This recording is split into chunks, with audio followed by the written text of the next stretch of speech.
A resounding thunderclap echoed. Boom! Lightning crackled suddenly, with phantasmal light darting through the stormy clouds, while torrents of rain cascaded down mercilessly, reminiscent of a wild waterfall. The swirling tempest lifted fine grains of sand, causing them to dance erratically, while the roadside wildflowers and grasses lay nearly flat upon the earth. The sky appeared to be venting its emotions, almost as if it were crying out in anguish. In the Great Xia Dynasty, at the number 2 physical high school in Jinling City, lay the infamous death pool. It was the afternoon of June 10th. Despite the torrential downpour, the playground was still overwhelmed with a sea of students, jostling against one another. Thousands of frightened eyes blinked in disbelief at the unfolding scene. Someone has been killed. The Zhao family's young master is dead. It can't be true. Has he lost his mind? How could he dare to commit murder in broad daylight? Don't forget, this is the death pool we all signed a life and death contract. But even so, boom. At the center of the densely packed crowd, illuminated by the flickering lightning, stood a competition stage made from unknown materials. At its edge stood a dark stone tablet, inscribed with the blood-stained words Death Pool. However, what truly halted the collective breaths of the throng was the figure above. Rainwater flowed over the fresh blood, revealing the body of a male, lifeless and staring in horror. Beside the corpse, a youth stood straight, his nimble fingers flipping a silver-white special card with effortless grace. Unfazed by the bewildered gazes and the cacophony of whispers from the crowd below, the boy appeared significantly unconcerned, his expression enigmatic and his gaze calm, as though awaiting someone. Thunder boomed. A beam of light suddenly descended from the heavens, glaring menacingly, and a voice barked, "Boy, do you know whom you have killed?" "The young master of the Zhao family, Zhao Ming," the youth replied. "Which family do you belong to? What's your name? How dare you act so brazenly?" "A nameless nobody," the boy replied with a smile, reciting, "A gentle breeze stirs the medicinal table, and the sun brightens the tea towel. My ethereal interests are yet unquenched, the evening dust drifts over the eastern city." Pausing briefly, he inclined his head slightly to the newcomer, stating nonchalantly, "I am Jean Feichin." A day prior, under the scorching midday sun of June, the wind had yet to relent, and the white clouds persisted. The asphalt road shimmered as scorching light mingled with a gentle breeze beneath the old trees, producing a rustling serenade. Outside, the cicadas serenaded the summer with their sonorous melodies. In the Great Xia Dynasty, in the province of Shijiang, within an old apartment in Jinling City, the sound of clattering keys filled the dimly lit room, accompanied by the rising crescendos of triumph and despair emanating from the computer. "Come on, clown. Get in there. Yeah. Take him down. That's it. Beautiful. Dude, your play is." Ding, ding, ding. The abrupt ringing of a mobile phone shattered the seemingly tense atmosphere. The youth, reclining in his chair, lowered the game's volume, allowing the chaos to gradually fade. "Hello. Jean Feichin, where are you? Didn't the guys say we'd go to the mountain to burn incense together yesterday, to pray for an incredible destined artifact to awaken tomorrow? Why weren't you there?" "I've already burned incense." "Huh. Digital incense." The wheelchair spun halfway around, with a beam of sunlight streaming through the curtains, illuminating Jean Feichin. The young man leaned lazily in his chair, toying with a silver blank card in his hand. He was strikingly handsome, with a noble visage, a high nose, and deep-set eyes resembling a moonlit spring. His slightly tousled dark hair hung over his forehead, and a subtle smile graced his lips, making him nearly captivating.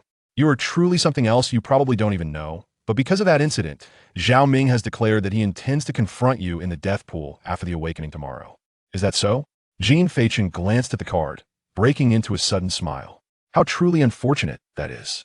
You can still laugh at a time like this? You should hurry and pray for a combat-type high-level artifact to awaken tomorrow. Zhao Ming has already broken through the Destiny realm with the help of his family's resources. If you don't act quickly, the King of Hell will be anxious. The death pool, if I refuse, want to have massive repercussions? Sigh. Every year, newly awakened students engage in challenges there.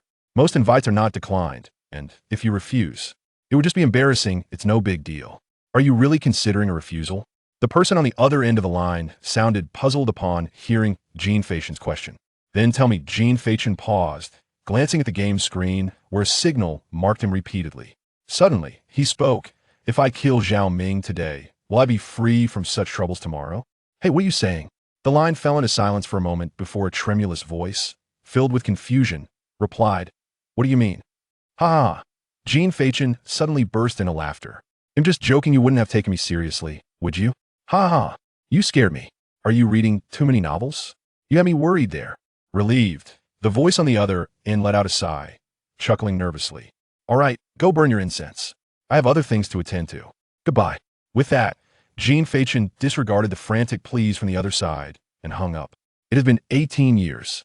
Kicking against the wall, he used the wheelchair to lean back, his entire being sinking into the chair. The silver card deftly flipped through his fingers as he gazed upward, his eyes vacant, staring at the ceiling, lost in memories.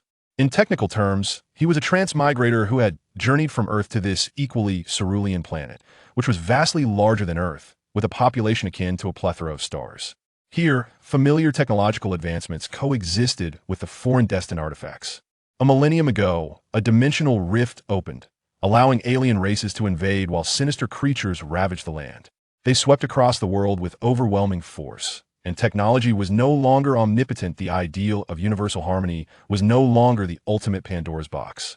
In the final moments, it seemed the heavens had not yet seen enough of this calamity and bestowed upon the world the ethereal energy, introducing the destined artifacts. Destined artifacts are innate treasures nestled within each person, governing their vital organs and numerous meridians. They are powerful, sacred, and shrouded in mystery. Humanity managed to combat against them, ushering the old era to a close and heralding a new age. For a millennium, humanity fought against the alien races and the sinister beasts, with countless nations having become relics of a bygone era. Yet, some nations emerged from the chaos, establishing a new epoch, rewriting rules and history. In this world, every individual awakens their unique destined artifact during the 18th year of life through a ceremonial rite. Through generations' evolution, the Great Xia designated this day as June 10th, echoing the old world's college entrance examination day of soaring destinies, the fall of geniuses, and the leap of the fishes into the Dragon's Gate. Such events unfold annually, with countless tales emerging. The outcomes of awakenings dictate one's future in mere seconds. A lifetime of hard work can vanish, while an indolent recluse may suddenly rise to prominence. Chapter 2. The Supreme Martial Arts of the Celestial Mandate. The celestial artifacts, governed by the laws of fate, possess varying degrees of strength and quality, beyond the fundamental dichotomy of good and bad. They are ranked from the simplest numerical order: Level 5, Level 4, Level 3, Level 2, and Level 1. Above Level 1. They are esteemed as special grade, and above that, they are referred to as cosmic grade. The term cosmic encompasses the vastness of the universe, the epochs of existence, and the entirety of the world. Such celestial artifacts, once awakened, become treasures of humanity, their significance destined to shape the future of their bearers.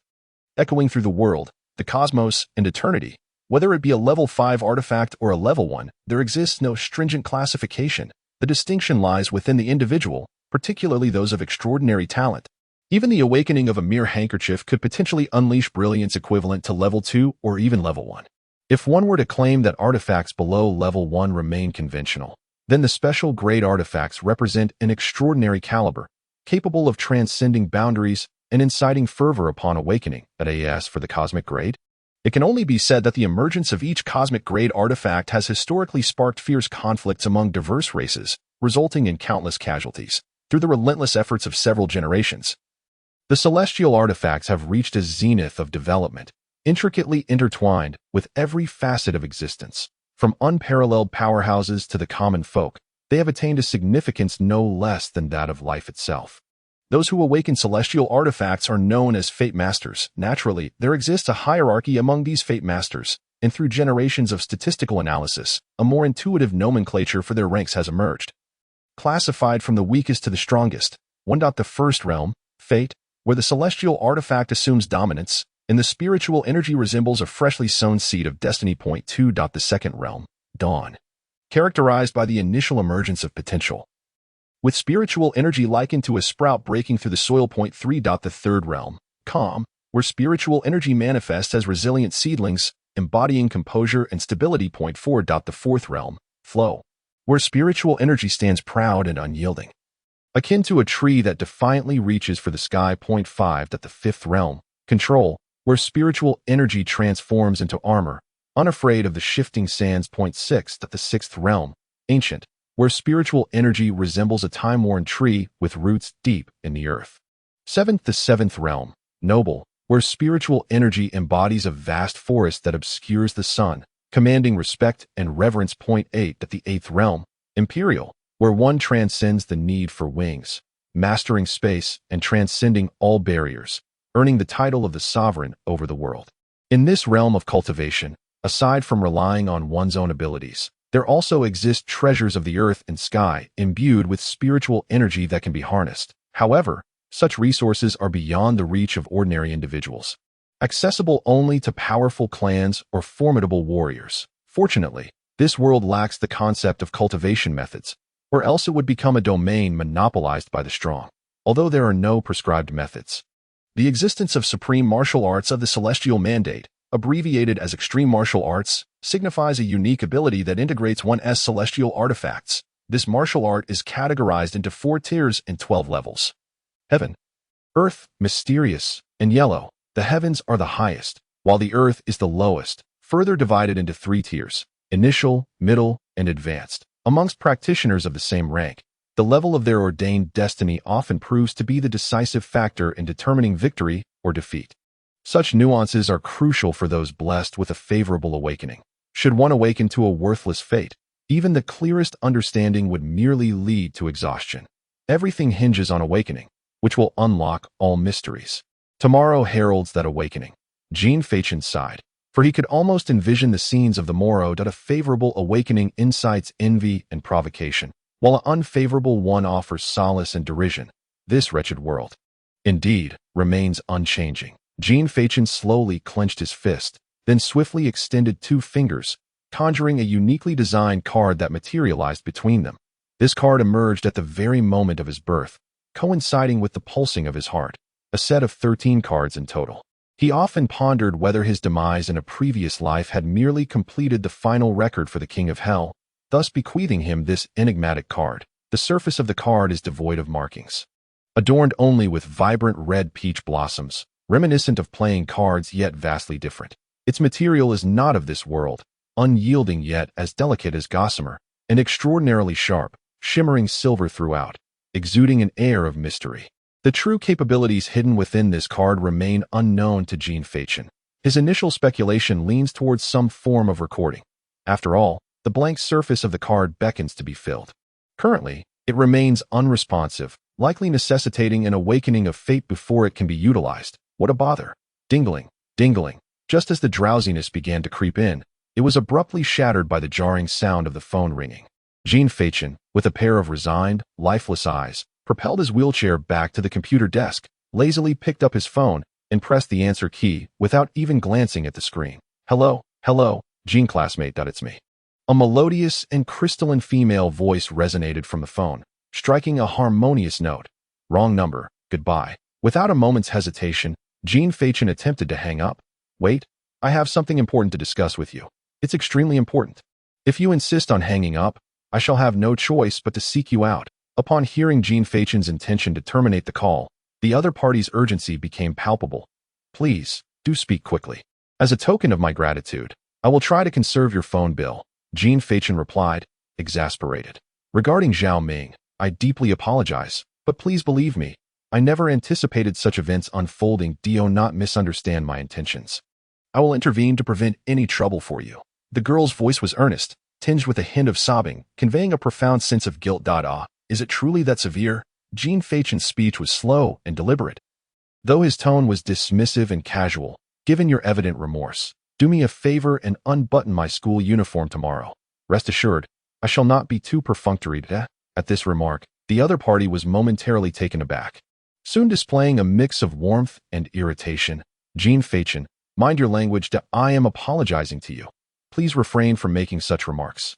Wow, behold your lofty tone. Concerning Zhao Ming, I believe you are well aware of the origins of the matter. Jean Fachin's words were delivered in a monotone, devoid of any discernible emotion, yet each phrase resonated like precious gems, piercing the heart deeply. If you truly feel remorse, then perhaps you should consider a moment of death. At that time, Zhao Ming would surely mourn for you, leaving him no time to trouble me, and I dare say I might find it in my heart to forgive you. Jean Fachin, a shrill voice emanated from the phone. loud enough to convey her evident anger towards this discourse. Enough with the crocodile tears. If possible, kindly bring me breakfast tomorrow, for I may find myself delayed. Farewell. With that, Jean Fachin disregarded the furious outburst on the other end and promptly ended the call. The woman on the other side was named Leah, blessed with exquisite beauty, yet her intellect left much to be desired. It was due to her that he, usually unencumbered by troubles, found himself ensnared in a predicament akin to that of a dog's mess. Chapter 3. I merely sought to refuse that fool Zhao Ming. Meanwhile, within an upscale staff, I'm infuriated, Leah muttered in a low voice, her elegance marred by fury as she sat at the table in a violet dress. Her petite hands clenched tightly together, desperately suppressing her rage. What's the matter, Xiaoya? Is it that Jean Fachin, who is utterly oblivious? Inquired the girl across from her with tender concern. Leah huffed softly, crossing her arms, and replied, He has realized that I was deliberately using him as a shield. The girl gasped. Is there someone who informed him? Leah shot her a glare, coldly stating, You don't genuinely believe he is as dull-witted as he appears, do you? Though he perpetually dons that half-asleep expression, he is, in fact, quite astute, and soon discerned the true nature of the situation. You understand him so well. Oh my, the girl suddenly covered her mouth in shock. Gazing at Leah, You don't actually have feelings for Jean Fachin, do you? How could that be? Leah retorted without a moment's hesitation. Who do you think I am? What is he? But an orphan. Were it not for his occasional cleverness and Zhao Ming's disdain for him, do you think I would use him as a shield? Leah paused, her irritation bubbling over once more. This Zhao Ming is truly deranged, insisting on confessing to me before his awakening. What do you think I should do, agree or refuse? If I simply acquiesce, what if he awakens as a worthless celestial being? Yet, if I outright reject him and he turns out to be a remarkable celestial being, what then? That fool is driving me mad. The Zhao Ming she referred to was the scion of the Zhao family from Jinling, a family that held absolute sway in the region. Though Leah's family was regarded as formidable among common folk, in the eyes of the Zhao family, they were merely insignificant. Everything hinges on tomorrow's awakening. The following morning, June 10th, the day of awakening in the Great Xia, at Jinling City's second high school for celestial beings. A cold, composed man dressed in standard teacher attire, adorned with gold-rimmed glasses, stood at the podium. His name is Hu Zhu, the homeroom teacher of this class, who is currently earnestly addressing the students about the matters of awakening. Students, I have reiterated the key points regarding awakening numerous times. I trust you are weary of hearing them, so let us discuss something else. The teacher adjusted his glasses perched on his nose, casually propping one hand on the desk, and with a calm demeanor said, After today, perhaps we shall never meet again, or maybe we shall never cross paths. Perhaps you and I will remain etched in memory for a long time, or perhaps we will soon fade from each other's thoughts. Your journey officially commences today. I wish for you to understand that awakening does not truly determine the course of one's life. Should the outcome be less than satisfactory, do not lose heart. Your life is still long. Awakening is merely a necessary step. No one wins everything because of it, nor does anyone lose everything due to it. If you can traverse this path, then you have already achieved something remarkable. Lastly, I wish you all the fulfillment of your aspirations. As his words concluded, before the students below could begin to applaud or weep, an untimely knock echoed through the room. Knock. Knocked. I sincerely apologize for the interruption. Though it appears I have already disrupted in an instant, a myriad of curious gazes turned toward the classroom door. There stood Jean Fachin, bleary-eyed and sporting his signature vacant stare, yawning nonchalantly. You've arrived, the teacher remarked, seemingly unfazed, greeting Jean Fachin without a hint of anger. What a pity, you missed my all-night rehearsal for this speech. I was nearly moved to tears by my own words. Jean Fachin scratched his head, maintaining a blank expression as he sauntered into the classroom, making his way to the back window seat while replying, Don't feel too sorry. I heard you'd be. By the way, a word of advice. Your rhetoric is outdated, suited for students of a bygone era, not for the present. The quality of awakening signifies whether one can still be deemed human. Do not speak of it so lightly. Oh, right. Just as Jean Fachin settled into his seat, he abruptly stood up again. Amidst the multitude of perplexed stares, he approached Leah, tapping his finger on the desk. Leah looked momentarily startled. What is it? Breakfast. Didn't I mention it to you last night while in bed? Jean Fachin blurted out nonchalantly, and sure enough, this revelation sent the classroom into an uproar. Last night? In bed? What on earth? Is this something I can listen to for free? No way. Goddess Leah actually. Ah, speculation ran rampant. After all, Leah had explicitly stated her fondness for Jean Fachin. But this was far too swift. Letting you two get acquainted is one thing. But this is a whole other level. The crowd erupted like a lit powder keg, with various clever remarks flying about as for why the teacher did not intervene. It was because he too was excitedly consuming the spectacle. Yet, amidst the revelry, there were those who felt dismayed at in the front row. Zhao Ming, with slicked back hair, glared at Jean Fachin with bloodshot eyes, as if he wished to flay him alive, radiating an icy demeanor. The creaking sound of his clenched fists echoed, and his trembling shoulders betrayed the turmoil within him. Bang! As the principal party involved, Leah's cheeks flushed a rosy hue as she abruptly rose from her seat, exclaiming, Jean Fachin, what nonsensical drivel are you spouting? How peculiar it is, for it is clearly you who first uttered such absurdities. Jean Fachin wore an expression of innocence, retorting, is it not you who scorned Zhao Ming for his inadequacy, only to seek refuge in my company, claiming to treat him to a lavish breakfast? Truly, once your appetite is satisfied, you forget those who have fed you. With that, Jean Fachin lowered his head, his demeanor tinged with melancholy. The moment his words escaped his lips, a wave of astonishment rippled through the onlookers. Jean Fachin, silence yourself this instant. Dare to utter another word, and you shall see. Leah, nearly losing her composure, glared at the crowd, their eyes gleaming with intrigue. Oh, dare to see. Jean Fachin responded with a shy smile. Is it to be akin to last night? In such a public setting, do you not feel a tinge of embarrassment? Be quiet. If you speak again, I shall end you. Do you not harbor any affection for me? Why must you threaten my life? Who would ever cherish a worthless fool such as yourself? I merely sought to deflect Zhao Ming's advances by using you as a shield. Leah, devoid of reason, shouted in a frenzy. Unbelievable, Jean Fachin exclaimed, pointing dramatically at Leah. So you have been deceiving me all along. What a truly heartbreaking tale. Ha ha ha. Yet, as soon as he spoke, the smile vanished from his lips, his expression returning to one of stoic indifference. Without a backward glance, he turned and departed, adding, thank you for the breakfast. Though consuming a fruitless melon so early in the day might upset one's stomach, it was nonetheless refreshing. In that moment, Leah belatedly realized her misstep. The sudden turn of events left her bewildered, and she stood frozen in place, unsure of how to proceed, surrounded by the looks of dawning comprehension. She caught a glimpse of Zhao Ming's icy glare. Her clenched fists, which had tightened unbeknownst to her, now relaxed involuntarily, trembling uncontrollably. Her complexion pale, her body rigid, she found herself at a loss for words. Ding dong, ding dong. At that moment, the classroom intercom crackled to life. Class 3, please be advised to proceed to the awakening room in an orderly fashion under the guidance of your homeroom teacher. Chapter 4, Secondary Command. Celestial Matter. Final Assault. Clap, clap, clap. Having consumed a rather insipid melon, teacher who clicked his tongue in dissatisfaction, forcefully clapping his hands together as he proclaimed, ladies and gentlemen, the time has come. Now, please, begin filing out in an orderly manner. Starting from the first row, the announcement of the awakening shattered the students' desire to gossip, and one by one, they rose with a mix of excitement and trepidation, lining up in an orderly fashion to exit the classroom. Leah, thus fortunate to avoid calamity, felt as though she had been rescued from drowning. Gasping for breath to alleviate the suffocating sensation that had just enveloped her, gritting her teeth, she followed the cue. Her eyes filled with malice, lost in her own thoughts. Shout she, you organize the line.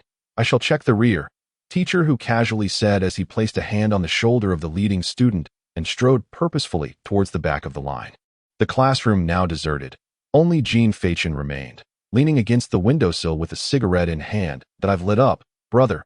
Teacher who, familiar with the surroundings, casually retrieved a pack of cigarettes from the desk of Jean Fachin, lighting one for himself before sauntering over to his side, enveloping the air in wisps of smoke. It certainly does not bode well for a teacher to be smoking alongside students, should word get out. Leaning lazily against the windowsill, Jean Fachin cast a sidelong glance at teacher who and remarked, it's nothing.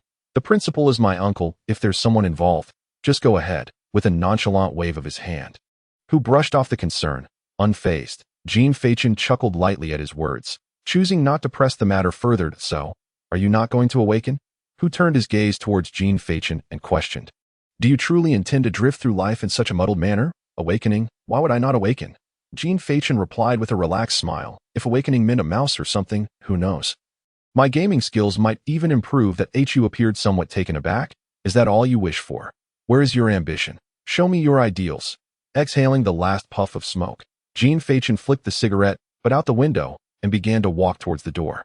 Perhaps I have already lost that youthful vigor. His voice faded into the distance, his figure disappearing, leaving Hu alone, enveloped in the ethereal blue haze. Shouldn't life be as splendid as summer blossoms? Awakening room. Within the vast space, all 22 classes of the third year had assembled, standing in an orderly line according to their respective classes. Their expressions varied, yet all were tinged with a sense of anxiety. I'm so nervous. I wonder what I will awaken. Why be nervous? It's a blessing, not a curse. If it's a curse, you cannot escape it. Then I'm not worried. Let whatever come. Are you so calm, big brother? Of course. Then why are your hands shaking? Just a bit. Was the shrill sound of the loudspeaker pierce the air, causing the students to fall silent and direct their gaze towards the platform. At this moment, the principal of Jinling Second High School stood at the front, gazing hopefully at the multitude of students before him. Clearing his throat, he proclaimed with fervor, "Let us not say too much. Let us get on with it." As his words echoed, 12 military personnel, exuding an aura of confidence, emerged from the side door of the stage, forming 4 groups of 3, standing before the assembly. These individuals were the professionals dispatched by the state to oversee the awakening ceremony. There would be no malice, no interference from powerful families, only fairness, justice, and transparency, also known as the awakening officers. On June 10, 2025, at precisely 8 minutes past 8, I hereby announce the commencement of the awakening ceremony for Jinling Second High School. Come, Class 2, follow me, over here. As the awakening ceremony officially began, the homeroom teachers of each class started to organize their students towards the awakening officers on the stage. Only the leading class remained dazed and unmoving. Where the hell is that little rascal Hu? During such a crucial moment for awakening, where could he possibly be? Seeing the delay in their line, the principal rushed over, immediately unleashing a torrent of reprimands.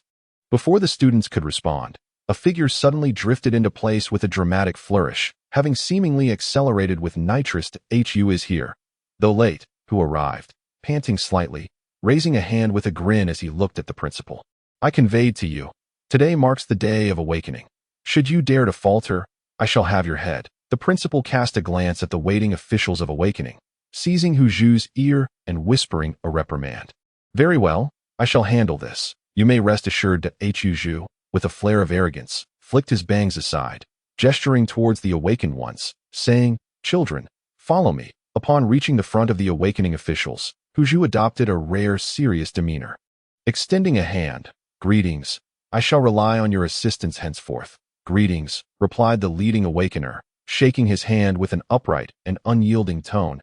"It is only proper." With that, he raised 2 fingers, swiftly inscribing an obscure character in the air. The character illuminated, embedding itself into the ground, and the interconnected formation suddenly glowed. Then, with a grand flourish of his hand, a red orb abruptly emerged from the ground's array. The 2 awakening officials behind him simultaneously took a step back, hands clasped behind their backs, their sharp gazes sweeping over all present. Hu Zhu stepped back and addressed the row of tense students. Zhao Ming stepped forward to awaken. Zhao Ming, upon being called, strode forward with an air of pride, reveling in the attention of those around him. It's the son of the Zhao family, Zhao Ming. I've heard that with his family's assistance, he has already transcended to the Ming realm. Don't be boastful. My father is already making efforts. I heard Zhao Ming had threatened to confront Jean Fachin at the dead pool. Is there any truth to that? Indeed, but wasn't it because Liya expressed her affection for Jean Fachin that Zhao Ming acted thus?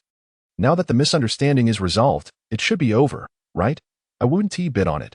Zhao Ming is vengeful and petty. Given the comments Jean Fachin made today, there is no way Zhao Ming would let him off. Who knows? In any case, it has nothing to do with us. As they discussed, Zhao Ming had already grasped the blood column, and the energy of the formation surged dramatically, a tempestuous force erupting from his hand. With a sudden pop, the blood orb exploded, a myriad of crimson threads bursting forth from either side of his fist, swiftly coalescing. A blood-red spear took shape.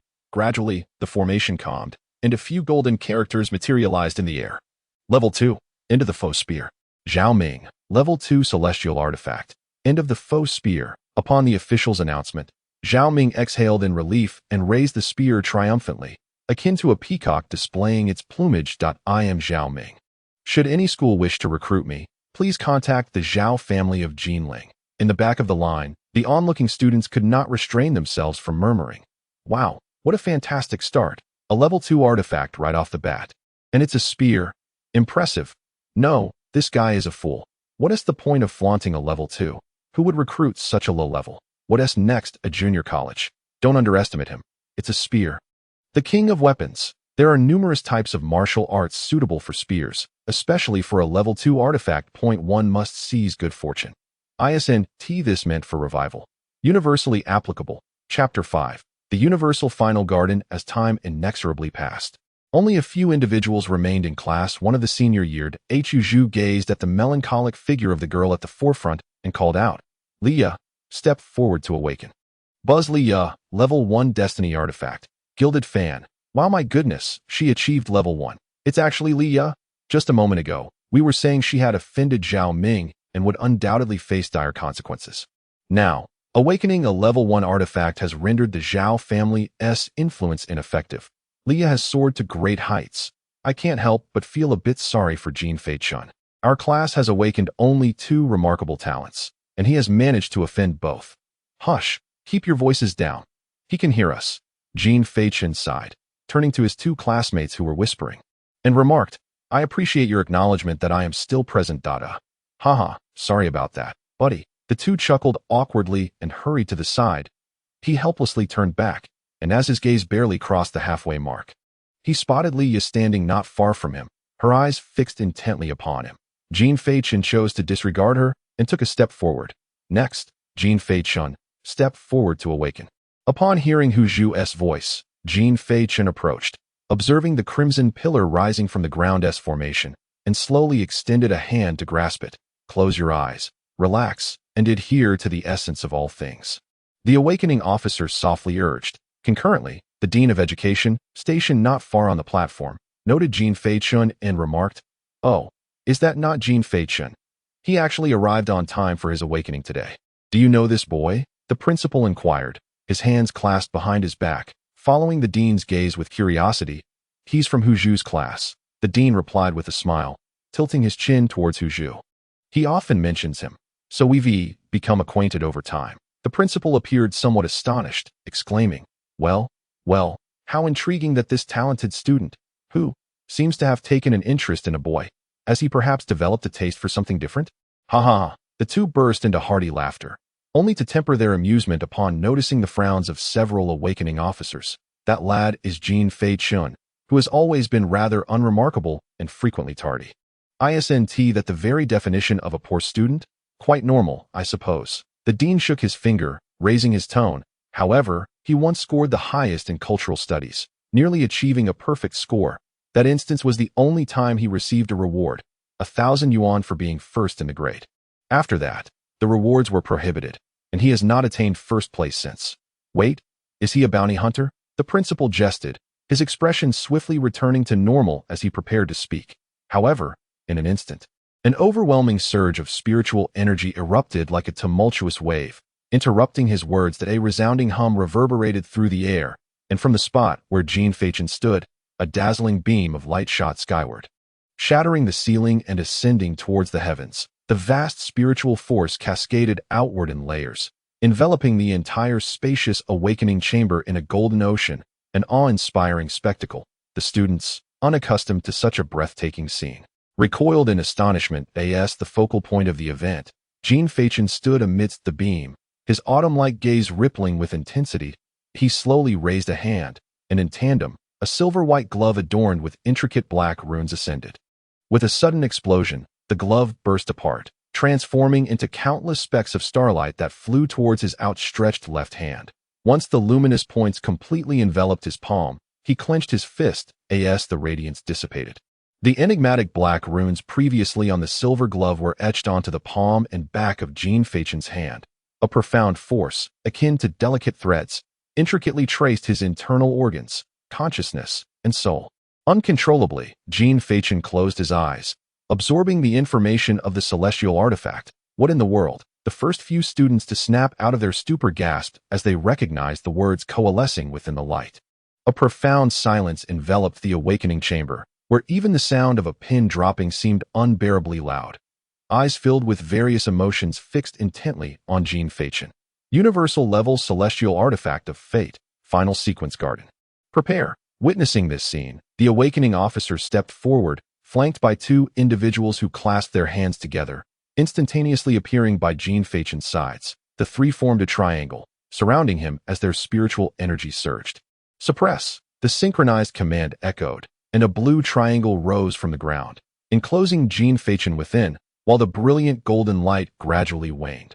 During this process, the entirety of Jean Fachin's celestial artifact information unveiled itself in his mind. Final sequence garden ability. Dawn's bloom. Analyzes and disassembles the blossoming spiritual energy. Ability. Last petal. Cherishes withering life and assimilates it. Jean Fachin opened his eyes, gazing at the blue light curtain that surrounded him. He extended his left hand, pressing it against the surface above. "That do not touch," exclaimed the awakening officer who had just facilitated his awakening, urgently cautioning him. Yet, the next moment, he was left dumbfounded. Disassembled. A calm voice emerged from Jean Fachin's lips, and the runes on his hand emitted a faint glow. Bang! A crisp sound suddenly rang out, and in the awakening officer's incredulous gaze, the blue light curtain erupted, transforming into fluttering crimson petals that scattered in the air. Jean Fachin raised a hand, and the petals, resembling rain, danced around him. With a graceful sweep, countless petals gathered as if animated, coalescing into a red diamond formed of petals, swirling around Jean Fachin. He resembled an elegant dancer, concluding his most enchanting performance with the most splendid of gestures. This ability that I truly admire. Director of Education. Principal. There is a call from the Ministry of Education. Principal. Let it ring for a while. Director of Education. It seems rather urgent. Principal. No worries, I am not in a hurry. Chapter 6. The Deadpool. Gradually, the crowd emerged from their state of shock, as the environment, which should have been filled with noise, now felt strikingly silent. They found themselves at a loss for words. Amidst the throng, Leah stared at the scene, her mind a blank canvas. Her lips trembled, and her pupils constricted. Juan level. Those two words echoed incessantly in her ears. She was uncertain of the expression that adorned her face, repeatedly questioning in her heart. Why? Why?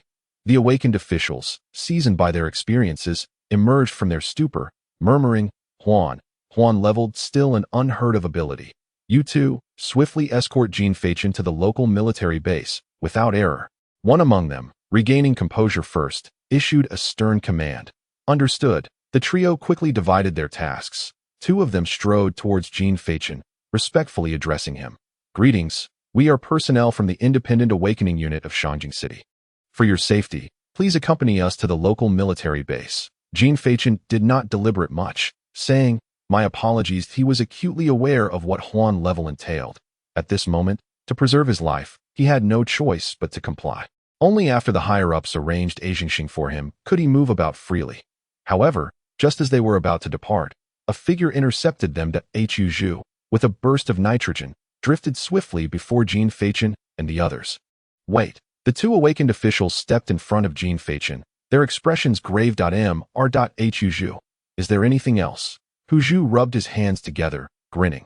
Well, if I recall correctly, the strongest individual in the exorcism unit of Jinling City should be Ming Zongyi. Right? Indeed, it is Commander Ming, one of the awakened officials replied, frowning. Do you have a question? Well, Hu Zhu said, adjusting his attire, that kid Ming Zongyi is at the 4th realm of flow, while I am at the 5th realm of domination. Who do you think possesses greater combat prowess? You are at the domination realm? The awakened official exclaimed in disbelief. What a joke. How could a dignified domination be merely a teacher? Hey! Hu Zhu, upon hearing this, immediately grew displeased. That he trembled, unleashing a fierce surge of spiritual power, and behind him emerged a pair of wings seemingly forged from countless blades. He lifted off the ground, hovering midair, pointing at the bewildered awakened official and shouting, Are you stunned, bro? The official's face flushed crimson. After a long pause, he could not articulate a single word. Ultimately, it was another who spoke. Pardon my rudeness. Please forgive us. While you are indeed at the domination realm, we are still not clear about your identity. Thus you cannot take Jean Feichin with you. TSK, why are you so obstinate? Call your commander Ming and ask him who I am. Then inquire if Jean Feichin trusts me. Huzhu gestured to the empty air beside him. Hey, where is everyone? The expressions of the trio shifted drastically as they quickly scanned their surroundings. After an exhaustive search through 3 pairs of reddened eyes, they finally spotted a familiar silhouette by the self-service beverage machine. Upon confirmation, the 3 of them simultaneously accelerated, rushing to stand beside Jean Feichin, panting heavily as they gazed at him. Jean Feichin casually retrieved a bottle of green apple soda from below and, upon turning around, found himself face to face with the 3, who were breathing like bulls. With a composed demeanor, he blinked at them. Even if you stare at me like that, I have no money to buy you anything. But I appreciate your concern, Huzhu gritted his teeth and remarked, then turned to the 2 awakened officials beside him, inquiring, tell them, do you believe me? Not a chance. Huh. The expression on Huzhu's face, which was just about to break into a laugh, instantly transformed. That I've known you for 3 years, and you still don't believe me. What does that make of these 3 years? Consider yourself unlucky. Jean Feichin sipped his drink leisurely, unfazed. Damn, I can't rely on you. Huzhu, feeling unfortunate, promptly pulled out his phone from his pocket and dialed a number. After 2 rings, he handed the phone to the nearby awakened official.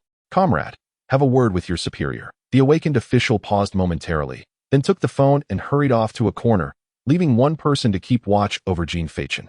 Bored, Jean Feichin sat idly by, retrieving a silver card from somewhere and began to twirl it to pass the time. Approximately 2 minutes later, the official returned in a rush, bowing deeply at 90 degrees. Mr. Hu, I apologize for any offense earlier. I have received instructions from above to place Jean Feichin in your custody. Zhengxing will arrive tomorrow, so I entrust him to you during this interim. Huzhu, the Dragon King, smiled broadly and waved his hand dismissively. It's nothing at all. That we are all on the same side.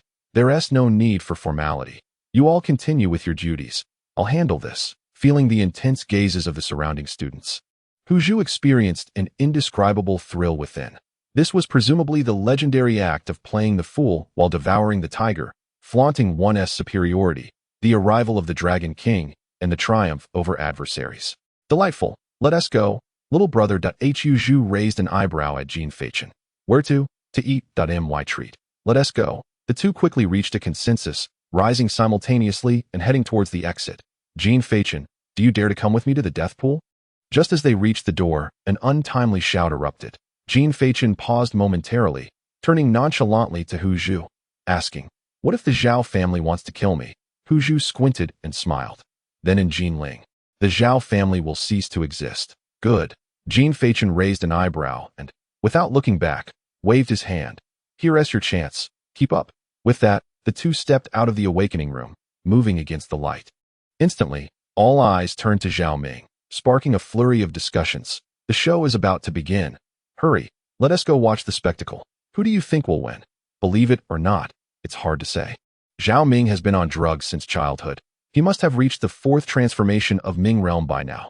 Even if Jean Feichin is a transcendent being, he is merely just awakened.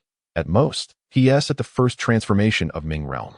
Might I inquire whether they are capable of resorting to lethal measures? The death pool, a battleground where participants from each awakening cohort are summoned to fight, operates under the peculiar allowance of sanctioned killing. Yet, it remains a school environment. Throughout the years, I have never heard of any fatalities occurring. I, too, harbor doubts about such a possibility. Zhao Ming, backed by the Zhao family, and Jean Feichin, awakened to the cosmic level, may be formidable, but they have merely just graduated.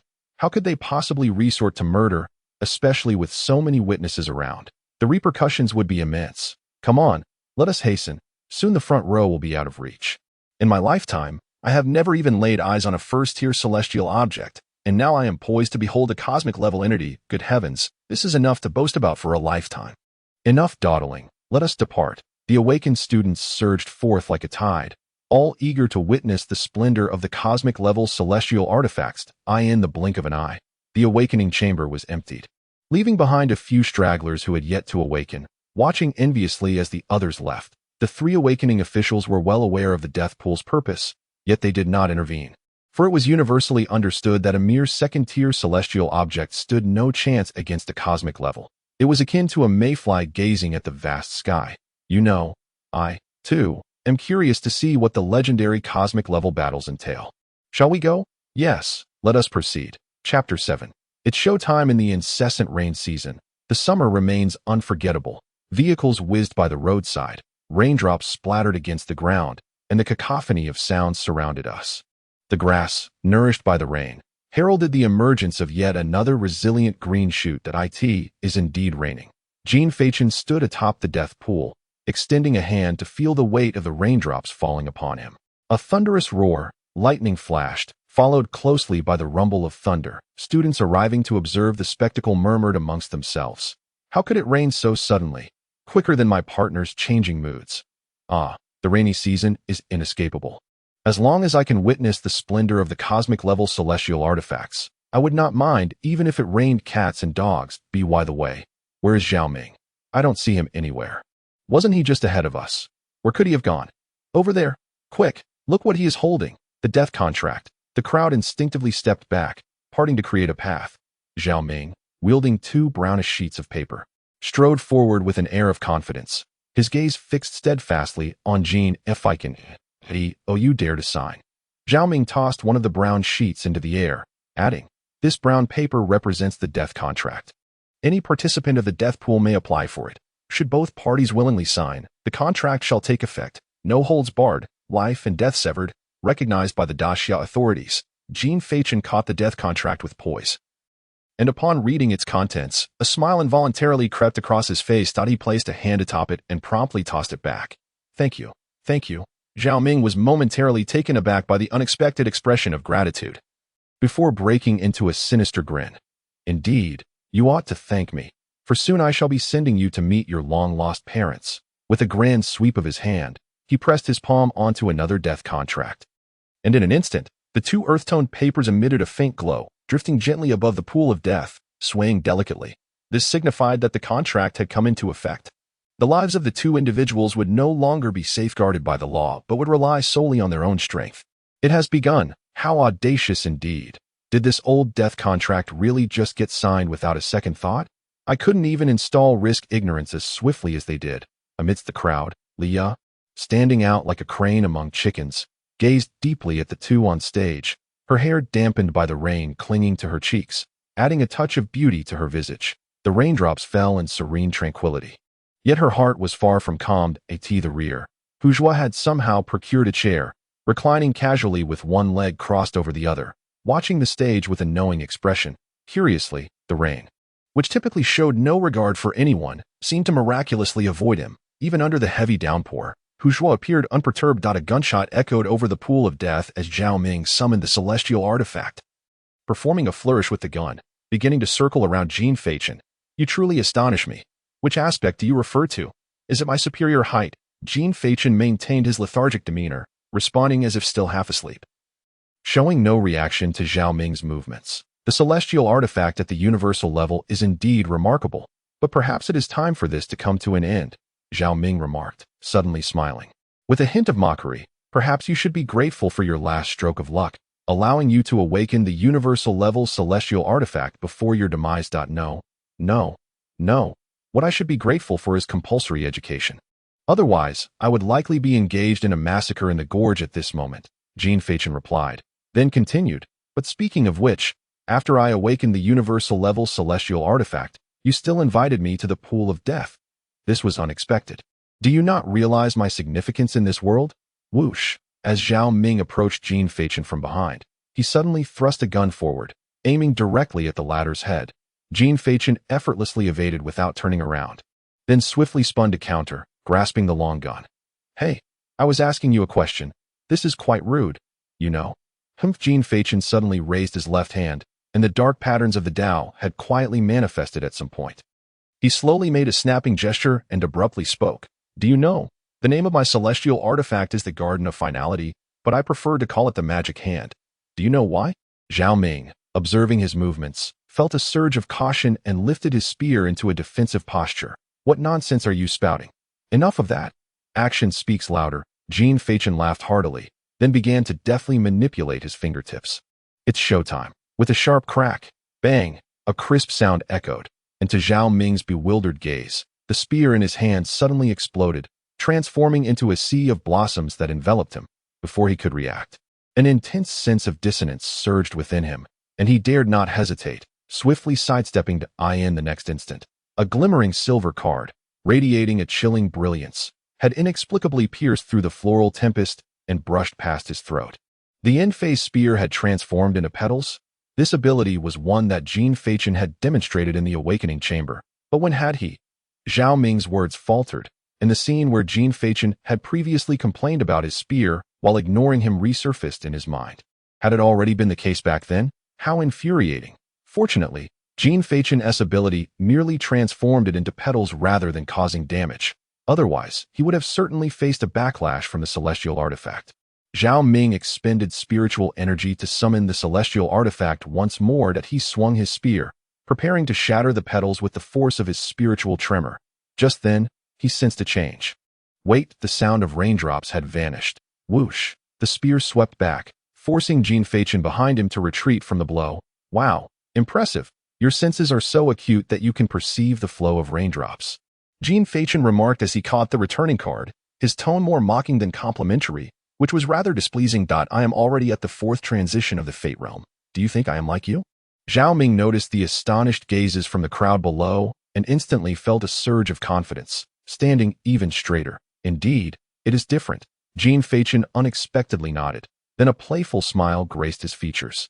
After all, I am at the 6th transition. In the next moment, he ceased to conceal his cultivation, and the overwhelming aura of the 6th transition of the Fate Realm surged forth from his being like a tidal wave. In an instant, the entire world seemed to be muted, plunging into a deathly silence. Chapter 8. The Moment of Magic 6.6.6.6.6 Transitions. What kind of joke is this? How is this possible? It must be a lie. Isn't he an orphan? Your mother's orphan. An orphan is your father, you fool. No.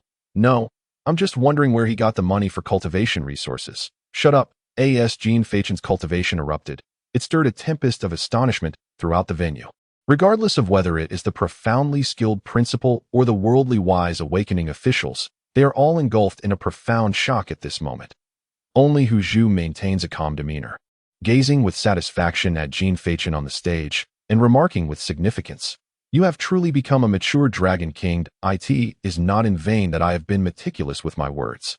Now, relish the exhilarating pleasure that comes from this display of ostentation and face-slapping."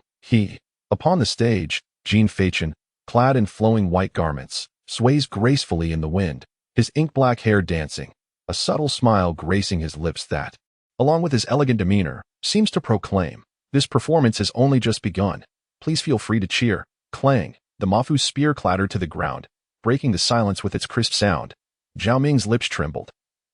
This sudden turn of events left him stunned, his mind a blank slate, unable to believe the reality before him. His gaze was frantic and unfocused, a heavy disbelief almost materializing into substance. How could this be possible?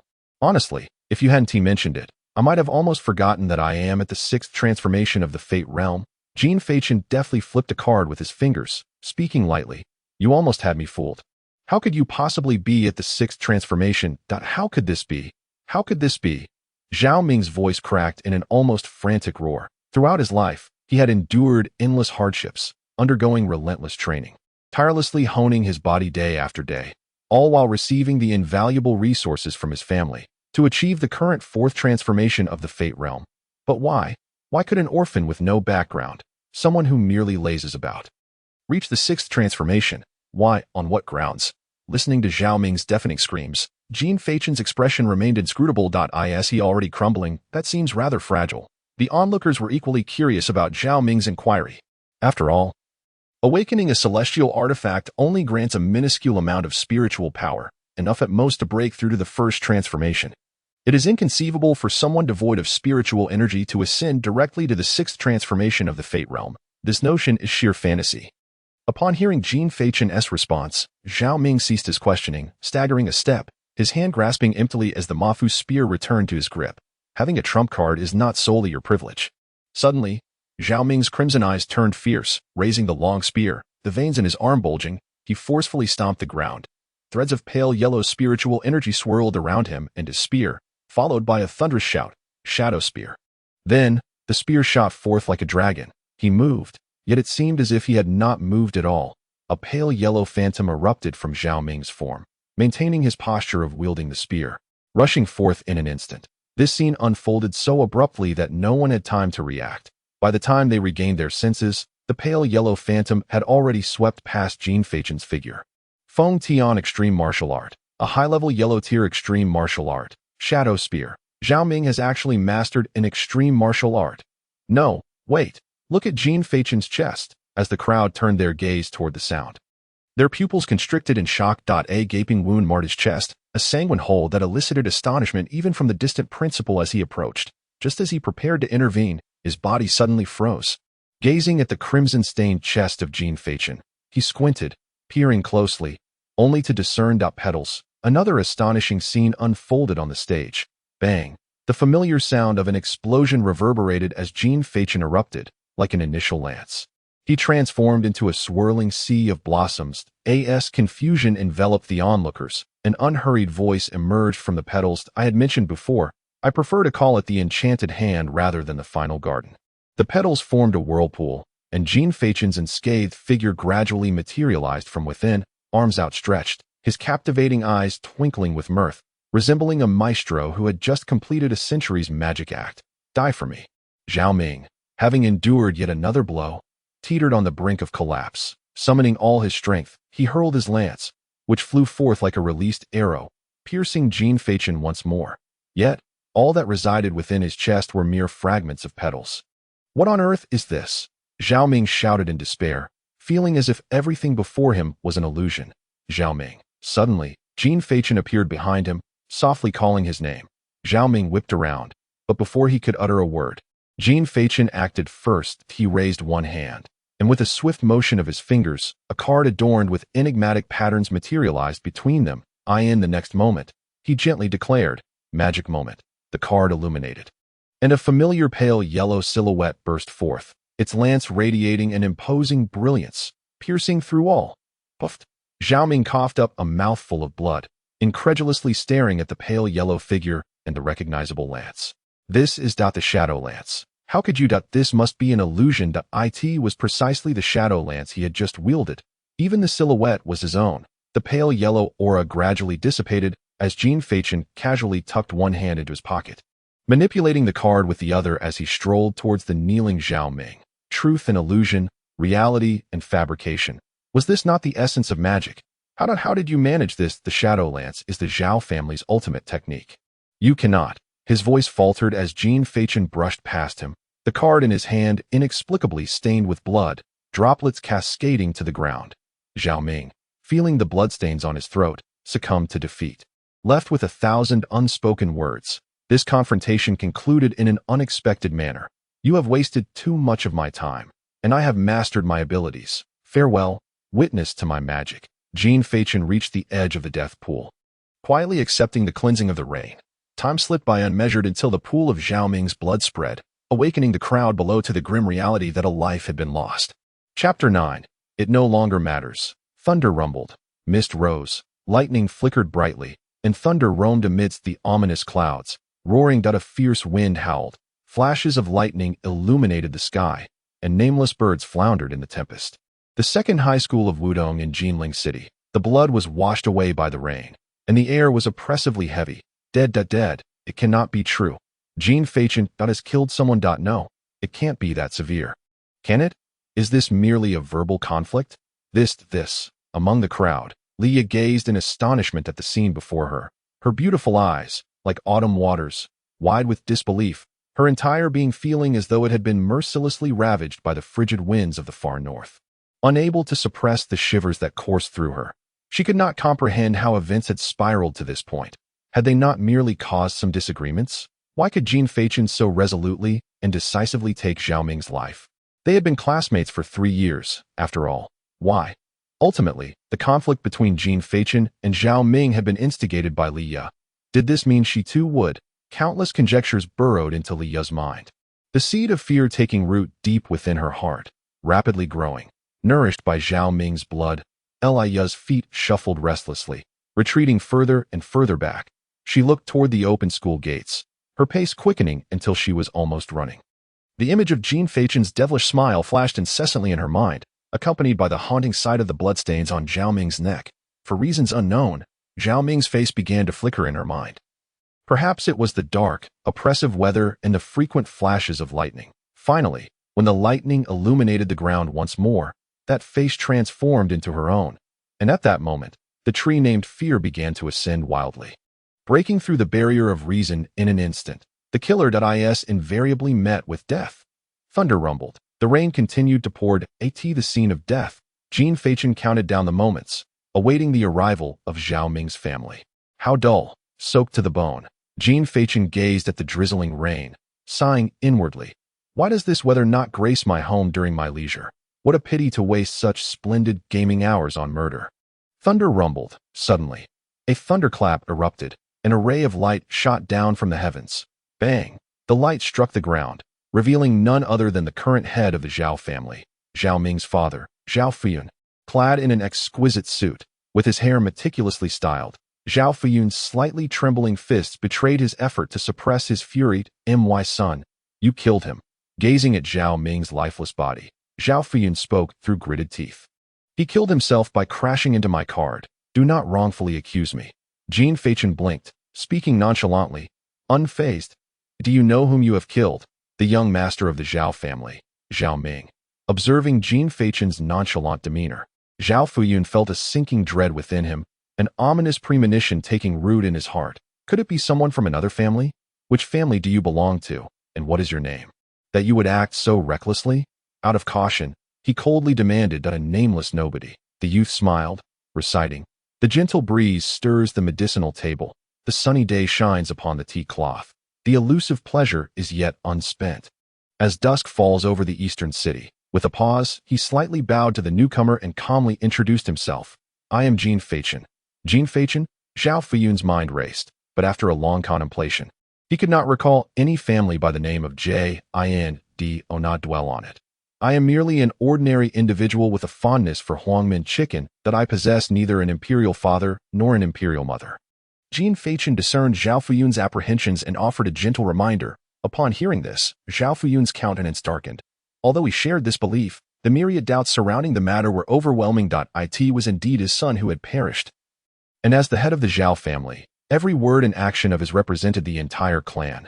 Thus, he could not afford to be remiss. Zhao Fuyun endeavored to steady his mind and ponder the inconsistencies. Firstly, there was the strength of the adversary. Zhao Ming's capabilities were well within the grasp of this father to comprehend. Among peers, unless one hailed from an exceptionally powerful family of prodigies, it was inconceivable that they could have slain him. This was evidently beyond the capability of an ordinary person. Secondly, there was the audacity of the opponent's demeanor. Under normal circumstances, anyone faced with such a situation would be in a state of panic. Yet this young man not only displayed no such fear, but seemed to deliberately provoke him, as if attempting to incite him into action. Not hailing from a prominent family, yet unperturbed by the Zhao clan. After much contemplation, Zhao Fuyun arrived at a singular conclusion that could elucidate everything. This Jean Feichen must have awakened some extraordinary celestial artifact, warranting official protection. Indeed, only someone with the acumen to become the family head would not be easily swayed by impulsive emotions. Observing Zhao Fuyun regaining his composure, Jean Feichen immediately sensed that the other party might have unraveled the truth. How dull that I have been preoccupied all day. Thus I paid no heed to the awakening ceremony of the celestial artifact. If my conjecture holds true, you must be of the special grade, correct? Zhao Fuyun spoke in a grave tone. Who knows? I am rather popular at the moment. Why not inquire further? Jean Feichen tugged at his damp clothing and turned to leave, bidding farewell. Upon witnessing this, Zhao Fuyun instinctively sought to restrain him. Even if Jean Feichen had awakened to a special grade and received official protection, he could not simply allow the perpetrator who had so brazenly taken his son's life to escape unscathed. The Zhao family was certainly not a mere soft target. Yet, just as he lifted his foot, a slender hand, like a specter, unexpectedly settled on his shoulder. This child certainly possesses a rather troublesome disposition. Wouldn't you agree? Hu Zhu appeared behind Zhao Fuyun, casually draping an arm around his shoulder and chuckling lightly. When did you? Zhao Fuyun felt as though struck by lightning, his body stiffening abruptly. His pupils constricting sharply as he beheld this familiar yet strange man, who spoke with mirth. A wave of indescribable terror surged within him. as if a frigid hand were gripping his heart. Had he acted against Jean Fachin just moments ago, would that hand have grasped anything other than his shoulder? Alas, let him be troublesome. After all, he has awakened to a celestial artifact of the Huan level. Does he not deserve some leniency? Hu Zhu continued his monologue, and as the term Huan level escaped his lips, it struck Zhao Fuyun's heart like a cannon blast. Huan leveled, he muttered those two words in a daze. As if the entire world had fallen silent, and everything around him blurred into obscurity. TSK, TSK, TSK, what a predicament. Consider this. Our grand empire boasts a population exceeding 8 billion. Yet the number of lives lost in a year is scarcely more than a handful countable on one hand. And here we are, facing yet another war. Nevertheless, it matters little, for this young man has become a treasure now. Who would dare to lay a finger on him? The incessant ramblings of Hu Zhu have begun to fade into the distance, leaving Zhao Fuyun standing there, lost in thought. Enough of that for now. I must seek out that lad. Oh, by the way, regarding Zhao Ming, you might as well inquire with these students. They are well versed in the gossip. Hu Zhu has departed. The students have also left. Only the rain continues to fall. Zhao Fuyun stood there for a long while, his clothes thoroughly soaked. Is there still a need to ask? Grand predicament. It has become unnecessary. Zhao Fuyun laughed through his tears, his lips trembling as he wished to mock himself with laughter, but all that escaped him were silent sobs. He slowly approached the lifeless form of Zhao Ming and crouched beside him. In the past, Zhao Fuyun's heart was consumed by fury and contemplation. The sudden demise of his son had not elicited much sorrow. Yet now, the agonizing pain surged within him, a heart-wrenching ache that shook him to his core. Zhao Fuyun gently brushed his fingers over Zhao Ming's wide-open eyes, murmuring aimlessly, "So this is how it ends," shrouded in ambiguity. Whose fault it is matters no longer. Amidst the relentless downpour, Zhao Fuyun's silhouette gradually faded into the mist, leaving behind a hoarse whisper. "Perhaps I should act more recklessly. Perhaps then I could perish on the path of avenging you. I believe I would no longer be in despair. Son, it seems a father ought to be a bit foolish." Chapter 10. Master Injustice. The rain continued to pour incessantly. Under the bus stop shelter, Jean Fachin idly played with cards to escape the downpour. Suddenly, a horn blared, prompting him to look up and find Hu Zhu perched in a blue Ferrari, raising an eyebrow at him. "Get in, brother. Let me take you for a whirlwind ride." Inside the car, Jean Fachin gazed at the dazzling Ferrari logo on the steering wheel held by Hu Zhu. Jesting, "I suppose you should rename the parents group to a shareholders group." "What nonsense is that? There are still 32 years left on the car loan. How could I be a shareholder?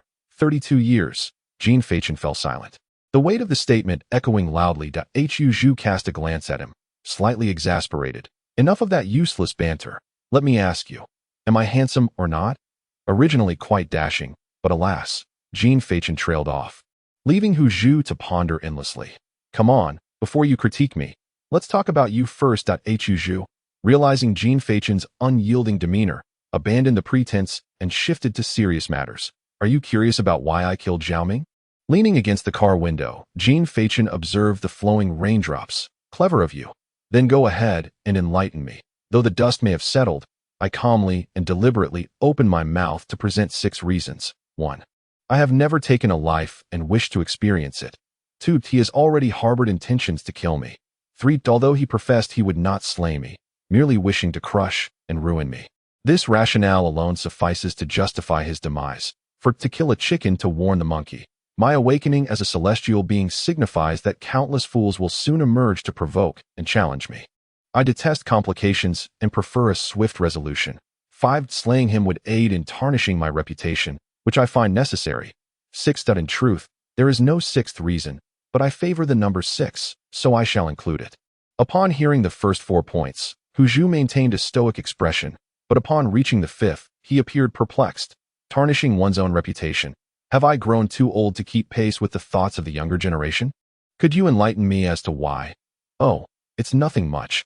Merely a desire for a bit more freedom," I replied. Jean Fachin slightly lowered the car window, lit a cigarette, and shifted into a more comfortable position before continuing. "Consider the current holders of celestial artifacts. Which of them is not a flawless little red flower?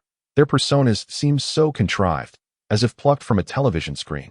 Once one awakens a celestial artifact, they must perpetually uphold a perfect heroic facade, lest they be subjected to scorn. Those foolish keyboard warriors online pounce on even the slightest flaw that I would rather transform myself into a complete ruin from the outset. So I would not fear the collapse of my fade. Upon hearing Jean Fachen's words, Hu Zhu nodded in agreement. Indeed, that is true. However, I never anticipated that you would fear criticism. Are you all right? Jean Fachen abruptly turned to Hu Zhu, gesturing to himself. Do I appear to possess an air of wisdom? Or do I seem like a creature who has lived for centuries, having seen through the mundane? I am simply a bit lazy and dislike socializing. I am not an unconcerned sage. Ha ha. All right, I understand. Hu Zhu chuckled heartily. What about your plans moving forward? I am uncertain. Let us discuss it later when Jingxing arrives tomorrow. I shall inquire with him, Jean Fachen mused, realizing he had no definitive plans himself, though. You know who Jingxing is? Hu Zhu regarded Jean Fachen with surprise. What kind of fool do you think I am in your eyes? Jean Fachen gazed at Hu Zhu, his expression a tapestry of confusion. Zhengxing is derived from the names of the 12 stars of the Big Dipper in the Great Xia. Anyone who awakens a celestial artifact of fate is referred to as main star, the core celestial brilliance among the 12 stars. Zhengxing serves as the protective star of the main star, with Great Xia dispatching a powerful individual to stand guard beside the main star at all times, shielding them from persecution by foreign tribes while also fulfilling the role of a mentor. This is the privilege reserved for absolute geniuses. Even those of the highest caliber can only envy such a status. It's good that you know. This is content from our lessons that I thought you might have forgotten. Hu Zhu scratched his head, offering an awkward chuckle. All right. You take a rest. I'll call you when we arrive. With the dust of the past settled, he leaned his head to the side and gently closed his eyes, contemplating the current situation within his mind. The awakening of such a celestial artifact was beyond Jean Fachen's expectations. He had anticipated that it would most likely be a secondary or special grade item. His confidence stemmed from his physical condition. Conventionally, one cannot cultivate before awakening a celestial artifact to enhance one's internal spiritual energy. One must rely on external forces, such as consuming potent medications or nourishing food. However, Jean Fachen was different. Perhaps due to his transmigration, he had begun to sense the spiritual energy of the world by the 17th year of his natural life. Consequently, he had an additional year of cultivation compared to ordinary individuals. Yet, the environment in which he resided was severely lacking in spiritual energy, resulting in him only reaching the 6th transformation of the Destiny Realm after a year. It was precisely this circumstance that gave Jean Fachen the assurance to awaken a secondary grade or higher celestial artifact. Nevertheless, the celestial artifact he had awakened indeed brought him great astonishment. The first ability, Dawn's Bloom, was straightforward yet powerful, allowing him to disassemble all non-living entities infused with his spiritual energy into blooming petals. While it applied to non-biological forms, he himself could also undergo disassembly, significantly enhancing his evasion and defensive capabilities. In the face of an attack, he could transform into petals to evade and reconstitute himself at any location where the petals remained, with only a slight consumption of spiritual energy, making it almost a divine technique. The second ability, Final Petal Core, enabled him to disassemble lives that he had personally laid to rest, birthing a core petal that contained a portion of the deceased's spiritual energy. What Jean Fachen needed to do was consume this core petal to acquire that fragment of power. Akin to a cultivation cheat, the third ability, Eternal Garden, remained shrouded in mystery, with no means of detection, perhaps due to Jean Fachen's current insufficient cultivation level to harness it. Yet, the first two abilities were already immensely formidable, one offering complete defense and the other providing full cultivation potential. The only aspect missing was an offensive capability, which the mysterious card could perfectly supplement. With the awakening of the celestial artifact, all within him fell under its dominion, allowing him to formally redirect his spiritual energy. The power of the mysterious card was finally revealed. Imprint. As the name suggests, any observed objects in celestial martial arts could be imprinted by the card and subsequently activated with spiritual energy, unleashing them. Even if others sacrificed their lives or paid other costs to launch an attack, it could be imprinted and released at will, without any side effects. Moreover, the card's release was not limited by usage frequency, meaning that regardless of the ability, as long as spiritual energy was invoked, it could be unleashed without restraint, defying all reason. Each card could imprint a single celestial martial art, and once imprinted, the card could be erased to imprint other objects or martial arts, offering unparalleled convenience. Regarding this mysterious ability, Hu Zhu did not inquire further, perhaps believing it to be an attribute inherent to celestial entities of the transcendent level, or perhaps he simply did not hold such a belief. Ultimately, the specifics are of little consequence. What truly matters is that Jean Feichen is the possessor of a celestial entity of the transcendent level, a rarity that emerges once in a billion individuals, a prodigy endowed with privileges in a world ruled by martial prowess. As has always been the case, if a transcendent genius were to endure the same treatment as a fifth-level individual, facing doubt and injustice, the very notion of privilege would be rendered meaningless, after indulging in a lavish feast. Jean Feichen and Hu Zhu made their way to Hu Zhu's residence. Given that Jean Feichen's dwelling was an aged apartment complex, crowded and chaotic, it was prudent to spend the night at Hu Zhu's home to avoid unnecessary complications. The rainy season, much like a child's countenance, shifts unpredictably. Moments ago, the sky had transformed from cloudy to clear, and the oppressive dark clouds had receded like a tide, revealing a splendid rainbow that gracefully arched across the heavens. The sky turned a brilliant blue, reminiscent of a dazzling sapphire, as the air became imbued with the refreshing essence that follows a rainfall, invigorating the spirit. At precisely 2:40 in the afternoon on June 10th. A deep blue Ferrari glided into the driveway of a 3-story villa on the outskirts of the city that we've arrived. Get out, will you? Hu Zhu unfastened his seatbelt and called out to the still motionless Jean Feichen. I was pondering just how many yuans you've amassed during your years as a teacher, Jean Feichen replied, stepping out of the vehicle and leaning against the door, surveying the luxurious villa before him. He clicked his tongue in disbelief. What the hell do you mean by that? I'm in the imperial realm, you know. Pretty impressive, Hu Zhu, incensed by Jean Feichen's expression of utter dismay as if the world were doomed, raised his voice in exasperation. I understand. I get it. Don't worry. I won't breathe a word of it. Jean Feichen selectively disregarded Hu Zhu's words, tapping his chest to indicate that he would keep silent. Forget it. Hu Zhu sighed, beckoning to Jean Feichen. Let's go inside. The latter remained still. Wait a moment. I'm contemplating something with my still functioning mind. What? Hu Zhu halted, retracting his foot that was about to ascend the steps. Jean Feichen leaned against the car door, one arm crossed over his chest while the other stroked his chin, speaking almost to himself. Did you notice Leah when I was at the Deadpool today? She appeared quite flustered, her expression filled with terror. It seems my act of slaying Zhao Ming has profoundly impacted her. So? Hu Zhu tilted his head. Has the probability of you getting involved with her diminished? The conflict between Zhao Ming and myself was largely instigated by Leah. Perhaps she perceives my motive for killing him as an act of revenge, and there is a significant likelihood that she may see herself as the instigator deserving of retribution. Jean Feichen paused, gazing at the cerulean sky, and continued, when someone infinitely more powerful than oneself seeks to take one's life, it is only natural to succumb to a state of extreme panic, a condition in which one is most prone to lose rationality and may resort to extreme actions. And then, Hu Zhu inquired, what are you trying to convey? Hu Zhu appeared to have anticipated a certain possibility, his brow furrowing involuntarily. There are many forms of extremism, such as self-destruction, self-harm, vandalism, and murder. The first two can be dismissed. Leah has just awakened to the first level of celestial power and possesses a bright future ahead of her. She would be unwilling to inflict harm upon herself. As for vandalism, it is merely a temporary measure. She is astute enough not to resort to such actions for self-soothing. Thus, we arrive at the final option. Murder. To kill you. A murderer is invariably hunted down. Jean Feichen lit a cigarette, contemplating that, to her, he was merely a demon intent on her demise. Was it not entirely reasonable for her to wish to kill him, from the perspective of the bygone era? This could be deemed justifiable self-defense, protected by law.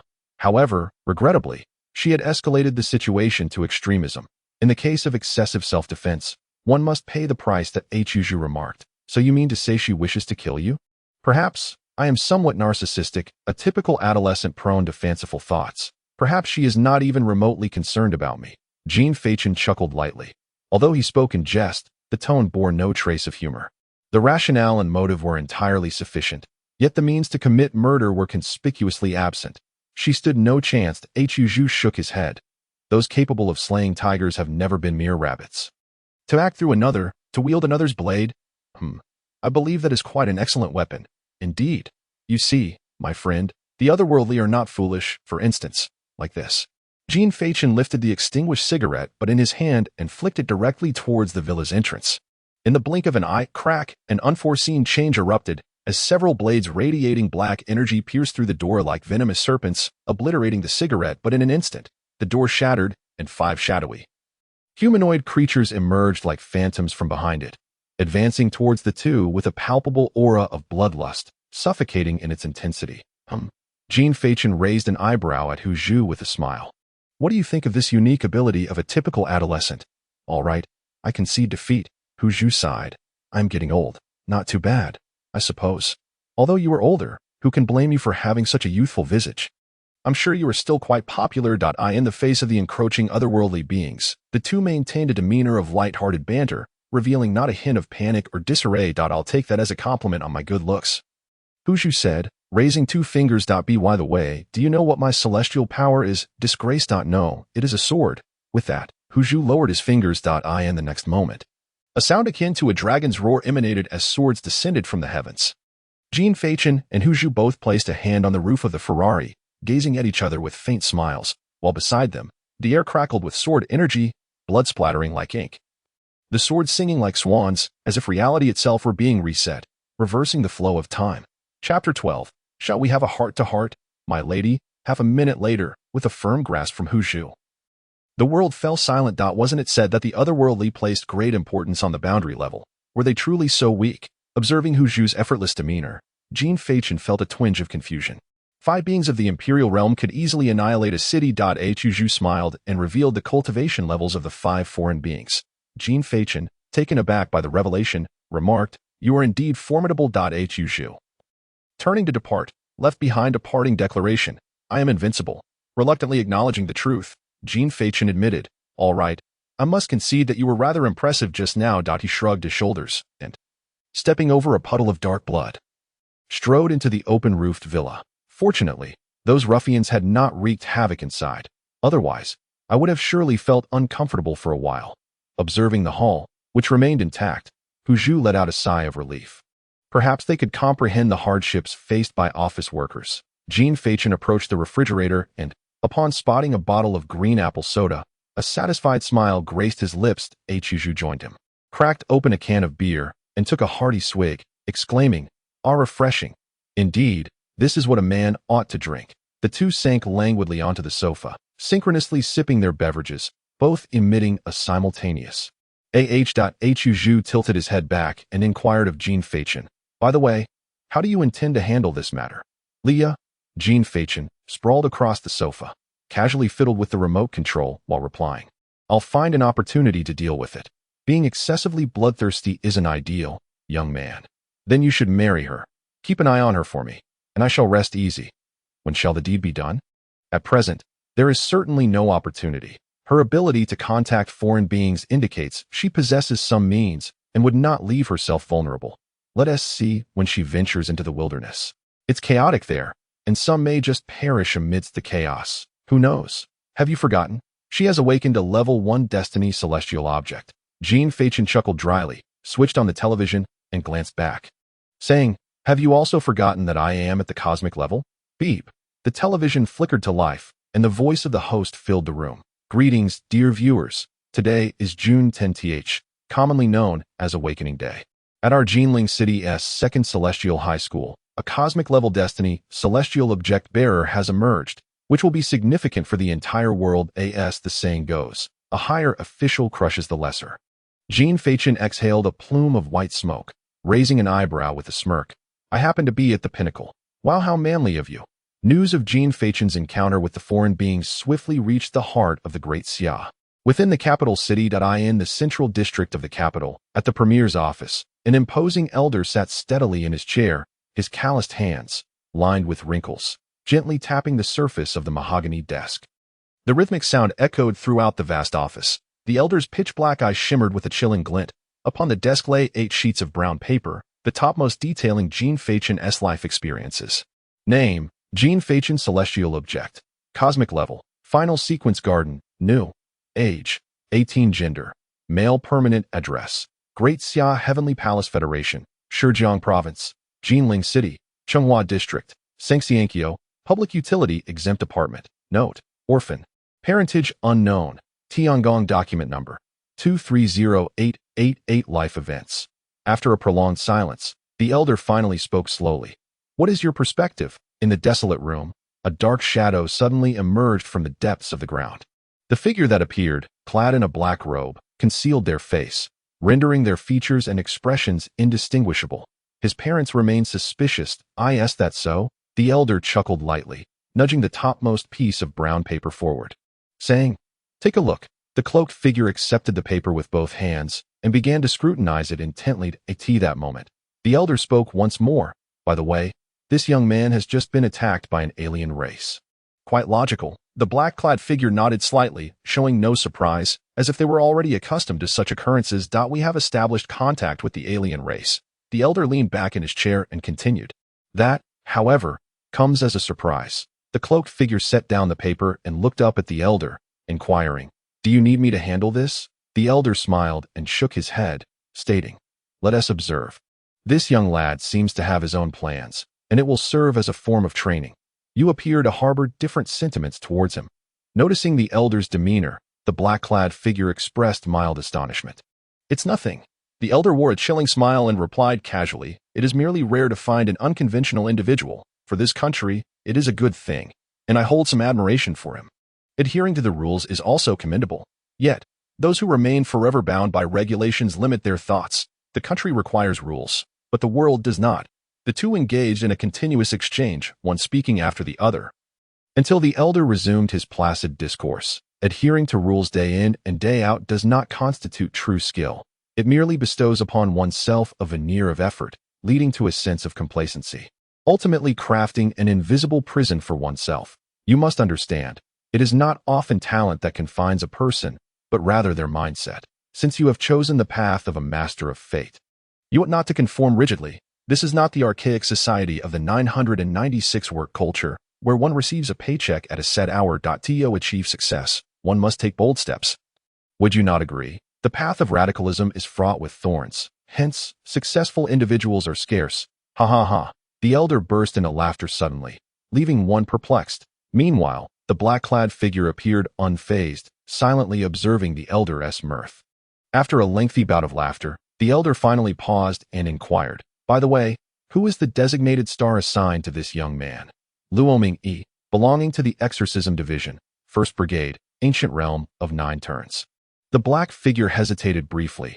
Having crossed paths with him, his strength is adequate, suitable to serve as Jean Fachen's designated star. The elder pondered for a moment. "Let him return, you go." The black-clad figure was taken aback. What? You shall be that young man's designated star. You truly are aging. I am not jesting." The elder replied earnestly. "I have a nagging feeling that this young man is prone to reckless behavior. It would be safer if you were to take on this role." Seeing that the elder was not joking, the black-clad figure exclaimed in disbelief, "Me? With my strength, to be a designated star? Have you never known hardship? To treat others so cavalierly? What kind of talk is this? After all, they are at least at the level of a sovereign. Wasn't it rather a grievance when you initially took on the role of a teacher?" "Indeed, there was no grievance. The key point is that Zhang Xing is a bodyguard, isn't he? Enough of this. You may go. There is no need for you to worry here, as there are certainly those more formidable than you." The man in black fell silent for a considerable time before slowly responding, "Very well. I cannot refuse your command. Off you go." The elder waved his hand dismissively, issuing the order for departure. The man in black spoke no further, dissipating into a wisp of shadow and vanishing from the room. Silence enveloped the space once more, as the elder rubbed his temples and sighed, leaning back in his chair. A storm is brewing. Jinling City. 9:42 p.m. The sky darkened rapidly, the azure expanse vanished without a trace, and a gentle drizzle began to fall, the rhythmic patter of raindrops striking the transparent window, coalescing into beads that slid down slowly. Agitated, Lee sat up from her bed, striking the mattress with her fists in frustration. "This is infuriating."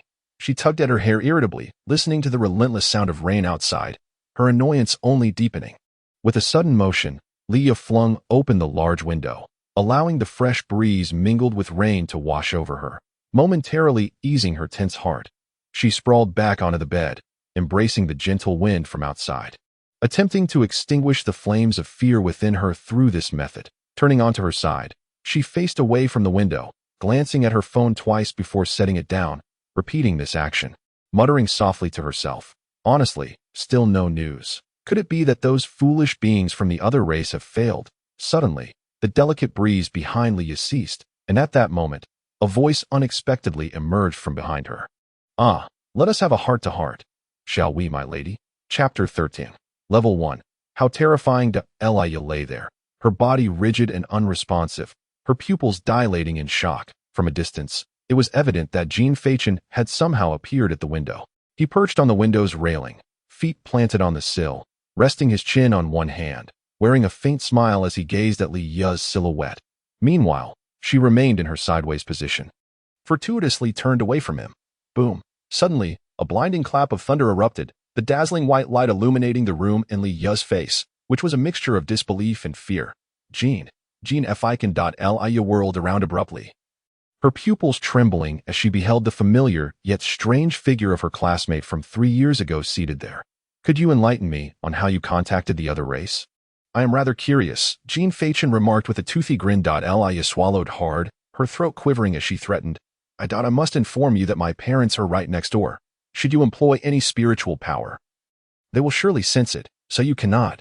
Cannot what? Jean Fachin suddenly leaned closer, curiously blinking his eyes. A hint of mockery graced his features, with only a hair's breadth separating their faces. Leah's eyes widened. She could discern every detail of Jean Fachin's face, even feeling the warmth of his breath caressing her cheek. This intimate proximity quickened her heartbeat, sent blood rushing to her head, and rendered her thoughts chaotic. At that moment, Leah suddenly recalled the harrowing scene of Zhao Ming's tragic demise. The terrifying imagery incessantly flickered in her mind, akin to a film replaying on an endless loop. The dread and panic that she had managed to suppress surged back, obliterating the composure she had only just established. Her complexion turned ashen, her lips quivered slightly, and her hands clenched into tight fists, her nails digging deeply into her palms. Ultimately, she could no longer endure the tumult of fear and anguish within her. She squeezed her eyes shut and let out a piercing, desperate scream. Ah! This cry erupted from the depths of her soul, imbued with boundless terror and sorrow. In almost an instant, the door to the room burst open with a resounding thud, and her parents rushed in, flustered, enveloping the shrieking Leah in their arms. It's all right. It's all right. Xiaoya, Mommy and Daddy are here. Don't be afraid. Don't be afraid. Tell us what's wrong. Her mother reassured her tightly. Meanwhile, her father, exuding an aura of formidable power, scanned the room with a fierce countenance, then leaned out of the window to survey the surroundings. But everything remained tranquil, devoid of any presence. What is happening, Xiaoya? People. There are people, Leah stammered, burying her head in her mother's embrace. I have scanned the vicinity with my spiritual power. There's no one here. Moreover, if anyone had intruded upon our clan, we would have certainly noticed. Xiaoya, could it be that you had a nightmare? Her father gently ruffled her hair, his heart aching for her. After a brief respite in her parents' embrace, she cautiously glanced towards the window. Amidst their anxious inquiries, she slowly replied, perhaps it was just a nightmare. Silly child, you have awakened to a level 1 celestial being. You are destined to become a formidable force in the future. Yet your courage remains so feeble. Her mother sighed in relief, affectionately stroking Leah's head. Mom, I want to sleep with you tonight. Her parents exchanged a knowing glance and smiled helplessly. All right, then Mommy will stay with you. Her mother said, turning to her father, please ask the servants to prepare some food to bring over. We'll have a heart-to-heart. Just as Leah was about to agree, she suddenly seemed to remember something and quickly corrected herself. No, not here. I want to go to Mommy's room. As you wish. The trio exchanged a few more words before exiting the room, and as the door closed, Liu cast a lingering glance at the shut window. With a thud, the door closed, returning the room to silence. Unbeknownst to all, on the rooftop, Jean Fachin stood resolute, idly toying with an ordinary playing card, a smile playing at the corners of his mouth. A level 1 celestial being. How formidable indeed! That he nonchalantly tossed the playing card away, and as he fell backwards, it transformed into fluttering petals, carried away by the wind. The card that had not been carelessly discarded landed squarely on the carpet at the entrance of the house, lightning illuminating the black joker card. Perhaps Jean Fachin perceived all of this to be well within his control. However, in an unseen shadowy corner, a cloaked figure had already witnessed everything that transpired here. As the figure of Jean Fachin vanished into a wisp of black mist, it was as if he had never existed. You've fallen into a pit, and taken quite some time, Hu Zhu remarked.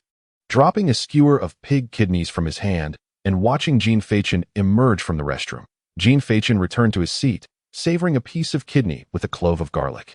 Explaining that he had paid a visit to a friend residing nearby at Elia, Hu Zhu blurted out without a moment's hesitation. Are you some sort of detective, Hu Zhu? Did you uncover any useful information? About that. Jean Feichen's expression turned grave, and after a moment's contemplation, he spoke, his chest unexpectedly broad. Hu Zhu's countenance mirrored the seriousness. What color? White. Ugh. What sort of questions are you asking? Jean Feichen chuckled lightly, then shifted the tone to a more serious note. If I recall correctly, Lia's father should be of the Chun realm, right? You weren't discovered by him, were you? Jean Feichen shook his head. If he had discovered me, we wouldn't be chatting here. Hu Zhu raised an eyebrow with keen interest. How did you manage that? As a mere Ming realm, you evaded a spiritual search from someone 2 realms above you. I'm but a delicate petal. Even if he were to locate me with his spiritual power, he wouldn't take it to heart. What a shameless ability. That is quite something. Hu Zhu remarked, somewhat astonished. Just average. Really, nothing extraordinary, Jean Feichen replied, taking a sip of green apple soda and wiping his mouth. By the way, how many huans this year? For more than last year, making a total of 8. Including you. Hu Zhu's face brightened at the mention. The emergence of each huan signifies an increase in the confidence of the great Xia, bringing joy to every citizen. So many? Jean Feichen exclaimed, unable to contain his astonishment. Last year, only 4 huans emerged, heralded as a golden era, and now, astonishingly, there were 8. Indeed, 2 alone have appeared in the capital, Hu Zhu said, clicking his tongue. Point 2. That's truly terrifying. Speaking of which, you are quite the anomaly yourself. Jean Feichen cast a puzzled glance at Hu Zhu. What do you mean by that? Most of those are from prominent families. Yet you are a lone warrior. Hu Zhu paused for a moment. But in essence, it matters little. They are all huans, none weaker than the others. The only distinction lies in the zhengxing. Is that so? Chapter 14. The gift from home. Hu Zhu nodded, explaining that those from distinguished families typically do not require an official zhengxing, relying instead on the strength of their kin, as family members are deemed more trustworthy. Moreover, if they wish to engage in any clandestine activities, it would be more convenient. But do not overthink it. There is no significant disparity in strength. Essentially, they are all Gu realm experts, generally around the 5th transition. And if conflicts arise among huans, families are not permitted to intervene. Should someone violate this decree, it will be the officials who step in, and this is something you need not worry about. Wait a moment. Jean Feichen raised his hand to interrupt, saying, why should I be concerned? I have no enemies. Hu Zhu waved his hand dismissively, replying, eventually, one must face such matters. There is no need to rush. Jean Feichen, perplexed, questioned, what do you mean by eventually? And which part of my statement implies urgency? Hu Zhu cleared his throat, stroked his non-existent beard, and spoke with an air of wisdom. Young man, you must understand that the world is not merely about conflict. It is about human relationships and societal intricacies. Setting aside other considerations, I, as your teacher for 3 years and an elder who has known you for nearly a decade, possess a certain understanding of your character. You are an introverted individual, averse to social interactions, exuding an aloof exterior while concealing a yearning spirit within. Though you may appear to be a clever strategist, you have a penchant for eccentricity and an abundance of playful banter. You cannot endure the mutual flattery and adulation of your peers, which inevitably leads to minor troubles, and from minor troubles arise greater complications. Do you comprehend? After finishing, Hu Zhu squinted his eyes, waiting for Jean Feichen to humbly seek his counsel for a solution. After a considerable pause without any response, Hu Zhu could not resist opening his eyes to look, only to find that Jean Feichen had, unbeknownst to him, been surrounded by several blushing young ladies. Observing the charming girls encircling Jean Feichen, each seeking a way to obtain his contact information, Hu Zhu could not help but sigh inwardly, pondering what it was about this lad that garnered such affection. Yet, upon noticing Jean Feichen's tall stature and his strikingly handsome face, Hu Zhu sighed again, reflecting that the era of valuing appearances would never change. Eventually, Hu Zhu and the escaped Jean Feichen returned home, after a swift and efficient repair. The front door and courtyard had been restored to their original state. The full moon hung in the sky, adorned by twinkling stars, while the occasional chirp of cicadas seemed to beckon people not to squander this splendid summer. With a thud, the car door closed. As they stepped out, Hu Zhu halted Jean Feichen, who was about to enter the house. By the way, I remember you have a driver's license, right? Yes, Jean Fachin replied, pausing. I just got it last month. Why do you ask? With a mysterious smile, Hu Zhu said, I have a gift for you. The two made their way to the side garage of the villa. Beep, as Hu Zhu pressed the garage door opener. The bronze door slowly swung open. The moment it did, a roar resembling that of a steel beast erupted from within. The pale moonlight illuminated the garage, revealing a mid-sized SUV parked inside, its roaring fuel engine growling incessantly. Hu Zhu stepped inside, gently patting the vehicle's hood, grinning. This is a specially modified Land Rover Defender, equipped with an 8.0-liter V16 engine. The exterior is crafted from the finest materials available, and the wheels are made from a special polymer that can withstand ordinary weaponry, making it capable of navigating various challenging terrains. Under the moonlight, the sleek black body of the vehicle exuded an air of luxury, while the striking red emblem at the front was particularly eye-catching. Stirring one's heart, Hu Zhu chuckled at the somewhat dazed Jean Fachin, approached him, patted his shoulder, and then took his hand, placing a set of car keys into his palm. Now, it belongs to you. Hu Zhu chuckled softly before continuing. Before you reach the Imperial realm, he will be an indispensable companion for you. Although I cannot procure the fine items belonging to those prominent families, this one I can certainly acquire. You. Jean Fachin's voice trailed off as he lowered his head, concealing his expression from view. Why are you giving me this? The words escaped. You need it, don't you? Besides, did you not claim to be a magician? How impressive it would be to drive out in a grand Land Rover and perform magic. Hu Zhu jested, lightening the atmosphere. He then stepped forward, brushing past Jean Fachin, resting his arm on the latter's shoulder, gazing at the luminous full moon before speaking again. You are about to leave. Though I know not where you are headed, it surely cannot be here. When venturing out, one ought to have a mode of transportation, right? Although, given your status as a sovereign wielder of celestial artifacts, such things are at your fingertips. Can the offerings from the outside world truly compare to those from home? Home. Faced with this unfamiliar term, Jean Fachin found himself momentarily at a loss for words. Unsure of how to respond, we have known each other for 8 years now. You are practically family. Let us not stand on ceremony. Consider this a gift from me for your awakening as a sovereign wielder of celestial artifacts.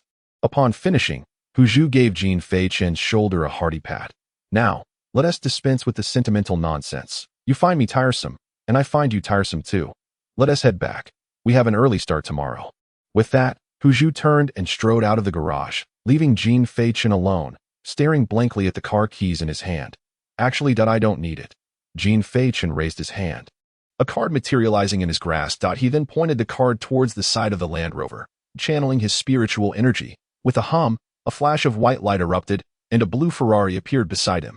I had inscribed this long ago. However, Jean Fachin approached the Land Rover, gently brushing his fingers over the window, whispering softly, "Thank you for the car." Having spoken, he retracted the Ferrari, cast a final glance at his very first car, and returned to the villa. Half a minute after his departure, a shadow emerged beneath the moonlight, coalescing into a figure draped in a black cloak. He approached the vehicle, extending a finger to trace over the hood, then gently rubbing his fingers together. Quite an extravagant craftsmanship. Intriguing. The following morning, June 11th, the sun began to rise, its rays filtering through the old trees before the door, casting mottled shadows on the table within. What shall we do today? Jean Fachin placed his coffee back on the table, speaking without raising his gaze from his phone. Wait. Hu Zhu reclined on the sofa, crossing his legs as he watched a television program.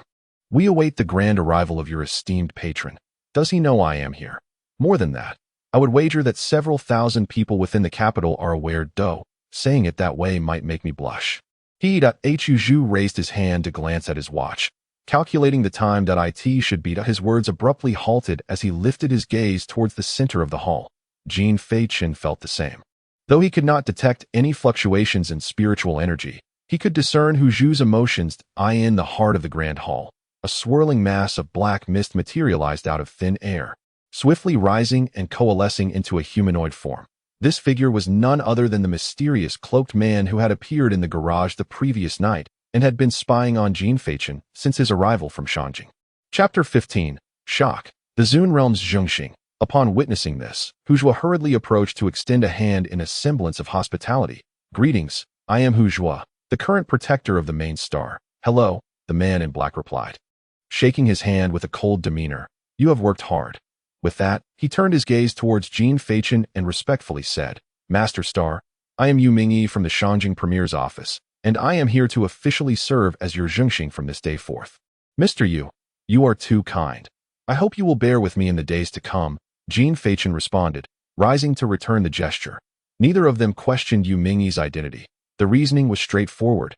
No one stronger than Hu Zhuo could appear here without permission from Shangjing. As the words hung in the air, silence enveloped the room, creating a moment of awkwardness among those present. Hu Zhuo thought to himself that this Zhengxing seemed to be a man of few words, yet formidable in nature, that he quickly interjected to ease the tension. Mr. Yu, let us take a seat and converse. You two continue your discussion while I prepare some tea. There's no need for that. We shall leave immediately. Yu Mingyi replied, waving his hand. Immediately? Where to? Hu Zhuo asked, taken aback. To Shangjing City, Tiansu Academy. Yu Mingyi responded coldly. The other academies sent representatives here yesterday, but I intercepted them. My recommendation is for Master Star to proceed to Tiansu Academy. However, should Master Star have other destinations in mind, any academy or institution within the Great Xia is open for consideration. With that, Yu Mingyi turned his attention to Jean Fachin. The latter merely waved his hand dismissively. His tone casual, I'm fine with anything. I trust your judgment. Such a nonchalant attitude did not stem from a lack of responsibility on Jean Fachin's part. Rather, it was a testament to his complete trust in the Zhengxing's recommendation. In other words, he believed in the intrinsic value of his own potential. Just as a steed requires a discerning master, so too does one of his caliber need the finest guidance. Each Zhengxing was a powerhouse capable of moving mountains and filling seas, and they were undoubtedly well-versed in instructing novices. Thus, Jean Fachin could rest assured that the judgments of a Zhengxing, or any strong individual, would be far more precise than his own.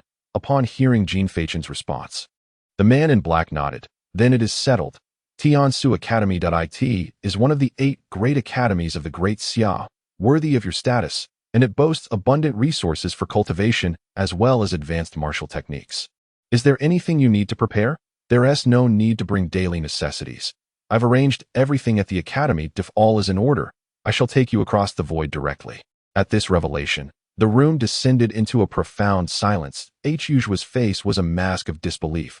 He could hardly fathom what he had just heard. He rubbed his ears in disbelief, questioning whether he had misheard. After a considerable pause, he stammered, You just said that crossing the void. His voice trembled with astonishment and confusion, as if he could scarcely accept the gravity of the statement. After all, traversing the void is, for most individuals, nothing short of a fanciful tale, as it is a feat achievable only by those of the Zun realm. What is the matter? Is this not a swifter approach? Yu Mingyi expressed a hint of confusion. What the hell? You are a Zun realm expert? Hu Zhuo exclaimed, unable to contain his astonishment as he gazed incredulously at Yu Mingyi, who appeared utterly nonchalant. Jean Fachin mirrored his astonishment, his expression betraying a loss of composure as he regarded Yu Mingyi. Indeed, upon receiving further affirmation, Hu Zhuo began to question his existence.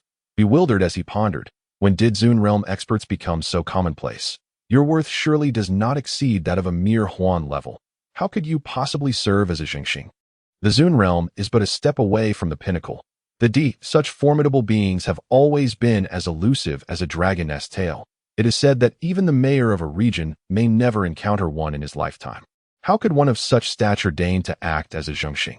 Has the Great Xia surreptitiously advanced to a point where Zun realm experts are in abundance? Countless speculations cascaded through Hu Zhuo's mind. Meanwhile, Jean Fachin's thoughts raced. By conventional wisdom, every Zun realm expert is of paramount significance, either engaged in clandestine missions or exploring secret realms, leaving them with insufficient time to serve as a Zhengxing. However, if one were to mention any relatively idle Zun realm experts, it would only be those within the Prime Minister's office of the capital, tasked with the protection of a certain individual. The one referred to just now seemingly hails from that very office. Could this be the arrangement of that individual? Yet, how could he possess the clout to summon a dignified Zun realm expert to serve as a Zhengxing? Is it due to his ability to perform magic tricks? No, that seems quite plausible. Yu Mingyi observed the pair, one scratching his head in confusion, the other stroking his chin in contemplation, and sighed, preparing to weave a poorly concocted tale he had long since devised. After a lengthy 5-minute assault of fabrications, silence enveloped the two. Such an ugly lie. Jean Fachin, and Hu Zhu exchanged glances, both discerning Yu Mingyi's reluctance to divulge the truth, thus refraining from further inquiry. Observing the two silent figures, Yu Mingyi mused inwardly. Although I have not interacted with others for many years, I have not become estranged from society. Lies still find credence. Splendid. Thus, their self-soothing concluded, and they returned to the matter at hand. When inquired if there was anything essential to bring along, Jean Fachin scratched his head, reflecting for a moment before realizing he possessed nothing but his life, the ISA vehicle permissible. Before Yu Mingyi could respond, Hu Zhu interjected, "Hey, Jean Fachin, that model called Land Rover Defender 8.0, V16, cold reaction turbocharged, red label. There's only one in all of Great Xiad, don't downplay it." All right, Jean Fachin consoled, as though soothing a child, before turning to Yu Mingyi. "So, can we take it?" "No problem," Yu Mingyi replied with a frosty nod, reminiscent of a machine. "Good, then we have nothing more to discuss. Let us depart." The three arrived before the garage, Yu Mingyi standing a short distance away while Hu Zhu and Jean Fachin exchanged the customary farewells expected at such junctures. A few minutes later to Mr. Yu. All is well. Upon hearing the call of Jean Fachin, Yu Mingyi strode forth. "Are we ready to depart?" "Yes, there are no further matters to attend to." With a grand sweeping gesture, Yu Mingyi unleashed a vast surge of spiritual energy from within, enveloping the vehicles parked in the garage in a cloak of black mist, which soon dissipated. He then turned, his palm gracefully gliding through the space before him. With a resounding crack, the very fabric of space was torn asunder, revealing a jagged rift. The lightning-like fissure gaped open, revealing an abyssal void within, exuding a terrifying pressure of spiritual energy. This the rift of space. "Let us proceed." Yu Mingyi took a step forward, half his body merging into the spatial void, and then turned to speak. Jean Fachin snapped back to reality, gesturing to Hu Zhu as he said, "I'm leaving. Don't miss me too much." Hu Zhu remained silent, merely expressing a gentle smile as he watched it. It was only after Jean Fachin had completely vanished into the rift that he spoke. "We shall meet again." Chapter 16. Tiansong Academy, June 11th. Morning. In the capital city, Tian's district, within the villa complex of Tiansong Academy, suddenly, a rift in space tore open in the courtyard of a villa. Yu Mingyi emerged, accompanied by the bewildered Jean Fachin. With a snap of his fingers, Jean Fachin shook off his stupor. Instinctively, he scanned his surroundings, and upon seeing the distinctly different courtyard, he exclaimed, "This is the Tiansong Academy, one of the 8 academies of the Great Xia." Yu Mingyi pointed to the villa behind him and said, "This will be your residence from now on. The facilities within are fully equipped. There is nothing you need to prepare. It truly is luxurious." Jean Fachin marveled. The villa boasted 3 stories, sprawling across approximately 200 square meters, including the courtyard. It likely encompassed around 500 square meters. To call it extravagant would be an understatement. "You are of the Huan level. This is merely the most basic accommodation that if Tiansong Academy cannot provide even this, then it may be time to consider a change," Yu Mingyi remarked, then waved his sleeve toward the open space. With a flourish, spiritual energy surged forth, and the familiar sight of a Land Rover Defender materialized before them. "Your residence is equipped with a smart assistant, and within the academy, you may inquire about any matters." Yu Mingyi explained that "I am Zhengxing. Unless you find yourself in peril or face challenges in your cultivation, I shall not manifest. Nevertheless, rest assured, I am always present. So, pursue whatever you desire without concern for the prestigious families. Remember, I am of the Zun realm." With those words, Yu Mingyi's form gradually transformed into a wisp of black mist, and just as he was about to vanish completely, he left behind a final message. "At noon, there will be a reasonably decent match at the 3rd Deadpool that if you are interested, do take a look." The last echo of his voice faded. Yu Mingyi had entirely disappeared from sight. "What a comforting feeling," Jean Fachin murmured, then lazily stretched his limbs, exclaiming, "Ah, how delightful." It was a competition that could be deemed passable, as even Mr. Lin Yu remarked. "It must be quite intriguing." Jean Fachin glanced at his phone, surprised to find it was already 11:30. Was the competition set to commence in just half an hour? With time slipping away, he relinquished the idea of viewing a house and retrieved the keys to the Land Rover Defender 8.0 that Hu Zhu had gifted him. With a press of the accelerator, the metallic beast roared to life, its thunderous growl resonating throughout the courtyard.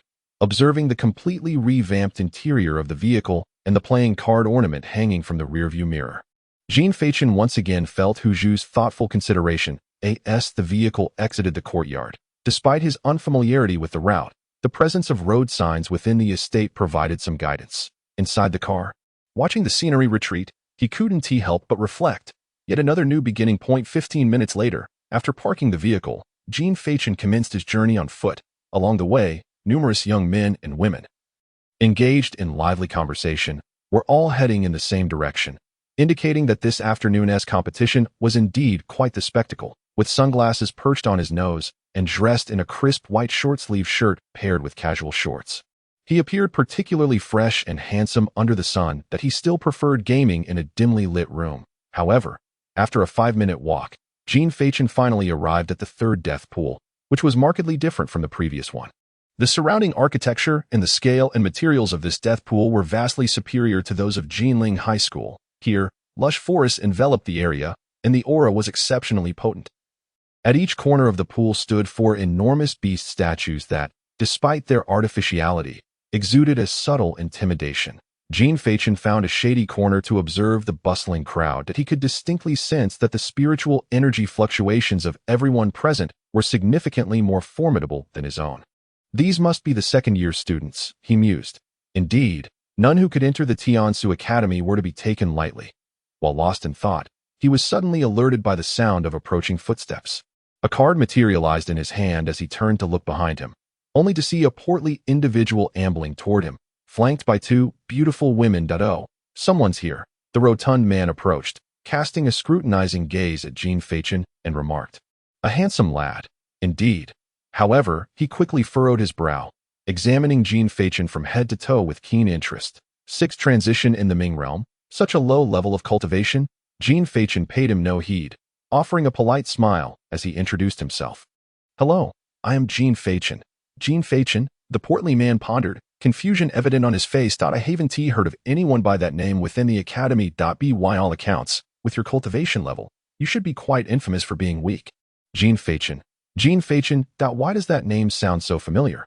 The man muttered to himself, yet the academy indeed did not seem to have anyone by that name. He repeated the name twice more, scratching his head in mild frustration. At that moment, one of the women beside him suddenly changed her expression, hurriedly whispering something into the portly man's ear. It is abundantly clear that the expression of the corpulent individual transformed from confusion to a state of stupor, then shifted from stupor to astonishment, ultimately culminating in sheer bewilderment. Truly, it was a splendid display of facial metamorphosis. "You are the renowned Huangjie elder?" the hefty man inquired tentatively, casting a glance around, prompted by the girl's reminder.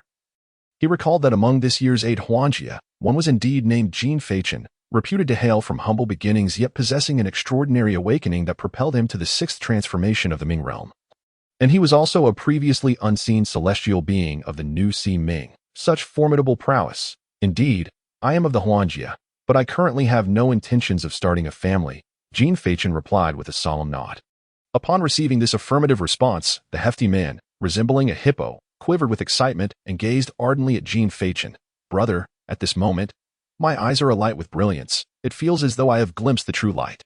"You possess light," Jean Fachin remarked, casting a glance at the shadow beneath him. "In the shaded area, from whence do you derive such light? My brother, you truly possess a sense of humor." The hefty man chuckled heartily, before brushing off his clothing and extending his hand. "Brother Chun, I am Shang Buqi. It is a pleasure to make your acquaintance. Please consider me as your own sibling. A splendid name," Jean Fachin responded while shaking his hand, a smile gracing his lips. "It has a melodic quality to it." Shang Buqi erupted in laughter, not entirely grasping the meaning, yet reveling in the mirth nonetheless. "Is Brother Chun also here to witness the duel between Wang Bai and Lian Yulo?" Jean Fachin waved his hand dismissively. "Just call me by my full name. I am not well acquainted with the specifics, having just arrived to partake in the festivities." Just as the hefty man was about to utter something further, a thunderous cheer erupted from all directions. "Young Master Lian! Young Master Lian! Young Master Lian! Young Master Lian! Wang Bai! Wang Bai! Wang Bai! Wang Bai!" The deafening roars reverberated from every corner. 2 youths, standing tall and proud, approached from either side of the dead pool. "Who are these 2? Jean Fachin, leaning against the wall in the shade, queried in confusion as he observed the 2 young men drawing considerable attention. Upon hearing the question, Shang Buki hurriedly stepped forward with a beaming smile. Brother Chun, these two are renowned figures from the second year of the academy. He first gestured towards the individual on the left. This fellow is Lien Yulo, hailing from the Lien family of Jiangnan. Wielding the extraordinary lotus bow, he was also the second-place winner in last year's freshman competition, currently at the 9th transformation of the Zhan realm. Indeed, formidable. Having spoken, Shang Buki then pointed to the other individual, stating, "This one is Wang Bai, an ordinary merchant's son with no notable background, possessing the exceptional Shihua knife. He was the 3rd-place winner in last year's freshman competition, currently at the 9th transformation of the Zhan realm, a terrifying force. However, he is rather simple-minded and has always looked down upon Lien Yulo, leading to frequent clashes between them, which has become a rather commonplace occurrence. Yet, since they are both notable figures, the spectators are always eager to watch, drawing a crowd of onlookers. Lien Yulo bore a visage that radiated the essence of a refined gentleman, consistently smiling and graciously acknowledging the cheers from the crowd. In stark contrast, Wang Bai possessed a robust physique reminiscent of a tiger, his countenance likely to induce tears from a child. All are exceptional beings. How frightening, indeed. Jean Feichen muttered unintentionally. Such words ought not to escape your lips. Shang Buki remarked with a hint of sarcasm, quickly elucidating. After all, this is the Tiansu Academy, where 1/8 of the elite among the over 8 billion people of the Great Xia resides. Only within these 8 prestigious institutions can one encounter the extraordinary. Elsewhere, they are virtually invisible. Jean Feichen nodded in understanding, realizing that he had previously remained oblivious to such matters, as he had never considered himself destined to enter one of the 8 academies. The 8 academies were established a millennium ago by 8 pioneers of the Great Xia, gathering the world's prodigies to diligently cultivate their talents and fight for humanity. They stand as a sacred place in the hearts of every citizen of the Great Xia, nearly monopolizing all the gifted individuals in the realm. However, returning to the matter at hand, Brother Chun, why have you arrived so early? Aren't the new students supposed to enroll in August? Jean Feichen replied. Primarily because I possess an innate love for learning and wish to immerse myself in this atmosphere as soon as possible. Upon hearing this, Shang Buki couldn't help but raise a thumb in admiration, exclaiming, "Truly, you are deserving of the title of an extraordinary being. This attitude is indicative of imperial potential. The champion of the next freshman competition will surely be you." How could that be? There are others who are also extraordinary. Jean Feichen waved his hand, smiling and shaking his head. "It is only you. For your presence in the academy signifies that no other extraordinary beings can attend, thus maintaining the balance among the 8 academies." Shang Buki scratched his head in confusion. There's such a rule. Jean Feichen countered, genuinely surprised that there were so many regulations among the academies. He had expected competition to be akin to what was depicted in novels, driven by monetary incentives. Shang Buki nodded slowly, explaining, "The academy has stringent criteria for accepting extraordinary talents. If only 3 are admitted in a year, they are distributed based on the overall standards of the 8 academies. However, if, as in this year, a rare occurrence yields 8 at once, each academy will certainly receive 1. Isn't that quite something, Brother Chin? Have you not encountered the vice principal? Did he not inform you?" "I have not. I arrived at the academy only recently before coming here. That cannot be right." Shang Buki pondered, scratching his stomach. "You are truly a fool. How could he not first escort you to the principal to familiarize you with the academy and acquire the exclusive resources for extraordinary beings, allowing you to wander aimlessly?" Jean Feichen chuckled awkwardly. "Who knows? How peculiar. Why do I always feel a chill running down my back?" Meanwhile, in another location, within the office of the vice principal of Tiansu Academy, the grizzled vice principal sat comfortably at his desk, stroking his beard and smiling warmly at the individual opposite him. "The arrival of Lord Yu is indeed a great honor for our academy." He chuckled. Before Yu Ming could utter a word, the vice principal continued, "What brings you here? Is there a directive from that esteemed individual?" Draped in a black robe, Yu Ming reclined on the sofa with an air of nonchalance, casually setting aside the book in his hand, and coldly replied, "I come in the capacity of Zhengxing, not as a representative of the Prime Minister's Academy." "Zhengxing?" The vice principal appeared momentarily taken aback. "What manner of Zhengxing are you?" "By the arrangement of that esteemed individual." The vice principal paused for a moment of contemplation, then leaned slightly forward, inquiring, "Really? Do I strike you as someone who enjoys jesting?" Mo Mingyi retorted, "That certainly does not seem to be the case." The vice principal shook his head in denial, and continued, "So, are you implying that the identity of the Hu-in-level student who will be coming to the academy has already been established?" The person has arrived. With a clatter, the vice principal sprang from his seat in astonishment, exclaiming, "What? They have all arrived?" Mo Mingy glanced at the clock on the wall and replied indifferently, "At this time. They should be observing that lad from the Lien family's competition. Are you out of your mind? Mo Mingy, you brought the person here, yet you did not bring them to me. What on earth are you thinking? Have you completely lost your wits?" Upon hearing of Mo Mingy's audacious act, the vice principal immediately resorted to the language of the elder generation. "TSK, do not forget that I am that child's official guiding star. With the authority to suggest a transfer to him. Is that a threat?" "Very well," the vice principal bellowed, then settled back into his chair. "By the way, which Hu-in-level student is it that warrants your personal attention as the guiding star?" "Jean Fachin." Upon hearing this name, the vice principal blurted out without a moment's hesitation, "The owner of the newly emerged Hu-in-level celestial artifact, Zhongshu Garden, who, upon awakening on the first day, killed a classmate and later infiltrated a female classmate's home at night. Evading the spiritual energy search of 2ch in-realm masters. It is indeed him, is it not?" Mo Mingy revealed a smile that was neither fully amused nor entirely serious upon hearing the latter part of the statement. Remarking, "Indeed, you possess quite the insight, Vice Principal." Chapter 18. The blood of the three clans. Too sparse, such words should not be spoken lightly. I have merely heard them through the grapevine. The vice principal hastily interjected. Mo Mingy shook his head and chuckled, choosing not to dwell on the matter. "That child, let me give you a word of caution. The female student he is observing will likely meet her demise at his hands sooner or later. You should remember to handle it discreetly." "What do you mean by discreetly? What do you think?" The vice principal's expression turned troubled. "Surely, the crime cannot be so severe. Even if Jean Fachin is at the Hu-in level, it does not grant him the right to take lives indiscriminately. Mo Mingy chuckled lightly, raising a finger to gesture upwards, implying that the girl had committed an unforgivable offense, and that the punishment meted out by the three clans was already lenient. As for the nature of her crime, you ought to comprehend. The vice principal was momentarily taken aback.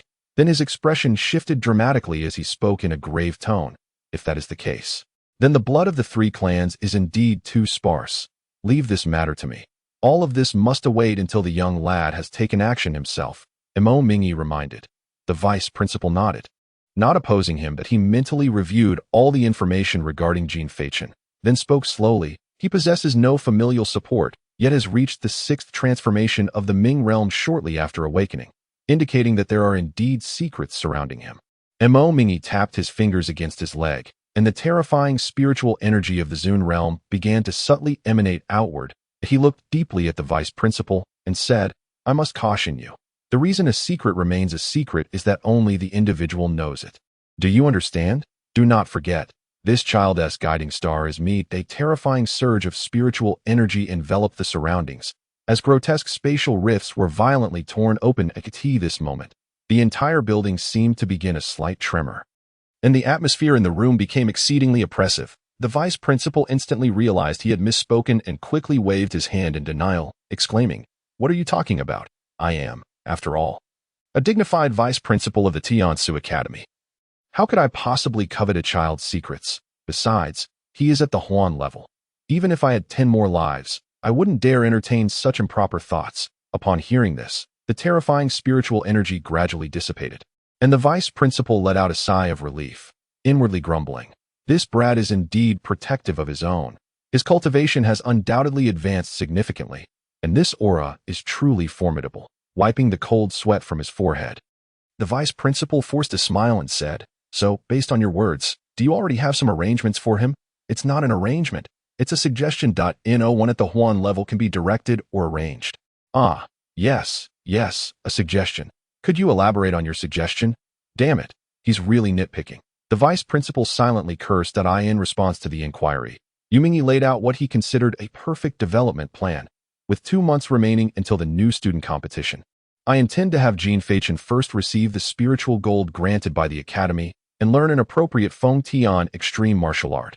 "Well, I think that's feasible." The vice principal nodded in agreement. "And then, go to the Great Wasteland to enhance practical combat ability." "For how long?" "Until the school year begins." The vice principal was instantly flabbergasted. "Hold on, my friend, A week of cultivation at most is feasible.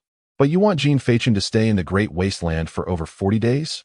Normally, the Great Wasteland is a place only accessible to those at the Jean level, but since he is at the Huan level, it's not impossible for him to go early to acclimatize. However, to send him there for such an extended period right off the bat, are you serious? The vice principal looked at Yumingyi, exasperated to the point of laughter. Training in the perilous Great Wasteland is beneficial for breaking through one's limits. Only through such means can one rapidly enhance their strength, secure first place in the new student competition, earn rewards, and establish a reputation. Yumingyi spoke earnestly, completely oblivious to the expression on the vice principal's face. Stop right there. The vice principal could no longer endure the conversation, interrupting Yumingyi with a stern countenance. Unwavering and resolute. This is unacceptable. I cannot agree. Jean Fachin is merely at the Ming level. He hardly comprehends the waves of energy, and it is far too perilous. The individual he killed in the dead pool illustrates that Jean Fachin is unlike others his age. His mental fortitude and combat talent are exceptionally rare. Coupled with his Huan-level abilities, he has no need to take such risks to easily attain success in the new student competition. After the vice principal's lengthy discourse, Yumingyi remained unfazed, merely extending a finger to point upwards once more, indicating his belief that it was indeed possible. Impressive. The vice principal's expression shifted rapidly, ultimately settling into a deep confusion. If you have such a well-thought-out plan, why not just let Jean Fachin attend a more casual academy? You might as well take him on as an independent cultivator. The main reason is that you have an abundance of excellent resources. Why not take advantage of them? Yumingyi replied candidly. How remarkable. My heavens, you must be a genius, Yumingyi. Are you mocking me? The vice principal, at this moment, found himself at a loss for words, merely raising both thumbs in admiration towards the person across from him, showering praises as long as you understand. Yumingyi glanced at the time, rose, and walked over to the vice principal, then effortlessly extended a hand, demanding the resources for Jean Fachin's cultivation. The vice principal was momentarily taken aback, then burst into laughter, as if he had lost his mind. Oh my, haha. This is too outrageous, ha. The resources, Yumingyi reiterated, exhibiting selective blindness. What if I refuse? Shall I smash this place? Then give it to me, he insisted. Yumingyi received a ring and inspected its contents before extending his hand once more, stating, the resources for next month. You want next month's resources? Even at the Huan level, there should be some moderation. You cannot demand everything without restraint. Do you truly treat valuable items so lightly? The vice principal gazed at Yumingyi, his brow twitching uncontrollably. You still want it month by month? Haven't you ever attended university? How can you not know this? Yumingyi scratched his head, offering no response, as if deep in thought. Just when the vice principal believed this episode had concluded, Yumingyi spoke again. Then give me what you owe from last month. You haven't given it to me yet, have you? About what? As evening fell, a round moon hung in the sky, adorned by twinkling stars. Jean Fachin, freshly bathed, sat naked on the sofa in the living room, the clamor of the television echoing throughout the room. Leaning against the side of the sofa, he propped his head on one hand, lazily toying with a unique card. With deft fingers, he flipped the card, conjuring 4 more cards into existence, totaling 5, including the initial one. The latter 4 had been engraved today, featuring characters Lian Yulo and Wang Bai, their battle nothing short of spectacular, and Jean Fachin's gains equally remarkable. Noticing the pleasant weather outside, Jean Fachin casually draped a bathrobe over his shoulders and turned to ascend to the rooftop. Chapter 19. Enjoying deception. Upon reaching the balcony, a cool evening breeze brushed against him, dispelling Jean Fachin's slight weariness. He lit a cigarette, resting his hands on the railing, his dark eyes resembling a moonlit spring. As he gazed at the scenery beyond, he pondered his inner monologue. Exhaling a cloud of smoke, Jean Fachin reflected that he was not a person of grand ambitions. He was neither an impassioned fool nor a cunning scoundrel. Perhaps he resided somewhere in between, or perhaps beyond both extremes. His original goal had been to awaken a medium-level celestial object, attend a medium-level university, and with average talent, secure a position as a civil servant, an attractive waste of space, supported by the taxpayers. However, the emergence of a Huan-level celestial object had shattered his tranquil dreams with a heavy blow. Consequently, he concluded, no matter how many times one might restart, life would inevitably be marked by regrets. In a previous life, he was unable to fulfill a grand and lofty mission, which compelled him to enter society at an early age. After numerous twists and turns, he ultimately became a magician on stage.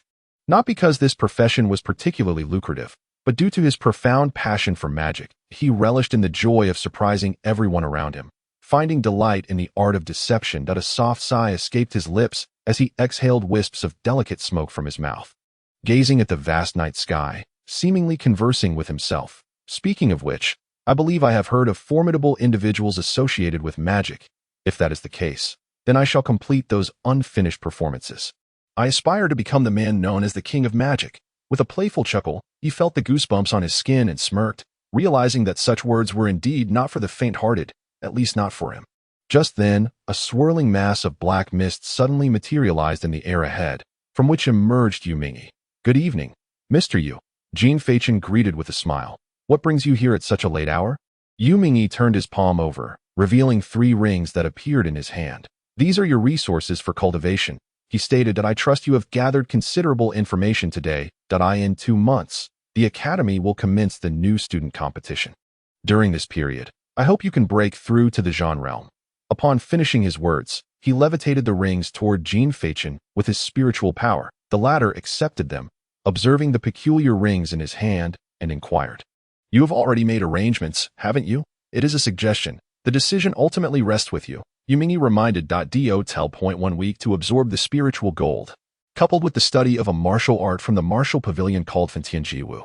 After 1 week, venture to the Great Wasteland and return to the Academy before the competition begins, Yu Mingyi succinctly outlined, leaving no room for superfluous conversation. Jean Feichin pondered for a moment before nodding. "Very well." Then, as if a thought had crossed his mind, he spoke again. "Could you assist me in investigating someone?" "Who?" "Leah from the Li family in Jinling City, Jiang Province. Tonight or tomorrow morning." Yu Mingyi did not inquire why, but merely asked when it was needed. "Tomorrow, please. Gathering too much irrelevant information tonight might disrupt my sleep." Jean Feichin replied with a faint smile that understood. "At 7 o'clock tomorrow, all recent information regarding Leah will be placed on your dining table. Then, good night." Jean Feichin waved with a smile and turned to depart, while Yu Mingyi transformed into black mist and vanished without a trace.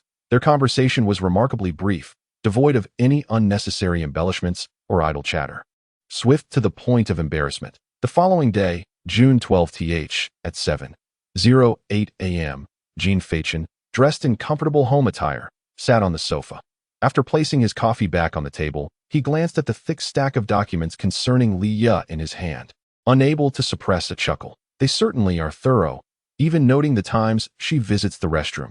Upon noticing the words above, Leah departed from her home early on the 2nd day after her awakening. Heading towards the Academy. It was no surprise that Jean Feichin's weariness vanished from his eyes, prompting a smile to break across his face. "It seems that my little intimidation tactic proved effective. She already believes that her parents, who are entrenched in a realm, cannot protect her, and she is eager to hasten to a school teeming with experts in search of refuge. How astutely adorable she is. Indeed.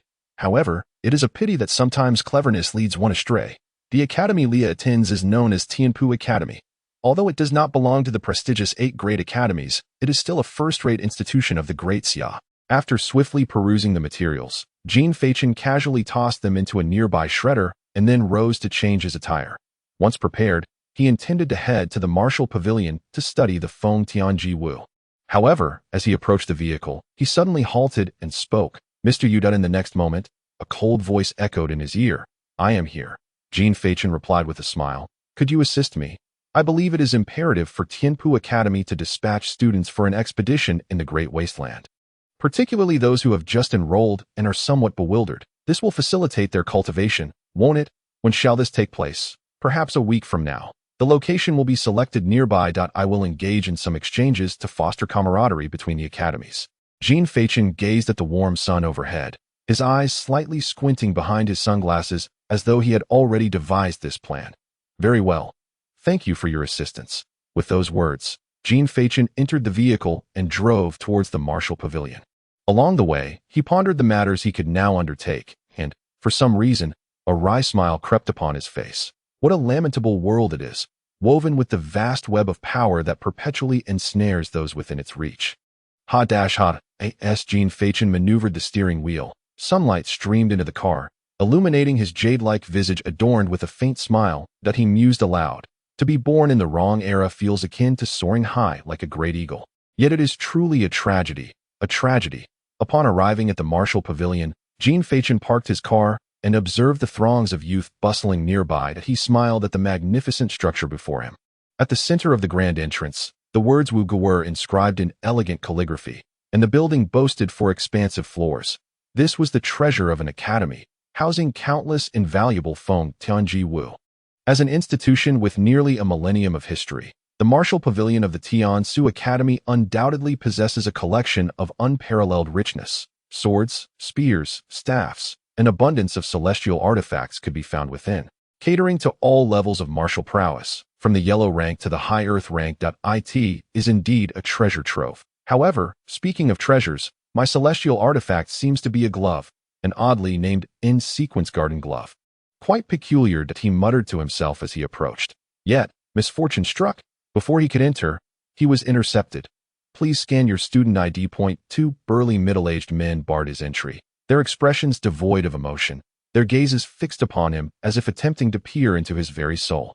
Feeling somewhat unnerved under their scrutiny, Jean Fachin suddenly recalled that he did not possess a student ID, rendering him akin to an unregistered individual within the academy. Jean Fachin scratched his head, a look of confusion crossing his face. How should I explain this? If I were to directly say that I have just arrived as a Huanjing and do not yet possess a student ID, would you mock me? We do not ridicule any citizen. Please present your student ID, or entry will be prohibited. The 2 individuals, as steadfast as ancient pines, replied with unwavering integrity. Hold on a moment, brothers. Let me find a connection. Chapter 20. The Flight Class of the Supreme Martial Arts. With that, Jean Fachin stepped aside, opting to summon Yu Mingyi in a secluded spot to avoid unnecessary trouble. Summoning a powerful figure cloaked in black mist in front of the 2 guards would only invite invisible complications, drawing a crowd of upperclassmen who would undoubtedly gasp in awe, exclaiming, "Wow, it's a Huanjing! Incredible! Azun-level powerhouse." Such ostentatious displays were something Jean Fachin was quite averse to, as the grandeur of a Huanjing was not meant for flaunting, except in gatherings. Moreover, given Yu Mingyi's dramatic entrance, any sensible person would suspect an invasion by foreign entities. That Mr. Yu, could you please arrange my household registration? Otherwise, I find myself at a standstill, Jean Fachin murmured to the air before him. The student ID for the Tiansu Academy requires special processing. I will have the principal contact the Wu Pavilion administrator. You may proceed, came Yu Mingyi's voice in his ear. After hearing this statement, laden with implications of favoritism, Jean Fachin felt resigned. His greatest fears had indeed materialized, as expected. Upon Jean Fachin's return to the Wu Pavilion entrance, an elderly man was already standing there, surrounded by a throng of older students engaged in animated chatter. The unmistakable aura of a Dragon King had arrived. Under the scrutiny of the crowd, Jean Fachin hastily approached the elder. Dragon King, I mean, Huanjing, that's me. Let us hurry inside before someone questions us. Wait a moment, the elder interjected, his murky eyes appraising Jean Fachin from head to toe. That he then chuckled. What a youth of the countryside. Ha ha ha. This innate nobility is indeed rare. Jean Fachin glanced at the gathering crowd below the steps and urged, it is truly an honor to receive your praise. However, could we perhaps enter first? The heat is quite oppressive. Very well, let us proceed, the elder replied, leading Jean Fachin into the Wu Pavilion. As they passed by the 2 guards, he smiled and said, this is Jean Fachin, our academy's Huanjing for this year. His student ID has yet to be issued, so I shall escort him inside. With this declaration, a wave of astonishment rippled through the crowd, and some even began to take out their phones to capture the moment. While I do enjoy surprising others, this is not the manner in which I prefer to do so.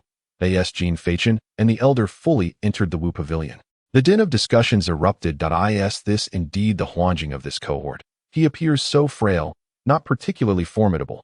Mind your words. Every genius is an anomaly. Be cautious lest he overhear, and you find yourself sharing your bed with a celestial star this evening. The illustrious Taishi clan and the Wang family of the capital have both achieved the esteemed status of Huanji, yet neither has made their way into the renowned Tiansu Academy, which is situated right here in the capital. However, Jean Fachin has quietly made his appearance. If one were to claim that there are no powerful forces behind him, I would find that hard to believe. Indeed, this force must be exceptionally formidable. Yet, I have heard that he is an orphan. If you have heard it, Do you not think there is a possibility it could be true? That is a valid point. Perhaps we should consider probing further? Would such an inquiry yield any benefits for you? I would advise against engaging in such a thankless endeavor. The individuals here are far from foolish, since Jean Fachin has appeared in the Wuga today. It indicates that he must have arrived at the academy the day prior. Within the academy, there are countless individuals with extensive connections, and they must already be aware of this matter. The absence of any rumors suggests they have no desire to offend him, opting instead for a careful observation of the developments. Ultimately, the truth will be revealed during the upcoming freshman grand competition, so why risk becoming embroiled in it? The 2 months will pass swiftly. Moreover, the second-year students must be growing impatient as well as Jean Fachin crossed the threshold of the Wuga. It felt as though a mysterious force had transported him to another realm. The interior left him utterly astonished.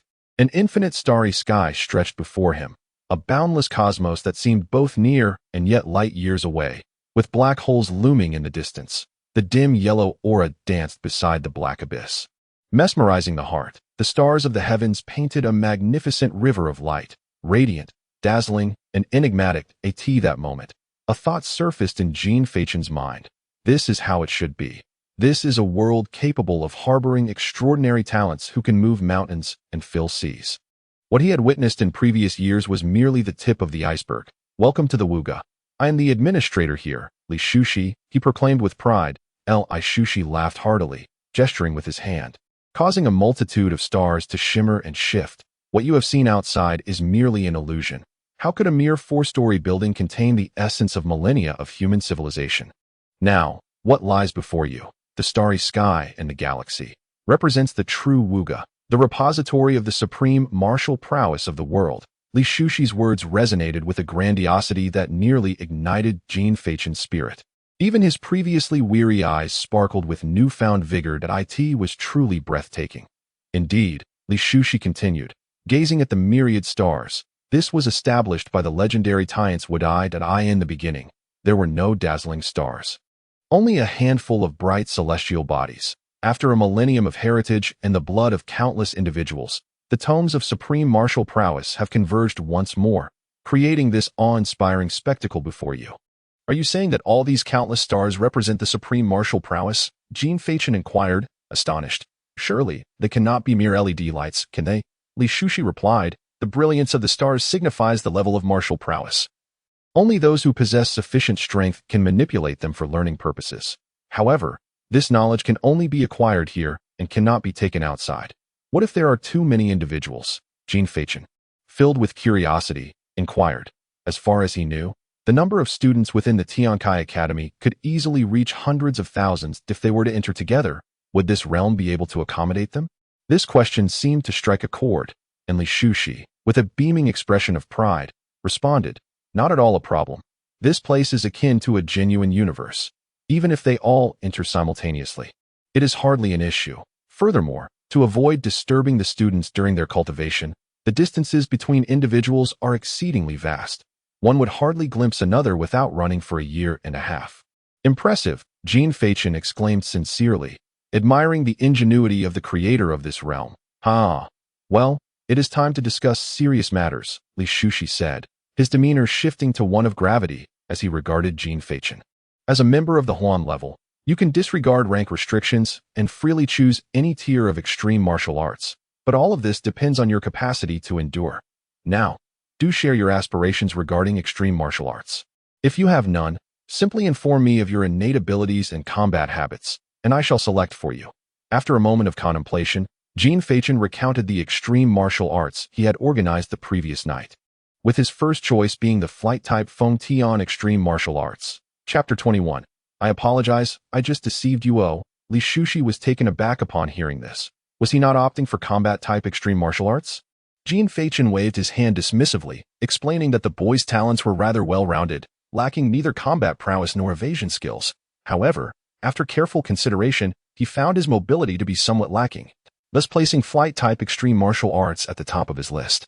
Li Shushi stroked his beard thoughtfully before stating, my request may be somewhat presumptuous, but would you be willing to show me your innate ability? After a brief pause, he continued, rest assured, what I observe shall remain confidential. Of course, Jean Fachin replied without hesitation, Recognizing that such matters would inevitably become common knowledge, he was not one to feign weakness, nor would he wish to offend Li Shushi, a distinguished administrator of the martial pavilion. Although he was of Huan level, refusing would yield no consequences, yet it seemed unnecessary.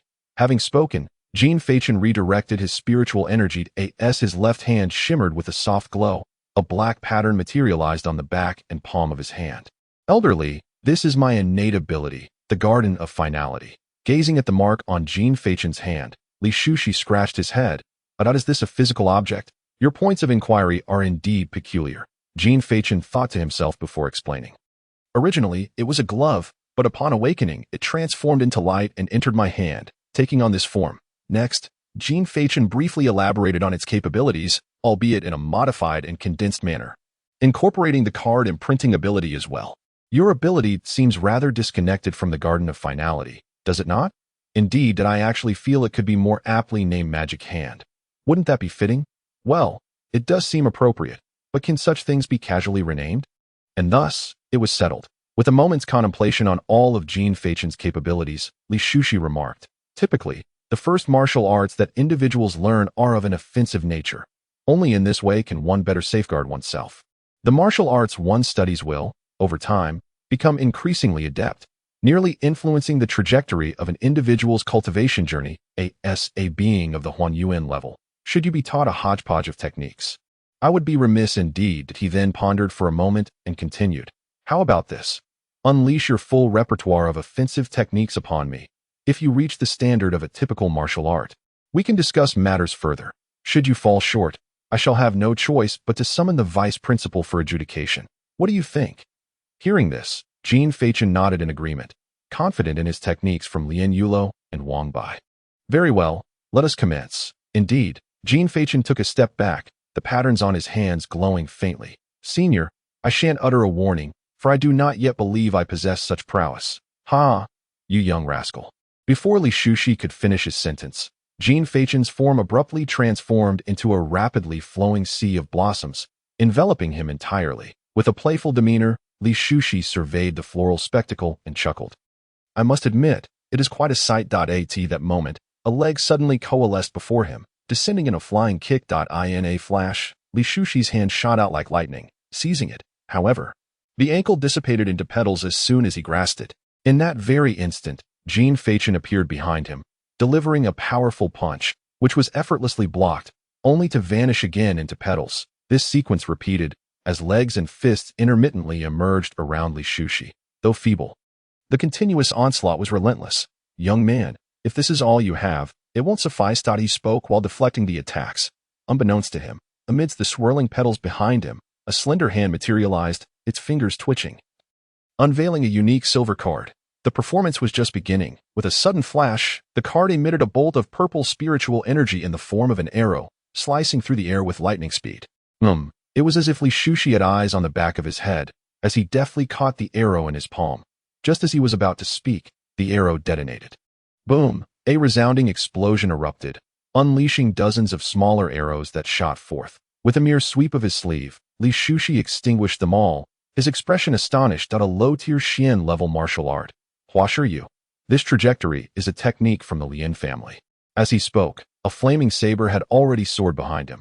Now this is the main attack. Li Shushi's spiritual energy surged, and the long blade was instantly reduced to ash. He continued, a low-tier Xian level martial art. Yinren. Lu, a technique from Wang Bai. Senior, your discernment is commendable. Jin Feichen emerged from the sea of flowers, clasping his hands in a light-hearted BOW. Li Shushi could hardly conceal the astonishment in his eyes as he slowly spoke. What an astonishing ability. If your cultivation were to strengthen further, its power would undoubtedly be even more remarkable. Truly impressive, simply remarkable. Given this, do you believe I have qualified? Absolutely qualified. I am enlightened, he replied. With that, Jin Feichen performed an action that left Li Shushi perplexed. Snap. Jin Feichen snapped his fingers, yet nothing transpired. What are you doing? Li Shushi inquired, bewildered. Jin Feichen remained silent, a smile gracing his lips as he extended a hand, gesturing for him to look behind. Filled with curiosity, Li Shushi turned to gaze back, only to find himself momentarily stupefied. This, This is the glimmering spear tip hovered perilously close to his pupils, mere millimeters away. Before him, a card floated serenely, and before the card, a faint yellow silhouette wielded a spear, its tip directed squarely at Li Shushi's face. As a result of Jean Feichen's earlier snap, this figure was slowly dissipating. How did it evade my spiritual search? Li Shushi stood rigidly, speaking in a dazed, "It has always been present. You simply failed to notice," Jean Feichen replied with a smile. The flowing petals just now were continuously emitting my spiritual energy. And the 2 rounds of attack were also of high spiritual output. My seemingly futile assaults lasted long enough for you to grow accustomed to them. Although the petals have vanished, the spiritual energy remains. Albeit faint, this attack is not insignificant. Rather than evading your search, it would be more accurate to say you overlooked its presence. That cannot be. Li Shushi immediately refuted this claim, speaking sternly.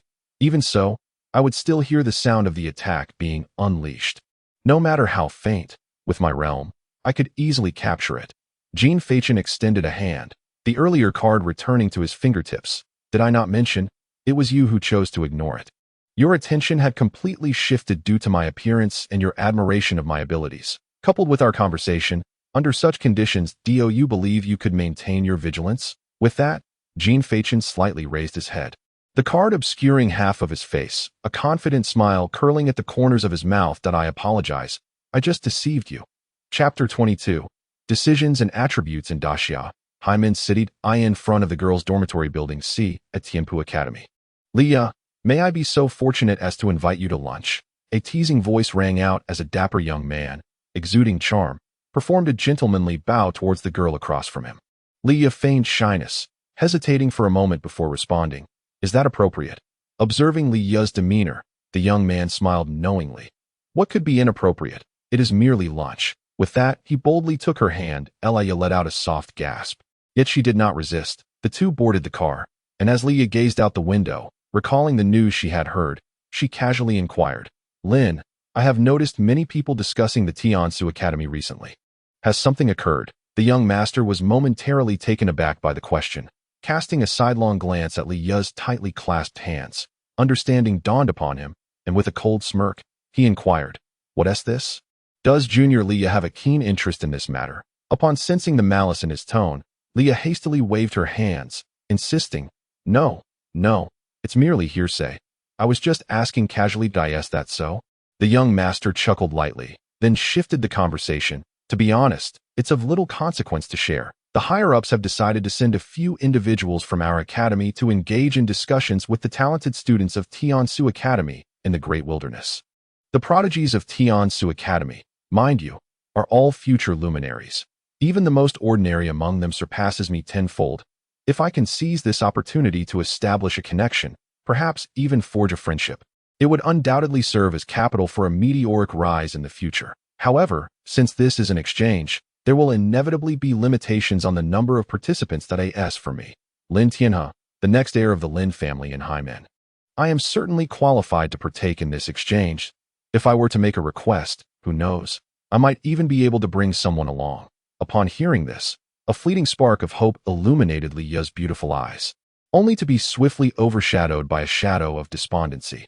She sighed softly, speaking with self-deprecation and melancholy. Senior Lin, of course, possesses such qualifications. I believe the prodigies of Tiansu Academy would be more than willing to be acquainted with you. However, for someone like me, it seems unlikely I will ever have such an opportunity. Junior, Lin Tianhe suddenly smiled. There is no need for this charade. I am fully aware of your intentions. Don't take me for a fool. You simply desire a spot to align yourself with a prodigy from Tiansu Academy, don't you? Senior, how can you say such a thing about me? I do not. Leah stared at Lin Tianhe in shock, covering her mouth with her small hand, her voice trembling. Tears glistened in her misty eyes, presenting a picture of poignant vulnerability. Had it been an ordinary young man, he might have been overwhelmed with anger. Yet, to Lin Tianhe, this scene was utterly laughable. He abruptly halted the vehicle by the roadside and disdainfully remarked, Don't play the crocodile's tears with me. I am offering you an opportunity for success, but such chances must be seized. Saying this, his rough hand rested upon Leah's snow-white leg, roaming with impunity. Everything comes at a cost, do you understand? Of course, if you refuse, I shan't press the issue that we can part ways as strangers. What will your choice be? Li Ya's breath hitched, her mind swirling in turmoil that on one hand lay her promising future, on the other, the dread stemming from a formidable adversary. She was merely at the first level. Quite commendable, yet the threat she faced was at the transcendent level to survive. She needed the protection of the 8 great Academy's geniuses. Fortune had smiled upon her, presenting this opportunity, should she let it slip away. The consequences would be dire. After a prolonged silence, Leah slowly opened her eyes, her tone unusually calm. Drive on, senior. The words seemed to have drained her of all her strength. Elia gazed at her reflection in the rearview mirror, and for some inexplicable reason, her eyes appeared to have deepened. Jean Fachin, I do not harbor hatred towards you. Rather, I resent myself for not being at the same level. However, I have finally shaken you off. The one whom the young girl cares for is presently engaged in an endeavor known as showing off. Li Shushi gradually emerged from his astonishment, looking at the youth opposite him. A thought crossed his mind.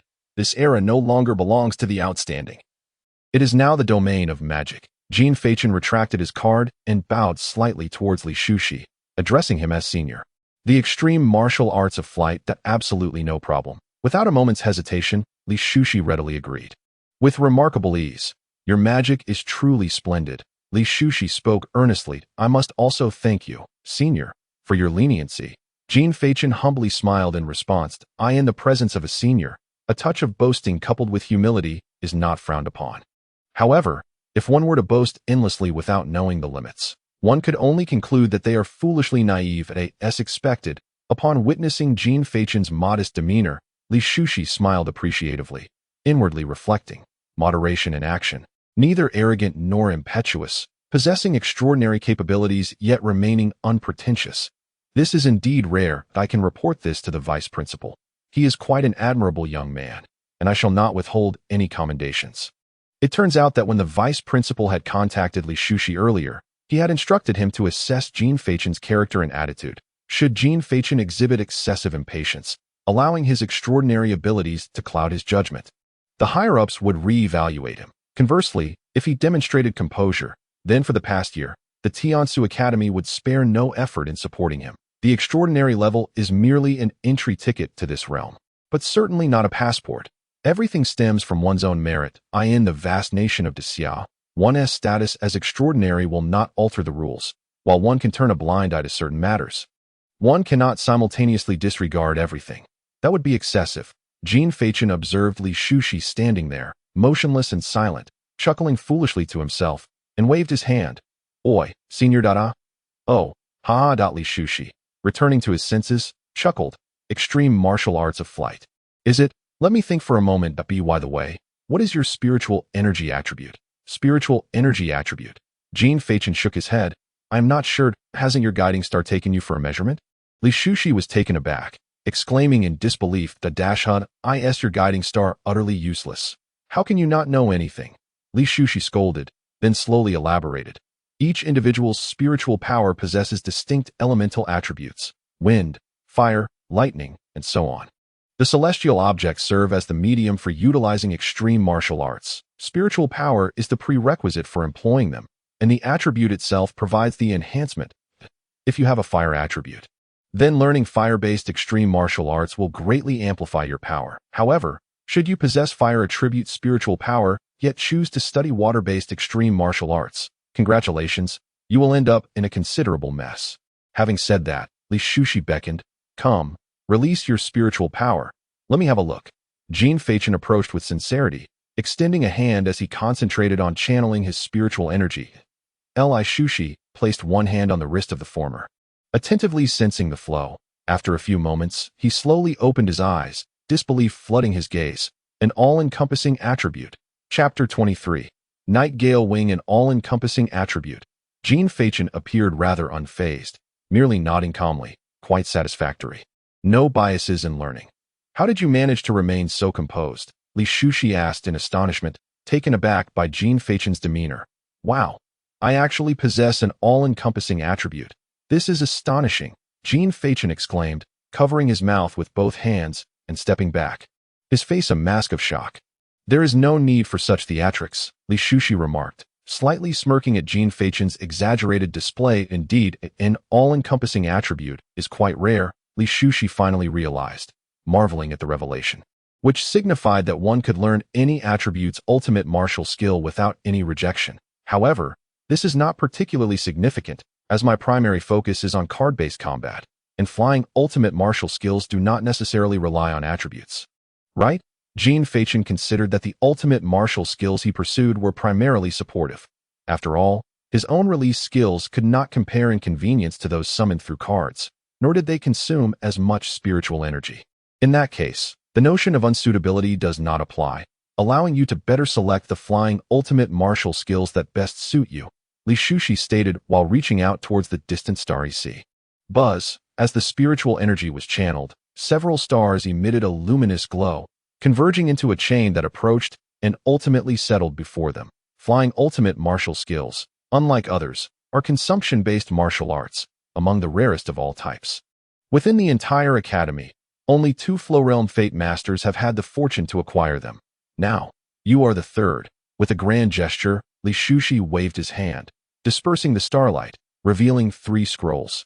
These flying ultimate martial skills are crafted from the wings and souls of airborne bizarre beasts. Exceedingly difficult to create and prone to backlash, often leading to deadly outcomes. The scrolls produced can be used for learning, as once initiated, they will awaken the soul of the bizarre beast contained within. Regardless of success, the soul will dissipate. Thus, the perilous crafting and one-time consumption render flying ultimate martial skills exceptionally precious, each scroll being invaluable and elusive. As you can see, even the Tiansu Academy possesses only these 3 flying ultimate martial skills. Li Shushi turned to introduce each of the 3 scrolls, stating, "Now, allow me to elucidate the differences and distinctions among these 3. You may choose your preferred one, while I shall select another for you, and we shall finalize our discussion thereafter." "Thank you, esteemed elder," Jean Fachin replied, his eyes gleaming with joy at the sight of the 3 radiant scrolls. He was well aware of the value inherent in flying ultimate martial skills. Otherwise, he would not have chosen so decisively. Some things only bring comfort once they are firmly in hand. With this means, close-range movement could be entirely replaced with flying, while long distances could be traversed using the carriage provided by Huzhu. Furthermore, in times of peril, such unexpected tactics often yield delightful surprises. Firstly, this is the first one that Li Shushi pointed at the first scroll. The mechanism responded with a tremor, and suddenly it unfurled, revealing its contents. Yet, inside, there were no inscriptions, only a beast with outstretched wings, its visage fearsome. The nightingale wings are derived from the 4th-tier enigmatic beast, the Zimo Crow, classified as a low-level Xian rank. Its defining characteristic is its wings resembling steel, capable of generating blade-like gales, exceedingly sharp and possessing formidable defensive capabilities, also suitable for offensive maneuvers. After Li Shushi finished speaking, he turned to Jean Fachin, inquiring, "What do you think?" Jean Fachin pondered for a moment before responding. "Given that the wings are akin to steel, their weight must also be considerable, but I do not lack for offense or defense. Let us see the next." "Astute," Li Shushi remarked, smiling with satisfaction at this answer. Then pointed to the second scroll, introducing it. Moonbat wings, derived from the 4th-tier enigmatic beast, the Moonshadow Bat, also classified as a low-level Xian rank. Its unique traits include enhanced speed under the cover of night and significantly heightened auditory perception in dark environments. "What do you think?" Jean Fachin casually flicked his hand as he stroked his chin. "Next, you child, are you merely selecting groceries, without even offering a critique?" Li Shushi's lips twitched at Jean Fachin's nonchalant demeanor. With a sigh, he refrained from further comment and extended his hand towards the final scroll, stating, "The last one, Wings of Peace, derived from the 5th-tier enigmatic beast, the Daylight Peace Dove, classified as a high-level Xian rank. Its defining features are guardianship and daylight flames." "This one is it," Jean Fachin declared decisively, without hesitation. Li Shushi looked at Jean Fachin quizzically. "Is it simply because of its higher rank?" "Shallow," Jean Fachin shook his finger, smiling as he continued. "Wings of Peace, look at the name. It perfectly aligns with my persona as a lover of peace." "You are even more superficial," Li Shushi retorted, casting a disapproving glance at him. Then shook his head and said, "What a pity. This is the one I least recommend." "Why is that?" Upon hearing this, Li Shushi first pointed at Jean Fachin, then at the scroll. "You are at the 6th transition of your life realm. This one is derived from a 5th-tier enigmatic beast, which you cannot endure. How would I know without trying? No need to try. Logic dictates otherwise that if you struggle with the fourth tier, do not even contemplate the fifth. Li Shushi waved his hand, his attitude resolute. To dare to try is to ultimately achieve one's desires. Life is but a single thread. You are at the Huani level. Why be so certain without even attempting? Logic is as it is. It remains unchanged. Fixed notions must eventually be shattered. It is absolutely not for you. You are at the Huani level. A worthless life. Just go for it. Hearing this, Li Shushi looked at Jin Feichen with extreme confusion. Frowning as he spoke, you are not a worthless life. You are at the Huani level, carrying the beliefs of countless individuals. If one is timid and dares not take risks, what else could they be but a worthless person? Jin Feichen maintained a calm demeanor, yet his words held no concession. Child, you must understand, risk-taking and recklessness are two different matters. The former retains reason, while the latter is governed by irrationality. ASA Senior. You ought to recognize that life is not merely about following a set path. Adhering to reason is what constitutes wisdom. With hands clasped behind his back, Jin Feichen took a step forward. Meeting Li Shushi's gaze with unwavering resolve, calmly, he articulated, life ought to be replete with surprises. Since I cannot lead an ordinary existence, I must endeavor to live splendidly. The essence of magic lies in its ability to astonish.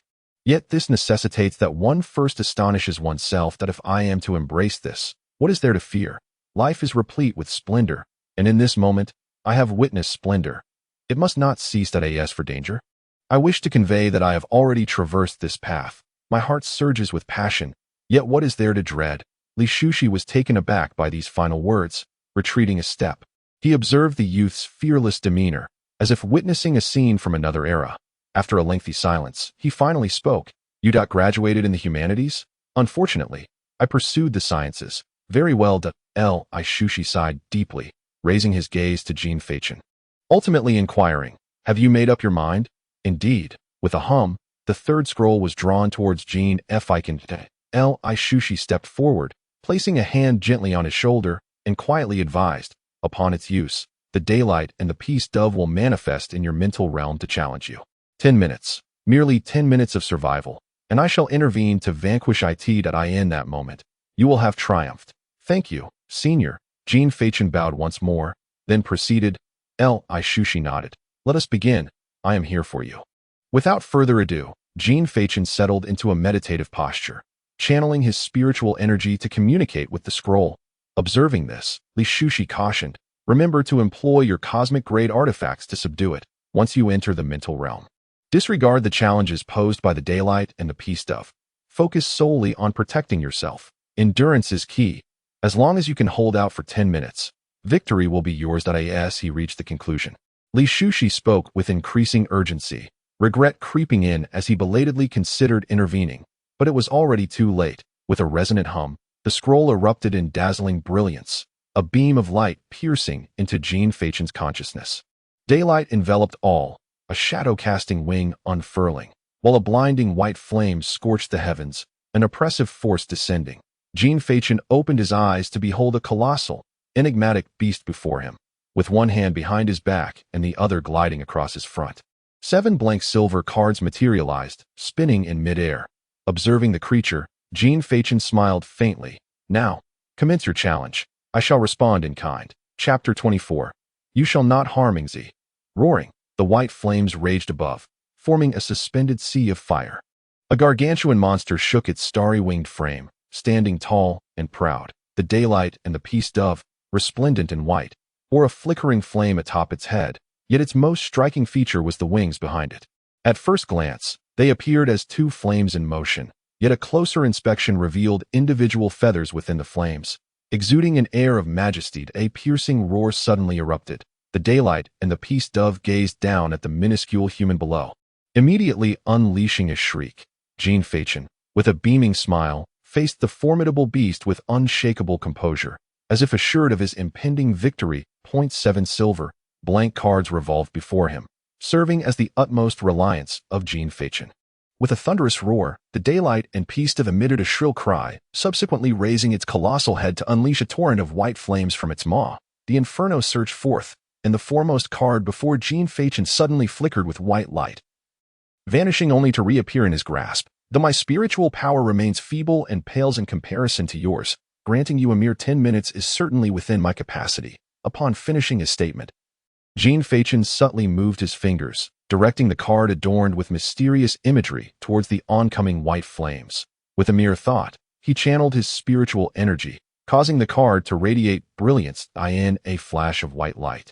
A tongue of white fire materialized in the air, hurtling towards the advancing blaze. Bang! The two flames collided, producing a piercing sound of explosion that echoed within the confines of the enclosed space. The daylight and peace dove observed this spectacle, its eyes shimmering with profound confusion. The IT shook its head and, surprisingly, spoke in human tongue. Kin? A chill coursed through Jean Fachin's heart, realizing the truth that a fifth-tier bizarre beast corresponds to a formidable practitioner of the fifth realm, you, possessing the ability to articulate and an intellect akin to that of a human. However, this daylight and peace dove had perished many years ago. The fact that its lingering soul could still converse was indeed astonishing. Nevertheless, judging by the nature of its inquiry, its intellect had evidently been somewhat compromised. In response to the question of kinship, Jean Fachin smiled and replied, "It is I. Ingzi, do you not recognize me?" Ingzi, the peace dove was taken aback, its large eyes brimming with bewilderment. "How could I not know?" Jean Fachin furrowed his brow at this remark, feigning anger. "You child, I held you in my arms when you were little. Have you forgotten?" Upon hearing this, the peace dove was even more perplexed. Jean Fachin remained unperturbed. After all, delaying time only benefited him, treating it as a game with a simpleton. "Do you truly not remember? I am your uncle Ingzi. I recall your childhood, when you were quite small and not very bright. I even took you bird hunting. But that you are human." The peace dove finally grasped the crux of the matter, proving that its large head had not been in vain. "Well," Jean Fachin scratched his head, contemplating for a second before raising an eyebrow and smiling. "It's just that I have lost weight over the past 2 years. The change is quite significant. But it's nothing to worry about." From a dove to a human, the peace dove clearly did not believe him, its gaze towards Jean Fachin turning increasingly perilous. Smash! Jean Fachin angrily stamped his foot, startling the peace dove into a shiver. "You child, do you not believe me?" Jean Fachin, caught in a tumult of sorrow and anger, beckoned to the peace dove. "Come here, let me explain, and you shall understand." The peace dove, seeing Jean Fachin's diminutive stature, harbored no suspicion and obediently approached, lying on the ground, earnestly observing him. Jean Fachin nodded in satisfaction, then unabashedly sat beside the peace dove, solemnly stating, "To comprehend a transformation like mine, you must first grasp the principle of leverage. Understand leverage, you must know what a game of solitaire is." With a flick of his wrist, Jean Fachin conjured a seemingly ordinary deck of playing cards into his hand. He laid the cards out in succession and commenced a game of solitaire that was as tedious as it was protracted. However, events began to unfold towards an unforeseen conclusion. Outside, Li Shushi paced anxiously, his face etched with worry, stealing glances at Jean Fachin from time to time, followed by a heavy sigh. Alas, what reckless folly! He had been lulled into compliance by a few platitudes from that lad. "Oh, how regrettable it was," Li Shushi lamented, striking his palm in frustration. Time ticked away in his mind, each second a torturous agony. At that moment, he fervently wished for time to hasten its pace if a realm-level entity were to meet its demise because of this. Then even being subjected to 1,000 tortures would seem merciful. Even if he were to descend into the depths of hell, he would never forgive himself. 7 minutes later. "Child, persevere. You must hold on. In just 3 more minutes, I can intervene." Observing Jean Fachin, who sat cross-legged with his eyes tightly shut, Li Shushi sighed. As seconds melted away, beads of sweat adorned Li Shushi's forehead. Finally, 10 minutes had elapsed. He endeavored to penetrate Jean Fachin's mental realm, and indeed, there were no longer any barriers. "Child, I am coming." In the mental realm, Jean Fachin appeared lethargic, yawning repeatedly. He casually held the cards, as if he could drift into slumber at any moment. "Ingzi, incorrect. That ace should be placed in the front row." Bai Zhou and He Ji's clear eyes bore a hint of seriousness as they scrutinized the cards on the ground. Very well, very well." Jean Fachin replied listlessly. "Ingzi, wrong again. That king belongs in the 13th row." "Ingzi, don't sleep. The 3 should go in the 3rd row." Bai Zhou and He Gu clamored insistently, while Jean Fachin, resembling a marionette, complied with their directions, his drowsy eyes struggling to remain open. That moment, he inwardly cursed. Had he known this game was such a test of endurance, he would have thought twice about playing. Suddenly, a radiant white light flickered not far ahead, and a frantic Li Shushi materialized. Upon witnessing Bai Zhou and He Ji's imposing forms completely enveloping Jin Feichen, he bellowed, "Beast, get away from here." A brush appeared in Li Shushi's hand, and with a swift stroke, a fierce sword aura materialized, slicing through the air toward He Gu at breakneck speed. Enraged by this, He Gu unleashed a torrent of terrifying white flames from its maw. Do not harm Ingzi. Chapter 25. Unexpected joy, breakthrough. Boom! A violent tempest erupted as the white flames clashed with the sword aura, culminating in a cataclysmic explosion. The eyes of man and bird crackled with energy as they locked gazes. Just as they were poised to launch another assault, Jin Feichen scratched his head and leisurely strolled into the center. "You're all quite busy." Seeing that Jin Feichen was unscathed, Li Shushi broke into laughter. "Child, come over here." He Gu, refusing to be outdone, countered. "Ingzi, come to me. Be wary of this human harming you." "You shut. Li Shushi's mind went blank. Ingzi? I am Maiku Jacking." Jin Feichen smiled as he raised his eyebrows at Li Shushi. "What is going on? What Ingzi Jack?"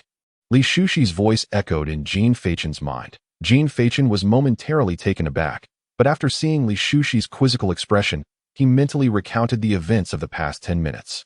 Li Shushi's expression shifted from serious to bewildered, then from bewildered to completely dazed, ultimately culminating in a state of utter shock. 5 minutes later, Jin Feichen returned to his original seat, with Li Shushi and the peace dove flanking him on either side. Gesturing at the playing cards scattered on the ground, Li Shushi said, "Place the 3 in the 4th row." The peace dove replied, "If you don't know, just keep quiet." "Isn't that correct?" "How could it not be right?" "It is correct. Place it in the 3rd row, trust me." "Ingzi, put it in the 4th row, trust me, Jack." Jin Feichen sighed and glanced back at Li Shushi, communicating silently in his mind. "Isn't it? Are you addicted to playing?" Li Shushi slightly shook his head, unhurried, thinking that it was just a matter of time. The souls of Daylight and the peace dove wouldn't last long, since they had borrowed someone else's wings. Let them depart with a smile. Just as Li Shushi finished speaking, a sudden transformation occurred. The figures of Daylight and the peace dove began to emit a faint glow, their forms becoming ethereal and translucent. The peace dove, however, made no move, gazing deeply at Jin Feichen and saying, "Ingzi, just tell me, shouldn't my 3 be placed in the 3rd row?" For some inexplicable reason, Jin Feichen fell silent. Just moments ago, he had been unable to bear it and wanted Li Shushi to eliminate the peace dove, yet at this moment he could not articulate the feeling, merely responding with a gentle smile. "Indeed, you are correct." As expected, upon hearing this answer, the peace dove chuckled, spreading its wings and casting a deep glance at Jin Feichen. "Ingzi, but before the words could fully escape, the peace dove's form completely dissipated, transforming into shimmering specks of light that melded into Jin Feichen's body. Subsequently, everything around him dimmed, gradually fading into obscurity. He returned to the Wujing that moment. A warm current suddenly manifested within Jin Feichen, flowing into his heart. There lay the essence of spiritual energy. This warm current was pure and untainted, as if it were the most pristine power in existence. This strand of spiritual energy entered Jin Feichen's heart, and then this particularly rich and pure spiritual force began to flow through his organs, cleansing every sinew and vein. Bang! In that instant, a certain layer of shackles within Jin Feichen was shattered. He slowly opened his eyes, finding Li Shushi, anxious and restless, circling around him. Upon seeing Jin Feichen regain consciousness, Li Shushi hurriedly inquired what had transpired. Yet, these words barely registered in Jin Feichen's mind. He gazed at the world before him, as clear and blue as a washed sky, as if everything had become lucid. He released a faint aura of spiritual energy, sensing his current cultivation level. This is the life realm, 9 transformations. Li Shushi undoubtedly noticed this monumental transformation. He exclaimed in astonishment, "What on earth has happened? How did you manage to achieve the 9th transformation?" Jin Feichen rose, shaking his head and murmuring, "I am uncertain. After the peace dove vanished, the moment I returned to the real world, an exceptionally pure strand of spiritual energy suddenly manifested within me, which autonomously assimilated and facilitated my breakthrough to the 9th transformation. This is the essence of the bizarre beast's origin." Ishushi's expression shifted dramatically, and he incredulously murmured, "It willingly bestowed its origin upon you. How could that be possible? The essence of origin, the core energy of the bizarre beast, containing immense spiritual power, could only be granted voluntarily. The peace dove had perished many years ago, and its essence had long since dissipated, leaving only this single strand, rendering the energy exceedingly rare." Jean Fachin did not respond, instead blinking silently. Is it really me? Or is it? Regaining his composure, Jean Fachin felt his back, attempting to channel the spiritual energy into it. Buzz, whoosh, a burst of white flames abruptly ignited behind him, yet he felt no hint of burning. Rather, it was quite warm, and his garments remained unscathed. The flames gradually extended outward, and wings woven from the intertwining spiritual energy began to take form under the flames' embrace. Ultimately, as the flames subsided, a pair of perfectly shaped wings hovered behind Jean Fachin. The wings were entirely white, not smooth but rather sharp-edged, adorned with a faint, ethereal white flame, creating a stunning sight. Witnessing this, Ishushi was forcibly pulled from his earlier disbelief, exclaiming in admiration, "These are indeed the wings of the peace dove. They are truly magnificent. You have succeeded. Although it is perilous, you have not only acquired these wings, but also ascended 3 levels. How enviable. Just good fortune," Jean Fachin replied as he controlled the wings. Ascending slowly, after a brief period of acclimatization, he could maneuver them with agility, achieving considerable speed, accompanied by a trailing flame of ethereal white. That must be said, it was indeed impressive. After flying for a while, Jean Fachin returned to the starting point, retracting his wings. Everything was well, though the exertion had drained his spiritual energy. Given his cultivation level, he feared he could not sustain flight for long. "That I have assessed the situation," Jean Fachin remarked. "Naturally, flight is a capability reserved for those in the U realm. For one in the Mirming realm to possess it, some cost must be incurred. One cannot expect to have it both ways," Ishushi explained. "By the way, are you aware of the characteristics within these wings?" "I am aware," Jean Fachin nodded, stating, "they embody protection and flame. The former can shield me from a single instance of harm, though I am uncertain of the extent of that damage. The latter is the daylight flame, which I can employ simply, albeit with limited utility." Ishushi chuckled. "You are rather ungrateful, my friend. Just the protection alone is coveted by many, and the daylight flame can assist you in numerous situations. Be content. You are now the pinnacle of Ming realm capabilities in the entire world. Even the prestigious clans would be obliged to respect you." "Very well, that should suffice. Just focus on adapting to these wings for now. Your next extreme martial training can wait a while. One cannot overindulge." "Thank you, esteemed elder. I shall forever be grateful," Jean Fachin said, bowing respectfully. "Enough of this chatter. You nearly scared this old man to death this time." Ishushi chuckled, waving his hand in playful reproach, his admiration unmistakable in his gaze. With that, he gestured grandly towards Jean Fachin. In an instant, a flash of white light enveloped him, and Jean Fachin found himself outside the martial pavilion. The glaring sunlight causing him to squint involuntarily. It was only noon, yet it felt as if an eternity had passed. Although little time had elapsed, the journey had indeed been fruitful. In a buoyant mood, Jean Fachin lit a cigarette and strolled towards his car. Within just a few minutes, he sensed the piercing gazes of no fewer than 20 individuals upon him. Clearly, his status as a transcendent being had spread far and wide. Once inside his vehicle, the cool air of the air conditioning enveloped him, allowing Jean Fachin to finally relax completely. "You have broken through to the 3rd level. Goodness." Chapter 26. The Magnanimous Academy in the tranquil confines of the car. A deep male voice suddenly resonated in his ears. Jean Fachin instinctively exclaimed. Regaining his composure, he let out a heavy sigh. "Mr. Yu, could we perhaps refrain from appearing and disappearing like a ghost? I am but a mere mortal, and it's quite overwhelming. Apologies." Hidden within the void, Yuming acknowledged the validity of his words, offering a brief apology before returning to the matter at hand, his tone turning serious. "How is it that you have not only broken through to the 3rd level but have nearly reached the pinnacle? Just a step away from the Zhan realm. You haven't resorted to any illicit means, have you?" "Absolutely not." As he drove, Jean Fachin shook his head in denial, recounting the entire sequence of events to Yuming. In the end, Yuming simply remarked, "Impressive," before vanishing once more. Upon returning home, Jean Fachin changed into comfortable attire and, after a simple lunch, made his way to the balcony, with a slight tremor in his shoulders. Two wings ablaze with white flames erupted with a resounding bang.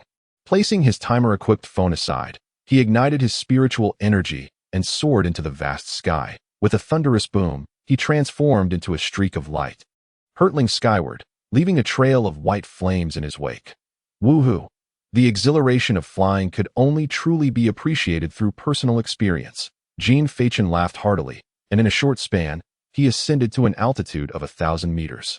Gazing at the clouds within arm's reach, he spread his arms wide, savoring this moment of tranquility. To guard against the unexpected depletion of spiritual energy that might prevent his return home, Jean Fachin refrained from flying too far, merely circling the vicinity opposite the main campus. His intention was to ascertain the maximum duration he could sustain flight, thereby cultivating a more precise understanding of his capabilities, a responsible endeavor for himself. Based on his estimation, he expected to maintain flight for approximately 8 minutes. However, after just 6 minutes, he sensed his spiritual energy waning to avoid injury. He did not push the limits too far, returning to the ground a good 10 seconds ahead of time.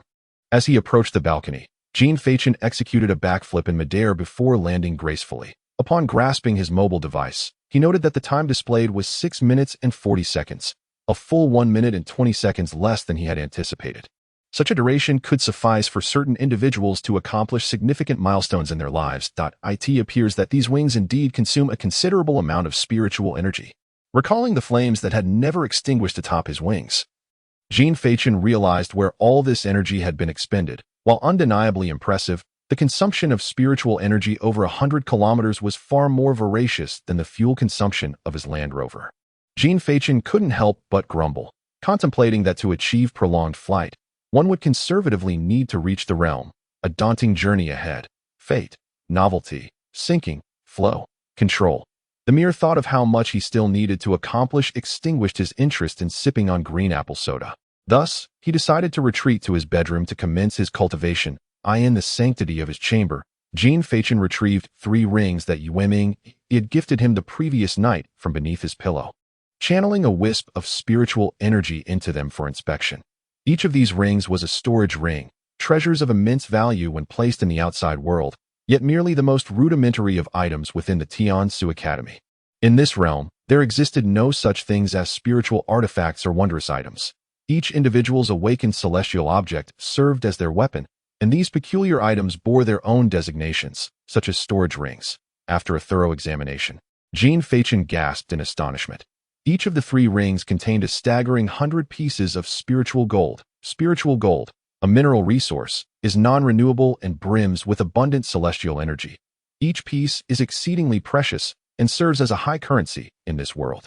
In his past, Jean Fachin had never even glimpsed such a treasure, yet now he found himself in possession of 300 pieces. Truly, the Tiansu Academy was a bastion of wealth. How fortunate for a poor boy to step into such opulence. With that thought, Jean Fachin waved his hand, summoning 5 pieces of spiritual gold before him, and sat cross-legged at the head of his bed. He would first attune himself to these 5 pieces before indulging in an all-nighter after dinner. Having resolved this, Jean Fachin closed his eyes and began to circulate his spiritual energy, swiftly entering a familiar state of cultivation. Gradually, as his breath steadied, a gentle stream of spiritual energy emanated from within him, causing the 5 pieces of spiritual gold before him to levitate. Suspended in midair, through the circulation of his energy, wisps of azure spiritual energy spiraled out from the spiritual gold, enveloping Jean Fachin's entire being in swirling currents. Visibly, Jean Fachin's body resembled a high-powered range hood, as the azure whirlwinds, upon brushing against his skin, were instantaneously devoured. In that moment, the cells within Jean Fachin's body appeared exceptionally ravenous, voraciously consuming the spiritual energy. As the energy coursed through him, it eventually converged at his heart, circulating in an endless cycle.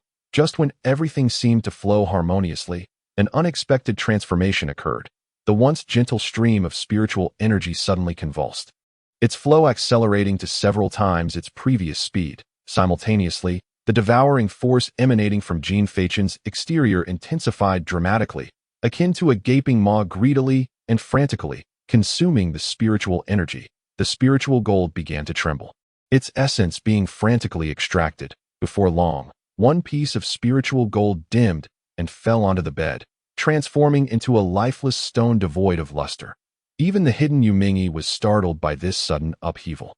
He instantly materialized within the room, gazing at the scene that resembled a miniature tempest, momentarily at a loss for how to respond.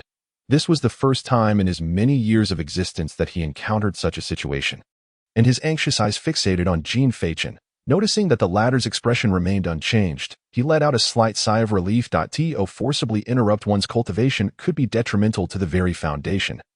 Unless in dire circumstances, such an act was unequivocally inadvisable. What an abundance of anomalies resides within this young man.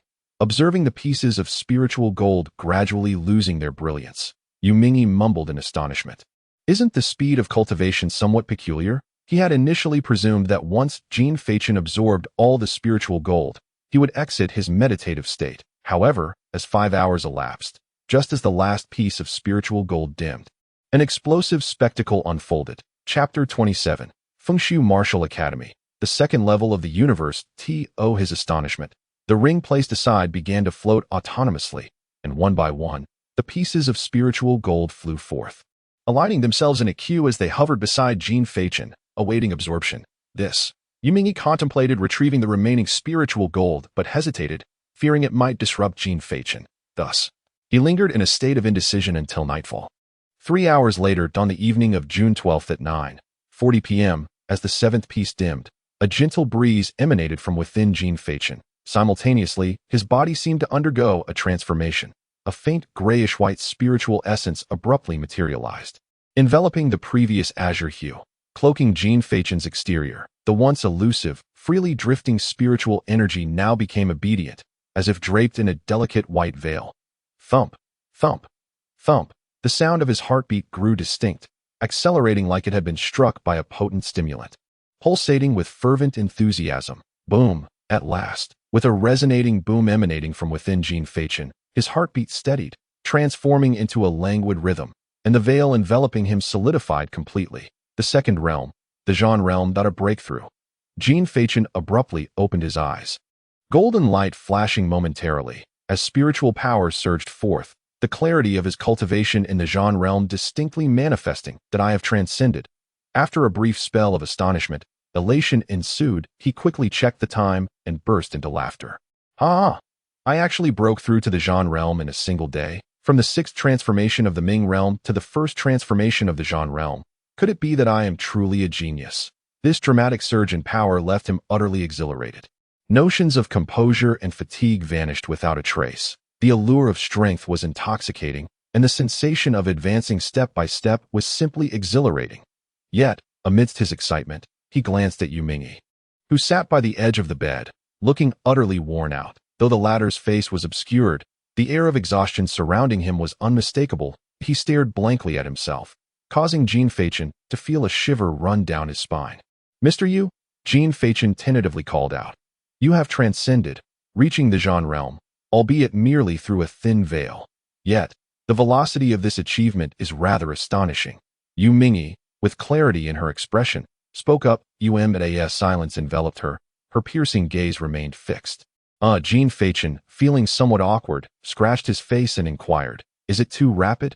Does it lead to an unstable foundation? What nonsense is that? One's cultivation is built step by step through one's own abilities. Where does this notion of instability arise?" Yumingyi retorted, her brow furrowing upon hearing the question. "Oh, I read that in novels," he replied. "That is precisely why it's a novel and not a grand narrative. You should know this. Is this your first time cultivating?" Yumingyi asked. "It's my first time using spirit gold for cultivation. Do you know how many pieces of spirit gold you've utilized?" She continued. "0.5 pieces, Jean Feichin reflexively confirmed, then counted once more, stating, "It should now be 7 pieces. It seems you are unaware," Yumingyi mused, then recounted everything that had transpired to Jean Feichin, the very person involved. Upon hearing this, he was not taken aback. "Aren't you surprised?" Yumingyi asked, bewildered by his nonchalance. "I can already fly. What else is impossible? It's all good fortune. So who cares?" Jean Feichin casually remarked before stepping out in search of food. In that fleeting moment as he exited, he couldn't help but think, "I've already traversed realms. What else could possibly be impossible?" As Yumingyi watched his departing figure, her expression turned complex. Initially, she perceived Jean Fachin as a peculiar individual, distinct among the Huans, but it now appeared that she had barely scratched the surface of understanding him. Only by transcending the rules can one reach the ultimate destination, for reasons unbeknownst to her.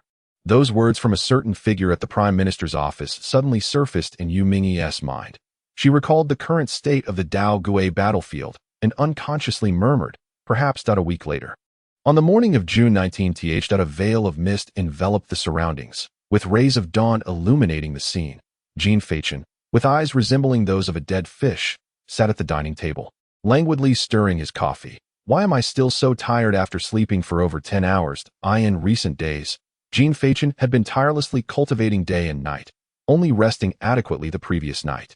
His aim was to rejuvenate his spirit in eager anticipation of the upcoming exchange between the two schools. After 7 days of cultivation, Jean Fachin had achieved the second transition of the Zhan realm.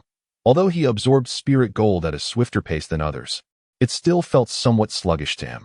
Moreover, each breakthrough required an increasing amount of spiritual energy, making it evident that he was struggling to keep up. However, through Yu Mingyi's incessant peeping, he discovered that apart from himself, the other 7 Huans were merely at the 9th transition of the Ming realm, still a considerable distance from the Zhan realm. Jean Fachin had already established himself as the unparalleled leader among his peers. After finishing his coffee, Jean Fachin donned casual attire, slipped on sunglasses, and grabbed his car keys as he headed out. It was time to meet my long-cherished acquaintance. I wonder if she has thought of me. Long City. One of the 8 academies, Feng Shuwu Academy, that a youth with silvery hair sat cross-legged atop a rooftop, the hazy morning sun casting a soft glow upon him, enhancing his enigmatic aura. Suddenly, a chilling gust swept through the air beside him, and large snowflakes materialized out of nowhere in the summer, coalescing into a human form. As the snowflakes dissipated, an elderly man with a grizzled beard stood beside the boy. The elder inclined his body slightly toward the youth and, in a raspy voice, remarked, "Young master, the one from the Tiansu Academy in the capital has appeared. Where has he gone?" The boy opened his eyes, and a spark of intelligence flickered in his azure gaze. To the northern part of the capital, the Great Wilderness, the Changyue mountain range. He mentioned an exchange with the Tianpu Academy. The elder replied, "Tianpu Academy? What is that?" The boy furrowed his brow, as he had never heard of such an institution among the 8 great academies. A small academy located on the outskirts of the capital. What could they possibly have to exchange? Are they simply idle? Upon learning that it was merely an inconsequential academy, the boy's confusion deepened. Is Tiansu Academy so fallen? Have they ceased to be discerning in their choices? According to the intelligence he had gathered, the exchange was a ruse orchestrated by Jean Fachin, seemingly aimed at assassinating someone. The elder, harboring his own doubts regarding the accuracy of the information, admitted he had exerted his utmost efforts, yet felt a persistent force obstructing him, limiting his inquiries. How intriguing, the boy mused as he rose to his feet. Seizing a staff inscribed with thunderous runes and resting it on his shoulder, he turned to the elder, raising an eyebrow. "Let us go and join the fray." "Very well," the elder acquiesced, gesturing grandly as the wind and snow enveloped them. With the swirling snowflakes carried away by the breeze, they vanished from their original spot. In the wake of their departure, a delicate card shimmered under the sunlight atop the rooftop. The left side of the card bore the boy's photograph, featuring his white hair styled in 2 buns, bangs falling just above his brows, and strands cascading down to his neck. A unique mark adorned the corner of his eye, and a confident smile graced his lips. Most striking of all was a single character emblazoned in the upper left corner of the photograph, Huan. Adjacent to the photograph was a detailed introduction of the boy to Longqing Fengshu Martial Academy, student ID, student number, 002 name, by Gigi gender, male. This certificate verifies that the aforementioned student is enrolled at this institution, allowing for one-way passage for this student at any location. Additionally, either he goes there, or our academy will send someone in his stead. Chapter 28. Is it a student ID or a pass? Meanwhile, at the Changyue mountain range outpost, Jean Fachin parked the vehicle and proceeded toward the forward outpost with Shang Buki, who had not yet awakened. The reason for Shang Buki's presence was that upon spotting Jean Fachin's conspicuous vehicle, he had dramatically sprawled himself in the middle of the road, insisting on accompanying him. Jean Fachin, unfazed, simply took him along. The outpost was a vital position for guarding the mountain's borders, ever vigilant against the sinister beasts lurking within the woods that might venture into the city. At that moment, It was morning, the time when the most people gathered. Various small groups shouted from the roadside, organizing themselves to venture into the mountains in pursuit of valuable beasts or rare herbs. This had evolved into a recognized profession, commonly referred to by the populace as pioneers. Come, come, come. The five-man team is just one healer short. Once we have them, we shall depart. You prosper, I prosper. May fortune smile upon us all. 666. Shang Buki, swaying his corpulent form, observed the spectacle while inquiring, Chengu, what is our purpose for coming here? To meet an old classmate. Under the sun, Jean Fachin succumbed to his ailment once more, a wave of drowsiness enveloping him, transforming his gaze into that of the notorious dead fish eyes. A woman. Indeed, then I have come to the right place, that I'm here to meet people. Chengu, you simply do your thing that I am naturally hard of hearing. So rest assured, I won't catch a word. Shang Buki's small eyes twinkled like glass marbles as he squinted and chuckled foolishly. Just as Jean Fachin felt exasperated, a shifty-eyed middle-aged man approached, rubbing his hands at the sight of the two elegantly attired individuals. Hey, you two handsome lads. You must be exceptional young talents. How about joining our team? A decade-old squad, absolutely reliable. I see you are but two. The beasts in these mountains are quite treacherous, and misfortunes can easily befall you. Join us, and with one more member, you'll have added protection, much safer. Oh, go away, Scram. Do you really think I am a novice? Stop trying to deceive us, Shang Buki retorted, frowning and waving dismissively at the middle-aged man. Displeased by this response, the middle-aged man, gazing at the splendid duo, spoke with a hint of menace. Young lad, these woods are fraught with danger. You might find yourself beset by vengeful beasts. Heh, you'd be wise to stick with us for your safety. Shang Buki, visibly irritated, halted and produced a student ID from his pocket, waving it disdainfully as he declared, anyone could perish here, but it certainly won't be us if you are oblivious to this. I suggest the security department of Tiansu Academy enlighten you on such matters. Beijing City Tiansu Academy, student ID, special student number, 250 name, Shang Buki gender, male. This document certifies that the aforementioned student is enrolled at this institution. Additionally, under the sun and moon's illumination, wherever Tiansu extends, respect is due to our scholars. What? Tiansu Academy. The middle-aged man was rendered speechless, his head bobbing back and forth in disbelief. Upon confirming that the photo on the ID matched the young man perfectly, his legs weakened, nearly collapsing to the ground. Shang Buki paid him no mind, merely grunting as he led the nearly slumbering Jean Fachin towards their encampment, leaving a crowd to speculate and point at the bewildered man. As he watched the pair depart, the man exhaled in relief. He staggered to his feet, muttering about his misfortune, but just as he turned to leave, someone tapped him on the shoulder. Hello, I am a member of the security department at Tiansu Academy. I currently have grounds to suspect that you have threatened our students, and I require you and your team to accompany me for an investigation. Let us proceed. This is a notification. You have no right to dispute it. Please come with me now. The man's face was ashen, being dragged away without a hint of resistance, and his companion exhibited the same demeanor, each of them obediently following suit. Devoid of any semblance of defiance, the onlookers nearby seemed unfazed, as if they had grown accustomed to such spectacles. This was the safety department of Tiansu Academy, an exceedingly enigmatic division. Whispers circulated regarding its existence. Yet wherever humanity resides, they are ever present, prepared at any moment, in any location, to shield the vulnerable. Though merely rumors, the name of the safety department has long echoed throughout the realm, proclaiming that the scholars of this academy are but frail students, easily victimized, which justified the establishment of such a department. Meanwhile, Jean Fachin and his companion had already entered the Changhua mountain range, thanks to the convenience of their student identification cards. After walking for approximately 10 minutes, they gradually penetrated deeper into the mountains, where a thick fog had mysteriously rolled in, obscuring the view.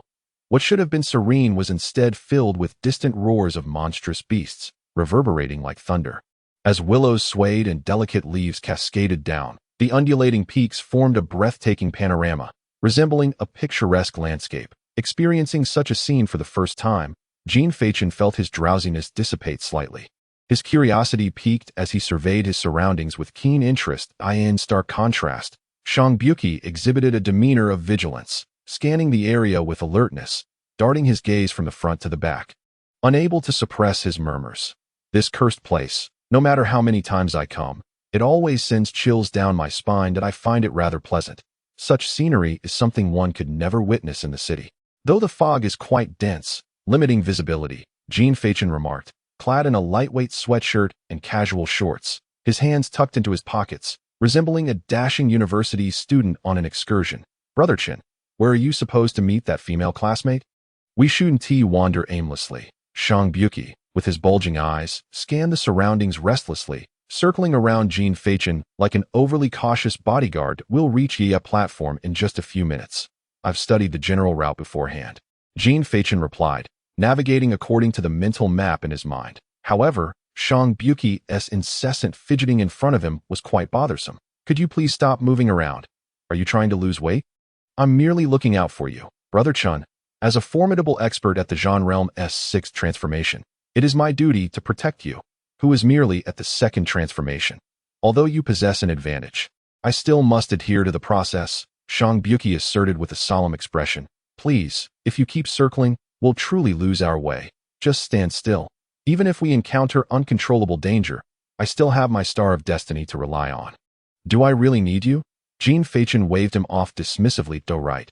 You have the star of destiny. Shang Buki suddenly realized, his demeanor shifting as he recalled that the circumstances were different now. With a powerful ally lurking in the shadows, rendering fears trivial, with newfound confidence, he adjusted his trousers and ceased his vigilant scanning, instead striding forward with an air of bravado. After a few more minutes, the two finally arrived at their destination. The crescent platform, a naturally formed crescent-shaped stone terrace, stands as a striking landmark amidst the densely wooded mountains. Enveloped by thick underbrush, it resembles a natural campsite for outdoor gatherings. Just as Jean Fachin and Liya approached, yet to traverse the thicket, they heard voices emanating from beyond the foliage, one of which unmistakably belonged to Liya. Chapter 29. No escape from the crescent platform.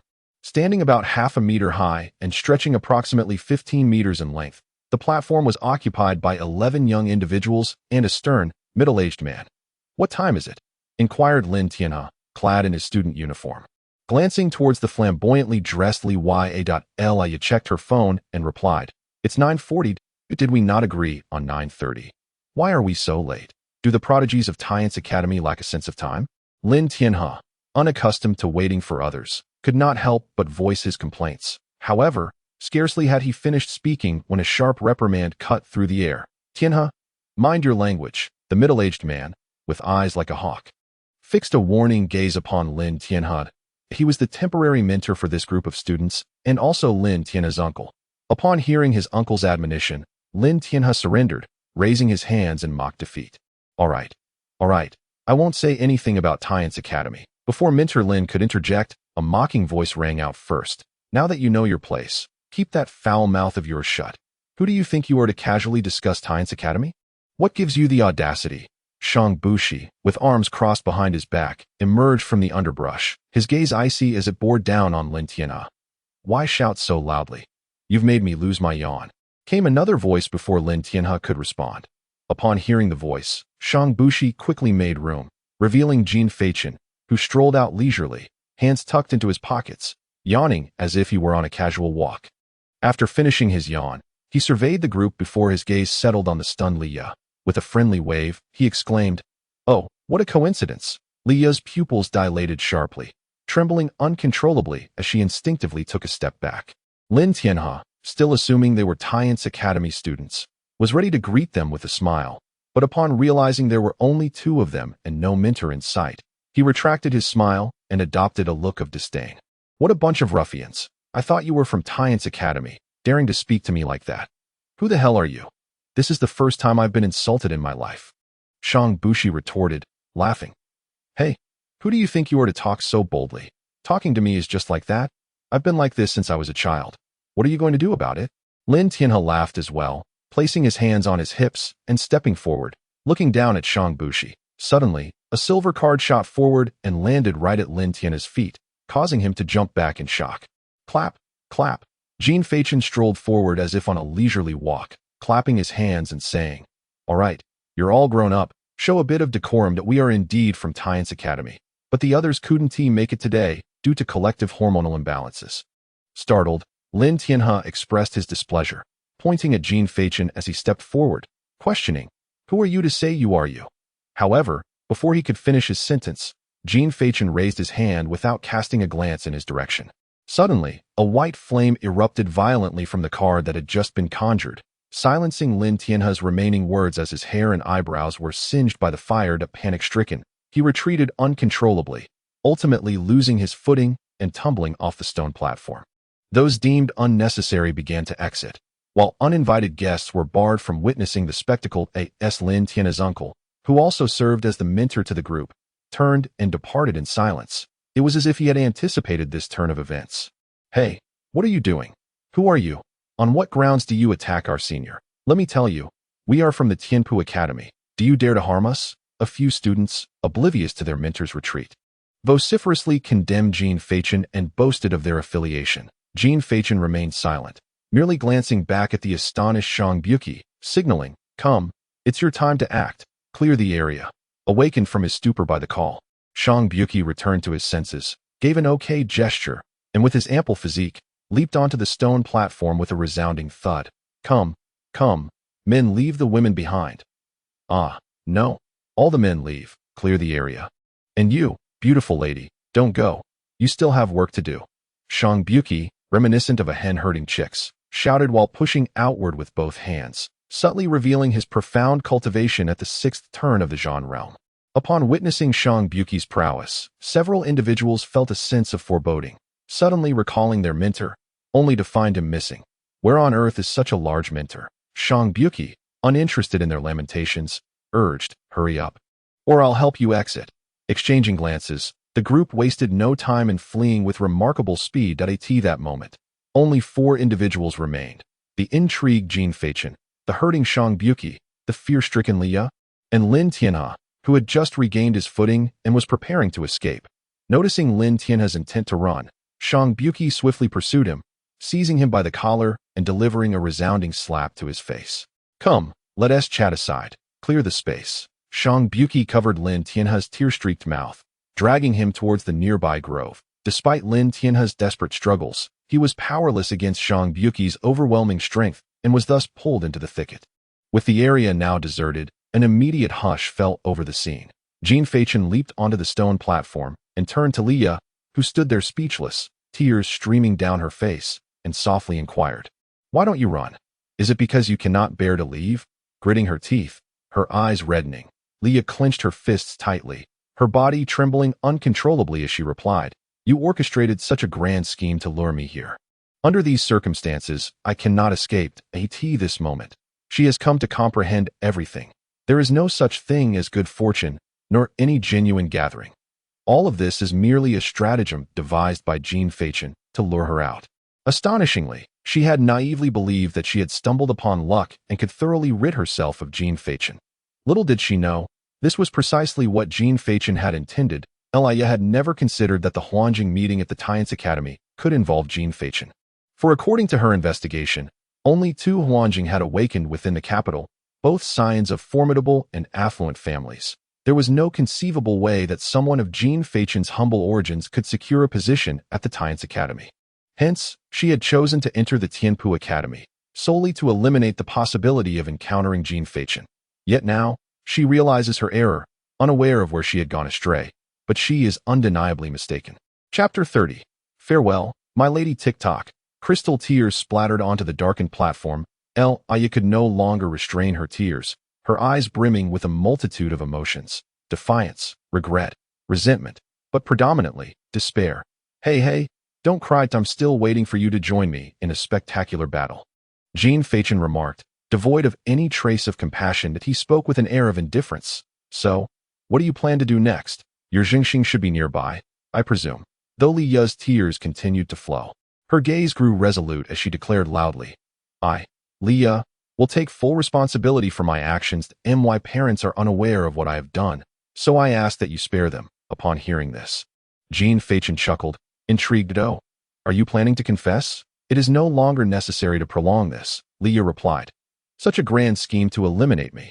If you had not the assistance of Jingxing, you would not be capable of this. I refuse to believe an official would so freely allow you to murder citizens. Now that it has come to this, it is clear that my dealings with the foreign race have been exposed, and thus, My life is already on the list of the doomed as for who will carry out the deed. It matters little. It conveniently aligns with your desires. Wow, Jean Fachin exclaimed, clapping in admiration. How did I never notice before that you possess such cleverness? If that is the case, why engage in foolish acts? It truly defies logic that a sneer emerged in Li Yu's eyes that a person like you, so entrenched in your own limitations and devoid of ambition, can hardly fathom the actions of others. Your awakening to Huanjing is nothing short of a tragedy for this world. Jean Fachin stroked his chin, nodding in acknowledgement, casually gesturing for her to proceed. In truth, I do not harbor much disdain for you. Otherwise I would have eliminated you long ago. You are merely an individual incapable of discerning your own worth, a self-important wretch. How could the esteemed young lady of the Li family ever deign to trouble herself with someone of your ilk? Your perpetual grim demeanor, regardless of whom you confront, is truly off-putting to AT school. You are nothing but a loathsome nuisance. By what right do you refuse to bow to hierarchy? However, it matters little. My upbringing forbids me from associating with someone so base. In the end, Zhao Ming confessed his feelings to me, and I was still pondering to whom I might shift the blame. Unerringly, you appeared within my line of sight, and at that moment, I thought, do you not comprehend the rules of this world? Are you not aware of its hierarchies? Allow me to enlighten you, to reveal the simultaneously nebulous yet strikingly clear class structure of this realm. Yet, astonishingly, you have awakened to the Huan level. Truly, the heavens are blind. Li Yu's chest heaved as she spoke, growing increasingly agitated. Ultimately, she sobbed silently, gritting her teeth in resentment. How could someone like you awaken to the Huan level? Huh, what a farce. Why not me? Upon hearing the culmination of her words, Jean Fachin understood and replied with a calm smile. Perhaps, I have long been aware that you harbor nothing but disdain for me, that I am of no consequence to you. This so-called animosity stems merely from my being an ordinary individual who has awakened an extraordinary talent. Your imbalance breeds envy and hatred, proud swan. Why must you equate the achievements of others with your own losses? The notion of a class system is but a childish discourse, steeped in self-absorption, unable to escape one's own world. How ludicrous. Truly, you inspire not a shred of interest in me. Why strive to be so astute? Jean Fachin sighed softly. He felt no anger towards Li Yu's words. This was not due to his magnanimity or kindness, but rather indifference. His demeanor had not yet diminished to such pettiness. In this world, no butcher would be incensed by the cries of the fish on the chopping block. More likely, it would incite a chuckle. Unbeknownst to him, a card had materialized in Jean Fachin's hand as he approached Li Yu's side. Resting a hand on her shoulder, he spoke gently. I am a kind person, striving to ensure your demise is swift. Is there anything else you wish to convey? Li Yu trembled as she closed her eyes, large tears cascading down her cheeks. In a hoarse voice, she said, there is much, perhaps a lifetime's worth to express. Yet they have already drifted far from me. Farewell, my lady. With a swift motion, Li Yu collapsed. She lay upon the cold platform, the very spot she believed to be the beginning of everything. The bloodstains on her pale skin were strikingly vivid. Even as her consciousness waned, she hesitated to open her eyes, wishing to behold this world one last time. Alas, towering trees obscured the sunlight, preventing Li Yu from seeing. Yet, in a moment of daze, she beheld a figure in the sky, not her beloved, nor her parents, but a silhouette cloaked in radiance, the center of attention, exuding pride. At that instant, doubt flickered within Li Yu's heart. Was she truly exceptional? Is this so? Was she wrong? Was she right? She could not articulate her feelings. Li Yu was dead. Until her last breath, she remained unaware that Jean Fachin had already transcended to a new realm, a talent that commanded the world's reverence. This was a seemingly trivial, yet undeniably significant evolution. Jean Fachin revealed a card, and white-woven flames enveloped Li Yu, reducing her to ashes in an instant. To bury you is to grant peace to my heart. A gentle breeze swept through, carrying away Li Yu, who wished to flee from this place. Jean Fachin leaped down from the platform, his foot poised to rise but hesitating for a moment. After a few seconds, it seemed he had heard something, and a smile graced his lips. In the next instant, he struck with the swiftness of lightning, unleashing a card that soared from his fingertips like an arrow released from its bow, hurtling towards a branch behind him. Crack! The card hung suspended in midair, and snowflakes manifested out of thin air, only to dissipate moments later, revealing a white-haired youth perched upon the sturdy branch, a stick slung over his shoulder, with the card that Jean Fachin had launched pinched between his fingers. Observing the individual below, he chuckled and remarked, "Your aim is commendable, though your strength leaves much to be desired. My frail physique is to blame." Jean Feichuan let out a resigned smile and promptly snapped his fingers.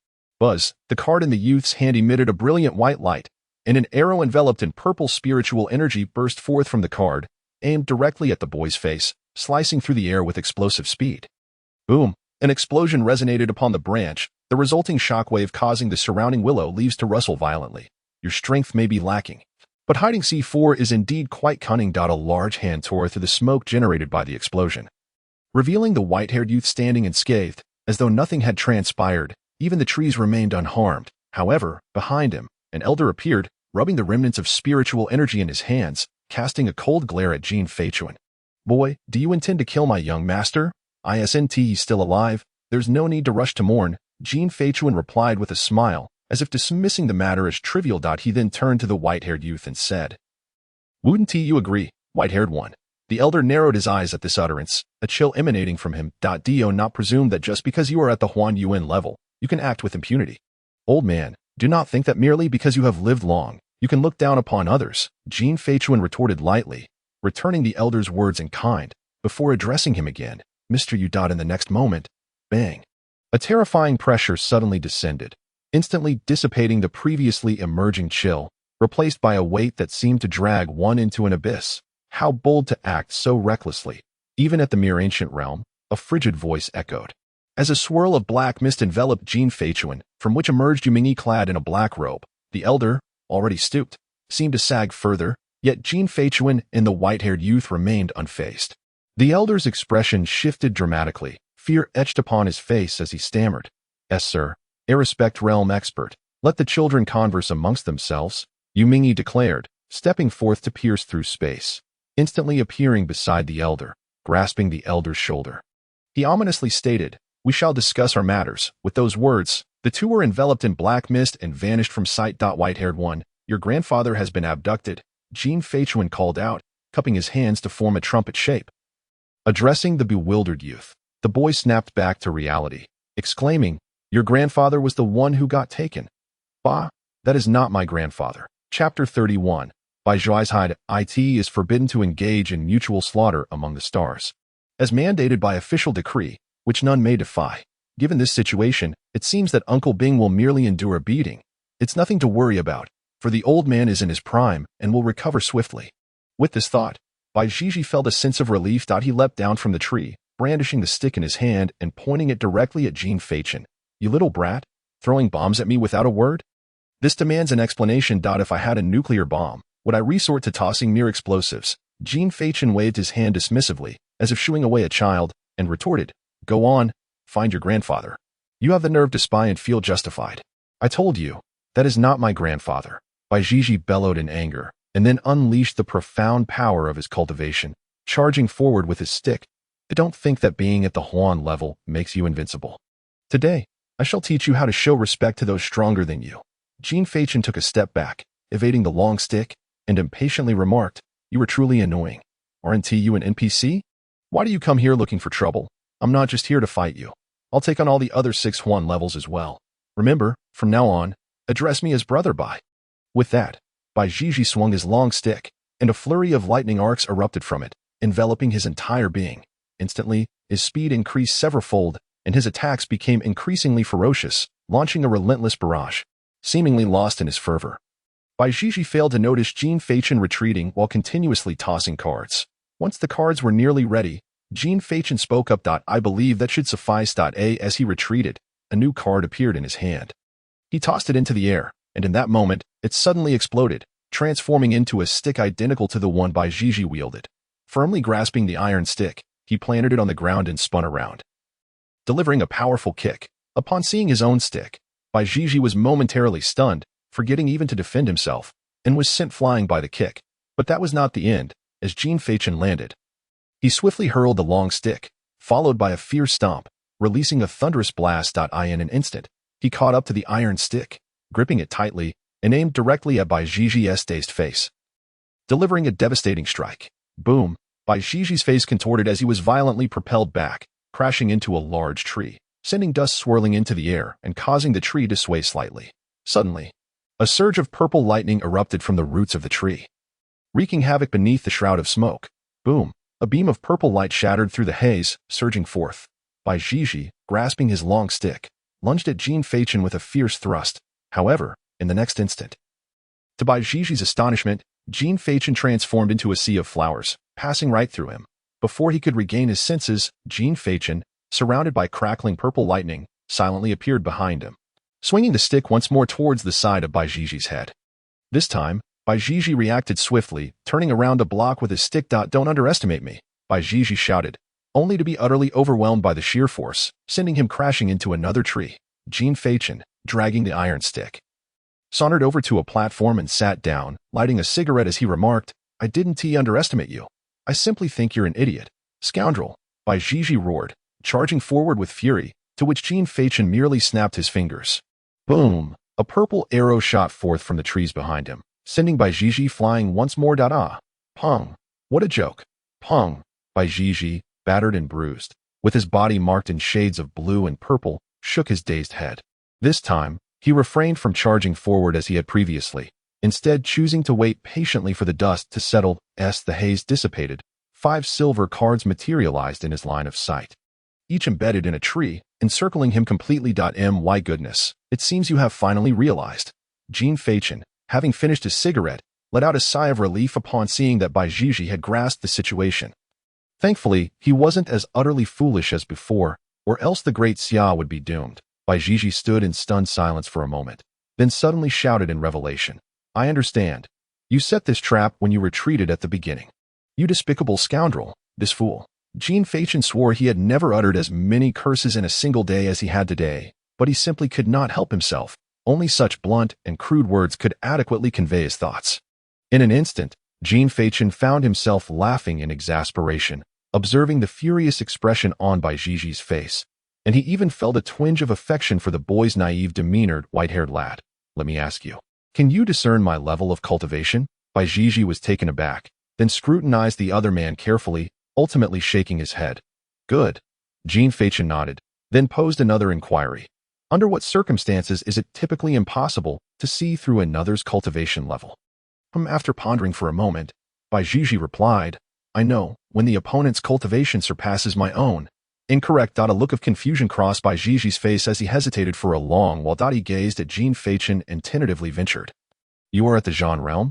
Clap, clap, clap. Jin Feichen clapped with a complex expression, speaking in an oddly enthusiastic tone. You actually discovered it. How clever of you. How is that possible? You have reached the Zhan realm. Bai Jiji finally exclaimed in shock. Seeing Bai Jiji finally back on track, Jin Feichen felt a surge of emotion. He believed he had salvaged a family, with elders above, young ones below, and a son in the middle whose intellect was questionable. Jin Feichen's eyes welled with tears, feeling immensely heroic. With just a few blows, he had restored a tragically dysfunctional family to its original state, truly a testament to his greatness in the great Xia. Hey, what is that expression? Are you a pervert? Bai Jiji recoiled instinctively upon witnessing Jin Feichen's profoundly moved gaze, unwittingly taking a step back. Yet, this retreat inadvertently triggered the C4 card Jin Feichen had set. Bang! The familiar sound of an explosion rang out, and Jin Feichen's expression froze in shock. Child, you have become invincible. He retracted the cards, marking a cigarette in the fate of a foolish young man. Meanwhile, Bai Jiji, who was slowly rising from the ground despite the excruciating pain, remained unaware that he had indelibly imprinted himself in Jin Feichen's mind. Chapter 32. Huan-level heavens decree stick. Realizing that victory was utterly unattainable, Bai Jiji gritted her teeth against the excruciating pain and rose to her feet, her long staff swinging with determination. With a fierce glare, she pointed 2 fingers directly at Jin Feichen and declared with resounding conviction, Jin Feichen, do not take pride in your triumph. 30 years in the east, 30 years in the west. Do not underestimate the youth and their poverty. Though I may be defeated today, it does not signify my eternal defeat. Let us wait and see. With that, Bai Jiji turned on her heel and walked away resolutely, only to collide with a tree behind her. Ouch! Embarrassed, she hurriedly picked up the staff she had dropped and quickly made her exit. Hey, Bai Jiji, do you not even leave your name when you utter such harsh words? Jin Feichen called out with a gaze of pity. From behind the bushes came a loud proclamation. At Feng Su Martial Academy, the possessor of the transcendent treasure Tian Zhao Gan, the future strongest, is none other than Bai Jiji. Jin Fei-chin could not help but chuckle at the naivety of the child. Extinguishing his cigarette, he turned to leave. However, just a few steps away, he halted, a look of confusion crossing his face as he muttered to himself, I feel like I've forgotten something. At that moment, a voice called out from behind. Chun-gu. Upon hearing this, Jin Fei-chin finally remembered what he had forgotten. Turning around, he saw Shang Buki approaching, a golden-patterned brush in hand, waddling over with his plump figure. Upon reaching him, he bent over, panting, and asked, Chun-gu, where's that beautiful lady? I didn't see her. She went home. What? She just left without saying she would stay a bit longer. Shang Buki scratched his head, looking rather bewildered. Before you question me, why were you gone for so long? Jin Fei-chin noticed the brush in Shang Buki's hand and curiously inquired, and what about that brush? Is it your treasure? Ah, yes, haha. You've never seen it before. Have you? Shang Buki chuckled, scratching his head again, and continued, this brush is my celestial treasure, a special grade Qixi Miaoxiang brush. Its ability allows me to create paintings that can materialize the depicted objects for a limited time. Jin Fei-chin was taken aback by this revelation. That's impressive. Come on, draw me something like an emperor-level warrior to play with. Shang Buki's expression fell. Just wait until I reach the emperor level to try that. It might work. Jin Fei-chin, as if discovering a delightful novelty, pondered for a moment before suggesting, then draw something simpler, like an aircraft carrier. I want to see what it's like to be a naval immortal. Shang Buki's face fell once more, and he replied, a sword is manageable, but a ship is a bit out of my league. Besides, Chun-gu, the sword of a sword immortal isn't that type of ship. That won't do either. Jin Fei-chin thought for a moment, and then said, how about an airplane? A flying cup is fine, but an airplane. Shang Buki blinked his small eyes, somewhat bashfully shaking his head. What do you typically draw in battle? With you saying this isn't suitable and that isn't either? Jin Fei-chin inquired, puzzled. Don't tell me you just draw a bunch of flying cups to hit people in the face. Shang Buki quickly shook his head. How could that be? Chun-gu, you underestimate me. Despite my appearance, I fear not those who are 2 realms above me in battle. Then what do you draw when you fight? Indeed, it is merely a collection of small objects capable of causing an explosion. Grenades? Close enough. Just as Jin Fei-chin intended to continue the conversation, a voice suddenly echoed in his ear. Be cautious. 6 second-tier monstrous wolves are charging at full speed. At this, Jin Fei-chin's expression became serious, and he immediately heightened his vigilance, while also reminding his companion, Shang Buki, who was still unaware of the danger. Monstrous beasts are approaching. Stay alert. What? Upon hearing this, Shang Buki quickly positioned himself in front of Jin Fei-chin, exclaiming, Brother Chun, I will protect you. You must flee. Do not worry about me. Are you out of your mind? They are only 2nd tier, not 8th tier. What are you trying to accomplish with this act? Whoa. Before Jin Fei-chin could finish his sentence, the surrounding bushes suddenly began to rustle, and 6 large, deep blue monstrous wolves, bearing their fangs, emerged, instinctively surrounding the two. Brother Chun, leave it to me. Before Jin Fei-chin could respond, Shang Buki began to wave the brush in his hand. Conjuring images in the AIR.AS, the brush glowed. Vibrant traces appeared in the void, manifesting into a small, shell-like drawing. In the next moment, the drawing solidified into a dark green mortar, which then shot forth with a swift whoosh. Boom! The mortar struck the ground beneath the monstrous wolves, erupting in a violent explosion, sending thick clouds of dust swirling into the air. However, Shang Buki did not pause. He bent low and began to sketch in circles towards the direction of the wolves, his speed astonishingly swift, while muttering continuously. I draw, draw, draw, draw, draw, whoosh, whoosh, whoosh. 5 mortars launched forth, detonating in a thunderous cacophony. The massive monstrous wolves were reduced to mere shredded flesh, while 1 or 2 fortunate ones fled without a backward glance. The sudden appearance of the beasts was thus abruptly resolved. After completing this sequence of actions, Shang Buki tucked his brush into his waist, dusted off his hands, and cheerfully declared, all done.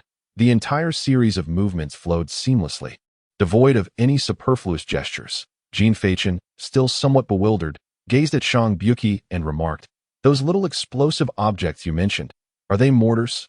Hee, not quite, not quite. Their power is not that significant. Shang Buki humbly waved his hand. Well, you truly are a mobile arsenal. You've already conjured mortars at this stage. Shouldn't I expect you to summon a Dongfeng 42 soon? Not so simple. Hee. Jin Fei-chin's lips twitched, and inwardly he mused. Indeed, those who gain admission to the Tiansu Academy are far from ordinary. This seemingly unremarkable plump individual possesses such terrifying strength. It appears I still have much more effort to exert. With these thoughts in mind, Jin Feichen glanced at the time. Realizing it was nearly noon, he turned to Shang Buki and said, "All right, it's getting late. You should head back." After speaking, he handed the car keys to Shang Buki, adding, "Here are the keys. You can drive back." Shang Buki was taken aback, inquiring, "What about you, Brother Chun?" "I'll stay here to cultivate." "Goodness, are you really that hard on yourself? You've already reached the stage. Why not give yourself a break?" Shang Buki exclaimed in astonishment. "The journey is far from over." "Very well. I shall treat you to a meal upon my return. You may go now." "Thank you for your help this time," said Jin Feichen with a smile as he patted Shang Buki's shoulder, which had yet to be activated. Shang Buki refrained from further comments, for after all, he was under the protection of Zheng Xing, and there was no need to elaborate on matters of safety. Remaining here would only serve to hinder. "Then I shall take my leave. Do take care, Brother Chun. Rest assured, I shall be cautious on my way back." The two parted ways, and as Jin Feichen gazed into the empty expanse before him, he spoke, "Mr. Yu, shall we delve deeper?" Indeed, the peripheral beasts are few, and just before I departed, I discovered a waterfall deep within. Behind it, there are fluctuations of spiritual energy, perhaps concealing something of significance. "You should investigate," replied the voice of Yu Mingyi. Jin Feichen nodded in understanding. "All right, I shall proceed." With that, he stretched his shoulders. The playful demeanor he had just worn vanished, replaced by a reassuring calmness. After his warm-up, Jin Feichen's figure became a blur, akin to a specter, swiftly weaving through the dense jungle. This was merely the beginning. Chapter 33. Do you want me to transform into Baijiji? One day later, on the night of June 20th at 9 o'clock. In the tranquil forest, a ghostly figure darted through the lush canopy of ancient trees, coming to rest upon a sturdy branch high above. It was not long before the underbrush began to rustle behind him, and a colossal ant, nearly 3 meters tall, burst forth from the thicket. How bothersome, Jin Feichen thought to himself. Then with a powerful leap from the branch, he propelled himself forward. The massive ant, undeterred, swiftly maneuvered its long, hairy legs in pursuit of a third-tier beast, the road worker ant king. Its immense form could unleash a force tenfold its own power and summon lower-tier ant-like beasts, a representative of third-tier creatures. It possessed formidable strength, standing at the pinnacle of its class. I in the dark jungle, man and beast engaged in a relentless chase. Am I merely after a fruit? Is it truly necessary for it to pursue me for an entire day? You did snatch away its hard-earned spiritual fruit. Could it not chase you? The voice of Yu Mingyi echoed in his ear. "Oh, you recognize this fruit, Mr. Yu?" As he continued to run, Jin Feichen retrieved a fruit from his ring. The fruit was entirely blue, displaying a ripple-like pattern, evoking the sensation that consuming it might render one immobile. Though Yu Mingyi's form remained concealed, he could nonetheless perceive everything around him. The blue fruit is not particularly remarkable. It contains minimal spiritual energy, merely pleasant in flavor. It may not hold much value for you, but it is certainly a treasure for the road worker ant king. It is not a precious item after all. What a pity. After my moment of excitement, Jin Feichen felt a twinge of disappointment and then stowed the blue fruit away. "Master Star, I believe it is time for you to reassess your position. You lack not for cultivation resources. Your purpose in coming here was not to unearth treasures, but to enhance your practical abilities and diversify your combat techniques. Under the luminous moonlight," Yu Mingyi articulated. "At present, the paramount task is to hone your close-quarters combat skills. With your capabilities, you can effortlessly dispatch the majority of adversaries who possess no significant abilities. However, should you encounter a speedier opponent, your vulnerabilities will inevitably surface. Remember, a true warrior is devoid of weaknesses. I require you to transform into a genuine hexagonal warrior. You may opt to employ magic in battle, refraining from physical confrontations, yet it is imperative that you do not neglect this aspect entirely. I trust you comprehend this principle." Jin Feichen, with a solemn nod, acknowledged this point that he too had contemplated it. Given his prowess in close combat, any unforeseen circumstance could render him incapacitated. Nevertheless, physical conditioning is not something that can be achieved overnight. Rest assured, I have procured a refining elixir for your physique from the academy that if you cooperate, a qualitative breakthrough in your physical capabilities is assured within 2 months, Yu Mingyi assured him. "How considerate." Jean Fachin mused internally before responding. How should I cooperate?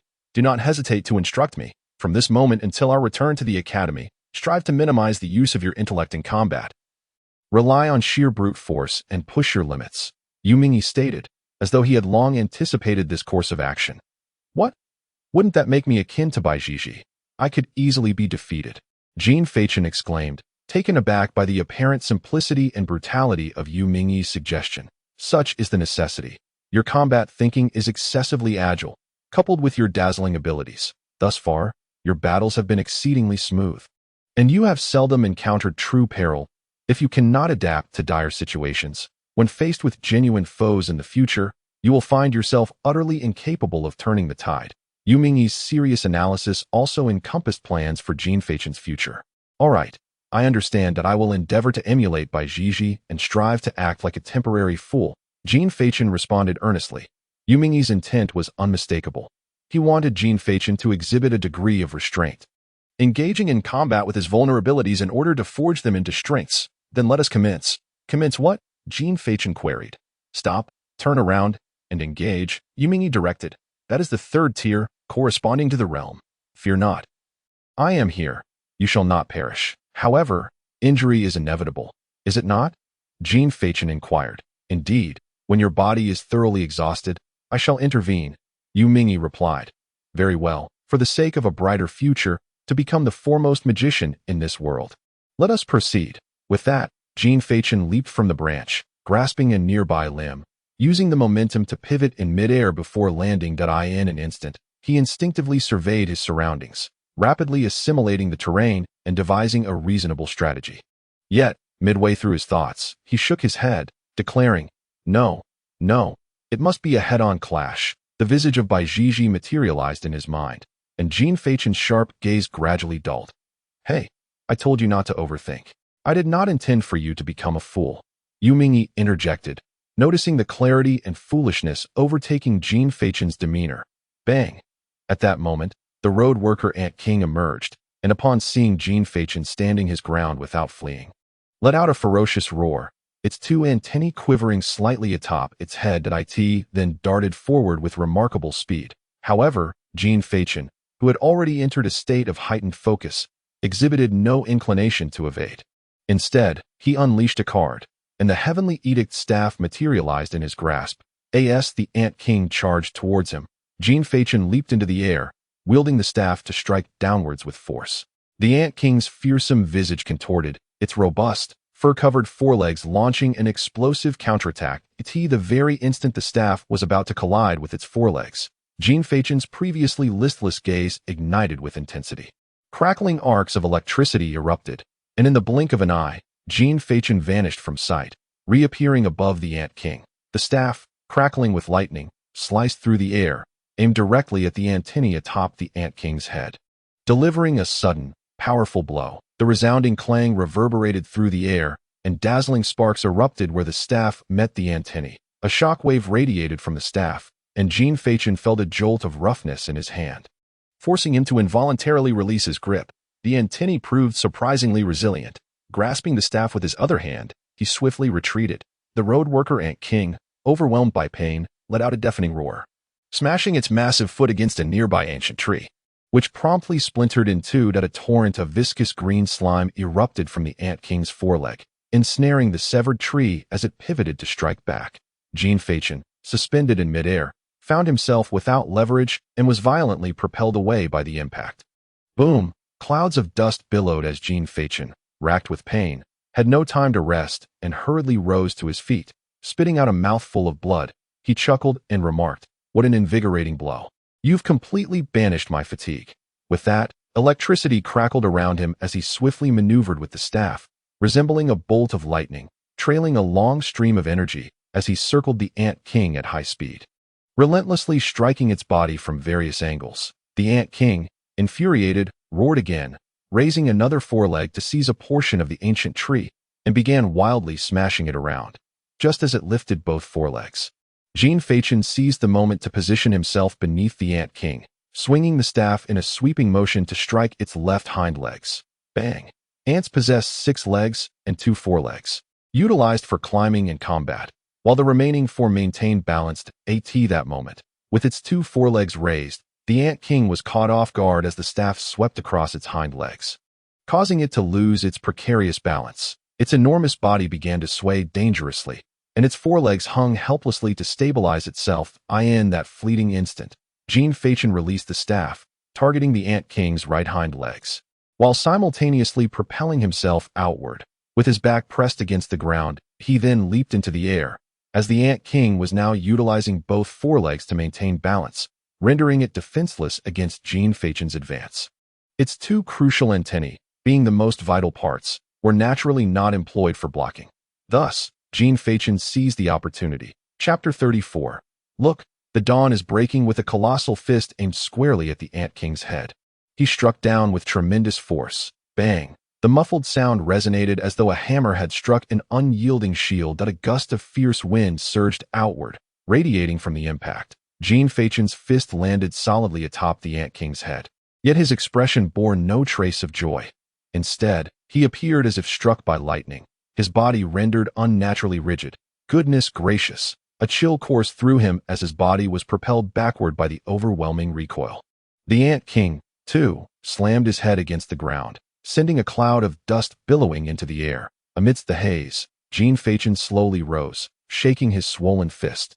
How am I supposed to fight like this? I land a blow, yet my opponent remains unscathed while I'm nearly undone by the backlash. At that moment, the voice of Yumingi echoed in his ears. I forgot to mention, the surface of the roadwork Ant King's body is extraordinarily hard. Even an ordinary heavy realm attack would struggle to breach it. Your inability to do so is entirely normal. Jean Fachin's lips twitched. Truth be told, I was already aware of that. Do you still have sufficient spiritual energy within you? Not much left. The lightning from this heavenly treasure, by ZZ, depletes my reserves far too quickly. Coupled with the fact that I am not of the orthodox lineage, I can hardly maintain control. Very well, since your reserves are low, prepare to flee. I should be unable to escape if my spiritual energy runs dried. I am aware. Hence I urge you to our UN. It is precisely in this life and death race that the spectacle shines brightest. No, it is the easiest way to push beyond one's limits. Remember, run for your life. Unless it is a matter of life and death, I shall never intervene. The pain is yours to bear. Do not forget that. Jean Fachin's brow twitched. I understand your intentions are noble, but please, hold your horses. Roar. The Ant King, recovering from the recent blow, immediately charged towards Jean Fachin with a ferocious roar. That I know you are anxious. But please, restrain your urgency, for I am even more pressed for time. Without uttering another word, Jean Fachin took to his heels, having long since lost the initial ease he once possessed, weaving through the branches like a wraith. In this moment, his legs were drenched in blood, having fortuitously caught on a jagged splinter from the ancient tree during his backward flight, causing him sharp pain. Jean Fachin sprinted ahead with all his might, pursued relentlessly by the enraged Ant King, who was now a tempest of fury. At this juncture, had Jean Fachin foreseen this very scene, he would have never feigned illness to avoid running 800 meters back at school. Damn it, my aloof persona is utterly shattered. Roar. The Ant King casually shattered a branch of the ancient tree and hurled it with fierce intensity. Sensing the gust of wind behind him, Jean Fachin's countenance shifted as he swiftly turned, drawing forth a long staff to brace himself. Bang! The moment he attempted to block the ancient tree, Jean Fachin's pupils constricted in alarm, his veins bulging with strain. What kind of monstrous strength is this?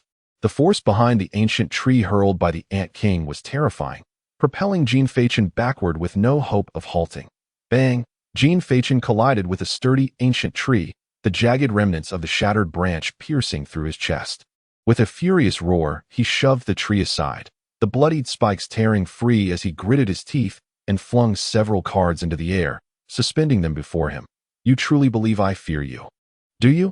Now you've made me angry. Bang! Bang! Bang! At this moment, the Ant King, fueled by its own fury, rushed over. Upon catching sight of the Ant King's head, glimmering with an eerie luminescence under the moonlight, Jean Fachin swiftly stowed away his cards and turned to flee. Enough, no more anger. Once again, the man and beast resumed their relentless chase through the jungle. As time wore on, Jean Fachin found himself increasingly battered, his body smeared with crimson blood. Yet, he refrained from invoking his cards. Even when faced with dire straits, he continued to strive, struggling to escape, relying solely on his long staff. Throughout the ordeal, he had yet to utilize even a fraction of the capabilities offered by the final sequence garden and his cards. Hours slipped away, and within Jean Fachin, both spiritual and physical energies had been utterly depleted. Still, he pressed on, despite his eyes growing dim and his complexion pallid, gritting his teeth to persevere, never once calling out to Yuming. In his heart, he had resolved to pursue this path, and thus, he could not entertain the notion of surrender. The broad road stretched forth in every direction, as long as he continued to act. As long as he kept running, there would be a way forward if he sought to temper his flesh and adapt to adversity. Then yielding was not an option. A magician, by nature, must harbor unwavering faith in the impossible. If even the magician cannot believe in their own magic, cannot trust in themselves, then what hope is there for performance, for deception? Gradually, time became an indistinct blur, and the sky seemed to awaken with a faint blush of dawn. Jean Fachin continued on, in a daze, as he envisioned his former self, the boy who struggled to even shuffle cards, plagued by insecurity and sensitivity, dismissed by all as someone inherently unfit to be a magician. Yet it was precisely that version of himself who ultimately triumphed. Was it due to talent? Perhaps. Was it through effort? Undeniably. What Jean Fachin understood was that he need not concern himself with the present nor fret over the future. In life, there are no meaningless experiences. Thus, he resolved to keep moving forward, to run unceasingly, for the night would inevitably recede, and the day would surely dawn. Little by little, Jean Fachin came to a halt. He gazed up at the sun, now rising high and breaking through the clouds, and a smile broke upon his lips. Look, the day has arrived. Chapter 35. Transformation of the Body 1 month later. July 31 ST. Deep within the Changyue mountain range, the sky was clear and cloudless, with the sun shining brightly overhead. The sound of flowing water cascaded endlessly, reminiscent of a waterfall connecting to the heavens. There, seated cross-legged in the river, Jean Fachin remained steady, surrounded by swirling black mist that formed a protective ring around him. The crystalline waters, shimmering in various hues, danced around him. Under the sunlight, Jean Fachin closed his eyes.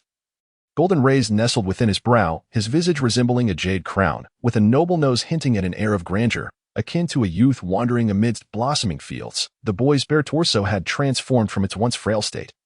His shoulders connected to arms adorned with firm yet agile muscles, radiating a sense of strength that was no longer feeble. Layers of spiritual energy flowed across the surface of his body. Continuing for quite some time, finally, as he exhaled a breath of stale air, the swirling vortex dissipated at that moment.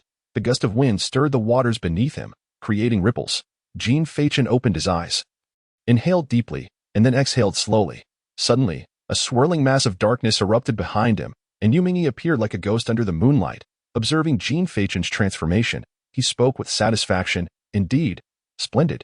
Not only has your physique undergone a remarkable leap, but your daily cultivation has inadvertently elevated your cultivation level to the third transformation of the genre realm. Although your efforts in physical training have been somewhat lacking, your prowess in spiritual energy cultivation is truly formidable. Jean Fachin rose, shrugged, and replied with a smile, the enhancement of my physique is largely thanks to Mr. Yu's spiritual liquid. Without it, I would surely have exhausted myself long ago. Yuming shook his head, stating, I merely provided the spiritual liquid. The development of your physique is a result of your relentless dedication.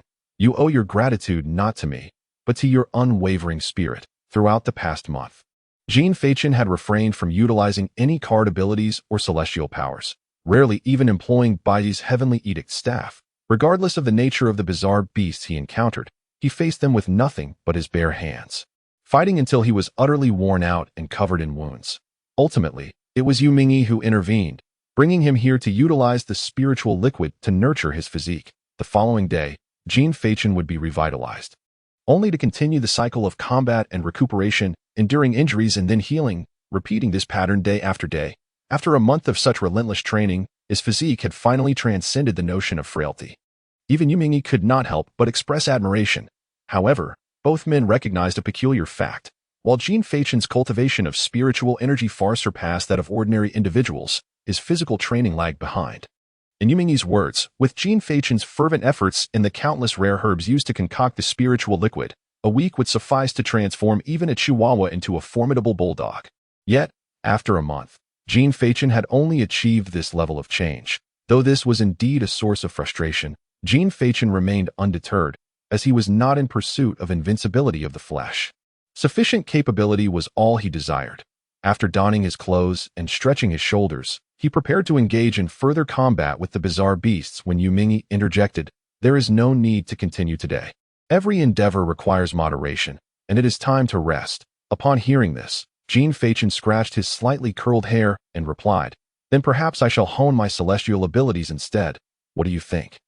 "Mr. Yu, indeed, you have not employed your celestial powers in a month. They are fundamentally essential. For the remainder of the time, feel free to explore. I must take my leave for a while. I have marked you. And whenever you need me, simply communicate with your spiritual energy, and I will appear in the blink of an eye." Yu Mingyi indicated towards the ring on Jean Fachin's finger. "Very well, I shall wander aimlessly then," Jean Fachin said, offering a casual wave to signify his agreement. As those words left his lips, Yu Mingyi's form gradually faded from view. In the depths of his being, Jean Fachin sensed a void.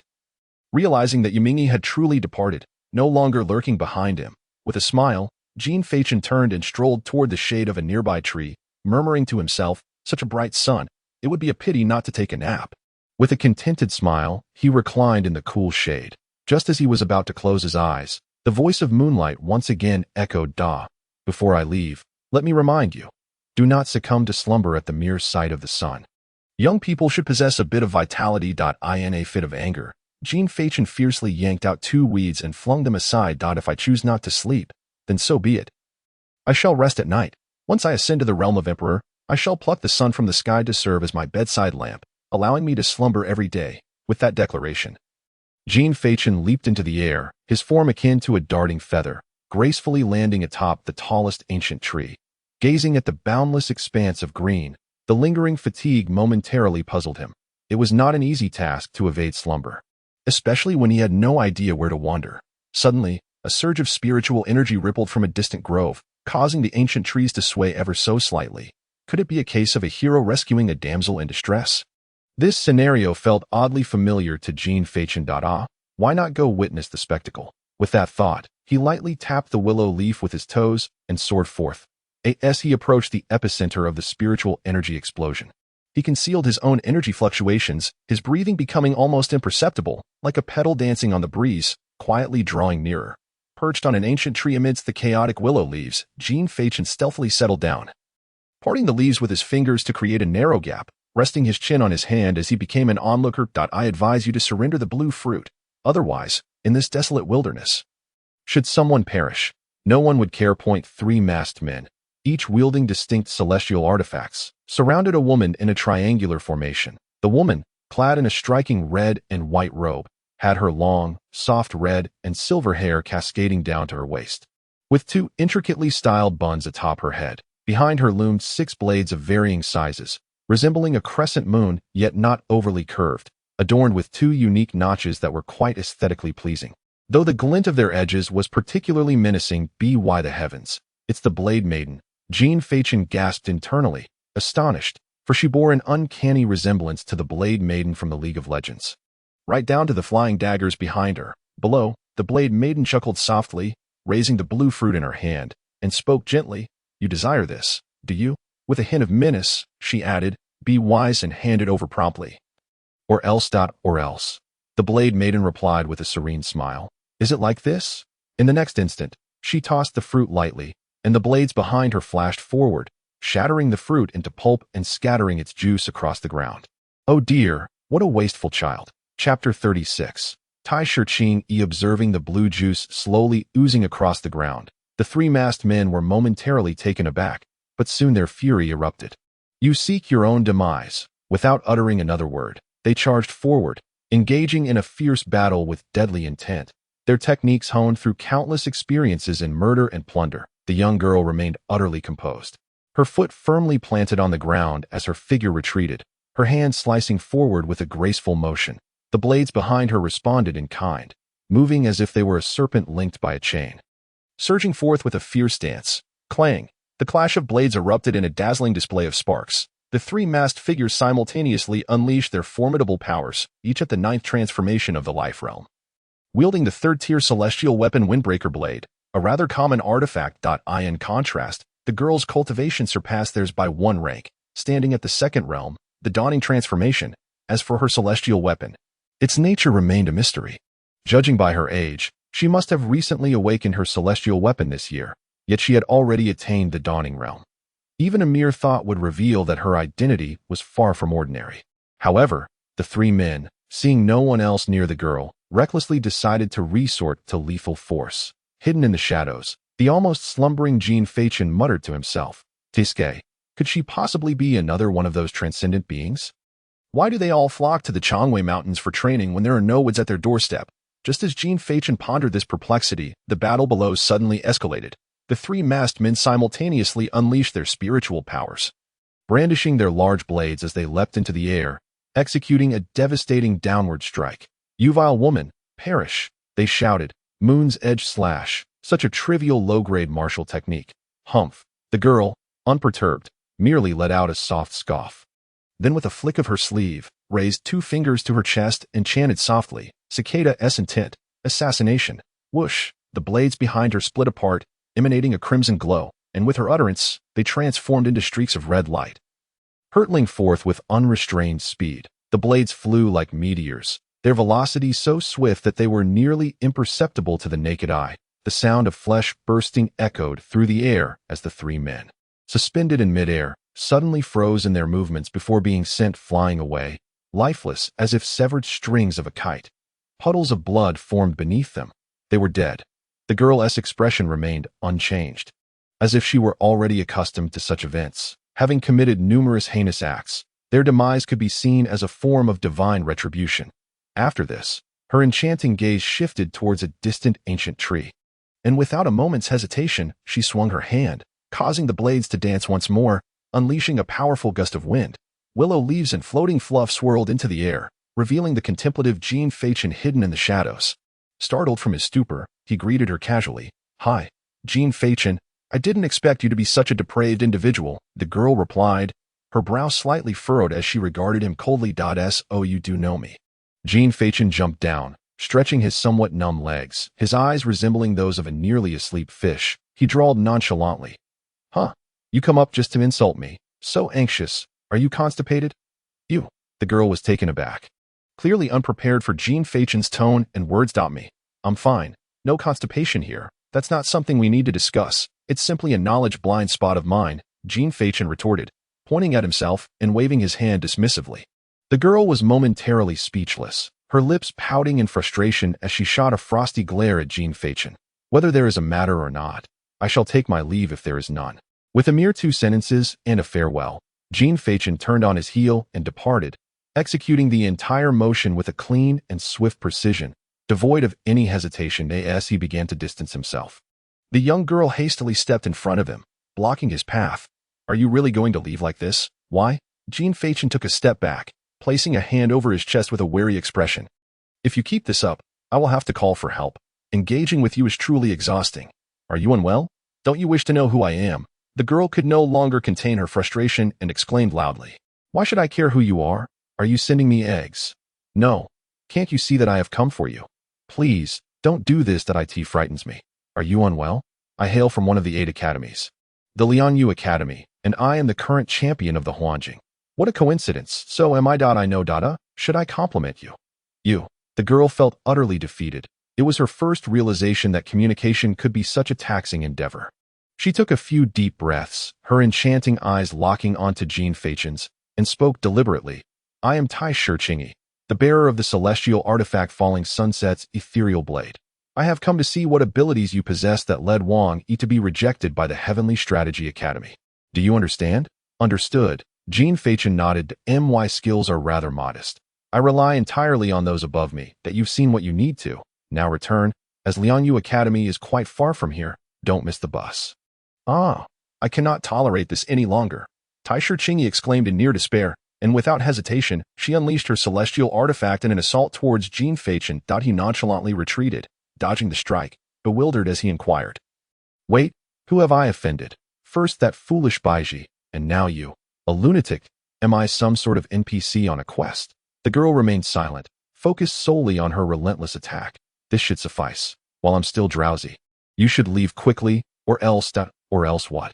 If you have the capability, defeat me, Tai Shiqing shouted fiercely, brandishing her silken-like blades and launching a fierce offensive. As the weariness began to dissipate, the lifelessness in Jean Feichen's eyes vanished. This is troublesome. With a shattering of cards, the heavenly edict staff materialized in his grasp. Accompanied by the crackling fury of thunder, Jean Feichen halted his retreat and took a bold step forward. After a month of rigorous training, his speed had reached remarkable heights, allowing him to nearly instantaneously appear before Tai Shiqing. Swish, swish. Two cards flew forth silently. Unperturbed by Jean Feichen's sudden approach, Tai Shiqing unleashed a punch while simultaneously thrusting her blades. Is that all? This is hardly impressive. As she saw Jean Feichen caught in a pincer, Tai Shiqing envisioned victory. Yet in the next instant, boom, a torrent of blossoms surged upward as Jean Feichen's form dispersed. And in the fleeting moment, he silently materialized behind Tai Shiqing. Under the gaze of his emotionless eyes, he raised his staff and struck down with formidable force. The expression on the latter's face shifted abruptly, and she swiftly turned, wielding her blade horizontally across her arm. Clang! Dazzling sparks erupted, causing Tai Shiqing's form to plummet slightly. Such formidable power! Wasn't it said that this individual was weak in close combat? Gritting her teeth, she braced herself against the force while her other hand directed the blade to dart forward. Observing this, Jean Feichen instantly released his strength, descending while executing a lightning-fast kick. Showing no mercy as his foot struck Tai Shiqing's cheek, the back of his foot landed against the girl's profile, providing a pivot point that generated a counterforce, allowing Jean Feichen to maneuver his body sideways. Narrowly evading the incoming blade in midair, he calmly surveyed the unfolding scene. Tai Shiqing, having been kicked, momentarily displayed a look of astonishment, and it was precisely in this fleeting instant that Jean Feichen seized the opportunity. In that single second of lateral movement, he extended his hand toward Tai Shiqing, slicing through the air. From afar, the cards left behind began to emit a radiant white glow, and a purple spiritual arrow pierced the air, hurtling towards them. Chapter 37. From the Prime Minister's office in that brief moment, as Tai Shiqing beheld the arrow now mere inches away, her pupils constricted sharply, and one delicate hand swiftly clenched into a fist.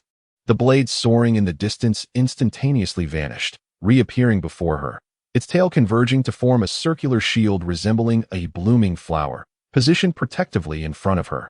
Boom! The arrow struck the center of the shield formed by the blades, the immense force causing the center to dent inward. Yet, bolstered by Tai Shiqing's fervent outpouring of spiritual energy, it ultimately held firm. However, she was still propelled backward towards a distant tree. Coughing up a mouthful of blood, her complexion turning pale, Jean Feichen retracted his staff and approached Tai Shiqing slowly, while two cards returned to his hands, vanishing with a flourish.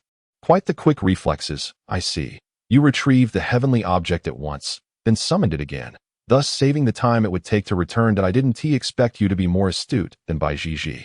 Tai Shiqing, clutching her stinging cheek, rose to her feet, her eyes clear and devoid of resentment or defiance, entirely lacking the inclination to issue threats after defeat. You are quite formidable. I cannot contest my loss. Oh, I thought you might hold a grudge for that kick, Jean Feichen remarked with a smile. In a battle, fists and feet are blind. Even if you were to incapacitate me, it would merely reflect my own inadequacy. Besides, I instigated this confrontation. I have no grounds for harboring a grudge. Such a good child. The future of the great Xia is promising, Jean Feichen said with a tone of feigned age. Then inquired, since I have emerged victorious, may I pose 2 questions? Tai Shiqing readily nodded, assuring him, as long as I know, I shall divulge everything. First, do all of you at the Hu-In level know of my existence as Jean Feichen? And do you all wish to test me? Having spoken, Jean Feichen leaned against the cool shade, retrieving 2 green apples from his ring, tossing one to Tai Shiqing before beginning to munch on the other. The latter took the apple, pulling out a handkerchief to wipe it while saying, I'm not certain about others, but my primary purpose in coming here is to see what makes you special. After all, Wang Yi, a local prodigy of the capital, had his application to Tiansu Academy rejected, yet you, a background-less individual, were accepted. This piqued my curiosity, and upon hearing that you defeated by Gigi here, I decided to come. Wang Yi, your significant other, I presume? He hasn't even shown up, yet you seem quite diligent. Jean Fei-Chen swiftly devoured the first apple and proceeded to the second. We are both from the capital. I hail from the Taisher clan, while he is from the Wang family. Since childhood, we've had numerous dealings, hence we often spar with one another. I wanted to see the one who managed to defeat him without even showing their face. Taisher Qing took dainty bites of her apple, embodying the epitome of ladylike grace, contrasting sharply with Jean Fei-Chen's demeanor. How utterly dull, Jean Fei-Chen remarked, reclining comfortably, one hand behind his head and crossing his legs. Before reaching for a third apple. So, if I understand you correctly, does that imply I may have offended Wang Yi? Taisher Qing paused momentarily, acknowledging the truth of her thoughts. Many were aware of his loss of face, and it would undoubtedly be attributed to her. What a lunatic! Bai Zhizhi is far more endearing. The mere mention of Bai Zhizhi brought forth a paternal smile on Jean Fei-Chen's face. He also comes from a prominent family, and I have heard some tales of his character. Taisher Qing remarked, he possesses an inherently kind nature, enjoys protecting the weak, and never uses his status to oppress others. Your defeating him is a minor affair. However, Wang Yi is his complete opposite. It's possible he may leverage his family's influence to create trouble for you. Although the official decree strictly prohibits family intervention in the conflicts of Tianhuan-level individuals, such trivial matters are unavoidable. While it may not significantly impact you, it is unpleasant, akin to stepping in dog excrement. Though it doesn't hinder one's ability to walk, the stench lingers. Jean Fei-Chen interjected with a chuckle. While your words may be coarse, they hold truth, but there's no need to be so blunt. Without a family, one is left to endure such unpleasantness. Not necessarily, he replied. Taisher Qing looked at him in confusion. Are you perhaps a scion of a great clan raised outside? Nothing so melodramatic. Jean Fei-Chen settled into a comfortable position, eyes closed as he said, my true star is named Yu Mingyi, of the Zun rank, hailing from the Supreme Court. Upon hearing this, Taisher Qing was taken aback, her expression shifting dramatically. Yu Mingyi, the unparalleled master ranked second in the Supreme Court of the capital?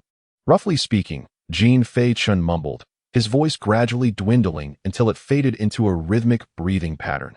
Taisher Qing hurried over, about to inquire further, only to find that Jean Fei-Chen had already succumbed to slumber. How could he have fallen asleep so quickly? At that moment, an elderly voice whispered in her ear, let us depart. Enough has been said. Further inquiries would overstep. This young one has entrusted you with the task of conveying this message to the Wang family heir. Taisher Qing was momentarily taken aback. Entrust me. When did this happen? When I first offered you the apple, came the reply. But it let us leave for now. That little rascal won't be able to hold it in much longer. He.s. just pretending to as the old woman's voice faded. A mysterious spiritual force lifted Taisher Qing and in an instant, she vanished from that place. Crack.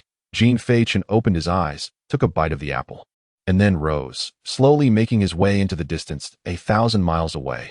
Taisher Qing stood in an open space, gazing at the kindly-faced, elderly woman opposite her, and inquired with confusion, Qing Papa.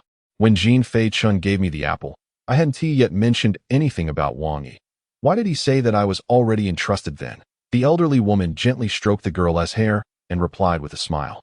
Silly child, you made it clear from the very beginning that you came for Wang Yi. In Jean Fei-Chen's eyes, you were already a source of trouble brought by Wang Yi. When he spoke of Yu Mingyi, he was not merely informing you, but declaring it to everyone. As for that apple, consider it your reward. Couldn't he have stated it plainly? Why all this roundabout nonsense? And to offer just an apple as a reward? How stingy. Taisher Qing stomped her foot and pouted in annoyance. State it plainly. How could he do that? Would he directly reveal that he is an official?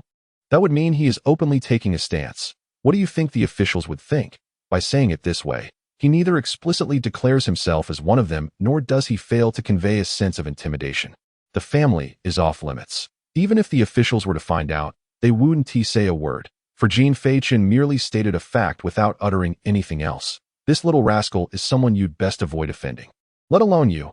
Even if your 7 clans were tied together, they wouldn't be enough for him to play with. Chapter 38. The Vanishly Clan, July 31, Jinling, afternoon. The air in Jinling during this season was humid, the weather stifling. The expansive streets felt like a sauna under the sun, deterring one from lingering too long. My heavens, I'm drenched all over. Free sauna treatment. How delightful. The street corner. 2 young men, adorned with the insignia of Tianpu Academy on their chests, strolled along, lamenting the weather. "What's up with junior sister Leah?" She reported in, and then just went home without a word, leaving the mentor worried, remarked the man with long hair on the left. "We're the ones running errands, and who knows what they went to discuss. They all seem to be in a dazed, no one will talk about anything, and they hog all the good fortune, leaving us to do all the legwork. Damn it, awakening to the good heavens is truly remarkable," the other youth added sourly. After walking for quite a while, they finally located the Lee family's residence according to their phone's directions, only to find it in a state of disrepair. Several large machines were in operation, seemingly preparing for construction, and it looked nothing like a place suitable for habitation. "This, junior sister Leah lives here? How is that possible? Her family holds some weight locally. Could the address be wrong? Let us ask someone." Two individuals intercepted a worker clad in a white hat, gesturing towards the ruins before them, and inquired, "Sir, might you be aware of the whereabouts of the Lee family? The address seems to indicate it is here." The worker, initially perplexed, suddenly enlightened, responded with a smile. "Ah, you mean the residence of Master Lee? They departed unexpectedly a month ago, leaving not even a cat or dog behind." "Departed?" The two exchanged glances, then hastily asked, "Do you know where they have moved to?" The worker shrugged. "As a mere individual, how could I possibly know the affairs of such a prominent family? All I can say is that everything appeared normal the night before. By the following morning, everyone had vanished. It must have been a matter of urgency." The pair stood momentarily stunned, then slowly expressed their gratitude. "All right. Thank you, sir. We appreciate your assistance. It's a trivial matter," he replied in silence. The two retreated to a secluded corner, where they raised their gazes to find the gravity reflected in each other's eyes. It seemed that Sister Leah would not be returning. A month prior coincided with the day of their external engagement, suggesting that the unusual behavior of those individuals was indeed linked to this incident. The ability to silently erase an influential family could only imply intervention from above. In the capital, at the Prime Minister's office, an elder seated in a red chair spoke with a faint smile. "Have you heard? According to thorough investigations, the reason Leah was able to contact the foreign tribes was through a person named Nan. This Nan is still under scrutiny, and there has been no progress." Across from him, Yu Mingyi, arms crossed, leaned against the table. "Have these individuals infiltrated to such an extent? Well, infiltration is advantageous. If they don't infiltrate, how can I fish?" The elder chuckled lightly, unperturbed. "Caution is the key to longevity. I wonder why you, more cautious than this old man on the brink of the grave, are so fearful," he remarked. "Being cautious is commendable. Yet, if you are so cautious, why are you not by Jean Feichen's side? Aren't you concerned he might meet an untimely end?" The elder shot Yu Mingyi a disapproving glance. "That will not happen," Yu Mingyi asserted confidently. "Before his demise, I will certainly be by his side." "You possess quite the confidence." Just then, a series of knocks interrupted their conversation. "Enter." The door swung open to reveal a figure clad in black, identical to Yu Mingyi, who saluted the elder and reported, "Sir, information regarding Jean Feichen has surfaced within the internal network of the 8 great courts." Mentioning the Prime Minister's office, the elder's interest piqued. He gestured for the figure to elaborate. "Approximately half an hour ago, the celestial-level Tai Shichingi appeared alongside Jing Xing in the Chongyue mountain range. After about 3 minutes, the figure relayed the entire account with meticulous detail." "Are you saying that the little fellow mentioned my Zheng Xing, calling Yu Mingyi master, and hailing from the Prime Minister's office?" The elder inquired. "Indeed, that was the exact phrasing," the figure confirmed with a nod. Upon hearing this, the elder nodded with an expression that danced between amusement and intrigue, then waved his hand dismissively at the figure. The figure in black offered a salute and took his leave. As the door closed, the elder burst into laughter, exclaiming, That lad truly knows how to keep his words veiled. He neither takes a stance nor loses his imposing presence. And he reaps all the benefits. How amusing, like a seasoned veteran." The elder shook his head in mirth. Meanwhile, Yu Mingyi remained silent, for he had not grasped the meaning behind it all. Had Jean Feichen not merely spoken a truth? What was the issue? Truly, it seems this world belongs to the young. The elder sighed, then gestured dismissively to Yu Mingyi, saying, "All right, the matters concerning the foreign races are still under investigation. You will be informed of any developments. You may leave now." "Understood." Yu Mingyi nodded faintly before turning to depart. Wait. At that moment, the elder appeared to recall something and spoke abruptly. "If you have no pressing matters, do not appear before Jean Feichen too often. Nor should you keep watching him. Just maintain a distance where you can hear him when he calls. Why? That child does not appreciate being constantly watched. Everyone has their own pursuits. You needn't linger too closely. Who would feel comfortable with a grown man always by their side? Trust me on this. All right. Yumingi nodded in a manner that suggested he only half understood, then vanished from sight.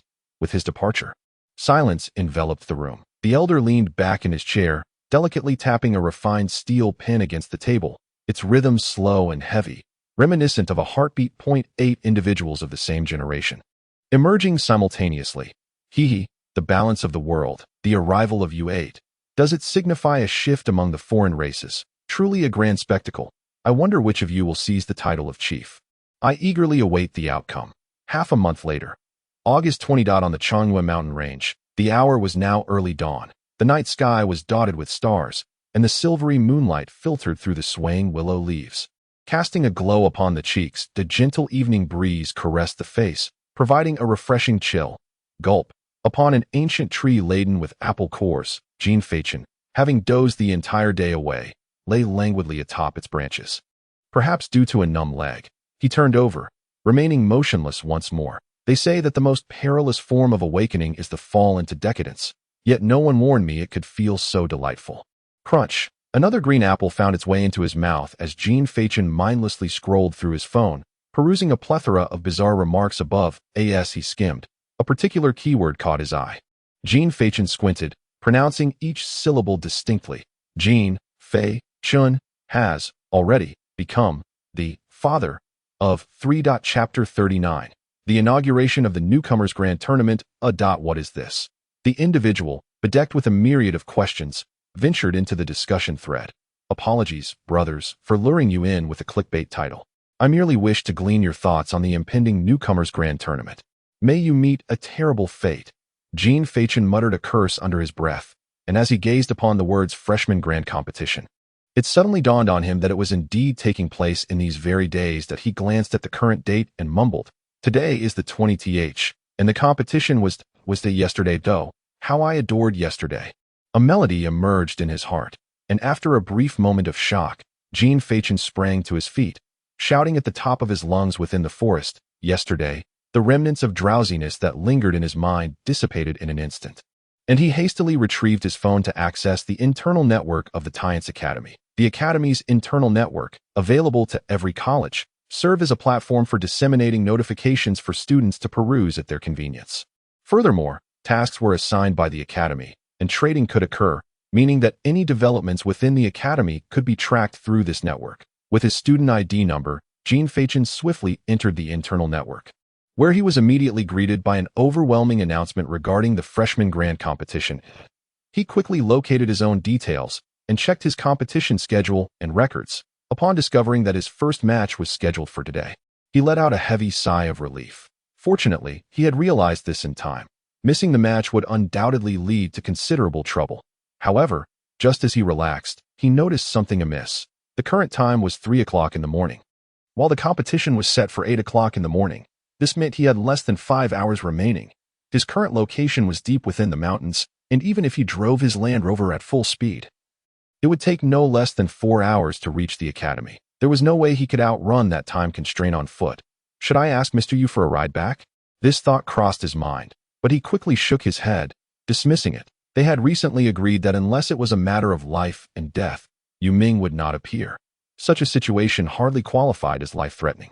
Moreover, Jean Fachin was not one to burden others unnecessarily. Gritting his teeth, he glanced at the time once more, then tucked his phone back into his ring. He looked towards the Academy, caressing his legs, and resolutely declared, "Dear legs, you've worked hard." With that, he commenced the most significant calorie expenditure of his life. Time sped by, and at 7:50 a.m. on August 20th, at the first arena of Science Academy, the second day of the freshman grand competition had arrived. As one of the 8 prestigious academies, the scale of Science Academy's freshman competition was nothing short of spectacular. Although it was still morning, the venue was already teeming with people. The expansive battleground was encircled by tiered seating, all of which was filled to capacity, with a sea of heads bobbing and animated conversations mingling with bursts of laughter, creating a rhythmic wave of joy and youthfulness. Moreover, even the open space below was crowded, with some enterprising individuals pushing carts selling beer, beverages, and bottled water. Above, several drones hovered in the air, and large photographic equipment surrounding the venue underscored the extraordinary significance of the freshman grant competition. The mere prospect of the freshman tournament at the Tiansu Academy is already exhilarating enough, not to mention that today's headlining match features the illustrious Hu In-level combatants, making it utterly irresistible. The freshman tournament, akin to the national competition, stands as the singular opportunity for the common populace to witness the fierce battles of Hu In-level possessors. Unlike the triennial national competitions, the freshman tournament occurs annually, and it is eagerly anticipated by the entire populace of the great XIA.AT. This moment, the clock reads 7:55. Massive screens surrounding the venue display the images of the two competing freshmen, capturing the attention of tens of thousands present, as well as billions across the Great Xia. On the left stands a young man named Hua Yirong, sporting a buzz cut and radiating a brilliant smile. Below him are some of the basic details, his celestial endowments, and AGETO. The right, however, is the one whom countless individuals have been eagerly anticipating, the only Hu In-level possessor not hailing from a noble lineage, the sole individual whose awakening was marked by bloodshed, and the only Hu In-level figure who has yet to make an appearance to date, Jin Feichen. The moment Jin Feichen's name appears, the atmosphere ignites. Such is the influence of a Hu In-level possessor, a rarity found among every billion souls. As spectators gaze at the images of the two contenders, the murmurs in the crowd swell to a crescendo. Is that really Jin Feichen? Why does he look so dazed? Not to mention, he appears rather weak. This fellow certainly lacks restraint. Yet, I must admit, he is quite handsome. If only he could retract that lifeless stare. Is he still half asleep? Or what? What a peculiar visage. Perhaps he stayed up late training that day. Who among the serious practitioners would consistently sport such a groggy expression? Just as these discussions unfold, a middle-aged woman with a stern countenance materializes from the sky, hovering above the arena. In a clear voice, she proclaims, "Greetings, I am Bai Su, the first-year instructor at Tiansu Academy and today's match referee. The rules of the competition remain the same as yesterday. Any contestant who steps out of bounds or is rendered incapable of fighting will be deemed defeated, and failure to appear within the allotted time will be considered a forfeit." Upon concluding her announcement, Bai Su glances at the clock, and as the second hand strikes 12, she raises her voice once more. Time is up. May the two contestants enter the arena as her words resonate amidst the thunderous cheers. Hua Yirong makes his entrance from the players' passage, smiling and waving at the cameras and audience. However, as the crowd turns their attention in anticipation of Jin Feichen's arrival, he remains conspicuously absent. Noticing this, Bai Su raises her voice again. "Now, I kindly request both contestants to enter the arena." Yet still, no one emerges. That a wave of murmurs washes over the crowd. What is going on? Why isn't Jin Feichen coming out? Could it be that he is unprepared? How is that possible? Surely, he isn't afraid of losing face and refusing to show up? That seems unlikely. After all, he is a Hu In-level possessor, don't forget. He lacks familial support. That it's only been 2 months. Even with the academy providing him training resources, what can he truly achieve in such a brief span? Your words bear a semblance of truth. In a span of merely 2 months, even if one were to engage in relentless training at the transcendental level, they could scarcely hope to rival someone reared in the lap of luxury. Moreover, the opponent in question is no ordinary individual. Indeed, Hua Yirong hails from a prestigious lineage and possesses extraordinary talents. That it is entirely understandable that Jin Feichen might feel apprehensive about facing such a formidable adversary. With tens of thousands present on site, not to mention the billions tuning in via broadcast, it would be utterly unacceptable for Jin Feichen to simply withdraw from the competition. Alas, he is but a fortunate lad, a grassroots individual who has awakened to an extraordinary talent, and thus it seems I have even seen claims online suggesting that he is an official representative. Such assertions are utterly absurd. How cowardly. To shy away from the contest. Who could argue otherwise? As the atmosphere shifted with the growing murmurs of dissent from the crowd, Bai Su furrowed her brow and called for the contestant Jin Feichen to enter the arena immediately, or else he would be deemed to have forfeited the match. Observing this from the competition stage, Hua Yirong smirked, believing victory was all but assured. This moment was swiftly captured by the cameras, magnified for all to see. The chorus of condemnation from the audience towards Jin Feichen grew increasingly louder. Bai Su spoke once more, noting that the time was now 8:04. with less than 30 seconds remaining until 8:05.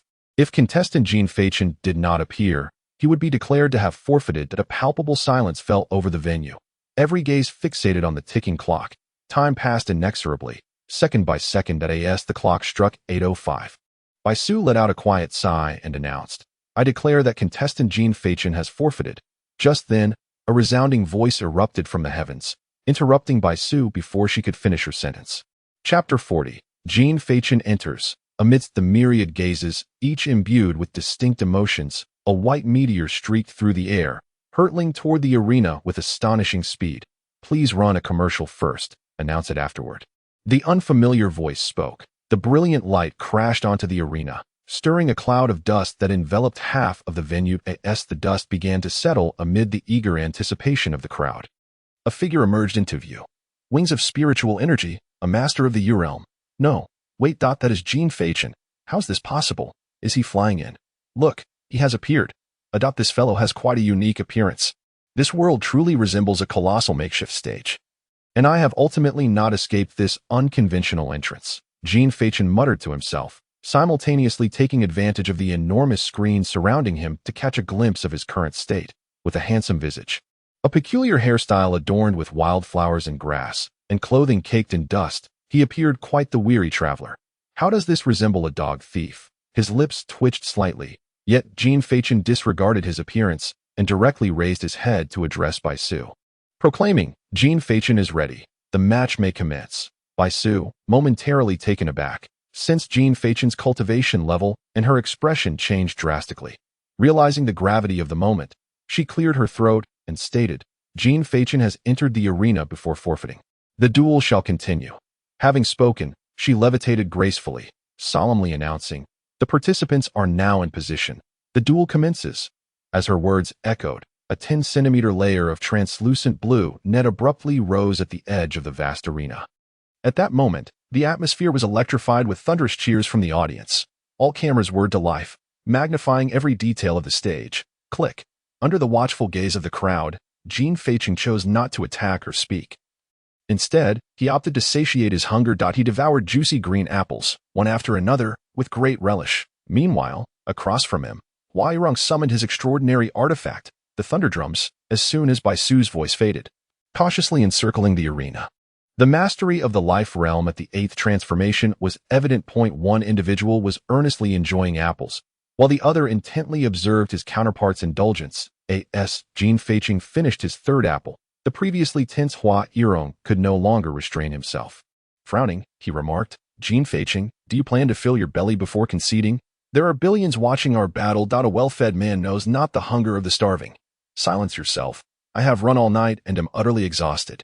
Jean Fachin simply sat on the ground, each hand grasping an apple, savoring every bite. Witnessing this scene, Hua Yirong felt insulted. He waved his hands, and 2 drumsticks materialized, subsequently striking the massive thunder drum before him with great force. First strike, thunder charge, boom, the resounding drumbeat erupted, propelling Hua Yirong's speed to a remarkable peak, a great drum floating at his abdomen. With each hand clutching a drumstick, he began to move rapidly around Jean Fachin. In a corner above the audience, 2 familiar figures observed the duel, Jean Fachin's mentor, Wang Bai, and Lien Yulo. The two, typically at odds, found themselves together, discussing the unfolding situation. Why does Jean Fachin appear so feeble? His cultivation seemingly undetectable. One can tell from his demeanor that he likely just finished a battle. How careless, to squander his spiritual energy before the competition. Such is the eccentricity of a genius. Meanwhile, back on the battlefield, Hua Yirong, seeing that his opponent remained unfazed, still engrossed in his gluttony, could no longer contain his frustration. That he raised his drumsticks once more, striking the great drum again. Second strike, thunder motion. Boom, the drum reverberated, and arcs of lightning danced along Hua Yirong's body, his aura surging dramatically. "Today, I shall see how you continue to feast." With a powerful stomp, he launched himself towards Jean Fachin's back like a bolt of lightning. A bang echoing as he surged forward. In an instant, he appeared behind Jean Fachin, and time seemed to slow. Hua Yirong lifted his thunderous twin drumsticks, targeting the solar plexus of Jean Fachin with tremendous force. He believed victory was assured. Just as he thought the matter concluded, a faint voice resonated in the air.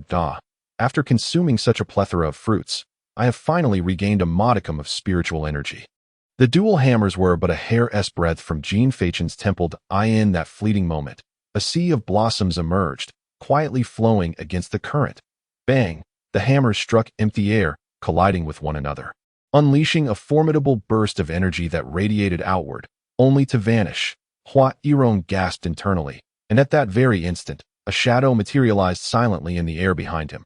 Bang! Jean Faichen pivoted, delivering a swift kick that landed squarely on Hua Yirong's cheek. The latter, as if struck by lightning, was sent reeling backward. Hua Yirong quickly reacted, driving both hammers forcefully into the ground to mitigate the impact. Just as he managed to halt his momentum, Jean Faichen appeared at his side like a specter. In Hua Yirong's line of sight, a long, slender hand approached rapidly, seizing his head with an iron grip before he could even muster a struggle. A sudden sensation of weightlessness enveloped him. Jean Faichen hoisted Hua Yirong's head aloft, then violently brought it crashing down. Following that, he lifted the dazed Hua Yirong and hurled him into the air, gazing at the immobile Hua Yirong soaring high above.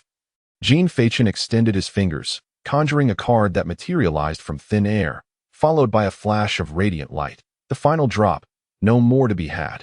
If you can withstand it, victory is yours. As the words fell, a purple arrow shot forth from the card, its splendid spiritual energy trailing like silk through the azure sky. Bang! The unconscious Hua Yirong plummeted from the heavens, signaling the conclusion of this duel. The cheers of tens of thousands of spectators surged like a colossal wave, instantly drawing the attention of billions of eyes to Jean Faichen. In a corner, Wang Bai cast a peculiar glance at the bewildered Lian Yulo. Is this not your ultimate weapon? The trajectory is exactly the same. I shall seek him out. He is of the Huan level, but it won't pose too much trouble on the arena.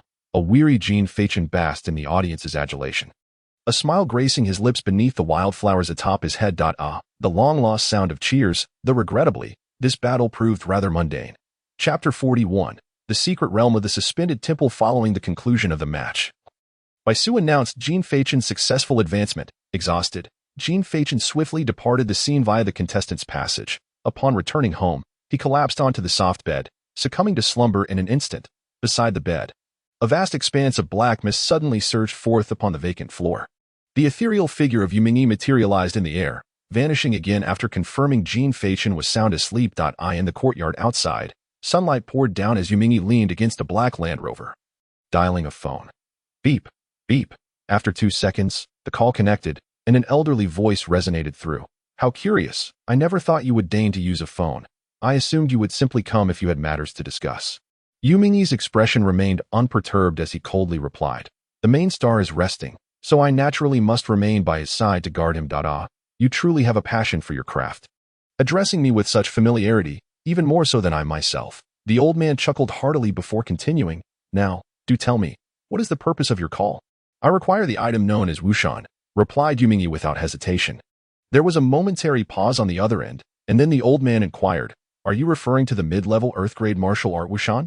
Indeed, came the confirmation, but I run a supermarket. You're selecting apples. Are you not? There are only a handful of mid-level Earth-grade martial arts in all of Daxia, and you expect to request one over the phone. The old man's frustration was palpable, tinged with incredulity. Then I shall come in person once the main star has rested, Yumingyi responded, nodding with a semblance of understanding. Is that truly the case? The old man roared. At the very least, provide me with a reason for your request. It is certainly for cultivation. Otherwise, why would I seek it? Who is cultivating? I know nothing of cultivation. Is not a martial art meant to be practiced, not merely read like a book. The main star cultivates. The main star at 8 stars, yet your planet cannot afford such liberties. Where is the sense in demanding a mid-level Earth-grade martial art outright? Even a universal-level individual would not dare to do so. Oh, then I shall cultivate. Yumingyi, I must inform you, it is against regulations to impart martial arts that do not belong to oneself. Fear not. I shall remain silent, and you too must keep this a secret. There was a prolonged silence on the line before the old man sighed deeply, then rephrased his inquiry. Could you enlighten me as to why? Do not mention cultivation. I simply wish to know, given Jean Faichen's current level, what could he possibly achieve with a mid-level Earth-grade Wushan? Aside from posturing, could he even wield it? Why not? Is it not meant to be utilized freely? What is your level? And what is his? Please, must you only advance in level without the addition of wisdom? I implore you. Oh, well, that's settled then. Farewell. Yumingyi, suddenly enlightened, nodded and disregarded the old man's outburst, promptly disconnecting the call. He shrugged off the matter. Scratching his head, pondering whether there might be a suitable option for comprehensive attribute cultivation among the beginner-level earth-grade arts. Dingling, dingling. The urgent ringing of the phone pierced the air. Yuming glanced at the screen and promptly hung up.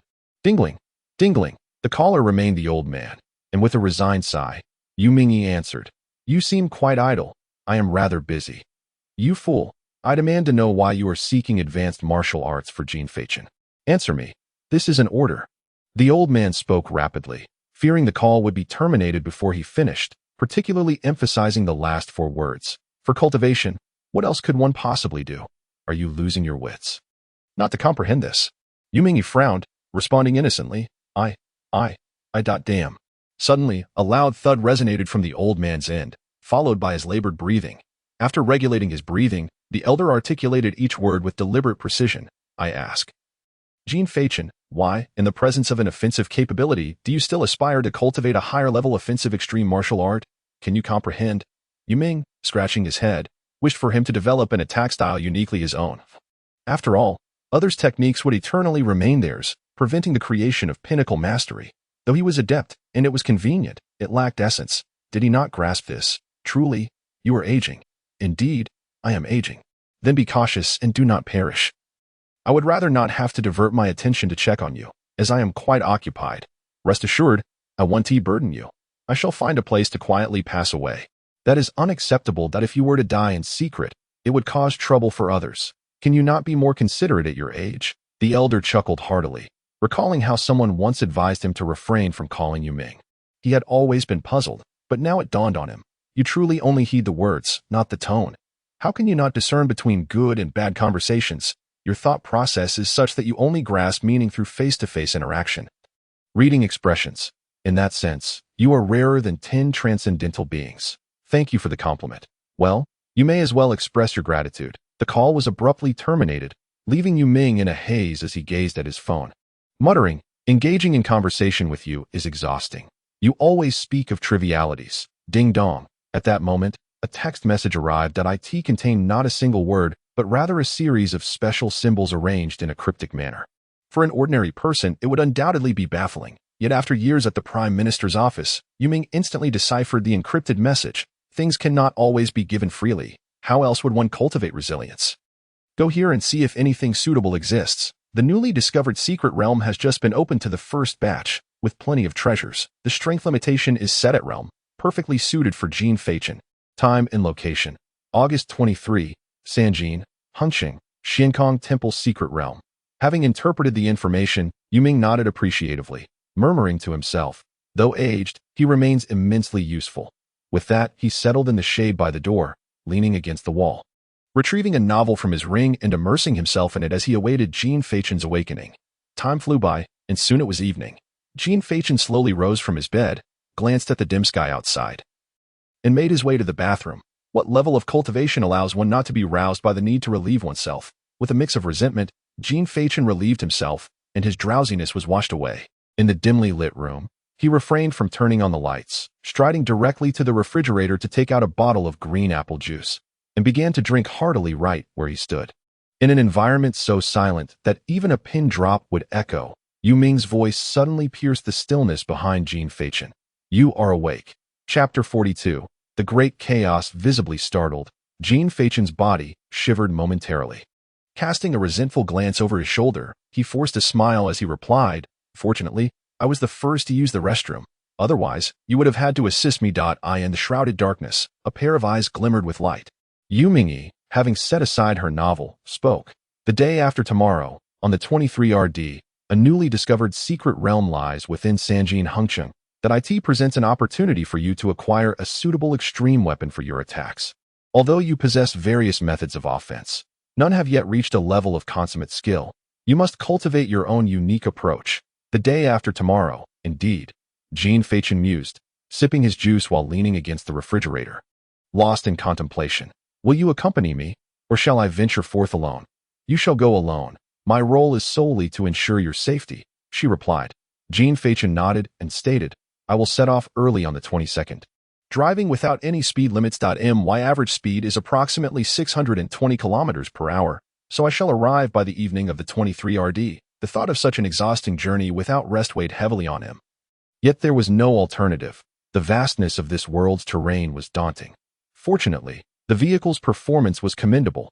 Otherwise, complications would surely arise in such a sprawling expanse. Without specialized transport, an ordinary person might never escape their province, let alone traverse multiple ones. Reflecting on this, Jean Fachin couldn't help but marvel at Hu Zhu's foresight. He must have anticipated this day, which was why he provided him with such an impressive vehicle.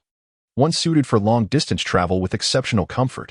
Truly, it was a thoughtful gesture. Perhaps he'd find a suitable partner for Hu Zhu to express his gratitude later. This speed is adequate, though your vehicle could potentially be swifter. Yu Mingyi acknowledged with a nod. Jean Fachin chuckled, shaking his head. It won't be off by much. The key is simply to arrive by the 23rd. Indeed, once you enter, the secret realm will be under temporary supervision until the first group of you emerges. The primary concern is the freshman competition, which may coincide with this event. Yu Mingyi raised her hand. You need not worry about this matter.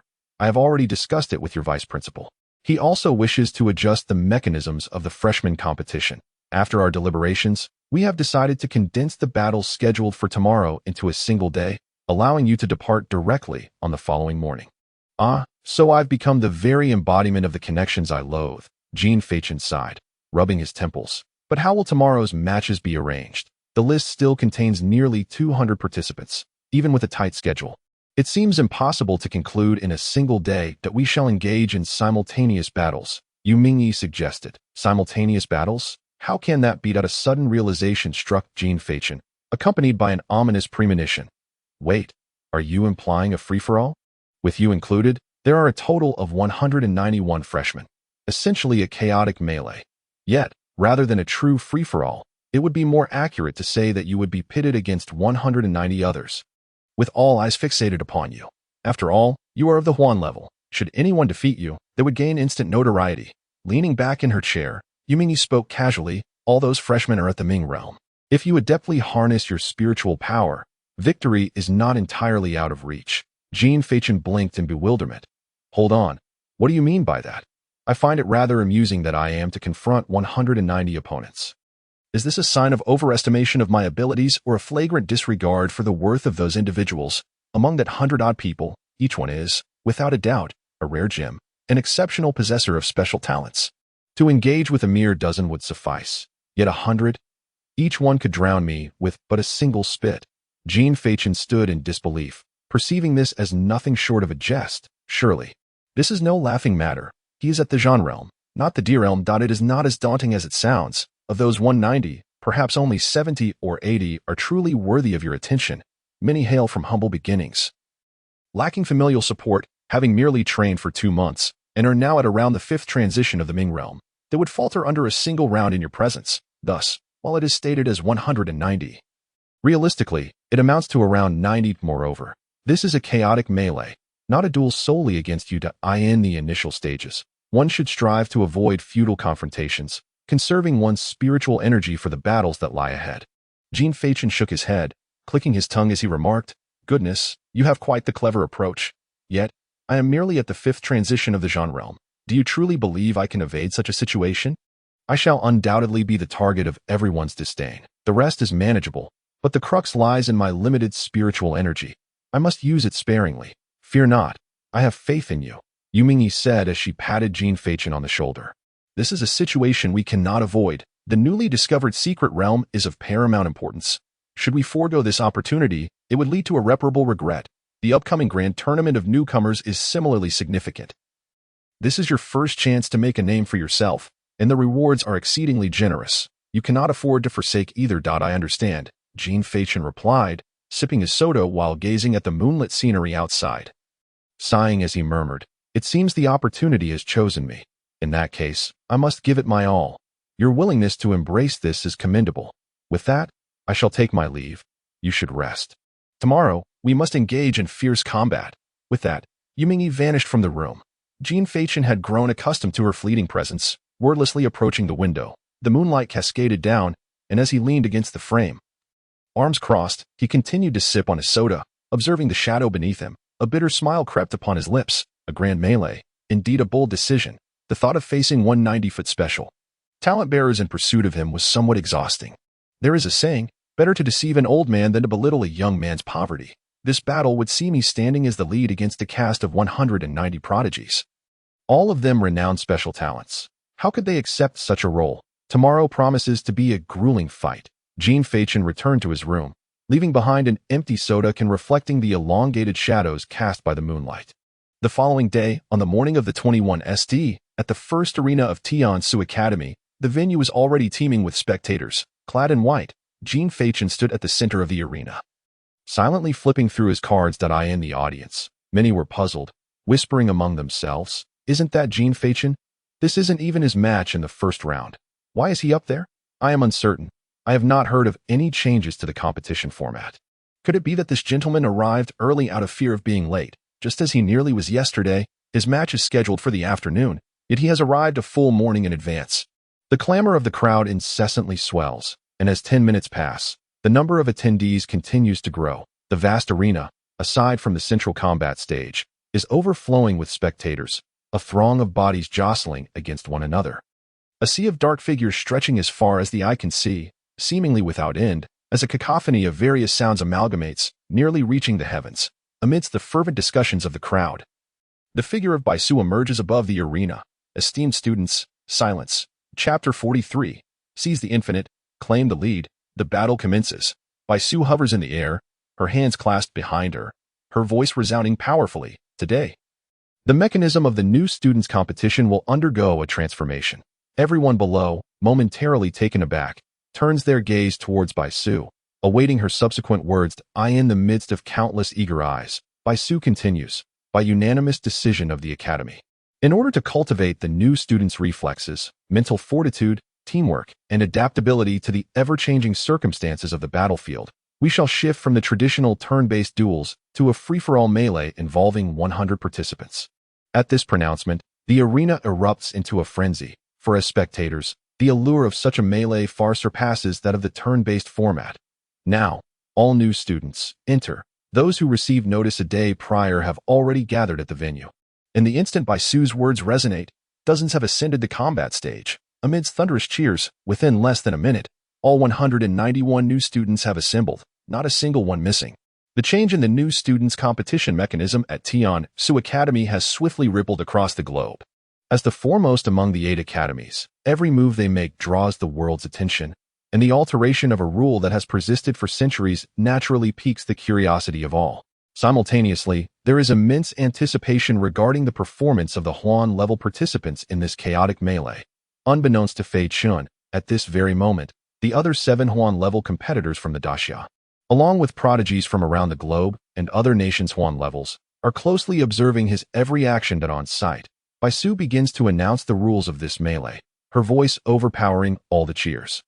Dear new students, the significance of the grand competition lies in the selection of the most promising scholars, thereby allocating various cultivation resources within the Tiansu Academy. Although there are no explicit distinctions of student ranks, the cultivation resources available to each individual indeed vary. There exist numerous methods to acquire these resources, yet for you, the most straightforward approach is to secure a high ranking to obtain a fixed amount of resources for the year. This chaotic battle pertains to your cultivation resources for the upcoming year, and one might even assert that it could indirectly influence your lifelong path of cultivation. The resources associated with each rank are unequal.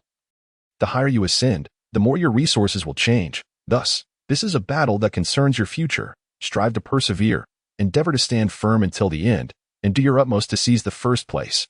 The rules of this tumultuous conflict are devoid of regulations. You may form alliances, launch surprise attacks, and employ any means at your disposal to elevate your standing and secure more cultivation resources. Do not fear for your lives. Within our academy, no student shall perish. This concludes the rules. Finally, may you all ascend to the pinnacle, embrace the boundless, and triumphantly claim the top position. The battle begins. Boom! In an instant, hundreds of colorful auras shimmered simultaneously on the battleground, and the resounding cheers erupted with fervor. Waves of exhilarated screams reverberated through the heavens as countless voices strained their throats, rallying for their chosen champions. Within the arena, individuals were continuously flung out of the contest, whether through ambush or deceit, as an array of scenarios unfolded without pause. Where is Jean Fachin? "Boss, he is over there." A group of 10 ambitious individuals had formed a coalition. They were not alone. After the announcement of the transition from a duel to a free-for-all last night, all participants had begun to connect and form various groups. Their target was none other than Jean Fachin, the sole Huan level among them, whose cultivation far surpassed theirs. If they fought independently, they would forever be unable to glimpse that coveted first position. Only by taking down Jean Fachin first could they stand a chance. "Jean Fachin is over there." Amidst the clamor of the crowd, an unknown voice rang out, capturing everyone's attention. Over 100 pairs of eyes turned in unison toward the source. There stood Jean Fachin, nonchalantly inserting a card into the ground at the edge of the circular arena, seemingly unfazed by his surroundings. He glanced back, sensing the gaze of 100 eager eyes fixed upon him.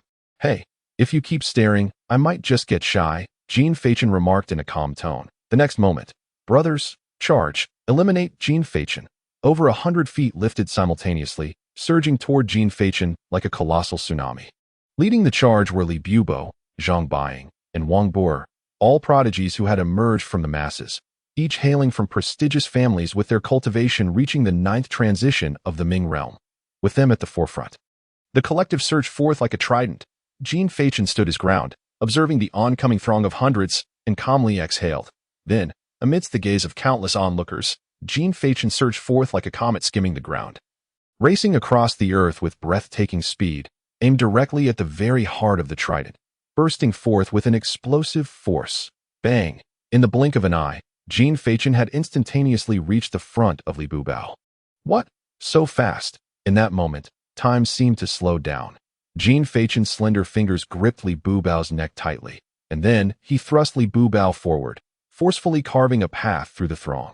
All of this unfolded with such rapidity that in scarcely a breath, Jean Fachin had cleaved a chasm in the seemingly indomitable center of the trident. The crowd surged forward, an array of celestial weapons flashing amidst the intense martial display. Standing still, Jean Fachin was besieged by a dazzling array of blades and clubs, their radiant glimmers assailing him from every angle. Bang! Suddenly, a magnificent sea of flowers erupted, enveloping the entire arena, and Jean Fachin's figure vanished from sight. "He is there." It was then that Jean Fachin appeared. Unbeknownst to anyone, in the very center of the battlefield, an invisible gale swept through the arena, petals swirling like water, creating ripples that flowed around him like a tornado. He stood at the center, his white garments dancing in the wind, one hand poised before his chest, fingertips delicately holding a playing card, smiling serenely at the unfolding chaos. Showtime. Chapter 44 Special Level. Silver Key Mandarin Duck Axe Whoosh. The resplendent sea of flowers erupted from the heart of the battlefield, instantly saturating every corner of the arena. The glimmering long spear sliced through the air, piercing Jean Fachin's chest and revealing the petals within. Dozens of celestial weapons penetrated Jean Fachin's body, yet his expression remained unperturbed. Standing resolutely in the center, the penetrated areas devoid of blood, merely a spectacle of dazzling petals. "Let us take a guess. Which of these is real?" Jean Fachin spoke in a languid tone, as a thick stack of silver playing cards materialized in his hand. The moment the words left his lips, he forcefully swept the cards upward, dispersing them throughout the entire sky.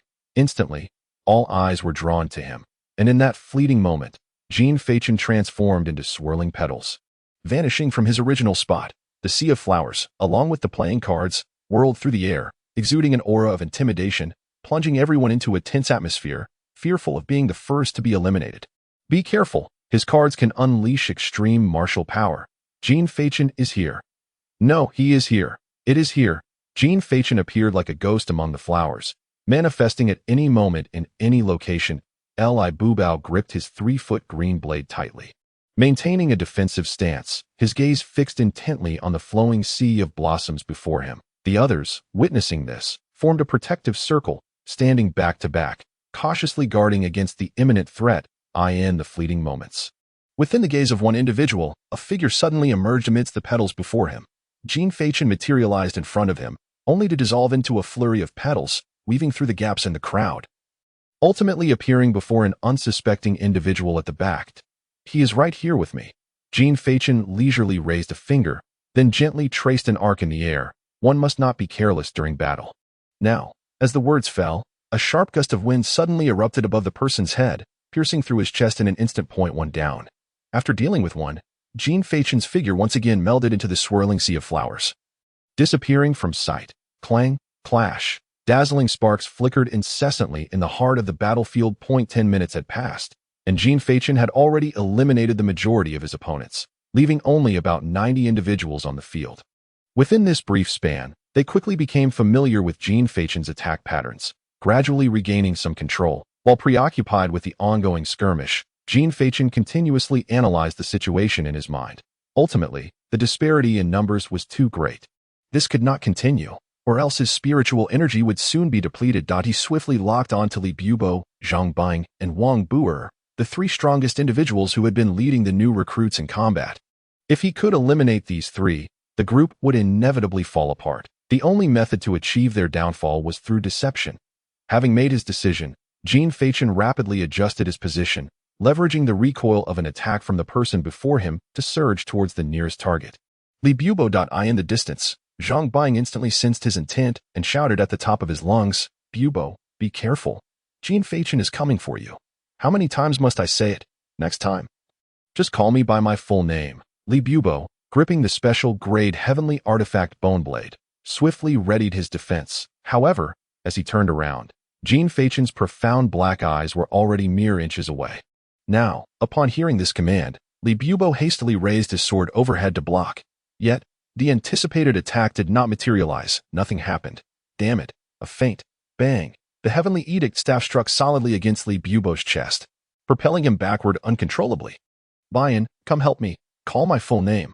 Zhang Bing, wielding two paired axes, surged forth like a phantom across the battlefield. The special grade silver key paired axes, undoubtedly enhanced with special effects, looked even more impressive. Moreover, this book predominantly features extraordinary weapons. Feel free to leave comments about your favorites.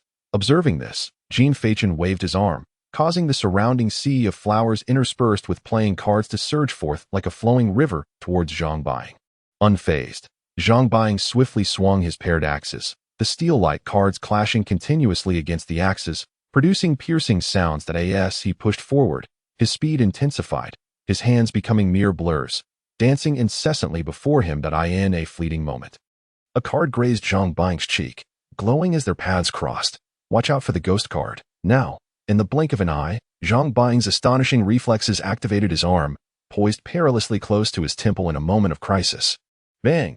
The explosion sent plumes of smoke spiraling into the sky. At this moment, Li Bubo had also adjusted his stance, gripping his longsword and lunging forward with fierce intent. The great river surged with the moonlight. The ethereal radiance flickered along the blade's edge, resembling the gentle sound of flowing water painting the air. When did this happen? Jean Feichen had indeed underestimated this group, particularly Li Bubo. In the fleeting blink of an eye, Li Bubo had readied himself and unleashed his formidable skills as he beheld Jean Feichen, who had yet to turn around. Li Bubo softly murmured, "It is I who shall emerge victorious." Yet, on Jean Feichen's face as he turned back was a look of astonishment mixed with a smile.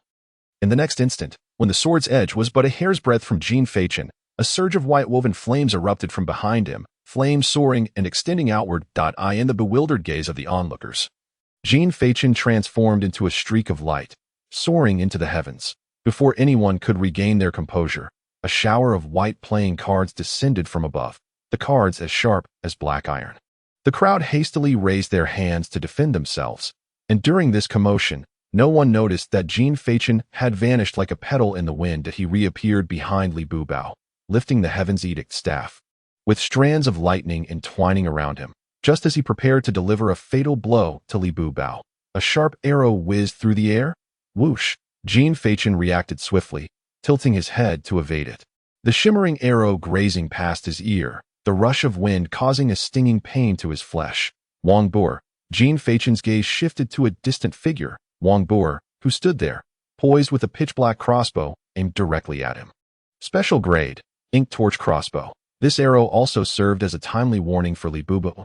Li Bubo quickly retreated, creating distance, while his longsword danced like a swimming dragon, swiftly striking down the cards. Once again, Jean Feichen melded into the sea of flowers, vanishing from sight. This time, his focus turned to Wang Buer. Previously, Jean Feichen had been somewhat negligent, resulting in a disruption of his attack rhythm.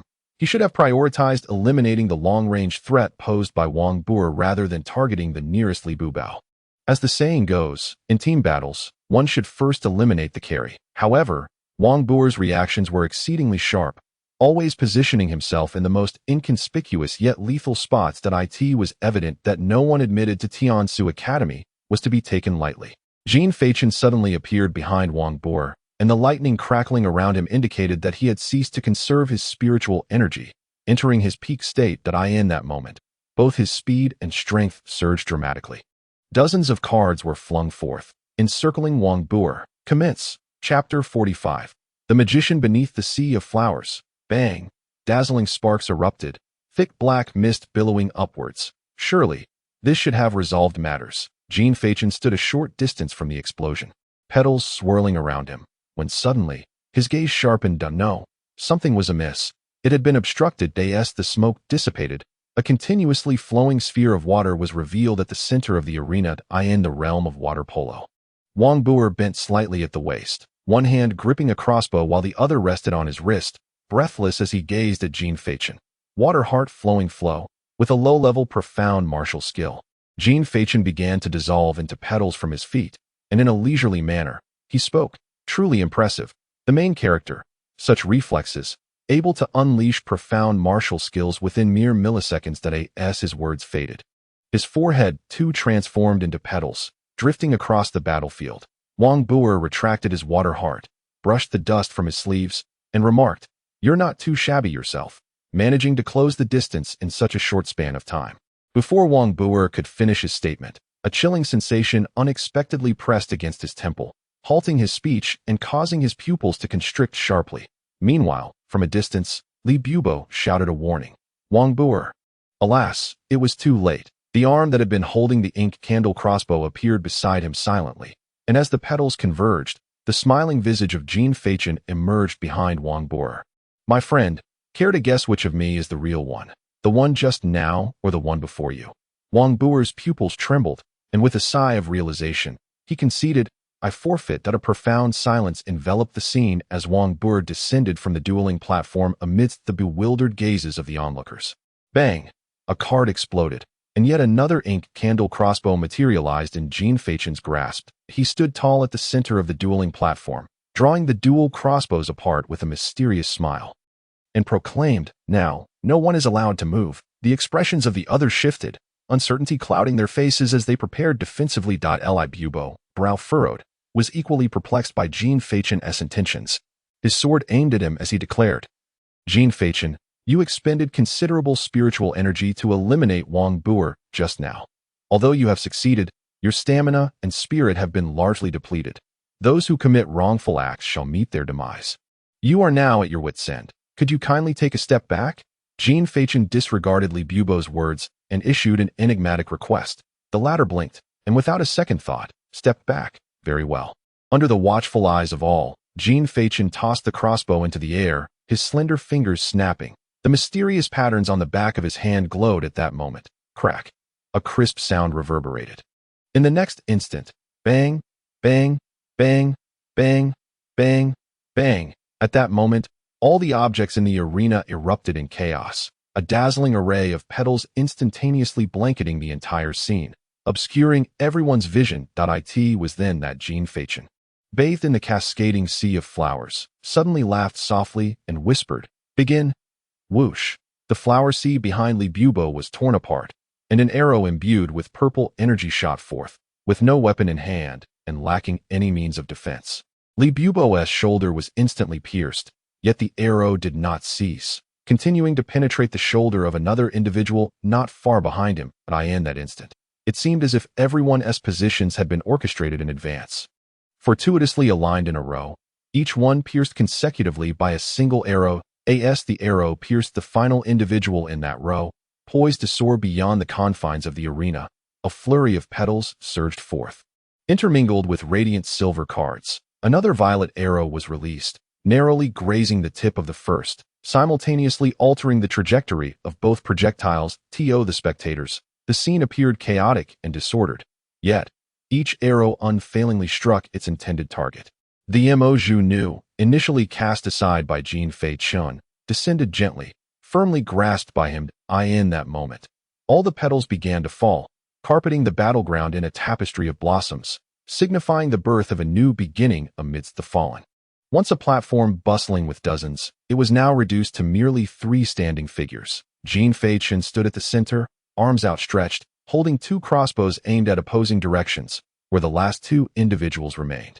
As he pulled the trigger, the 2 fell in unison. A profound silence enveloped the arena as a card fluttered gently to the ground, nestled between his dual weapons. The card erupted, revealing a pristine white magician's hat in his grasp. Jin Fei-Chen extended a hand inside, and from it emerged a flock of doves, pure as snow. The white doves encircled him, and with a knowing nod, he expanded, bursting forth into more than a dozen doves that scattered in every direction. Just as the crowd was left in a state of bewilderment, a figure clad entirely in white, adorned with a magician's hat and fiery wings, descended from the heavens. Jin Fei-Chen positioned himself amidst the sunlit rays, hovering above the sea of flowers, arms wide open as he proclaimed, "Ladies and gentlemen, this magic performance has come to an end." Cheers erupted, a tidal wave of applause sweeping through the vast venue. A cacophony of ecstatic screams and shouts reaching an unprecedented crescendo, piercing the very sky. Jin Fei-Chen hovered aloft, acutely aware of the dwindling spiritual energy within him, and a genuine smile radiated from his core.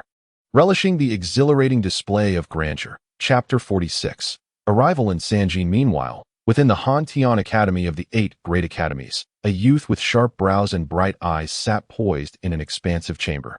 His meticulously styled hair parted elegantly. Clad in an exquisite and costly suit, he surveyed the enormous screen before him, which displayed none other than Jin Fei-Chen. Turning his gaze toward the elder seated behind the grand sofa, he inquired, "What are your thoughts?" The elder, maintaining an impassive demeanor, replied, "From the outset of the battle, he prepared for this decisive blow, maneuvering everyone into the positions he had meticulously planned, by detonating everyone's celestial artifacts simultaneously. He created a veil of confusion, disorientation, and stalemate. Ultimately, he unleashed a powerful long-range attack to eliminate all present in that position, and with a second arrow, he adjusted the trajectory of the first, achieving total annihilation. Throughout the encounter, based on his demeanor, expressions, actions, and speech, no one could have anticipated such a move. He deceived everyone, myself included. If I were to offer an assessment, it would be nothing short of perfection." Upon hearing the elder's words, the youth scoffed disdainfully, his eyes gleaming with arrogance as he retorted, "Merely a spectacle designed to attract attention. A dignified, transcendent-level practitioner performing like a mere jester for a band of monkeys. Truly disgraceful. My young master, even when a lion hunts a hare, it exerts its full strength. Moreover, your opponent is of the same transcendent caliber, possessing formidable combat intellect and cultivation. Should you encounter him, do not underestimate him. He too is likely to venture into that secret realm of the Sanjin, where I am eager to see the capabilities of one whom the Tiankai Academy has accepted after rejecting me." Wang Yi. The youth in question was Wang Yi, the scion of the Wang family of Tiandu, one of the 8 transcendent practitioners. Upon hearing Wang Yi's remarks, the elder paused momentarily before responding, "Time may be of the essence. As you have the newcomers' grand competition tomorrow, what is there to fear? Simply take me there, with your speed, should we not arrive on time." Wang Yi dismissed the concern with a casual wave of his hand, summoning a young maid who approached to commence a massage for him. "However, young master, there is an edict in place. Should the primary star encounter peril, one must not intervene. I cannot comply with such a request." "Is that so, Uncle Wang? It seems you are quite the stickler for rules." Wang Yi's narrow eyes squinted slightly, a smile that did not reach his eyes gracing his lips. "Uncle Wang, you share my surname. Wang, just as I am Wang Yi. We are kin, so why speak of outside matters?" Uncle Wang's expression soured. "Nevertheless, spare me the nevertheless. There is something I desire within that secret realm, and I must obtain it. That is final. You may take your leave." With that, Wang Yi cut off any further discourse, dismissing Uncle Wang with an impatient wave of his hand, returning to his own affairs, simultaneously, within the 8 Great Academies, at the Fengshu Martial Academy. Having just concluded a match, Bai Zhiji returned, only to be met with a shocking sight. He gazed at his primary star and exclaimed, "Wait, why is this happening? Damn, how is he so astonishing, my young master? You can do it too. I believe in you. Is that truly the case?" "Indeed. Quite true." Not only they, but all transcendent practitioners present felt an overwhelming sense of shock and pressure, as did the foreign powers that had been observing the situation. Certain factions abroad seethed with anger, continuously devising strategies to stifle Jean Faichen's ascent. Yet after much deliberation, all their schemes emerged, save for assassination, which had never been mentioned. Point one: who stands out must be brought down by the winds. A sentiment understood by all, yet to stand out, one must have guardians, embodied by the presence of the primary star. Jean Faichen's primary star was none other than Yu Mingyi from the General Academy. A fact that was no longer a secret, widely acknowledged by all. Yu Mingyi, a formidable individual who had emerged from the battlefield of deception, had remained at the General Academy since his retirement years ago, only to reappear this year as a primary star. His presence signified that Jean Faichen was under stringent protection. Without mobilizing half the nation's strength, it would be difficult to even catch a glimpse of him. The following day, on the morning of August 22, as dawn broke, Jean Faichen had already driven a considerable distance on a rugged mountain road. A sleek black Land Rover Defender sped by, raising a cloud of dust. Inside the vehicle, the cool air of the air conditioning mingled with the relentless flow of the radio. Greetings to all esteemed viewers. Yesterday, the inaugural competition for new students at the Tiansu Academy, one of the 8 prestigious institutions, was nothing short of spectacular. The exceptional wielder of Huan-level celestial artifacts, Jean Faichen, astounded us with a performance that can only be described as a century-defining magic show. It was he who reignited the long-dormant magic industry, bringing it back into the public's eye. His breathtaking display, invigorating battles, and unexpected appearances rendered him the most illustrious magician of this century, a title that perhaps he himself was unaware of. The magician beneath the sea of flowers. Listening to others extol one's own virtues can indeed be quite awkward. Jean Faichen lit a cigarette, switched off the broadcast, and activated the music that Hu Zhu had prepared for him in advance. Rose Jasmine asked me what flower I adore. Of course, it is you, the blossom of my heart. The infectious DJ music erupted, and upon hearing the lyrics, Jean Faichen couldn't help but scoff at the incessant floral references. Surprisingly, it was quite melodious. Indeed, this was the type of music one should relish at his age. Thus, he slipped into a self-indulgent mode, singing along exuberantly, and with the bumpy road adding to the ambience. He felt as though he had stepped into a disco hall. Jean Faichen rolled down the car window, cranked up the volume to the maximum, and immersed himself in the melody to alleviate his fatigue. He began to belt out, "Do you miss me? Do you love me? Will you be a fool for love?" This is my unwavering answer. At that moment, a mobile sound system materialized, startling a multitude of birds into flight. Time flew by, and before long, they arrived at their destination. On the evening of the 23rd, a sound system traversed a secluded path into Shanjin province. Jean Faichen slumped back against the seat, one hand weakly resting on the steering wheel. The dark circles under his eyes betrayed the extent of his exhaustion. Finally, they had arrived. Jean Faichen let out a heavy sigh, retrieved the last cigarette from his empty pack as a final pick-me-up. He carelessly tossed the empty pack onto the back seat, and then extracted a small panda from his spatial ring, placing it on the passenger's seat. Fortunately, he had prepared in advance. Otherwise, he would have had to take a longer route through the city. Muttering to himself, he directed his gaze to the phone on the central console, which indicated less than 10 minutes remaining. Clutching the cigarette, he leaned out the window, gazing at the towering peaks piercing the clouds, and mused, "Surely, there must be a parking fee at the foot of these mountains." In a spirit of frugality, he maneuvered the vehicle to a concealed spot, opting to continue on foot.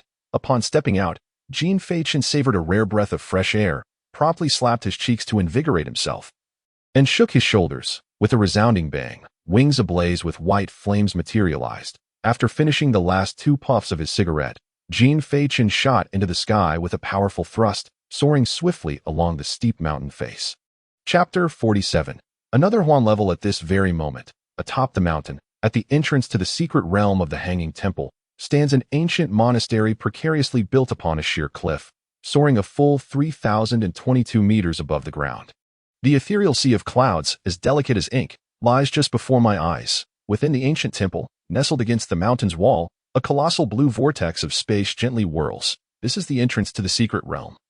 Appearing randomly in any location, accompanied by the emergence of otherworldly beings. Once opened, any unusual occurrences within will endure eternally. It encompasses the universe, capable of manifesting anything, including various life forms. However, the secret realm is governed by numerous rules that restrict entry based on one's cultivation level. Any forceful intrusion may lead to obliteration alongside the realm itself. In the territory of the Great Xia, All secret realms are under official control, disallowing any familial interference. Individuals without significant criminal records may gain entry by presenting proof of citizenship or a student ID, providing ordinary people the opportunity to seek their destined fortunes within. The secret realms are inexhaustible, and to this day, humanity has yet to fully explore any of them. At this moment, the Skyward Temple, though modest in size, is teeming with people. Rows of officials donning masks patrol the perimeter, ensuring order for the inaugural entry into the secret realm. Among the crowd are those who have come to explore this new domain, motivated by status or military merit. Additionally, some individuals dispatched by special official organizations are present, tasked with conducting in-depth exploration and assessment of the realm. Among these individuals is Wang Yi, leaning against a wooden railing, arms crossed, eyes closed, silently tapping his fingers rhythmically against his shoulder. The surrounding crowd, having discerned Wang Yi's true identity throughout the day, instinctively keeps their distance, even choosing to navigate around him when passing by. Wang Yi glances at the luxurious watch on his wrist, mentally communicating with his companion, Jean F. Icon. Is he not planning to arrive? Wang Yi muses. Uncle Wang's voice resonates in his mind. I'm already en route. Ascending now. Why so slow? He drove himself. From the capital? Indeed, quite the formidable individual. Upon learning that Jean Feichen was soon to arrive, Wang Yi slightly shifted his shoulders. The delay in entering the secret realm was solely to await Jin's arrival. It wasn't due to his esteemed status that others could not proceed without him, but rather because this was the inaugural entry into the realm. Everyone needed to enter simultaneously to provide a more comprehensive report on their experiences within. Aiding the officials in their evaluations, the remaining individuals grew impatient. Noticing the sun nearing its descent without any sign of departure, murmurs of discontent began to circulate. What's the holdup?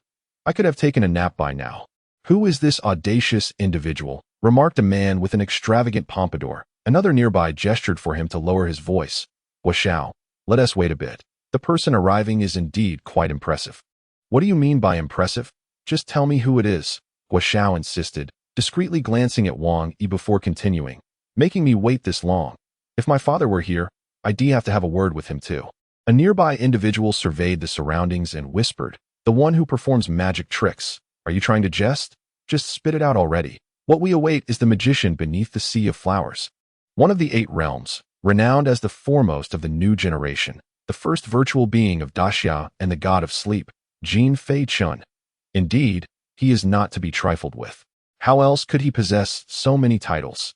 These were bestowed by netizens, among which magician beneath the sea of flowers and virtual being garnered the most votes. The two exchanged hushed murmurs before falling silent. Guo Xiao finally understood why someone as formidable as Wang Yi had remained silent. It was because such a remarkable individual had arrived. After a brief moment of silence, Wang Yi, who had been quiet until then, suddenly lifted his gaze towards the towering cliff behind him. Simultaneously, from a shadowy corner, a short-haired girl also raised her head, causing her bubblegum to pop in unison. They whispered, "He's here." With a start, Guo Xiao turned to look in the direction of the voice. In the next instant, enveloped in white flames, Jin Fei-chun descended from the sky, landing precisely upon the wooden railing that he crouched atop it, the flames trailing behind him still flickering, resembling a colossal white cloak billowing in the wind. Oh dear, a major traffic jam. The formerly suave atmosphere shattered with Jin Fei-chun's words to in the brief interval of his speech. He sensed two presences akin to his own. They were Huan level. He discreetly scanned the crowd, the first to respond being Wang Yi. With his slicked back hair, tailored suit, and exquisite wristwatch, he exuded the aura of a domineering CEO, his surname being Gu. After a succinct appraisal of Wang Yi, Jin Fei-chun noted the second individual who shared this sensation, a girl with short black hair, her bangs partially obscuring one eye, dressed in a blue outer garment layered over a casual shirt. With headphones dangling around her neck, casually chewing bubblegum. Goodness, 3 Huan-level beings have suddenly appeared, and 2 unfamiliar faces at that. How lively. Jin Fei-chun mused inwardly at that moment. An official clad in a mask approached. His tone devoid of any emotion. "Hello, please present your student ID." With a flash of his ring, Jin Fei-chun produced his student ID. Beijing City Tian Su Academy student ID, Huan student number, 001 name. Jin Fei-chun gender, male. This document certifies the aforementioned student as a member of this institution. Furthermore, as the sun and moon seek, wherever Tian Su may lead, Please show respect to our scholars. The official scrutinized the drowsy, almost ethereal photograph on the ID, comparing it to the present Jean Fei-Chen. Satisfied, he nodded slightly. Indeed, an exact match. He then infused a trace of spiritual energy into the student ID for verification. Once confirmed, he returned it to Jean Fei-Chen. Thank you for your cooperation. You're welcome. My apologies for the trouble. The official nodded and turned to report back to his colleagues. After ensuring that all personnel were accounted for, a particularly commanding official approached the blue vortex, addressing the crowd with a resonant voice. He proclaimed, "Esteemed guests, the initial cohort of explorers into the secret realm is now assembled. I trust you are all well versed in the necessary precautions and collaborative tasks, so I shall refrain from reiterating them. Please be advised that the upper limit of cultivation within this secret realm is ch New Jerseying. I kindly request that the Honorable Stellar Lords refrain from entering recklessly. Thank you for your cooperation." With that, he cast a glance towards the recording personnel, seated at their post. The recorder was equipped with a sophisticated electronic device. Gazing at the screen, they announced, "In the new era of 2025. At 1822 on August 23 RD, Beijing time, the exploration mission of the Xiankong Temple secret realm officially commences. Personnel, please proceed inside." Chapter 48, The God of Death, Yumingyi. As the words fell, the orderly line of officials began to step through the azure vortex one by one. Observing this, the remaining individuals also hurriedly followed suit, eager to enter in the blink of an eye. Only a handful of people remained on site. Wang Yi, with arms crossed and head held high in an air of superiority, approached Jean Fei-Chen, who was busily adjusting his waist. Extending a hand, he introduced himself. "It's an honor to finally meet you. I am Wang Yi. An honor indeed. I am Jean Fei-Chen," came the reply. Yes, they shook hands. Just as Wang Yi was about to exert some force, Jean Fei-Chen swiftly withdrew his hand and inquired, "By the way, do you know how to exit the secret realm?" Wang Yi furrowed his brow. "Are you mocking me?" A hint of arrogance flickered across Jean Fei-Chen's lips as he retorted, "I have no such inclination. I genuinely do not know. Coming from a humble background, I hope you can be understanding." Wang Yi scrutinized Jean Fei-Chen from head to toe, then replied, "You use an anchor point token. What does it look like? May I see?" Without further ado, Wang Yi retrieved a jade-green token from his spatial ring and offered it to Jean Fei-Chen, explaining, "To exit the secret realm, simply crush this. But as a prospective entrant of the universal level, didn't your stellar lord inform you of this?" Sighing, Jean Fei-Chen responded, "Ah, Mr. Yu, I wish to live a couple more years. Do assist me, would you?" Suddenly, a dark vortex materialized beside Jean Fei-Chen, and a hand emerged, clutching a novel. Before Jean Fei-Chen could utter a word, the hand retreated and reappeared, now holding the anchor point token instead. Wrong item. Jean Fei-Chen's brow twitched as he hastily stowed the token away and bowed slightly to Wang Yi, saying, "Thank you, Mr. Wang." Wang Yi, taken aback by the antics of these two renowned figures, found it difficult to fathom how the illustrious stellar lords, Jean Fei-Chen and Yu Mingyi, seemed to be increasingly unreliable. By the time he regained his composure, Jean Fei-Chen had vanished from sight, thwarting Wang Yi's intention to assert his authority in an unexpected manner. "Young master, it is time to enter the secret realm," Wang Shu manifested, addressing Wang Yi. Nodding, Wang Yi stepped forward into the realm. "Young master, please exercise caution," Wang Shu called after him, watching until Wang Yi completely disappeared before finally averting his gaze.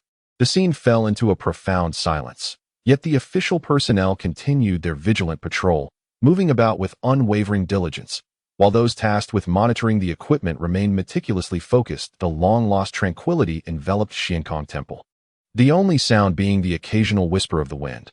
Uncle Wang stepped aside, addressing the surrounding void. "Lord Yu, with nothing to occupy my time, why not come forth for a chat?" With a crack, a lightning-like rift in space tore open, quivering and resonating with a low hum.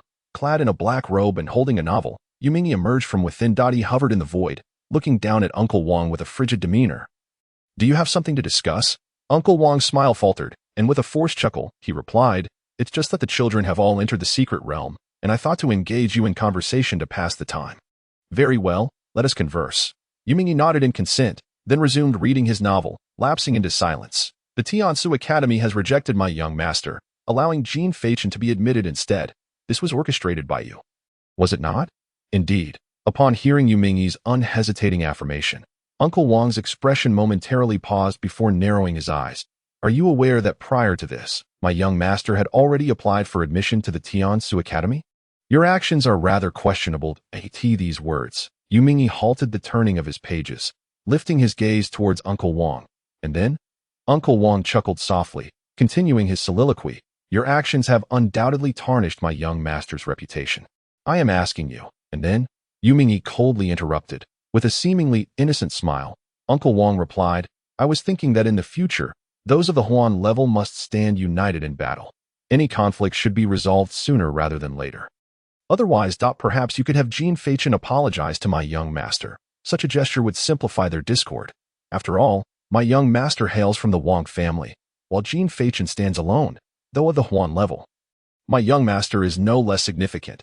Yu Mingyi remained impassive, quietly closing his book. In the next instant, bang, the space erupted, a chasm splitting the sky as if the heavens themselves were torn asunder.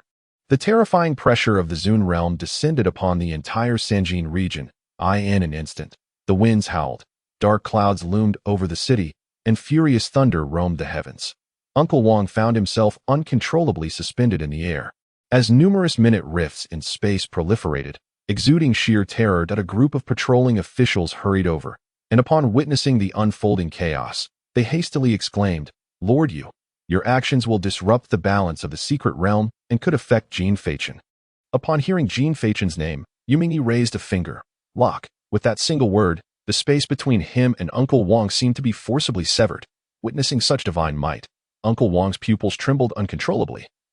Emperor level, not quite, merely an early comprehension, quite simple, really. With a step forward, Yu Mingyi shattered the space beneath him like glass, while an overwhelming, tempestuous aura erupted from within him, sweeping forth like a demonic force. Wang Shu was utterly alarmed. He was completely thrown into disarray. Yu Mingyi was undeniably a formidable figure who had emerged from the Dao Gui battlefield, a veritable harbinger of death, although he was aware of Yu Mingyi's ruthlessness. He never anticipated that a mere disagreement would lead to the immediate sealing of space. Yu Mingyi stood there, the very atmosphere around him trembling in trepidation. With a gentle gesture, he caused Wang Shu's chest to cave in slightly. In a tone devoid of emotion, Yu Mingyi stated, I believe it is necessary to enlighten you. Jin Feichen is my home star. And he does not stand alone. I am behind him. If you consider my status as merely that of a Zun insufficient to hold a candle to the Wang clan. Rest assured, in the Dao Gui battlefield, I have several brethren, thousands, even tens of thousands, who can be summoned at my behest. I wonder, is that enough? Is it enough to obliterate your Wang clan? Each word from Yu Mingyi struck Wang Shu like a heavy blow, landing solidly upon his chest. Wang Shu's complexion turned ashen, devoid of any color, with blood frothing from the corners of his mouth. He nodded with great difficulty, trembling as he implored, Yes, I spoke out of turn. I humbly beseech you, Lord Yu, to show mercy. This was the first and the last time.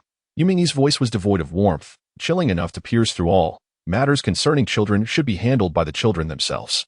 Should I discover anyone harboring ill intentions, I shall have no choice but to resort to violence. Although mutual slaughter is prohibited among the righteous stars, my military achievements could afford me some immunity from repercussions. Do you comprehend? I understand, Lord Yu, I beseech you, show mercy. Wang Shu gasped, nearly choking on his words. Yu Mingyi calmly withdrew his gaze and gently flipped open the book in his hand. In an instant, everything at the scene vanished without a trace. Wang Shu, having narrowly escaped disaster, knelt upon the ground, gasping for breath, his bulging eyes filled with sheer terror. He was afraid, thoroughly terrified. He never imagined that Yu Mingyi would so readily seal off space, only to then speak of exchanging military exploits for lives. If it struck fear into him, it would surely terrify anyone else as well. Chapter 49. The Ancient Bronze Palace within the secret realm of the Hanging Monastery. Good heavens, the spiritual energy here is indeed rich. Jin Feichen stood atop an ancient tree on a hillside, gazing down at the plains that stretched to the horizon. Finding a comfortable position, he slowly reclined on the branch, casually producing a green apple and taking a hearty bite. Speaking of which, crunch, crunch, the weather, crunch, crunch, it would be a shame to miss out on a good sleep. Crunch, crunch. With his mouth full of fruit, Jin Feichen mumbled.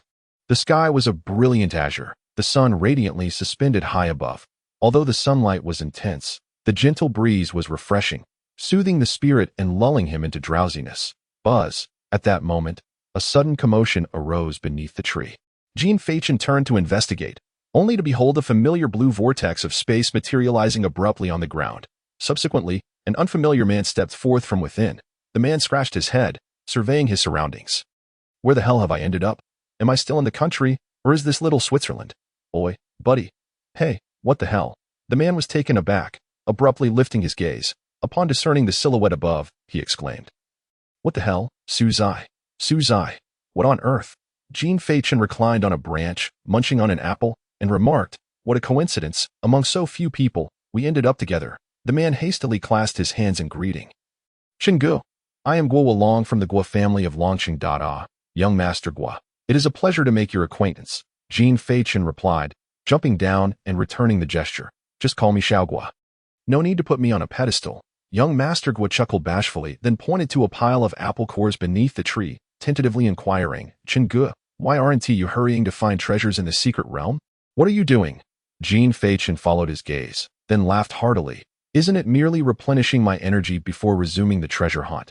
Truly admirable. Xingu, you are quite the strategist, Guo chuckled awkwardly. Jean Fachin withdrew a pack of cigarettes from his pocket and offered one to young Master Guo, asking, Guo Xiao, I am unfamiliar with this place, a child of common folk. I have never witnessed such grandeur. Could you guide me? Young Master Guo quickly waved his hands. Oh no, we are both children of the common folk. There's no need for guidance. Let us call it sharing. After scratching his head, he continued, based on past experiences, valuable items are unlikely to be found here. We must venture into the city, or rather, deeper into the realm. Xingu, if you don't mind, shall we travel together? With a playful wink, he added, what do you think? Jean Fachin felt a shiver run down his spine while weighing the pros and cons in his mind. Before he could reach a conclusion, young Master Guo produced 2 iron rods from his spatial ring. Xingu, I 1TB a burden. Behold my dragon-seeking rod. With that, young Master Guo positioned one rod upright and balanced the other atop it. Under Jean Fachin's puzzled gaze, Guo closed his eyes and began to chant, Waya, seeking dragons and dividing gold. Each mountain is a gate to be crossed. Suddenly, the rods shimmered faintly. Guo opened his eyes wide. Fingers raised before his chest, and shouted, Aha! The iron rod swayed, pointing decisively in a certain direction. Exhaling a breath of relief, Guo turned to Jean Fachin and declared, Xingu, we found a treasure. What is this? Summoning, a family heirloom. The art of treasure seeking. Ah, that must be quite an old tradition. Impressive, you possess such skills. Unfortunately, it has only been passed down since my generation. I learned it from movies. Just as Jean Fachin's smile faltered, he approached Guo and took the upper iron to be honest. I also possess a bit of family tradition. Guo was taken aback. Oh, it is said that Xingu's family lacks influence. Who would have thought you have a family secret? What the world says. Suddenly, the iron rod clattered to the ground as Jean Fachin pointed towards the direction indicated by the rod. That way. Let us go. You are right. Let us proceed together and consider it an opportunity for conversation. Xingu, are you truly heading this way? That's right. Just keep up, and we'll be done. Half an hour passed, and it became evident that Jean Fachin was indeed correct. The two stood before the vast bronze hall, lost in contemplation. Xingu, why not impart that secret technique of yours to me? Didn't you see? I haven't mastered it yet. The two exchanged incredulous glances, realizing that they had indeed stumbled upon something remarkable. This bronze hall was nestled within a dense forest, surrounded by towering ancient trees, making it nearly impossible to detect from above. The hall itself sprawled over an extensive area, with its grand entrance towering several meters high. Just as they were pondering whether there was a mechanism to open it, a sudden rustling sound emerged from the forest behind them. What was that? Is it a monster? Guo Xiao instantly felt a surge of anxiety, for in his experience, such places often harbored guardians or similar entities. Conversely, Jean Fachin remained relatively calm, for he sensed the presence of a familiar figure. Guo Wulong, if you can keep your mouth in check, I wouldn't mind managing it for you. The refined and domineering Wang Yi emerged. Holding what resembled a compass, behind him stood the short-haired, transcendental woman. Damn, Wang Yi, and damn, Sinanyu, Guo Xiao stammered, his gaze vacant. You're so bold. Guo Xiao, quite formidable indeed. Jean Fachin appeared oblivious to the two, continuing to jest with a smile. Wang Yi and his companion, of course, noticed Jean Fachin's crude humor and squinted, remarking, without the anchor token, you seem well prepared for treasure hunting. Clearly, Wang Yi assumed that Jean Fachin, like them, relied on spirits searching to arrive at this location. I don't have it. I'm entirely dependent on Guo Xiao. Please don't drag me into this. I beg you. Guo was nearly in tears. Both Wang Yi and Si Nanyu had well-established reputations, one for his cruelty and the other for her indifference to trivial matters. If Wang Yi decided to confront him, it would surely spell disaster. However, he underestimated Wang Yi's temperament. The latter didn't regard Guo as a person, but merely as a somewhat relatable entity. Jin Feichen squinted, his keen eyesight effortlessly discerning the items in Wang Yi and Si Nanyu's possession, which unmistakably resembled a high-definition positioning device. He now harbored serious doubts that Yiming had prepared it for him, but had simply forgotten to hand it over. Fortunately, the two guiding sticks had proven useful, directing him to this spot. Otherwise, he would have wandered aimlessly for ages. Since we're here, let us venture inside together.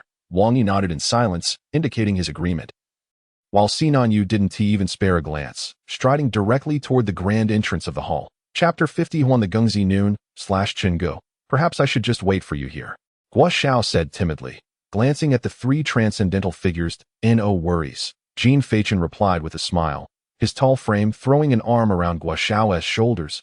If anything arises, I can always use you as a shield.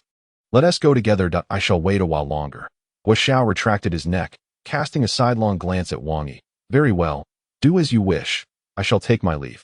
Hey, Chingu, take care, he added. Upon hearing Guo's refusal once more, Jin Feichen chose not to press further, waving his hand as he departed. Initially, he found Guo to possess a certain vigor that piqued his interest, contemplating the idea of inviting him along, as it would require little effort on his part. After all, should danger arise, he might not even offer assistance. Now that Guo had declined, there was no point in lingering. Their brief exchange hardly constituted a bond of brotherhood that necessitated a treasure hunt together. Such a notion would only complicate matters further. The trio arrived before the bronze gate, where Wang Yi placed a hand against the door. Creak! Had it truly opened so easily? Jin Feichen was taken aback. He was not alone in his astonishment. Both Wang Yi and Si Nanyu shared the same surprise, having expected to exert considerable effort, only to find that a gentle push sufficed. The three exchanged dubious glances but said nothing, proceeding into the depths within. Bang! As Jin Feichen stepped through the threshold, the grand bronze doors suddenly slammed shut behind them, plunging the chamber into utter darkness. That moment, a series of dark azure patterns illuminated beneath their feet. The intricate lines extended from the entrance, stretching deeper into the hall, ultimately ascending into the air, with countless patterns igniting in a mesmerizing display. The expansive interior of the bronze hall unveiled itself before their eyes. The hall was magnificently vast, its expanse seemingly endless, reminiscent of an entire city.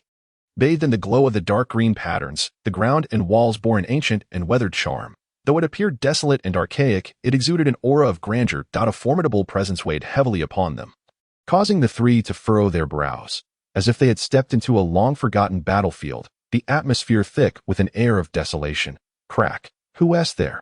The sudden noise jolted Wang Yi and Si Nanyu, who were already on high alert, causing them to instinctively retreat a step back. Why isn't this lighter working?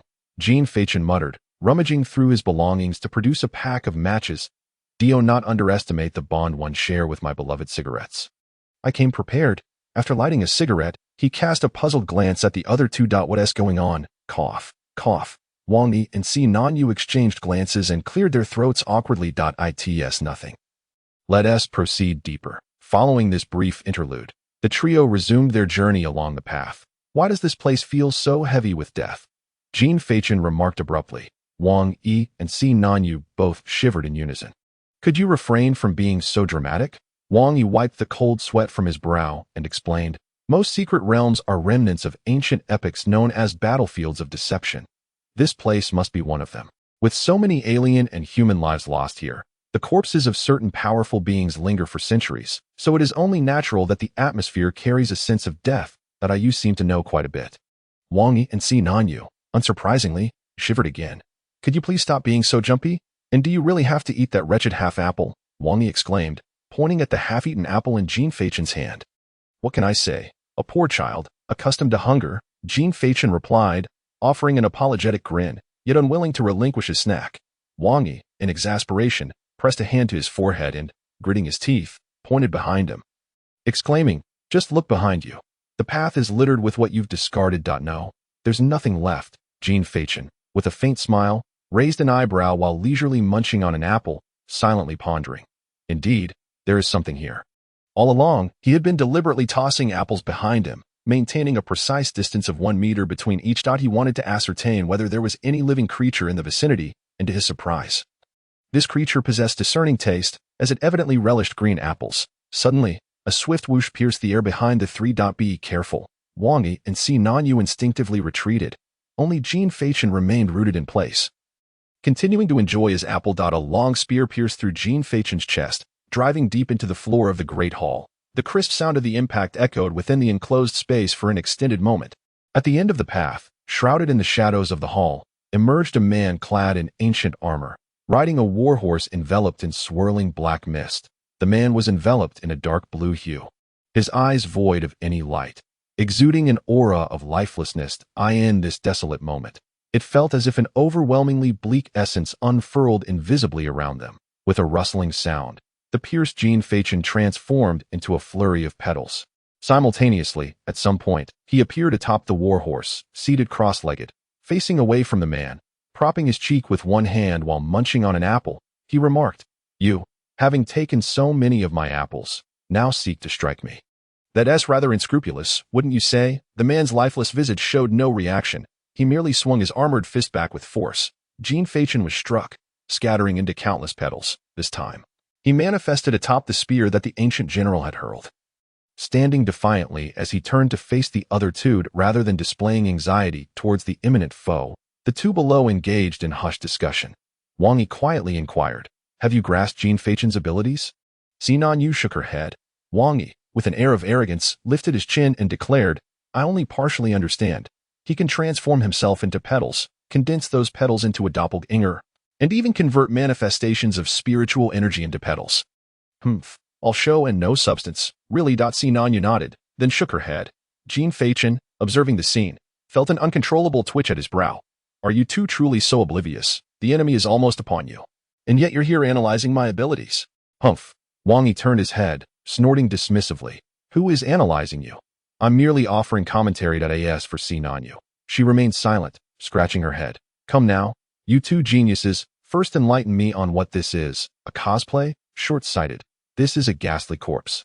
How can you not know that?" "Enough. Just tell me how to make it stop." Jin Feichen interjected urgently, pointing at the ancient general approaching them. "Let me handle this." That moment, Si Nanyu, who had yet to utter a word, finally spoke, her voice soft, cold, and somewhat dazed. As the words fell, before the dust had settled, the two spoke. Nanyu adjusted the headphones around her neck, and with a swift motion of her hand, two uniquely designed 8-slice blades materialized in her grasp. The blades were short yet wide, gleaming in a silvery hue, adorned with large patches of inky black patterns, accompanied by a faint aura of darkness, their edges shimmering with a lethal brilliance. On the gauntlet of the Zodiac Slaughter, with its singular trait, Shadow, it could infinitely enhance the wielder's speed based on their spiritual power, and its attacks were deceptive, rendering injuries exceedingly difficult to heal. The aura of the Zhan Realm's second transformation unfurled. Si Nanyu fell silent, quietly transforming into a shadow, instantly surging forward with explosive speed. The prototype diagram would see changes, so the Great Ones could fill in the details with their imagination.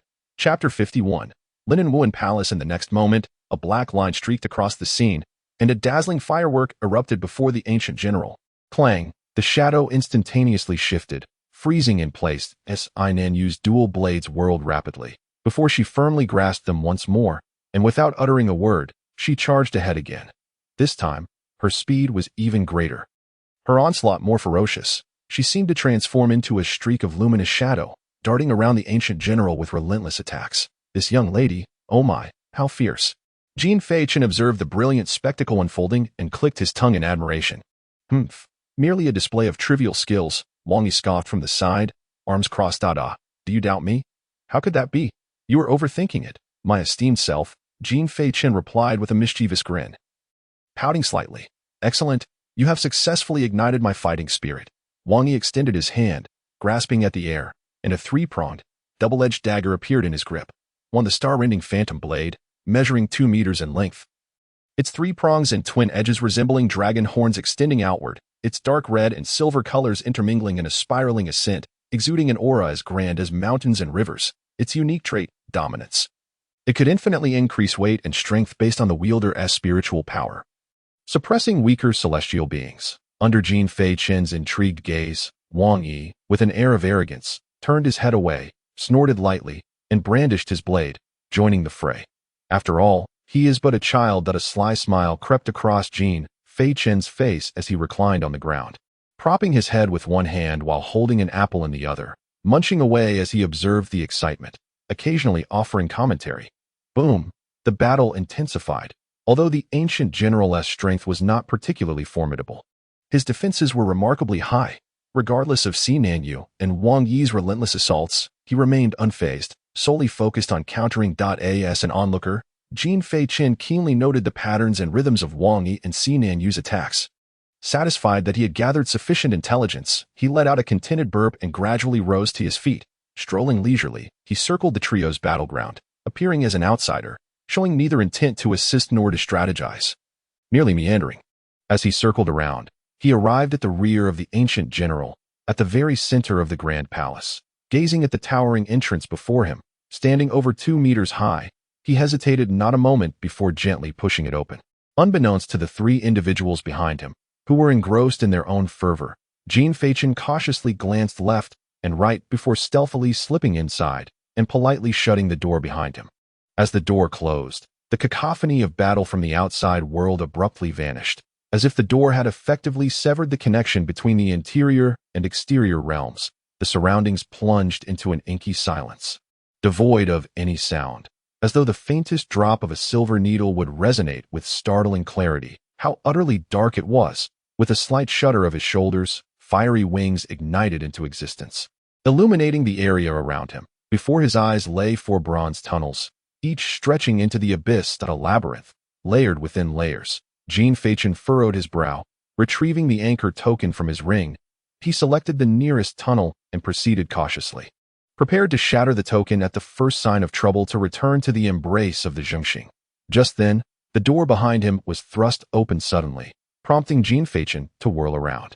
Was it Si Nanyu? Had the battle concluded? The newcomer, wielding blades in both hands, was indeed Si Nanyu, her headphones now discarded, gazing at Jin Feichen with a vacant expression. She shook her head slightly and murmured, "Wang Yi said he could handle it himself, and didn't he want me to complicate matters, so I came to find you." "Find me for what?" "There's no one else around," Jin Feichen replied honestly. "That's true," he conceded with a nod, stroking his chin as he surveyed the tunnel, then glanced at Si Nanyu, whose large eyes were fixated upon him. "Shall we venture inside together?" he suggested, tentatively pointing towards the tunnel behind him. She tilted her head in confusion. "What about Wang Yi?" "Don't worry about him. He enjoys a good fight when nothing's amiss. He's likely preoccupied right now, so let us not disturb him." Jin Feichen waved his hand dismissively, exuding an air of familiarity with the situation. "Oh, I see," Si Nanyu replied, seemingly convinced. "Then let's go." Taking the lead, Jin Feichen stepped into the first tunnel, with Si Nanyu silently trailing behind, eyeing the serene and shadowy corridor. A desolate chill permeated the air, and amidst the stillness, only the faint sound of their footsteps could be heard. Neither spoke, yet both harbored their own thoughts.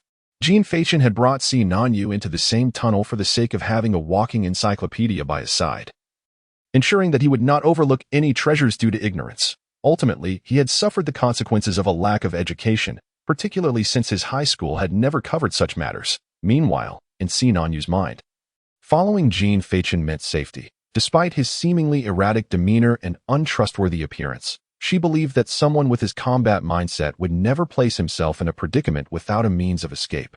At least it provided her with a sense of assurance. By the way, how did you and Wang Yi arrive in Sanjin so quickly? Doesn't your academy hold a freshman competition? Jin Feichen's voice suddenly broke the tranquility. Si Nanyu, unsurprisingly, jumped at the unexpected sound. Wang Yi broke the rules. Zhengxing brought him along, she replied, casting a resentful glance at Jin Feichen's back.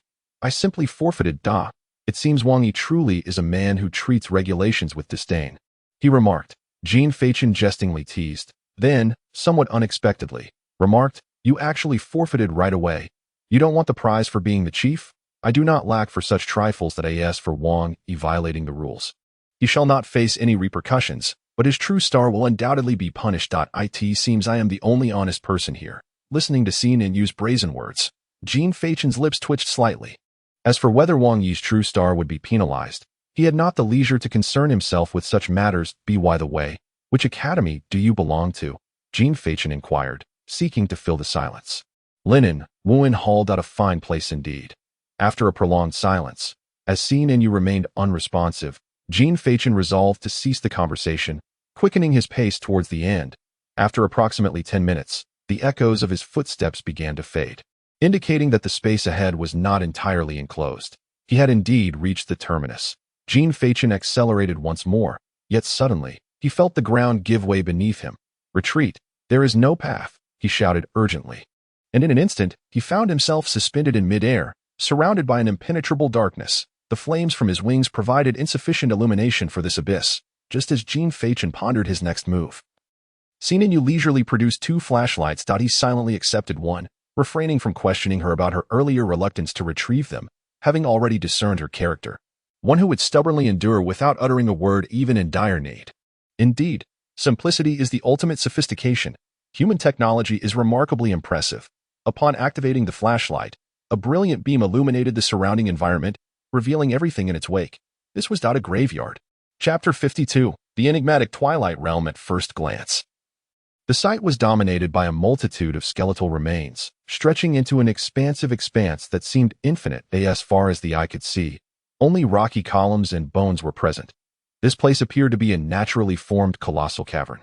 Its ceiling adorned with sharp stalactites and rock columns nearly 10 meters in diameter, connecting the depths to the apex, sustaining the entire cave, despite the myriad of skeletal forms littering the ground. The air was devoid of any foul stench of decaying flesh. Moreover, upon closer inspection, one could discern a faint aura of spiritual energy lingering among the bones. It was hard to fathom the terror these remains must have embodied in life. Jean Feichen shifted his position and addressed Si Nanyu. Please provide an introduction. Her beautiful eyes, filled with disbelief, scanned the surroundings, and her typically expressionless face betrayed a profound shock. The enigmatic Twilight Realm. Si Nanyu remarked, gazing at the indescribable scene before her. The secret realm manifests with the arrival of foreign races, within which any person or thing may appear, and most remarkably, it may encompass certain corners of the enigmatic battlefield. I am aware of the enigmatic battlefield, a unique space where humanity and foreign races have clashed for millennia.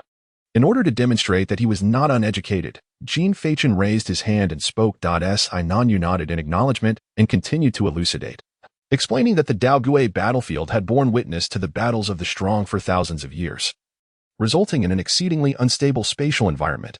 Occasionally, it would manifest alongside secret realms, concealed in some hidden corner of those realms. The Daogui battlefield that appears is not necessarily the current one. It could represent any moment in time, perhaps the future or even the past. However, most often, it manifests as a desolate wasteland, devoid of life, breath, or spirit. Learning is a lifelong endeavor, and Jean Feichen nodded in understanding before furrowing his brow and inquiring. Are you suggesting that our current location could be either a future or past site? Yet, even so, it seems of little utility given the current state of affairs. It is challenging to extract any significant information from this scenario. Si Nanyu replied, if this is indeed the Daogui battlefield, it is far from ordinary. However, if it were the Daogui Twilight Field, the situation would be entirely different. Those who perish in the Daogui Twilight Field are at least ancient realm warriors. Whether human or otherworldly, once one attains the ancient realm, transcending becomes inevitable, and the pinnacle martial techniques mastered would be deeply etched into their very bones. If fortune smiles upon them, they may even grasp some long-lost esoteric martial arts. Thus, you should now comprehend why the Daogui battlefield is so profoundly awe-inspiring. Where did he go?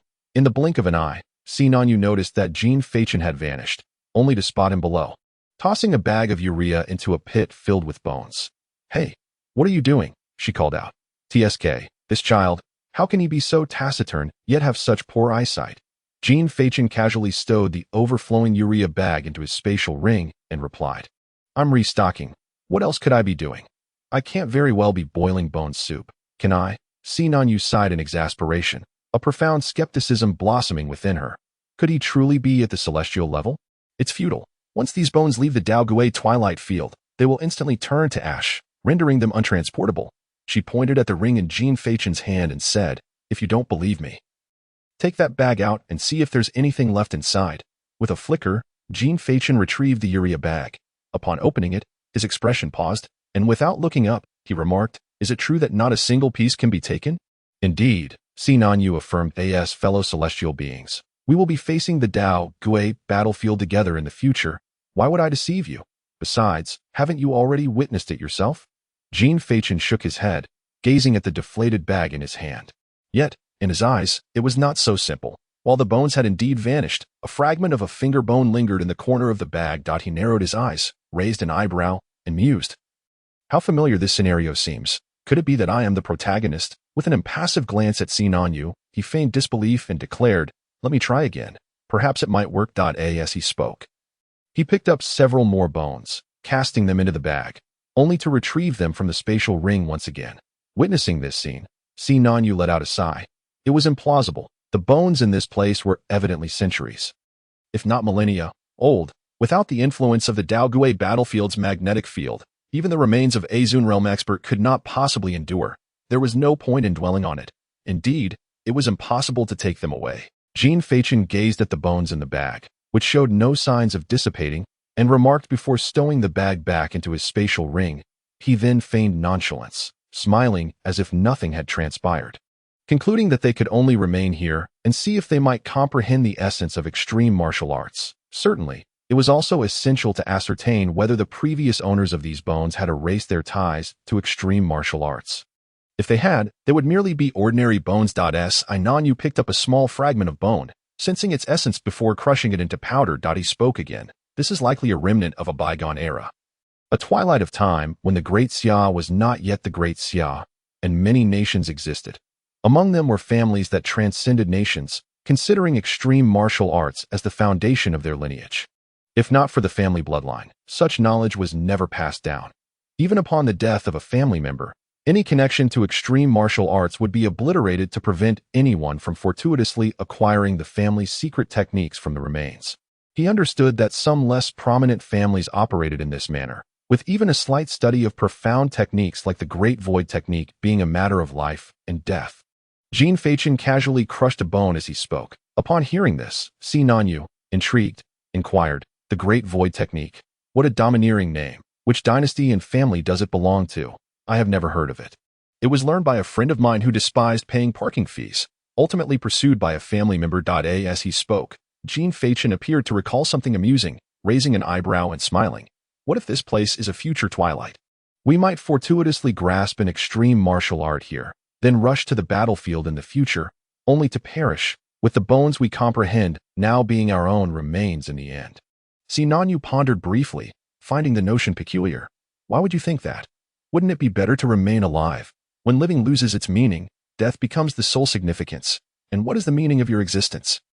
Jean Fachin mused, stroking his chin, then casually replied, "To pull down the sun to use as a bedside lamp, or to plant a world full of green apple trees, or perhaps to perform the most spectacular magic trick across the ages." What nonsensical ideas! Sinan mentally disregarded the first two, finding the last one somewhat plausible, and asked, "So after performing the magic trick, you would just die?" "Precisely. Only then would it be the most splendid magic." "That's absurd. It is a splendid rationale. Splendor can arise repeatedly, yet it must never fade. The best way to eliminate desolation is through complete disappearance, thus freezing it in the most brilliant moment. To forsake everything for this. To willingly embrace death. It is rebirth." Chapter 53, Jean Fachin. "I have an early class at 8. Sinan turned away, choosing not to speak further. She struggled to comprehend the words of Jean Fachin. Or perhaps, she was entirely unable to fathom the essence of the person himself. Both individuals lapsed into a profound silence, each seeking the skeletal remains untouched by the extreme martial mark. As they ventured further apart, they ultimately became invisible to one another. Jean Fachin meandered leisurely through the ocean of bones, his hand perpetually flipping the cards. Indeed, it felt akin to searching for a needle in a haystack. Gazing at the myriad of bones before him, he was momentarily enveloped in despair. This was indeed a more arduous task than finding a needle in the vast sea. Who knew when he might unearth a bone that bore no trace of the extreme martial mark? With a flash of his ring, he retrieved the peculiar finger bone from his bag, scrutinizing it with great care. Jean Fachin squinted, glancing left and right, and after a series of maneuvers and professional evaluations, he arrived at a conclusion. TSK. There appears to be some bone hyperplasia. With that, he infused a trace of spiritual energy into the bone, yet it elicited no response, akin to the impotent husband in a certain nation's film, utterly devoid of any awe-inspiring sensation. How frustrating. What a waste of my emotions. He discarded the bone into the ring, having initially believed he had stumbled upon the script of a novel's male protagonist. Entering the cave would bring opportunities. Yet he found only solitude. Thus, he resumed his quest for bones, dismissing the good ones, shunning the large ones, instead seeking those that appeared dilapidated and utterly unremarkable. Jean Fachin firmly believed that the notion of hidden treasures within shabby relics, as depicted in novels, was not mere fantasy. Surely, there must be a traceable path. Unbeknownst to him, as he scavenged for bones, a life and death escape was unfolding on the other side. Jean Fachin. I'm in early class at 8. At this moment, Wang Yi was no longer the embodiment of vigor. His meticulously styled hair had become disheveled, and his expensive suit was now tattered. He was sprinting desperately through the tunnel previously traversed by Jean Fachin, with the ancient general hot on his heels. In front of him, his legs raced for dear life, while behind him, the relentless charge of warhorses pursued without fatigue. Wang Yi quickly wiped the sweat from his brow, overwhelmed by an indescribable sense of regret. Observing Si Nanyu managing to contain the ancient general, he foolishly believed he could do the same. Little did he realize that this adversary was a developmental type, growing stronger with each confrontation, to the point where even a casual blow could subdue him. Just as he prepared to call upon Jean Fachin and Si Nanyu for assistance, he found himself utterly alone, surrounded only by scattered cigarette butts and apple cores. With no retreat available, he could only continue running forward. If Jean Fachin and the others were not present, his only option would be to use the anchor point token to escape the secret realm, which would be utterly humiliating. While Jean Fachin and Si Nanyu traversed for 10 minutes, Wang Yi reached the conclusion in less than 2. Predictably, he misstepped, and as he fell, he hastily summoned his celestial artifact, driving it forcefully toward the adjacent wall. The blinding sparks traced a path, and Wang Yi landed safely below. Yet, before he could process the scene before him, the thunderous sound of hooves echoed ominously once more. Fortunately, Si Nanyu had not strayed too far. Wang Yi immediately spotted the beam of light and shouted at the top of his lungs, "Over here! Look over here!" within the tranquil confines of the cave. A sudden shout reverberated with startling clarity. As Si Nanyu instantly recognized the heart-wrenching cry, directing her flashlight towards the source. There, the figure of Wang Yi was sprinting towards her with limbs flailing as if caught in a whirlwind, pursued by an ancient general whose imposing demeanor starkly contrasted with their earlier encounter. Without hesitation, Si Nanyu summoned her twin blades and transformed into a shadow, charging towards Wang Yi's direction. Upon witnessing this, Wang Yi urgently called out, "Hey, don't confront him head-on." But it was too late. The ancient general swung his spear, thrusting it towards the oncoming shadow. Si Nanyu neither dodged nor retreated, crossing her blades before her chest. The moment their weapons clashed, her expression shifted dramatically, her pupils constricting in alarm. Boom! A thunderous explosion echoed as Si Nanyu was propelled like a cannonball, crashing into a distant pile of bones. Yet, without a moment to regain her composure, she swiftly rolled to her feet and glanced at Wang Yi, questioning the situation. The force she had just encountered was on an entirely different level. This adversary, with every battle, exhibited an uncanny ability to learn and adapt, amplifying his strength, speed, and defense exponentially. Wang Yi, half-crouched, remained tense, his eyes filled with grave concern. "Where is Jean Fachin?" Si Nanyu shook her head, uncertain. He mentioned he needed to rest and left on his own, but he shouldn't be too far. He must have heard that noise and might be on his way. This damn farce, as if the trials of the newcomers' competition weren't enough. Now this. Recalling Jean Fachin's casual demeanor as he urged her into battle, Wang Yi gritted his teeth and muttered, "He is either eating or sleeping. It's infuriating." Si Nanyu nodded in agreement, her tone turning serious. "Yet, we cannot deny that without him, victory would be unattainable. We should try to hold our ground until he arrives." Just as they deliberated, the ancient general abruptly raised his spear high, a dark blue energy manifesting around him, enveloping his entire form. Under the watchful gaze of the two, the bones surrounding them began to levitate, assembling into several peculiar skeleton soldiers. "Damn it, even in such dire straits, he is summoning reinforcements. I only found one, and he is conjuring this multitude." Wang Yi spat a mouthful of blood, cursing as he watched the skeleton's form. Kill. A chilling command emanated from the ancient general's throat. In an instant, all the skeleton soldiers seemed to come to life, rushing towards the two with fervor. If you're so capable, why not lift the cultivation restrictions of this secret realm to the ancient level? I'll gladly compete with you. Wang Yi roared, brandishing the tearing Star's decree blade and preparing to charge. As the tension of battle thickened, Sinan Yu abruptly halted Wang Yi's advance. Simultaneously, all the skeleton soldiers froze in their tracks. What is going on? Wang Yi furrowed his brow. Turning back with confusion, Sinan Yu took a slight step back, raising her dual blades, and then tilted her head slightly upward, her gaze burning with intensity as she fixed it upon a certain direction where Jin Feichun was approaching. Just as her words fell, in the next moment, the entire sky was instantaneously filled with a sea of flowers. Simultaneously, the celestial artifact in Wang Yi's hand erupted dramatically, transforming into a multitude of petals that obscured everyone's view. The sound of petals flowing resonated incessantly in their ears, akin to a colossal wave crashing forth. Chapter 54.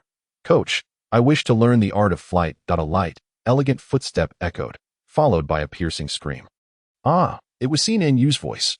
Wang Yi turned abruptly to look, and at that moment, the flower sea that enveloped the surroundings burst open, repelling all the skeleton soldiers nearby. In the air, Jin Feichun's slender figure hovered gracefully, cradling the somewhat flustered Sinan Yu in his arms. Hey, Jin Feichun, what are you doing?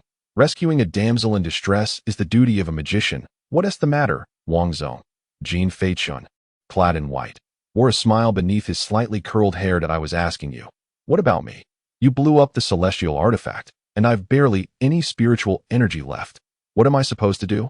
Wang Yi roared, nearly on the brink of collapse. With a swift motion, a rope descended, and Jin Feichun offered the other end to Sinan Yu, gently requesting, "Could you hold this for me?"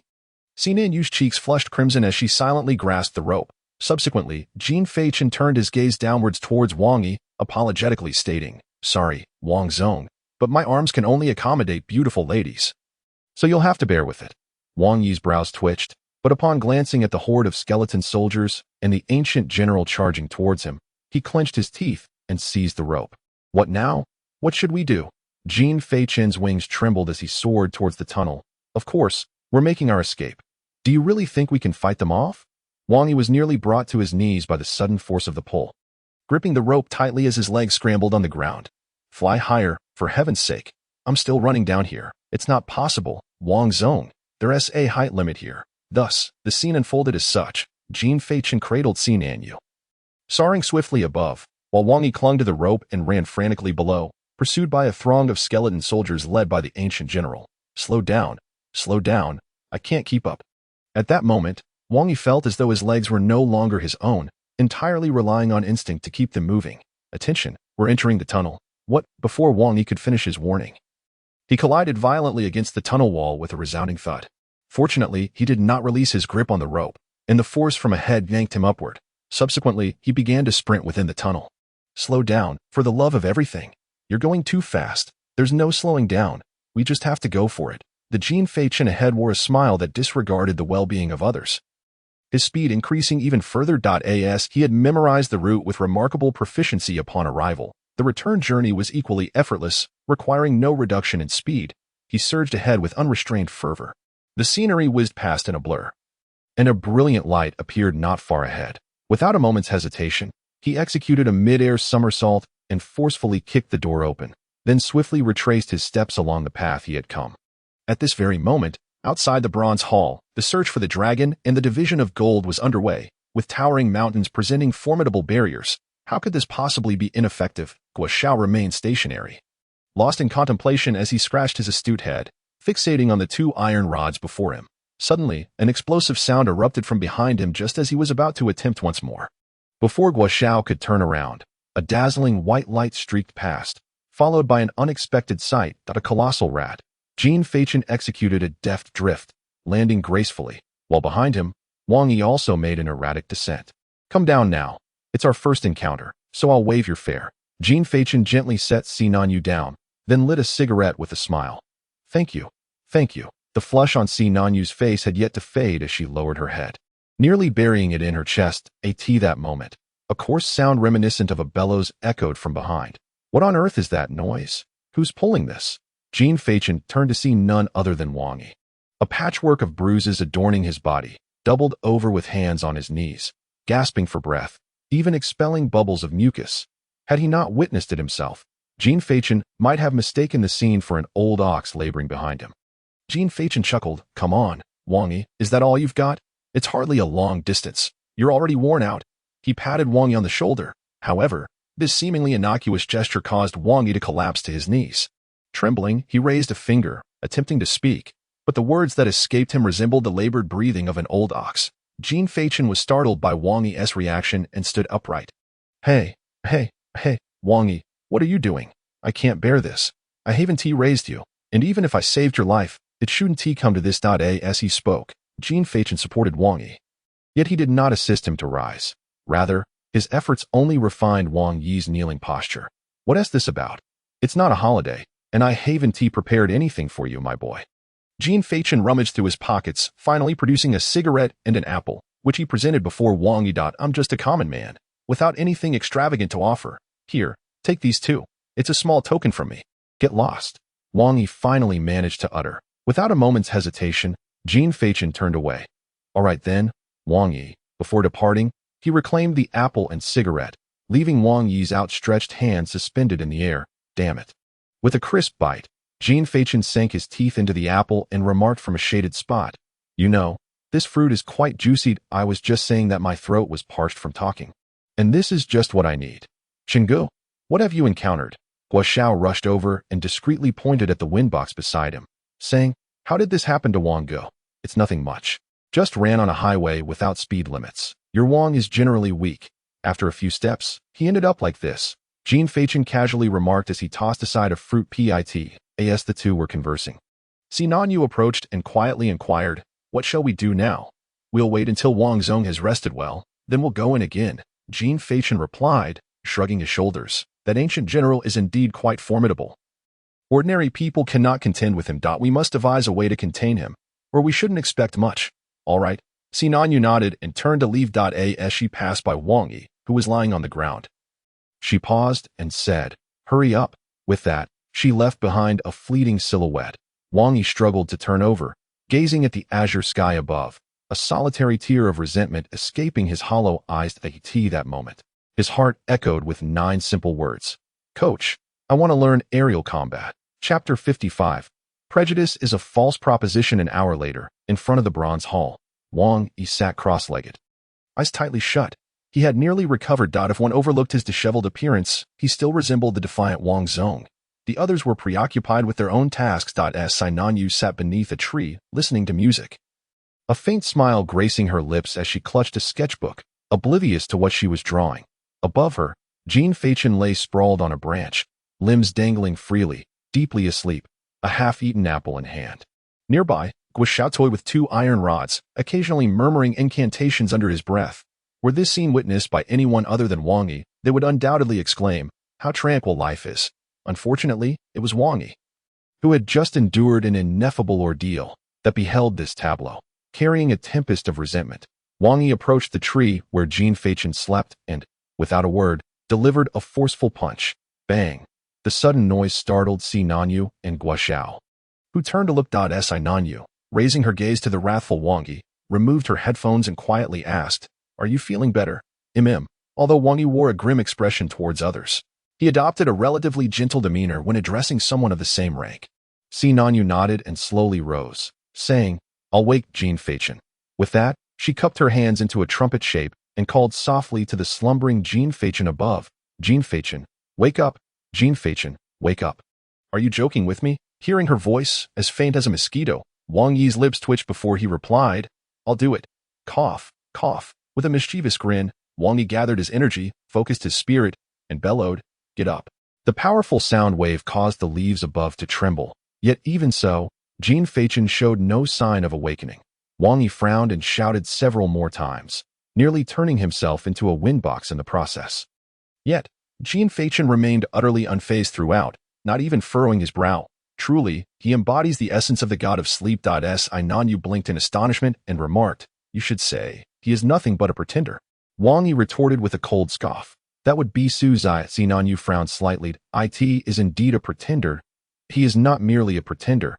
He is also a scoundrel, recalling Jean Feichen's actions earlier that day. Wang Yi spoke through gritted teeth. Just as their argument escalated, Guo approached, raising his hand and speaking softly. How about I give it a try? Do you think you can manage it, monkey? Wang Yi turned to scrutinize Guo from head to toe, his eyes brimming with disdain and skepticism, as if in his view, besides those of the highest caliber, everyone else was merely a monkey devoid of humanity. Well, I should be able to, Guo replied, feeling a chill run down his spine under Wang Yi's derisive gaze. Such contempt directed at anyone would be uncomfortable, let alone for Guo, who had been raised with a silver spoon in his mouth. Then go ahead and try, Wang Yi coldly acquiesced, as if granting Guo some form of reward. No need for that. At that moment, Jean Feichen stirred, groggily awakening and lighting a cigarette, having been roused by the commotion. Awakened by the noise, Wang Yi turned back, frowning as he inquired, "You were asleep through all that racket, yet you wake up after just a few words." Sinan Yu also glanced over with curiosity. Jean Feichen lazily leaned against the tree, yawning heavily before waving his hand dismissively. Don't misunderstand. I wasn't stirred by the sound of conversation. What other sound could there be? Wang Yi surveyed the surroundings. Perhaps it was the noise of prejudice, arrogance, self-importance, and pretentiousness that roused me. Who knows? Jean Feichen rested his chin on his hand, looking at Wang Yi with a light chuckle. Wang Yi, of course, grasped the underlying meaning in Jean Feichen's words. His brow furrowed as he replied tersely, "What do you mean by that?" "Oh, come now, Mr. Wang. Please spare me the embarrassment. I wouldn't dare imply anything." Jean Feichen hastily waved his hands, then stretched lazily, casually stating, "I simply think you're foolish. A person of your caliber acting all high and mighty. What makes you think you're superior to others? Speak with such bravado, and one might mistake you for royalty." Huh. Wang Yi was not the least bit offended. Rather, he chuckled disdainfully. "What? Are you defending Guo Wulong?" "Ah, that would be a grave misjudgment." Jean Feichen squinted, smiling as he replied, "I have no interest in playing the hero. I merely want to scold you. Is that a crime?" With that, he stood up, one hand in his pocket, the other gently swaying his cigarette. "I trust you're not so tyrannical as to silence dissent. If you've done something worthy of reproach, then don't fear the backlash. After all, there are plenty like me, lacking decorum and with a sharp tongue. Indeed, but it seems you've forgotten who I am. I am Wang Yi, of the Wang family from Beijing." Wang Yi crossed his arms, his expression rife with disdain and contempt. "Jean Feichen, who do you think you are? Were it not for your fortunate awakening to the highest tier, do you believe you would have the right to associate with me? You lack even the qualification to know Guo Wulong, and now you dare to lecture me. Do you think you are worthy? Enough is enough, my child." Jean Feichen could not help but chuckle as he remarked, "Why don't you mention that your father, without exerting any effort, could hardly get you out? Why not say that if your father had any skill with a sniper, you would have been shot into the wall?" The aura of the fifth realm of the Jean stage gradually dissipated. The depths of Jean Feichen's eyes, reminiscent of a serene spring under the moonlight, no longer held any trace of sleepiness. Instead, they were imbued with indifference. Indeed, it is quite unfortunate that I am at the celestial level, and a stronger one at that. My scolding is not an attempt to show off, but rather a reaction to your pretentiousness. Your disdainful demeanor is simply irksome, and I feel an urge to chastise you. You comprehend. I am not one to seek trouble for myself. The reason I rebuke you is that, in my eyes, you are hardly a nuisance, merely a self-righteous fool. Honestly, I once found you somewhat endearing, but now it seems you are not even half as charming as by Gigi. Clang, the celestial blade of the starry decree materialized. Wang Yi's cheeks quivered, and his fierce gaze fixed intently on Jean Feichen. "Stronger than me? Have you lost your wits?" At that moment, a chilling sensation pressed against the side of Wang Yi's head. His pupils dilated in disbelief as he turned his gaze to his astonishment. Jean Feichen, yawning, had appeared behind him, one arm draped over his shoulder, while the other wielded the Mo crossbow, aimed directly at his temple. The figure in the tree had long since transformed into fluttering petals, cascading down. "Wang, I do not intend to compel you to change anything. After all, you do not share my surname, do you?" Jean Feichen retracted the Mo crossbow, lightly patting Wang Yi's head twice before turning away. "Your stubborn prejudices are deeply ingrained. I cannot change them, nor do I wish to. I do not judge your right or wrong. It is a false dilemma. As each person's answers vary, and so does each individual's growth. How you choose to conduct yourself is your concern.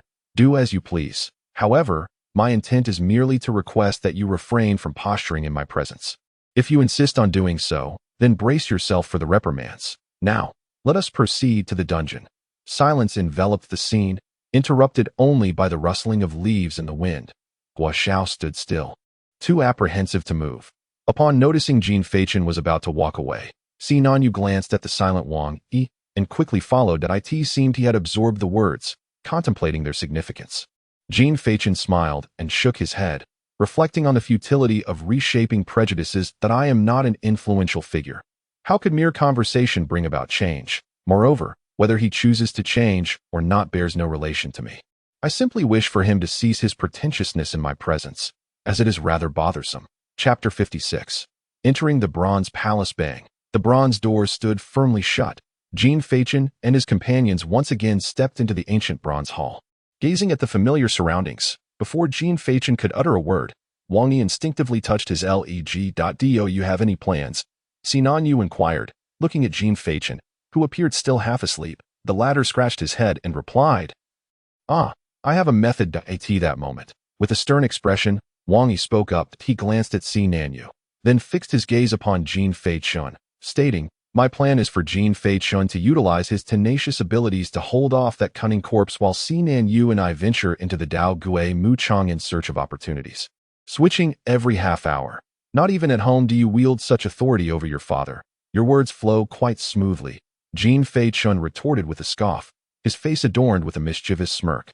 You brat, what clever ideas do you have then? Come on, kid, let me teach you how to use your brain, he continued, striding ahead, with Si Nanyu silently trailing behind. Wang Yi, muttering a curse under his breath, followed suit, eager to witness what capabilities Jin Feichen possessed to conquer a seemingly limitless evolving corpse. The trio swiftly returned to the Dao Gui Muchang from which they had fled moments earlier.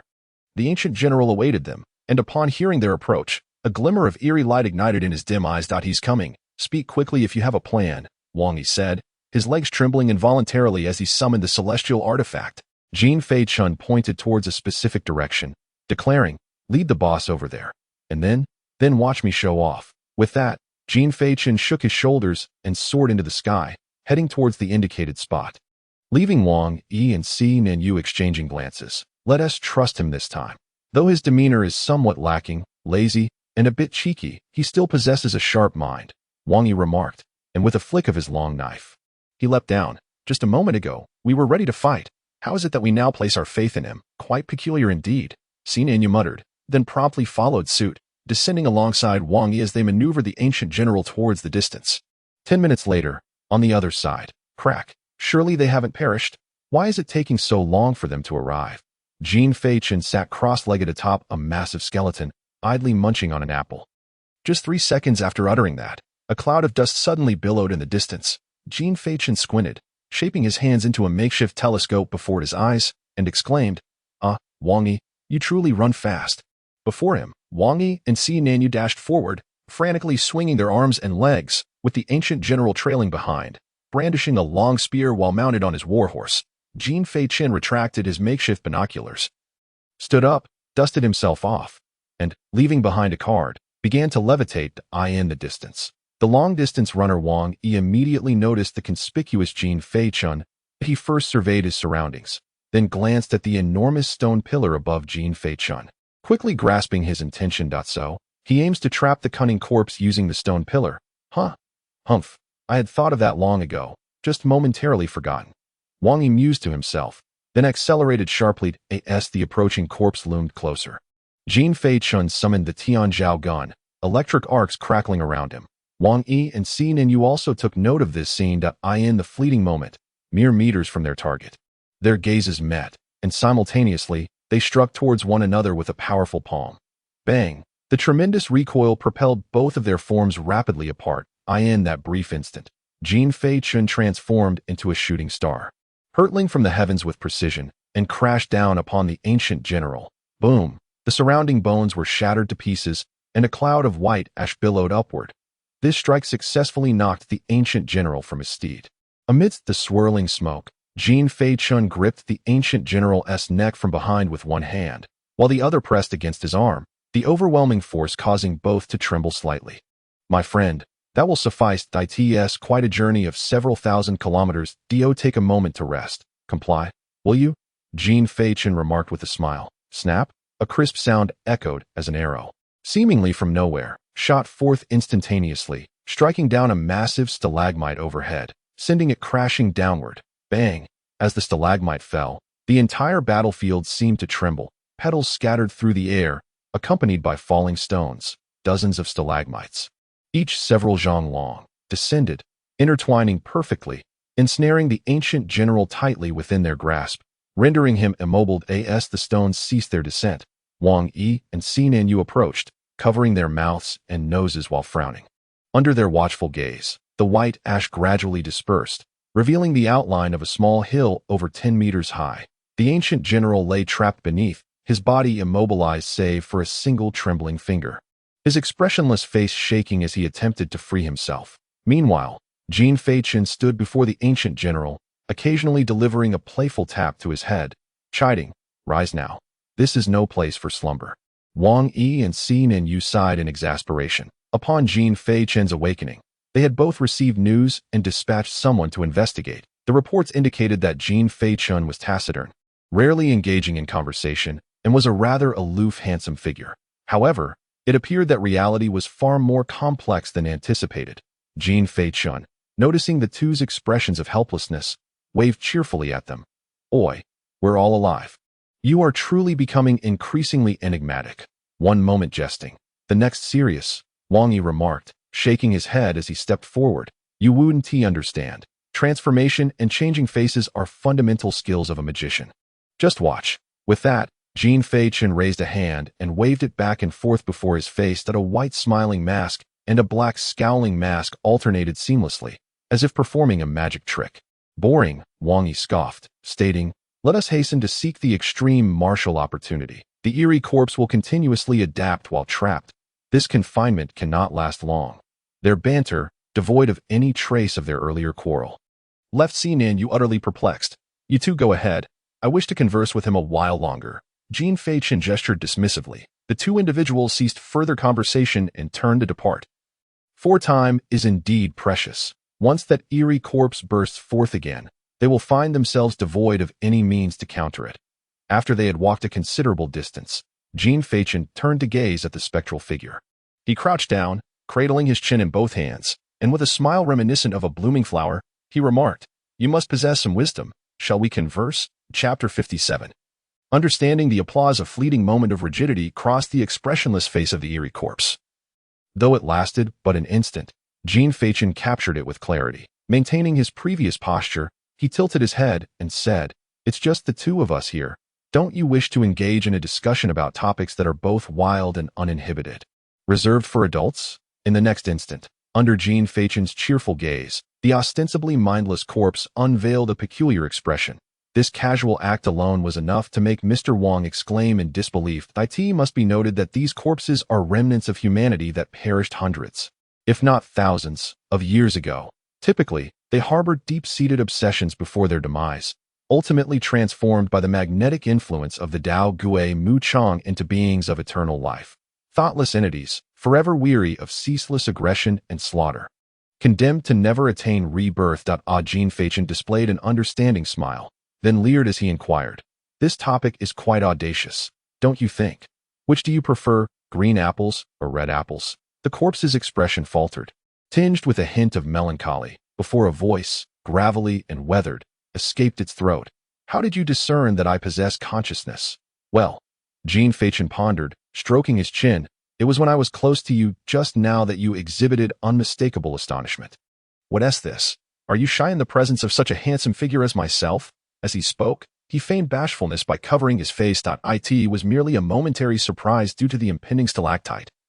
The corpse retorted, "All right then, considering you are male, I shall refrain from pursuing that topic if it truly makes you uncomfortable." However, Jean Fei-Chen paused, his profound gaze piercing into the eerie corpse, and slowly continued, "Your bones must possess extreme martial prowess, no?" The corpse was taken aback, surprised at how Jean Fei-Chen, who had been flippant just moments before, suddenly adopted a demeanor of gravity.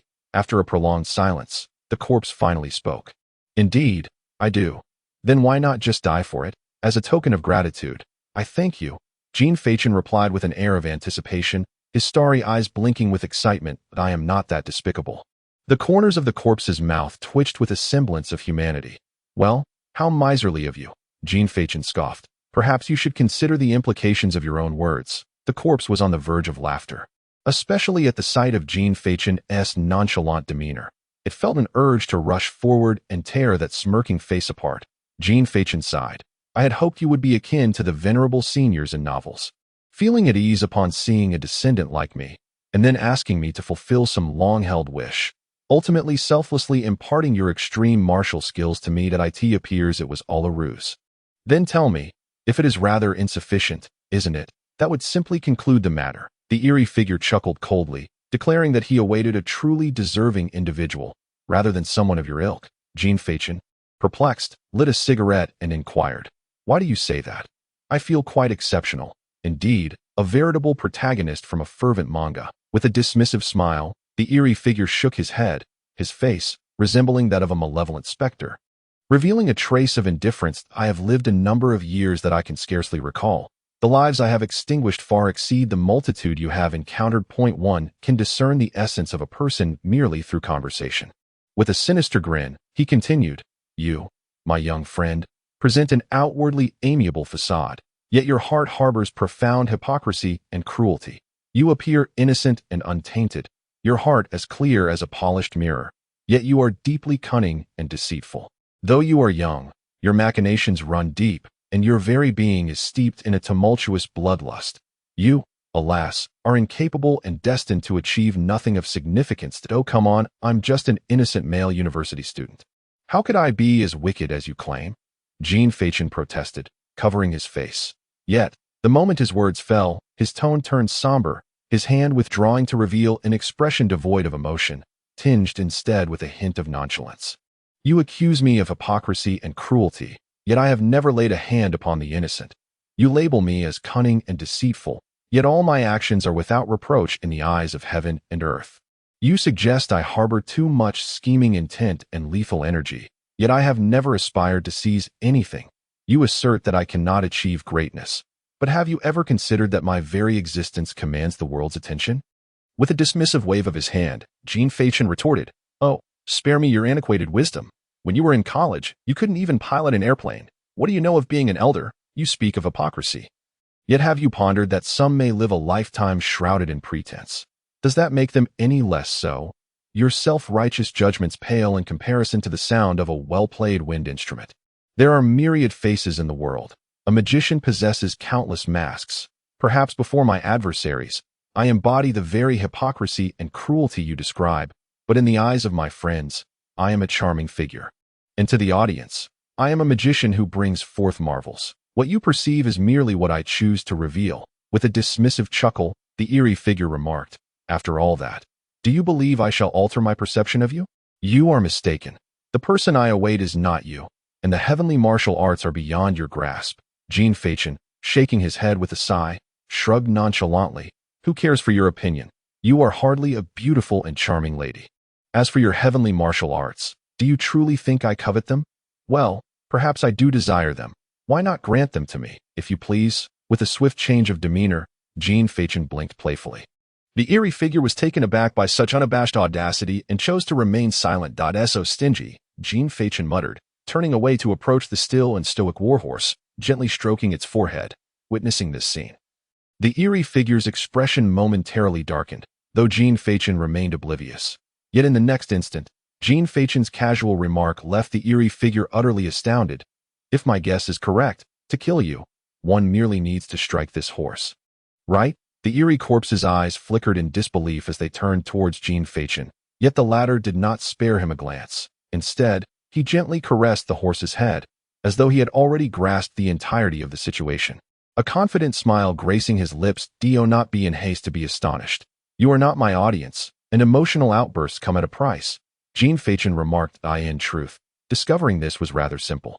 All it required was a casual chat with you, observing the frequent direction of your gaze, and with a touch of conjecture, if all goes as expected, then indeed, there shall be no surprises. Is that all it takes?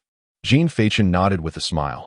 That seems about right. I was pondering that since this secret realm permits only those of realm and below to enter, It implies that nothing overly formidable resides within. Matters that cannot be resolved through sheer strength must rely on other means. Individuals like you, who grow increasingly powerful in battle, cannot solely depend on brute force. Thus, I began to wonder where your weaknesses lie. Is it something within the Grand Hall, or perhaps an aspect of yourself? I thought of engaging you in conversation, hoping to glean some insight. To my surprise, you are quite adept at feigning, though not particularly clever. In just a few exchanges, I observed that you fixated on this horse with 12 glances. It's not as if this horse is your beloved. Is it necessary to be so obsessed? Hence, it must indeed be a weakness. Hush, Jean Fachin teased, then patted his chest, proclaiming, I am the wise version of a great man. Applaud me. Chapter 58. The Wrath of All Mothers. I must admit, I underestimated you. The eerie corpse, bound and unable to move an inch, cast a glance towards Jean Fachin, his dark eyes reflecting an indescribable shock. Jean Fachin waved his hand dismissively. All right, that's enough. Do not flatter me too excessively, or I might become conceited. You, young man, are fortunate. But such luck is often fleeting, the corpse retorted. Cursing someone is rather unsporting. Jean Fachin flicked a card from his hand, spinning it with ease. That should suffice. It's time for you to depart. Having lived for so many years, you must feel quite lonely. With a resounding pop, the card exploded into a emoju nu, a crossbow appearing in Jean Fachin's grasp. He aimed the arrowhead at the warhorse's skull and turned to the eerie corpse, inquiring, Is there anything else you wish to say? Though I may not be inclined to listen, nothing of consequence, merely that I did not expect to encounter a young man such as yourself. The eerie corpse replied, his expression devoid of emotion, as if he harbored no fear of death, but rather a sense of liberation. Jean Fachin raised an eyebrow, suddenly asking, By the way, may I inquire what level of extreme martial arts you would drop upon your demise? You may find yourself disappointed. The corpse chuckled, revealing an ambiguous smile as he murmured in a voice meant only for himself, I hope you can still make it out alive. Jean Fachin did not catch the corpse's final words. He merely shrugged and said, If you choose not to speak, so be it. Farewell, Mr. Eerie Corpse. With that, he unhesitatingly pulled the trigger of the crossbow. Whoosh! The silver arrow sliced through the dimness, trailing wisps of black ink. In that instant, the eerie corpse's body abruptly became transparent, while the warhorse, struck by the arrow, remained unscathed, standing there without a scratch. As he gazed upon the flickering, increasingly dim figure of the ghastly corpse, Jean Fachin smiled and waved his hand a farewell. No sooner had the words left his lips than an anomaly erupted from the corpse's body, tendrils of black smoke ascending from its surface, its countenance twisted into a grotesque mask. Yet it emitted no sound. After a moment of undulating black smoke, the ghastly figure vanished, along with the war steed standing beside Jean Fachin. Such an unexpected turn of events indeed. With a sharp crack, Jean Fachin lit a cigarette and, his expression impassive, approached the spot where the corpse had disappeared, retrieving a pitch-black fragment of arm bone. This must be the skeletal remnant imbued with profound martial prowess. After scrutinizing it for a moment, Jean Fachin settled into a cross-legged position, placing the bone before him, then closed his eyes. A humming sound resonated as a colorless whirlpool of spiritual energy materialized around his body.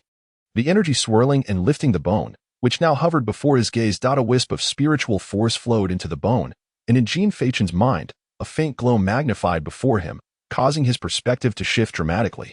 When he reopened his eyes, he found himself amidst a celestial river. Directly in front of him was a slowly rotating white vortex. Was this the profound martial essence of the ghastly corpse? Staring at the vortex, Jean Fachin experienced an indescribable sensation. Was it a pang of anxiety, or something else? It was indeed an unsettling feeling. Frowning, he forced a strained smile. With determination, he took steps toward the vortex until he stood beside it. After a moment's contemplation, he cautiously extended a hand to hover above. Suddenly, a powerful repulsive force erupted, sending Jean Fachin reeling backward uncontrollably. In that fleeting instant, the white vortex dissipated, unleashing a wave of disquiet that surged outward. Sweeping across the entire space, that a blinding light erupted from the center, an invisible gale relentlessly buffeting him. As Jean Fachin struggled to maintain his stance nearby, the fierce winds raising the hairs on his skin. With both arms shielding his face, he managed to pry one eye open, straining to see through the brilliance, and what he beheld left him momentarily stunned. At that very moment, in the outside world, a serious-looking staff member addressed Gu Wulong. who was reporting, "Are you saying you witnessed an exceedingly magnificent bronze hall, within which sat a ghastly corpse mounted on a war steed, wielding a long spear?" "I only saw the hall. The details about the corpse were relayed to me by Chen Gu, and I am not entirely certain," Gu Xiao replied, scratching his head and nodding in acknowledgement upon hearing this. Several staff members exchanged glances, their expressions grave as they quickly began to tap on their specialized devices. "We apologize for the inconvenience. Please proceed that way." A member of the inspection team gestured toward the rear. The bewildered Gu Xiao could only nod and walk away. Meanwhile, several staff members were busily searching for information when Yu Mingyi, sensing something amiss, appeared nearby. "What is the matter? Is there an issue with the bronze hall Jin Feichen has entered?" The lead staff member, clearly acquainted with Yu Mingyi, rose and saluted, stating, "Report. It is currently only a hypothesis and cannot yet be confirmed." "Then convey your hypotheses to me," Yu Mingyi replied coldly. Indeed, the individual complied and promptly took a seat, pushing the device in his hand before Yu Mingyi. While gesturing towards the convoluted and obscure text above, he remarked, "According to Guo Wulong's description, the internal scene bears multiple resemblances to the ancient record volume 1088. Chapter 94, which includes the mysterious bronze Grand Hall, the silver-armored general, the moonlit warhorse, and the silver lance, all of which are in perfect alignment. Furthermore, as detailed in the records, that year saw the emergence of—" "Pardon me, I do not comprehend what you are saying," Yu Mingyi interjected, raising his hand to halt the speaker, and stated, "Simply tell me, does Jin Feichen face any peril? What is the nature of this danger? And please estimate the probability of Jin Feichen's survival." The staff member suddenly exclaimed, "Wanmu Yu Qi, if the ancient records are accurate, then the bronze Grand Hall is highly likely to contain a Dao Gui Mu Chang. And that enigmatic corpse could very well be Zhu Wu Dao, who perished in 1088. That if this is indeed the case, then within this hall, there exists the Wanmu Yu Qi. Did Zhu Wu Dao default on his mortgage?" Yu Mingyi furrowed his brow, perplexed as to why he could grasp each word, yet fail to comprehend the overall meaning. The staff member's expression stiffened before he continued, "Wanmu Yu Qi is a gas that mysteriously vanished in 1396 of the ancient era. Its function is to enhance an individual's innate abilities, allowing for a qualitative leap. It is a treasure that sounds utterly fantastical. For instance, should Jin Feichen refine this Wanmu Yu Qi, even his petals would transform into a weapon capable of slicing through iron like mud. Do you understand?" Upon hearing this, a look of anxiety instantly washed over Yu Mingyi's face, and he hastily replied, "Remember, whoever obtains it first claims it as their own. If Jin Feichen successfully refines that substance, then it shall undoubtedly belong to him, and you must not interfere. No, that is not what I meant," the staff member said through gritted teeth. "Rest assured, no one will compete with Jin Feichen. What I intended to convey is that this entity is exceedingly perilous. You must understand, Zhu Wu Dao met his demise due to the refinement of Wanmu Yu Qi. He was at the Zun realm. It is precisely for this reason that he transformed into a corpse of diminished strength, less than 1/10,000th of his former self." Yu Mingyi's expression faltered, turning grim as he contemplated the survival rate of Jin Feichen. "It is uncertain. It ultimately depends on him. Refining Wanmu Yu Qi does not rely on cultivation, but on the steadfastness and conviction within one's heart. Should he fail, he would be by Wanmu Yu Qi, transforming into a new corpse, thus securing his own survival. That all. Then there is nothing to worry about." Yu Mingyi waved his hand, drawing out a small sword, preparing to slip into the void, displaying not a trace of concern. "You are not worried?" Observing Yu Mingyi's demeanor, those around him were taken aback. Yu Mingyi shook his head and said, "The more one worries about something, the more one becomes ensnared by it. This so-called competition of the heart is merely a test of one's boundless depths. In the face of death, when one gazes unflinchingly at it and ceases to fear it, one becomes impervious to fear. Jin Feichen has never feared death, just as I do not. This trial of the heart is something I have engaged with since childhood. It is simpler than eating." Upon finishing his words, the moonlight left behind a graceful silhouette as it vanished into the void. Chapter 59. Who shot this? The world of Jin Feichen's mind. Whoosh, whoosh, whoosh. A fierce wind swept through, dazzling golden light blinding the senses. High above, a droplet resembling a tadpole in gaseous form danced incessantly, appearing translucent yet possessing substance, akin to an enigmatic matter, emitting an unsettling aura. Jin Feichen gazed at this entity in the sky, his expression one of profound shock. "What is this? Who shot this? Where's my extreme martial prowess? As his voice fell, the gaseous form above seemed to comprehend, suddenly erupting with an even more formidable presence. My goodness, just a single droplet possesses such power. Who is this formidable being that unleashed it with such ferocity? It was evident that in Jean Fachen's mind, this Wamayuki had deeply ingrained itself as an indescribable entity. Abruptly, the tempest ceased, and the suspended Wamayuki appeared to come alive, soaring directly towards Jean Fachen. As the child of a common family, Jean Fachen was unfamiliar with this thing. Merely observing its form, he sensed it was no benign substance. As the indescribable entity approached, his complexion shifted dramatically and instinctively. His hands reached out in a gesture of obstruction. Stop, my friend, stop. You've got the wrong process. Don't seek me out. That's not right. Yet, the Wamayuki surged forward with a sudden acceleration, eluding the naked eye. In the blink of an eye, it had already adhered itself to the intricate patterns on Jean Fachen's left hand. The gas clung to the back of his hand, an icy sensation rising instantly, mingled with a sticky feeling, causing his visage to darken. How revolting! He hastily summoned his spiritual energy, transforming himself into countless petals, reconstituting at a distance. However, the chilling sensation did not dissipate, lowering his gaze. He beheld the droplet beginning to spread, enveloping his entire left hand in an instant. I have never had such intimacy with my own self. Who flung this at me?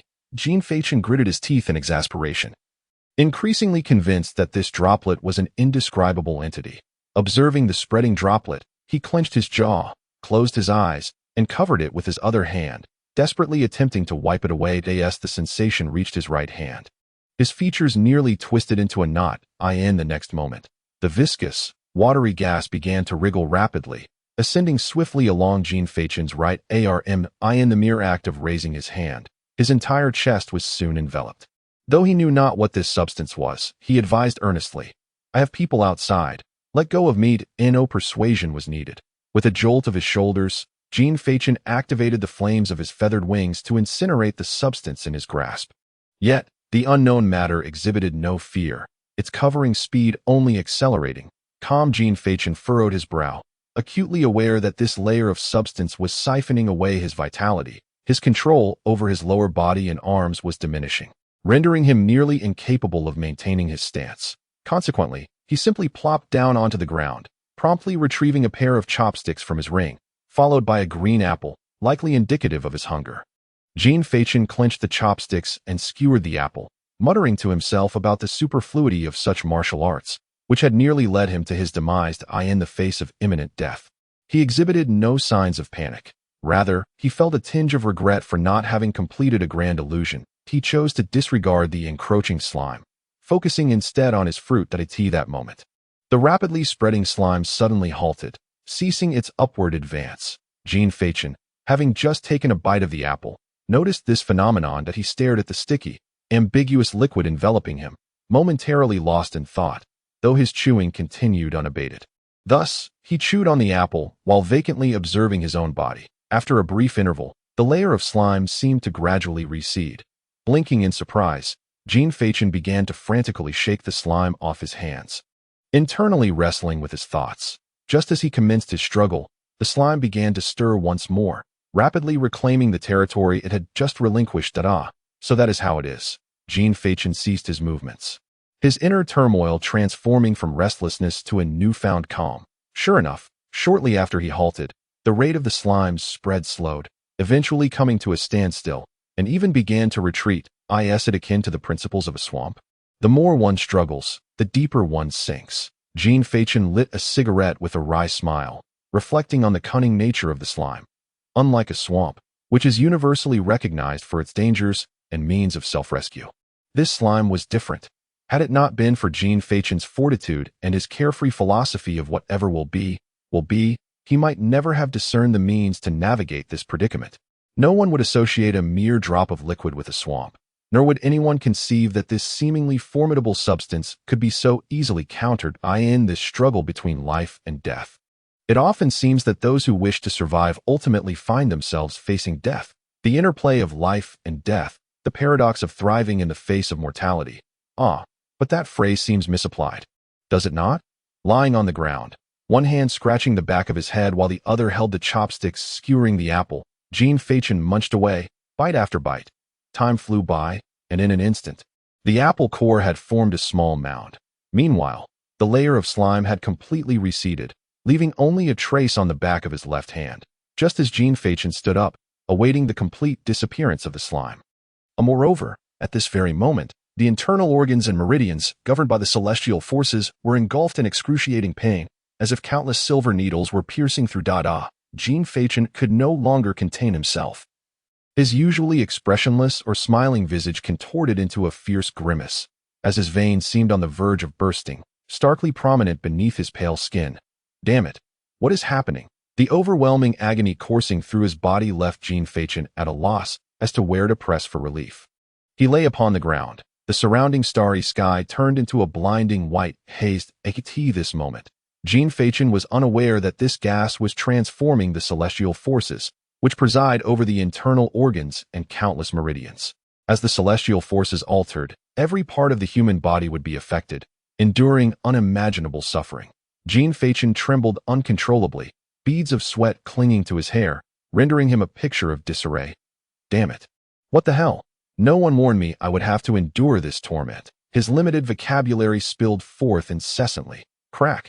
Jean Fachin forced his body to cease its trembling, lit a cigarette, and took a labored drag. Slowly exhaling afterward. Refreshing. Jean Fachin chuckled, his face glistening with sweat, veins bulging in his neck, yet his laughter bore no trace of forced cheer. It was entirely genuine. After a hearty meal, a cigarette truly feels marvelous. At this very moment, within him, in the region where the celestial forces resided, a vague shadow was undergoing a transformation. Chapter 60. Petals like blades. It was unclear how much time had elapsed. Crack. Jean Fachin wiped the sweat from his forehead, took a hearty bite of an apple, and exclaimed with a smile, "Amazing. I've lived another day." At this point, he had lost track of time. He staggered to his feet, his pristine garments stained with blood. In this expanse of whiteness, he appeared like a vibrant flower. After finishing the apple, Jean Fachin closed his eyes, attempting to detach from the spiritual realm. Indeed, this time, there were no obstacles, allowing for an effortless escape.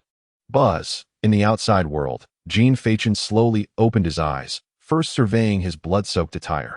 Though his consciousness resided in the mental realm, the changes in his body were interconnected. After inspecting himself, he stood and stretched his limbs, opting to don a fresh outfit, for the bloodstains were somewhat unsettling. As Jean Fachin performed a standard rainbow sun stretch, the sound of cracking joints resonated, and he could distinctly feel that his body had undergone some transformation. As if his drowsiness had diminished. Well, perhaps not. Jean Fachin yawned and scratched his face, then waved his hand, causing petals to materialize out of thin air, with a gentle flick of his finger. The drifting petals swayed in unison. In the next instant, Jean Fachin flicked his finger sharply. Those seemingly fragile petals shot forth like arrows. Clang. A crisp sound echoed as a massive stone pillar in the distance was cleaved, leaving a visible gash. In that very moment, Jean Fachin clicked his tongue, as if he had stumbled upon something extraordinarily valuable. Subsequently, he conjured a solitary petal, which was rather small. If one were to move swiftly, it would be challenging to detect unless one was fully attentive. That if released in such a manner, could it not serve as an invisible projectile, even within lower realms? Whoosh. Clang. A modest crater appeared on the stone pillar, and Jean Fachin then materialized beside it, gently caressing its surface. Alas, the power was somewhat lacking. Even bones of slight density proved difficult to penetrate. Jean Fachin shook his head, pondering how splendid it would be if playing cards could possess such capabilities. Just as his words faded, two voices suddenly echoed from a distance. Turning his gaze, Jean Fachin beheld Wang Yi and Si Nanyu approaching. So, did you find anything of worth? He inquired. The pair nodded, then shook their heads. We did find something, but it is not substantial, Wang Yi replied, arms crossed. That I had long heard that the Dao Gui Mu Chang is undoubtedly a sanctuary within the realms of secrets, a place where one might seize opportunities to soar to great heights. Yet upon arrival, it seems rather unremarkable. Jean Fachin raised an eyebrow, perplexed by Wang Yi's dismissal of the Dao Gui Mu Chang, which was notoriously rare and caused considerable commotion upon each appearance, gaining even official attention. Observing the confusion on Jean Fachin's face, Wang Yi elaborated, "This does not negate the value of this place. Here, with a stroke of luck, one could potentially acquire advanced Earth-level martial arts, which could indeed catapult an individual to greatness. However, I already possess such martial arts at home, and not just one. I Nanyu nodded in agreement. Wang Yi continued, moreover, I recently discovered a skeleton bearing an unobliterated mark of ancient martial arts. My luck held. As it is of high Shin level, an ancient martial art never heard of in modern times, possessing considerable strength, yet it is not suited for me. Overall, this is a sanctuary beneath the Huan level. Unsuitable for us. Each of our martial arts must harmonize perfectly with our essence. To be disrupted by an ancient martial art would yield more losses than gains, unless one possesses all attributes without any rejection. Si Nanyu, like a well-programmed automaton, nodded in agreement once more. This time speaking up, I have only heard of the legends surrounding the Dao Gui Zhan Chong, and encountering it for the first time is inevitably thrilling. However, if we seek martial arts that align with us, the time spent would outweigh its value, which is not worth the sacrifice for those of us who do not lack high-tier martial arts. A single experience suffices. Jin Feichen nodded in understanding. Wang Yi and Si Nanyu's reasoning was indeed sound. For the Huan level, suitability far outweighs the triviality of power. The martial arts within the Dao Gui Mu Chang are undeniably precious.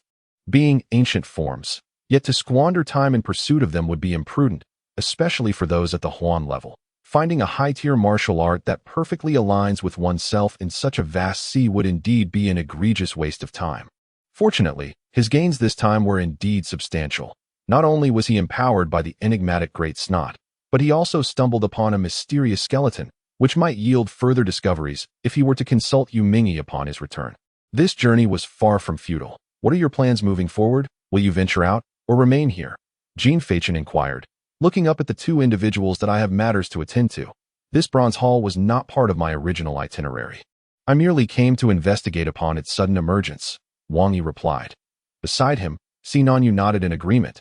I, too, have other plans, so you both came equipped with strategies, while I merely stumbled upon this by chance.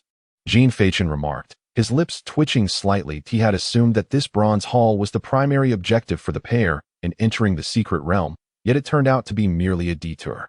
Did no one conduct a preliminary scan of this secret realm before your arrival? Wang Yi furrowed his brow, questioning. To him, this seemed a fundamental prerequisite. Only through a comprehensive scan could one ascertain the value of the journey. Observing Wang Yi's seemingly obvious demeanor, Jin Feichen helplessly rubbed his forehead. To be frank, my only knowledge of this secret realm is that it is called the Xiankong Temple Secret Realm. Has your guiding star not mentioned any of this to you? Wang Yi queried. Jin Feichen shook his head. Yes, your guiding star not. Just as the words were about to escape his lips, Wang Yi suddenly recalled the notable reputation of Jin Feichen's guiding star. Pausing to clear his throat, he awkwardly added, your guiding star is indeed quite inattentive. Haha. I share that sentiment. Jin Feichen replied with a forced smile, then waved goodbye to the two. Well then, farewell. I truly have no purpose here. I shall take my leave. Until half a month later. Wang Yi and the others waved back, prepared to turn away. Upon hearing Wang Yi's words, Jin Feichen halted mid-action. Wait, what do you mean by until half a month later? The two turned back in confusion. You're not aware? Aha. Jin Feichen scratched his head, his expression one of innocence. Are you not from our world? How could you be so uninformed? Wang Yi and Si Nanyu exchanged incredulous glances, both astonished at the other's bewilderment. Why don't you enlighten me? If you tell me, I shall know.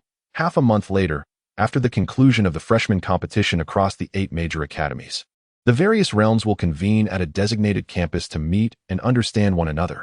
Then a series of miscellaneous activities will ensue, as per the official mandate to foster camaraderie. To be honest, I've never even heard of this before. Chapter 61.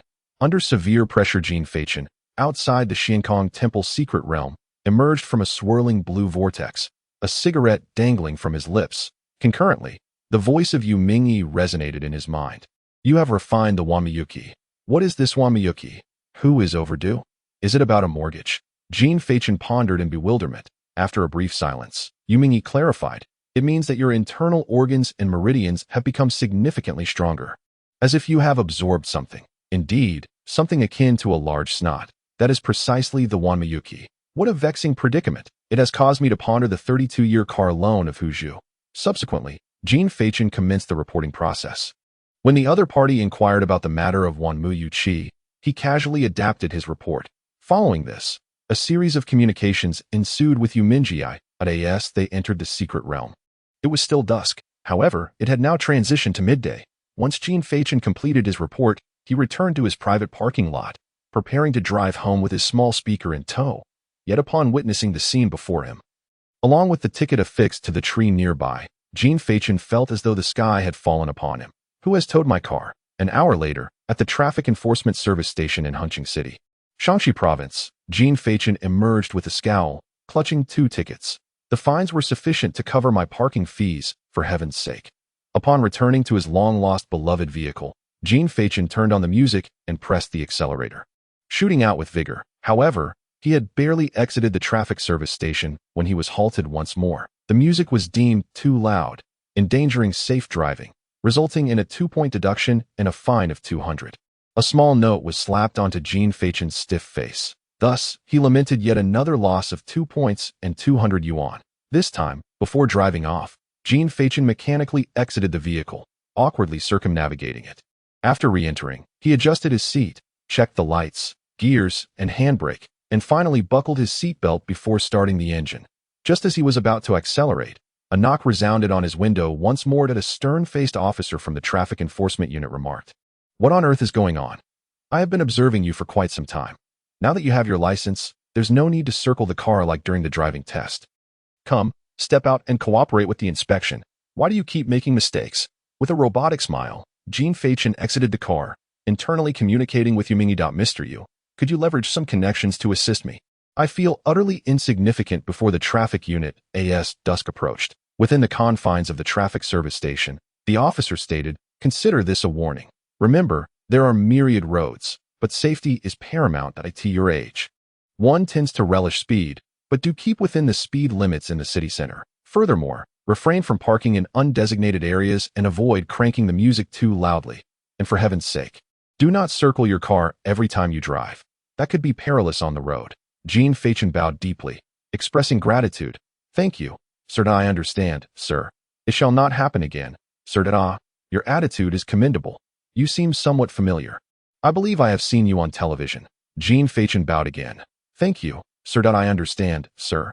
It shall not happen again, sir. All right, off you go, lest you remain here and become foolish," the officer concluded. With that, Gene Fachin vanished from sight in an instant. He approached the Land Rover, both familiar and foreign, gently caressing the hood, speaking with a sense of longing. "How about you take me home, dear father?" Sighing deeply, Gene Fachin hesitantly settled into the driver's seat. Resolutely steering the vehicle outwards as the vehicle departed from the service station, Gene Fachin exhaled a sigh of relief, finally liberated. To commemorate this moment, he indulgently lit a cigarette for himself. Ding dong. At that moment, a notification chimed from his phone. In a buoyant mood, Gene Fachin glanced at the screen, where a message materialized. "Engaging in behaviors that compromise safe driving while operating a vehicle, fine 200 yuan. 3 demerit points." Gene Fachin was taken aback. He turned to look at the distant camera that had captured him, and then at the cigarette in his hand, and he chuckled. How delightful. The following day, as evening approached on August 25 a discreetly outfitted vehicle glided into Tyant's Academy. After parking, Gene Fachin shook his head as he gazed at the familiar villa before him, tears of joy streaming down his face. "After enduring countless trials and tribulations, I have returned." Upon entering the house, he opened the refrigerator, grabbed a bottle of green apple soda, and began to revel in the moment, refreshing after finishing the soda. He proceeded to the bathroom for a thorough cleansing. Having completed his rituals, an utterly exhausted Gene Fachin collapsed onto the sofa, a light towel draped around his waist. Within moments, a wave of drowsiness enveloped him. A few minutes later, rhythmic breaths filled the air, and the silhouette of Yumingyi quietly materialized. He gently draped a blanket over Gene Fachin, then gazed at his slumbering form, murmuring to himself, "No wonder others say you are superficial. I can see it too." As the clouds drifted lazily, time flowed onward. The following morning, the autumn air had begun to cool, heralding a clear morning. The rising sun broke through the mist, flooding the room with light. A tuft of hair stood upright as Gene Fachin, sprawled on the sofa, slowly rose, dazedly surveying his surroundings before collapsing back down. With his eyes wide open, he stared vacantly at the beam of sunlight streaming into the room. Outside, the chirping of birds provided a gentle nudge to awaken his mind. With a clap, he sat up, patting his cheeks, feeling rejuvenated. The sound of flowing water echoed as he brushed his teeth, mentally conversing with Yumingyi. Mr. Yu, are you awake? Yes. Up so early? My cultivation does not require rest. How unfortunate for you. What is it? Is something amiss? Jean Fachin raised his other hand, gently shaking it, causing several flower petals to materialize out of thin air. Take a look. These are the petals enhanced by Wan Mu Yu Qi. Yu Mingyi's figure appeared, reaching out to grasp a petal. After inspecting it, he remarked, indeed, this represents a qualitative transformation for you. You are now abundant in petals and cards, both of which have become significant elements in your arsenal. Unfortunately, I have yet to find a suitable extreme weapon. Jean Fachin expelled the foam from his mouth, as if recalling something. His ring shimmered, and a small fragment of a skeleton materialized beside him. By the way, take a look at this. I found it in Dao Gui Mu Chang. Is it a treasure of some sort? Chapter 62. The primordial seal. Yu Mingyi lifted a finger, causing the skeleton to float gently before him. There is an extreme weapon within, but I cannot discern what it is. As the dust settled, Jean Fachin raised an eyebrow, having previously attempted to discern any extraordinary weaponry within, yet found none. The owner of this skeleton must have been on the cusp of reaching the Emperor realm in life. It is not surprising that one might fail to perceive such nuances. Yu Mingyi casually nudged a small fragment of the skeleton closer to Jean Fachin, stating, upon hearing this, Jean Fachin paused mid-brushing, taken aback, before a look of understanding dawned upon him. Now it makes sense. I wondered why this skeleton differed from the rest, remaining undiminished even after leaving the twilight of deception. With that, he stored the skeleton within his ring and remarked, to be on the brink of the Emperor realm is indeed an elusive aspiration. That seems acceptable, Yu Mingyi replied with an indifferent demeanor, his voice cold. Jean Fachin, still somewhat astonished, turned to glance at Yu Mingyi, who was engrossed in a novel. For you, Mr. Yu, to regard the half-step Emperor realm as merely acceptable. How formidable are you truly? I am uncertain, yet having faced a half-step Emperor once and survived suggests it is rather ordinary. Then does that mean one must vanquish you to truly measure up? Jean Fachin's lips twitched, struggling to comprehend Yu Mingyi's logical flow. Of course, their conversation came to a close. After completing his morning routine, Jean Fachin prepared a simple breakfast before ascending to the rooftop terrace, ready to enter a state of cultivation. Prior to his training, he retrieved the skeleton once more, addressing the empty void. Mr. Yu, can I cultivate this extraordinary weapon? As long as you desire it, you may. Yu Mingyi's voice echoed in his ears. Without hesitation, Jean Fachin waved his hand decisively, declaring, to learn the extraordinary weaponry of a half-step emperor is bound to be extraordinary. Not necessarily. The extraordinary weapon inherited by the skeleton is the one its owner mastered most proficiently in life. The mastery runs so deep that even strong practitioners, upon reaching the sovereign realm, may still rely on their initial techniques. For instance, I am one such case. Yu Mingyi appeared beside Jean Fachin, setting aside his book. Seated cross-legged on the ground, Jean Fachin absent-mindedly tapped his knee, questioning, but wouldn't that mean battling peers of the same realm would put you at a disadvantage regarding extraordinary weaponry? Not particularly. I can dispatch those weaker than me in a single move, and if I encounter someone stronger, I simply retreat before they notice. Typically, there is no concept of being on equal footing. What about someone of equal cultivation level? That is merely for sport. There is no need to utilize any earth-tier extraordinary weapon. Moreover, although I employ a profound-tier extraordinary weapon, it is the one I am most adept at, allowing me to seize the slightest edge in combat. Jean Fachin glanced up at Yu Mingyi's earnest expression, shaking his head. There's simply no engaging you in conversation. Once you step onto the battlefield, your mindset will inevitably transform to resemble mine. Always choose opponents who are weaker than yourself. Only in this manner can you carve out a breakthrough in a short span of time. The battlefield is not akin to a friendly spar. It is not a contest of equals, where one raises a glass in camaraderie, but rather a realm where one must discern their own role. If I can swiftly vanquish thousands of lowly Zun realms, why squander time in a futile struggle for parity? As for the formidable foes, let them be handled by those stronger than me. My sole responsibility is to rend a breach in the ranks of the alien forces. Jean Fachin, resting his chin in contemplation, tilted his head and inquired, but what if you are the strongest in your army, the leader? And what if the enemy's main force surpasses you in strength? How then? Draft a will, don the battle banner, and vow to fight to the death. Yu Mingyi replied, pausing momentarily. However, that day will never come. I shall neither be the strongest in the army nor the leader. Why is that? They say I am unfit to be a leader, though I cannot fathom why. Perhaps I am beginning to understand. Jean Fachen's lips twitched slightly. Enough of this. You still have a long journey to the battlefield ahead.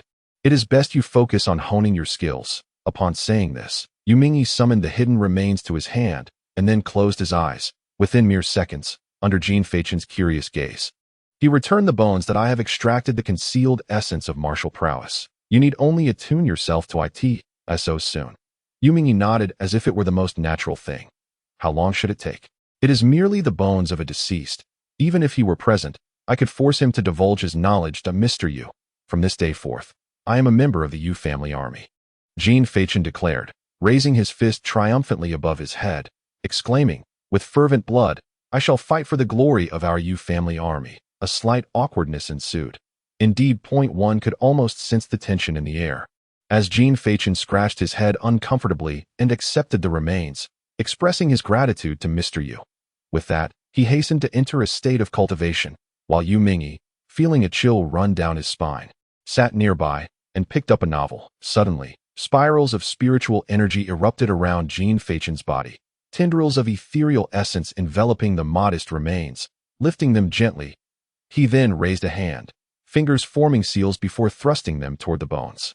In an instant, the remains burst forth with a resplendent radiance, a soft, colorless luminescence emanating from within, flowing into Jean Fachen's mind. At that moment, golden light flickered, accompanied by a sound reminiscent of rushing waters, yet more akin to tumultuous waves. Jean Fachen's brow furrowed tightly as a torrent of information surged into his consciousness, causing a throbbing pain that persisted for several seconds before subsiding. Yet, in that astonishing instant, his eyes flew open uncontrollably, and the world around him spun like a carousel, finally coming to a halt in an abyss of darkness. The words hung in the air. A blinding golden light suddenly pierced through the surrounding darkness. My gaze darted around, and upon regaining my composure, I beheld a scene before me. Amidst the obscurity of the inky blackness, ancient golden characters began to materialize, shimmering alongside the radiant light. Straining to focus, I found myself murmuring involuntarily, Wusher-in, its rank derived from the learner, created by a formidable emperor of the ancient era, possessing all attributes. The grade of Wusher-in is contingent upon the learner's inherent attributes. The more attributes one possesses, the higher the rank and the greater the power. The 9 attributes are wind, fire, water, earth, wood, thunder, ice, light, and darkness. There are 7 forms of the seal, each interwoven with the others, complementing and enhancing one another. When the 7 forms are perfected, the 9 elements unite, wielding the power to alter the very course of the cosmos and obliterate the sun and moon. However, it is imperative to understand that the Wusher 7 seals can only be cultivated upon reaching the Zhan realm. One can acquire 1 form per major realm, and to forcefully cultivate them would invite suffering upon oneself. The first form, Wind Attribute, Qing Feng Yin, Chapter 63, The Unrivaled Celestial Manner. A fortnight later. On September 9 within the Longwei mountain range, ancient trees flourished endlessly. Deep within the mountains, beside a cascading waterfall, a youth clad in white stood resolutely at the center of the lake before the waterfall. With a clap of his hands, he joined them together, causing spiritual energy to surge forth, a cerulean vortex swirling around him. Jean Fachen narrowed his eyes slightly, and moments later, they sprang wide open. At that instant, all the spiritual energy within him erupted forth like a torrential flood. Under this tumultuous surge of spiritual power, the previously tranquil lake beneath his feet began to bubble violently, sporadically churning up water bubbles. With a whoosh, the energy flowed, coalescing into a gigantic vortex that relentlessly gathered in the palms of Jean Fachen. The last vestige of spiritual power condensed in his hands, Jean Fachen swiftly moved. Thrusting his palms outward in a forceful motion, a crisp sound echoed, and a cerulean grand formation materialized before him, rippling as it turned. The heart of the formation was embedded a colossal handprint. Qing Feng Yin, he exclaimed lightly, drawing strength back into his palms before forcefully slapping down at the center of the grand formation. Instantly, an astonishing force erupted from the point of impact, causing the handprint within the formation to tremble violently, gradually detaching from the formation itself. In that fleeting moment, as the handprint soared forth, the fierce cerulean vortex dissipated explosively, and simultaneously, the entire grand formation and handprint vanished as if they were but fleeting blossoms. Disappearing in a splash, Jean Fachen stumbled, collapsing onto the lake's surface, sinking beneath the water until he was entirely submerged. After a brief pause, the lake began to churn with bubbles, and a head emerged from the depths, surfacing ethereally. Alas, Jean Fachin sighed heavily. Sensing the depletion within himself, he remarked, even a mere effort to pass gas would yield greater power than this. The space around him shimmered. Yu Mingyi appeared beside him, remarking, your cultivation level is too low. The first step of this grand technique is to harness spiritual energy to form a grand formation embedded with a handprint. The Zhan realm's cultivation is insufficient to manipulate objects with spiritual energy. Wait until you break through to the Qin realm and then attempt it again. The key point is that this grand technique states that it can be cultivated at the Zhan realm. Wiping the water from his face, Jean Fachin replied, "Is there a problem?" Yu Mingyi glanced down at Jean Fachin, asking, have you not succeeded in your cultivation? Jean Fachin raised an eyebrow, wondering why they were playing word games. He shook his head and chose not to surface, instead opting to swim. Ever since returning from the mysterious hanging monastery, Jean Fachin had devoted the past half-month to practicing the primordial seal. Despite his efforts, he had reached the 6th transformation of the Zhan realm, merely a step away from the 7th. According to Yu Mingyi's constant observations, the only other person with a higher cultivation level was Bai Shatzi. Bai Zhizhi. Following her recent defeat, Bai Zhizhi had dedicated her days to eating, sleeping, and cultivating, achieving the 4th transformation of the Zhan realm, while the others remained stagnant at the 3rd. With Yu Mingyi's expert guidance, his educational plan for Jean Fachin was straightforward: practice martial arts and physical strength whenever possible. There's no rush in cultivation, as he could easily catch up with just a casual effort. Jean Fachin agreed, acknowledging that his speed in cultivating spiritual energy was indeed accelerated, aided by his cultivation cheat. The last petal. Suddenly, a shrill ringtone pierced the air. Oh, someone is calling me. Jean Fachin approached the shore, using his spiritual energy to evaporate the water on his body, then picked up his phone. Hello, cough, Jean Fachin. This is Marquis Mocking. Oh, this is Jean Fachin. I am the vice president of Tian's Academy. Jean Fachin paused mid-bite into his apple, glancing at the incoming call on his phone, then at Yu Mingyi, who nodded in response. Hello, Vice President. You called me regarding. Jean Fachin shifted his demeanor. I wanted to ask if you have set off? Set off? Where to? Jean Fachin replied, still munching on the apple. Huayin, Wushuang Tianfu. One of the 8 academies? What for? To meet with others from the Huan level. Didn't that fool Yu Mingyi inform you? Jean Fachin's hand froze, and he inwardly cursed, realizing he had completely forgotten. Yes, I've set off. I'm already on the road. Haha, I'm driving, and I don't have many points left on my license, so I'll have to hang up, Vice President. Goodbye. He hastily ended the call and turned to Yu Mingyi. Mr. Yu, today is the day of the Huan meeting. Yu Mingyi appeared momentarily bewildered, followed by an expression of embarrassment.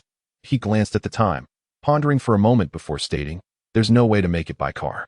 So, a rift in space tore open beside Yu Mingyi. I'll take you. Weren't we told it was prohibited? Rules are rigid, but people are flexible. Yu Mingyi waved his hand and said, let's go, with a resigned expression. Jean Fachin placed a hand on his forehead. All right, where is it? Wushuang Tianfu.oh.as. The spatial rift closed. The two vanished from the spot. In Jiang Province, Huayin City, at Wushuang Tianfu, one of the 8 academies. The warm sun casts its gentle glow, while a soft breeze caresses the air, and the sky is of a deep azure hue. Beneath this celestial expanse lies an ancient structure, sprawling across an extensive area, reminiscent of a quaint town from a bygone era. Within, the majestic palaces stand tall, with grand residences sprawling across the land, interspersed with abundant greenery. At the heart of this place, there exists a square courtyard, where an antiquated pavilion graces the center. The courtyard resembles a painting, with a babbling brook flowing gracefully and verdant willows swaying gently, as if transcending time and space to return to an ancient epic. Suddenly, a spatial rift appears beside the tranquil stream, and a disoriented figure, Jean Fachin, emerges from it. Before he can comprehend his surroundings, the sound of Yu Ming's voice rings in his ears. They are all gathered at the old pavilion, just around the corner of the corridor. Jean Fachin shakes his head to clear the dizziness and murmurs, this spatial travel is indeed swift, but it leaves one quite disoriented. Looking around, the ethereal beauty of the surroundings induces a sense of drowsiness in him. The breathtaking scenery of this unparalleled paradise is truly remarkable. As he speaks, he arrives at the bend of the corridor, and at that moment, the familiar voice of Bai Zhizhi suddenly resonates from within the old pavilion. Wang Yi, IF your mother. Chapter 64. The Gathering of the Eight Realms. Hearing those emphatic words, Jin Feichen pauses, taken aback by such explosive language. Driven by intense curiosity, he quickens his pace, executing a graceful turn before speeding towards the entrance of the old pavilion. As the ancient doors swing open, he is greeted by a sight he has not seen in a long time. Bai Jiji stands with her hands on her hips atop a table, pointing at Wang Yi, who is seated at a distance, expressing her thoughts loudly. I Nanyu occupies a corner, listening to music through headphones while holding a sketchpad, and Taisher Qingyi sits nearby, laughing heartily with an unfamiliar woman. Accompanied by several other unfamiliar faces, the layout of the old pavilion resembles that of an ancient tavern, complete with several wooden tables and benches, supported by 4 stout pillars, with a staircase leading to the second floor at the back. From the moment Jin Feichen appears at the entrance, he captures the attention of everyone inside. Bai Jiji, pointing at him, exclaims, "Come on, let's have a go at it." Wang Yi lowers his teacup and nods in Jin Feichen's direction, indicating his arrival. Jin Feichen nods in return, stepping inside and observing the two before chuckling. "What's going on? Why are we jumping straight into this? It's not my fault. This fool is pretending." Bai Jiji interjects, having leapt down from the table with her arms crossed. Wang Yi, remaining composed, merely smiles, gesturing towards a nearby stool for Jin Feichen to sit. "Take a seat. There are some dogs in here." Causing a bit of a ruckus. "You're the dog. Your whole family is a bunch of dogs. You're Wang Ergo, and your father is Wang De Go," Bai Jiji retorts, her words echoing like a market vendor's shouts.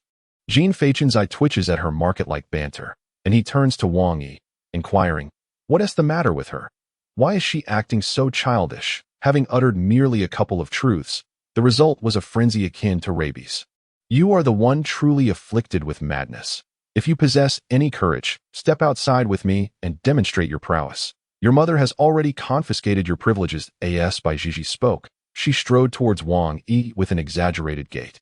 Jin Feichen, witnessing this, halted her with one hand while the other casually draped around Bai Jiji's neck, affectionately ruffling her white hair, and remarked, "Bai Mao, your grandfather has yet to arrive." "Your grandfather, indeed," Bai Jiji retorted, seating herself beside Jin Feichen while continuing to exchange barbs. Wang Yi took a delicate sip of tea and commented, "I hear you obtained 10,000 mothers in the air within the secret realm. Your fortune is commendable. It's all right. Just a stroke of luck," Jin Feichen replied with a chuckle, producing an apple and offering one to both Wang Yi and Bai Jiji. Bai Jiji, nestled under Jin Feichen's arm, took a bite of her apple, first glancing at Wang Yi and then looking up at Jin Feichen, saying, "Hold on. I recall you two harboring animosity. Why do you seem like close brothers now?" Jin Feichen laughed lightly in response, stating, "We are all grown individuals. There isn't so much enmity. While we may not see eye to eye, it doesn't necessitate hostility upon meeting." Wang Yi nodded in agreement. For in his heart, having traversed the secret realm, he held a certain respect for Jin Feichen. Despite coming from humble beginnings, aside from his occasional brashness, laziness, and gluttony, he possessed few flaws. His strength and intellect were of the highest caliber, thus deserving of equal treatment. Even without considering these factors, Wang Yi hailed from a prestigious lineage, his perspective and maturity more advanced. Some matters could be discussed privately, but in the presence of so many, one must avoid becoming a spectacle. Moreover, one could say that their relationship had evolved from conflict to acquaintance. As for Bai Jiji, that exceptions do exist. Just as the three engaged in their discussion, a voice suddenly pierced the air behind them. "You must be Jin Feichen. Having arrived at Wushuang Tianfu, do you not think you should greet its master first?" The three turned simultaneously towards the source of the sharp remark that a youth with blue hair stood behind them. Looking down upon them with an air of superiority, Jin Feichen raised an eyebrow, releasing Bai Jiji and rising to his feet, scrutinizing the newcomer. "And you are?" "I am Han Xian, a member of the Huan level at this Wushuang Academy. The ground you stand upon is my territory. You should have greeted me upon your arrival," he declared. Instantly, the entire old pavilion fell silent, all eyes fixed on the two standing figures. "TSK, an NPC," Jin Feichen muttered, biting into his apple and narrowing his eyes at the individual before him.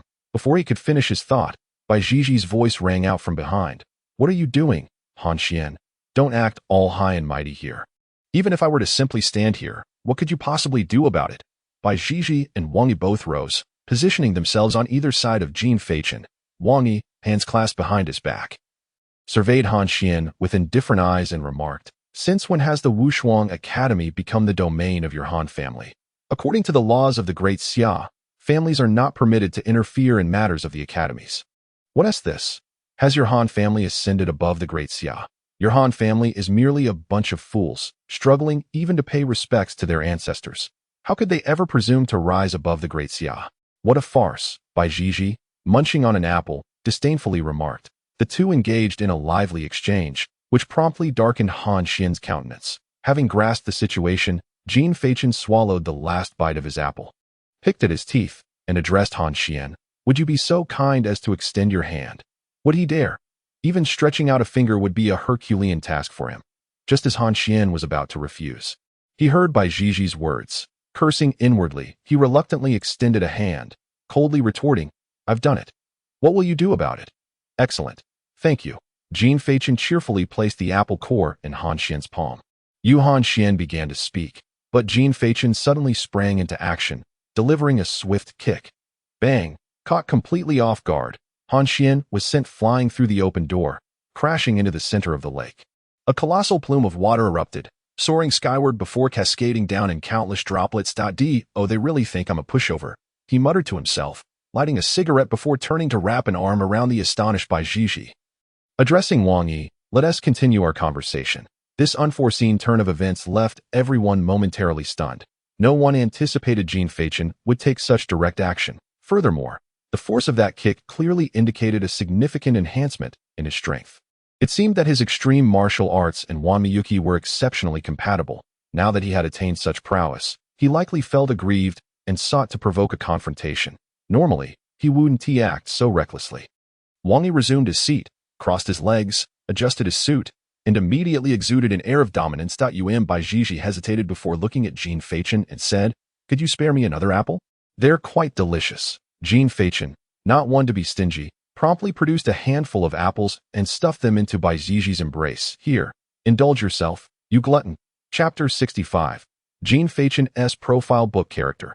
Jin Feichen age, 18 years birthday. Unknown cultivation level, Zhan realm. 6th Transition Academy, Shangjing City. Tiansu Academy Heavenly Item. Huan. Zhongshu Garden Supreme Heavenly Martial Arts. Advanced Xian Stage. Wings of Peace. Unknown rank. Primordial Seal. Current public perception and nicknames. The Magician under the Sea of Flowers. Virtual Kid. God of Sleep. Dog Thief. This century's greatest genius. Lucky Guy. Male God. Captain of the Traffic Team Interests. Magic. Sleeping. Green Apples. Green Apple Soda Specialties. Exceptional Sleeper. Voracious Eater. Adept at Magic. Cultivation. Favorite Food. Green Apples. Disliked Food.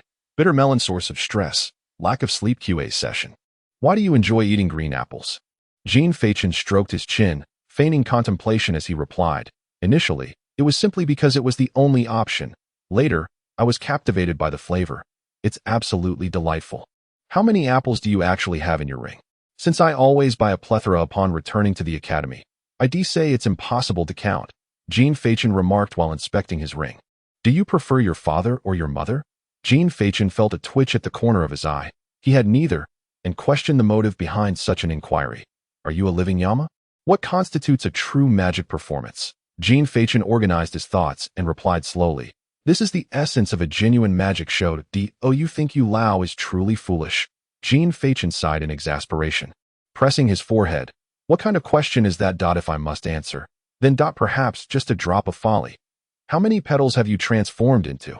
Jin Feichen remarked. That depends on the extent of my spiritual energy. For petals are born from such power. The more I possess within, the greater the number of petals I can become. He munched on an apple. He inquired. So, how many more questions are there? I wish to retire for the night. Currently, your fan base is not particularly large, so there are no issues, he mused, caught in a moment of uncertainty between joy and disappointment. During the author's QA segment, question: Is Jin Feichen aware of his handsome appearance? Indeed, and he is somewhat narcissistic. Q. Who is the strongest character introduced thus far? The one seated in the red chair of the Prime Minister's office in Shangjing. Q. How many hours of sleep does Jin Feichen require to feel adequately rested? 15 hours. Q. On a scale of 10, what scores would Jin Feichen's looks and temperament receive? His appearance would rate a 9.5, while his temperament varies. In everyday situations, it might be a mere 4. given his deadpan eyes and constant apple consumption, which might not endear him to many women. However, during a magic performance, his charisma would surely peak at a perfect 10.q.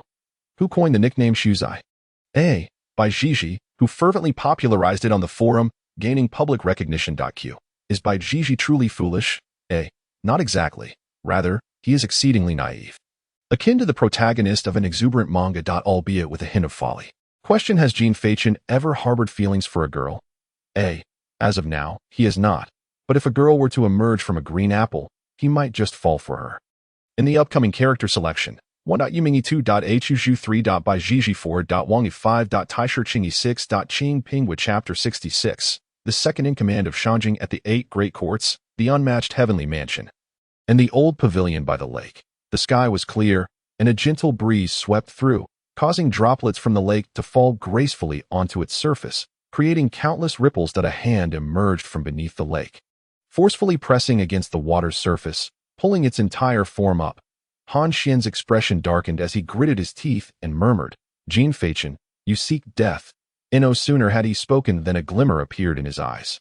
What is that? Han Xian glanced down, his face rapidly shifting in color. To his astonishment, a silver card had appeared on his chest, glowing with a blinding radiance.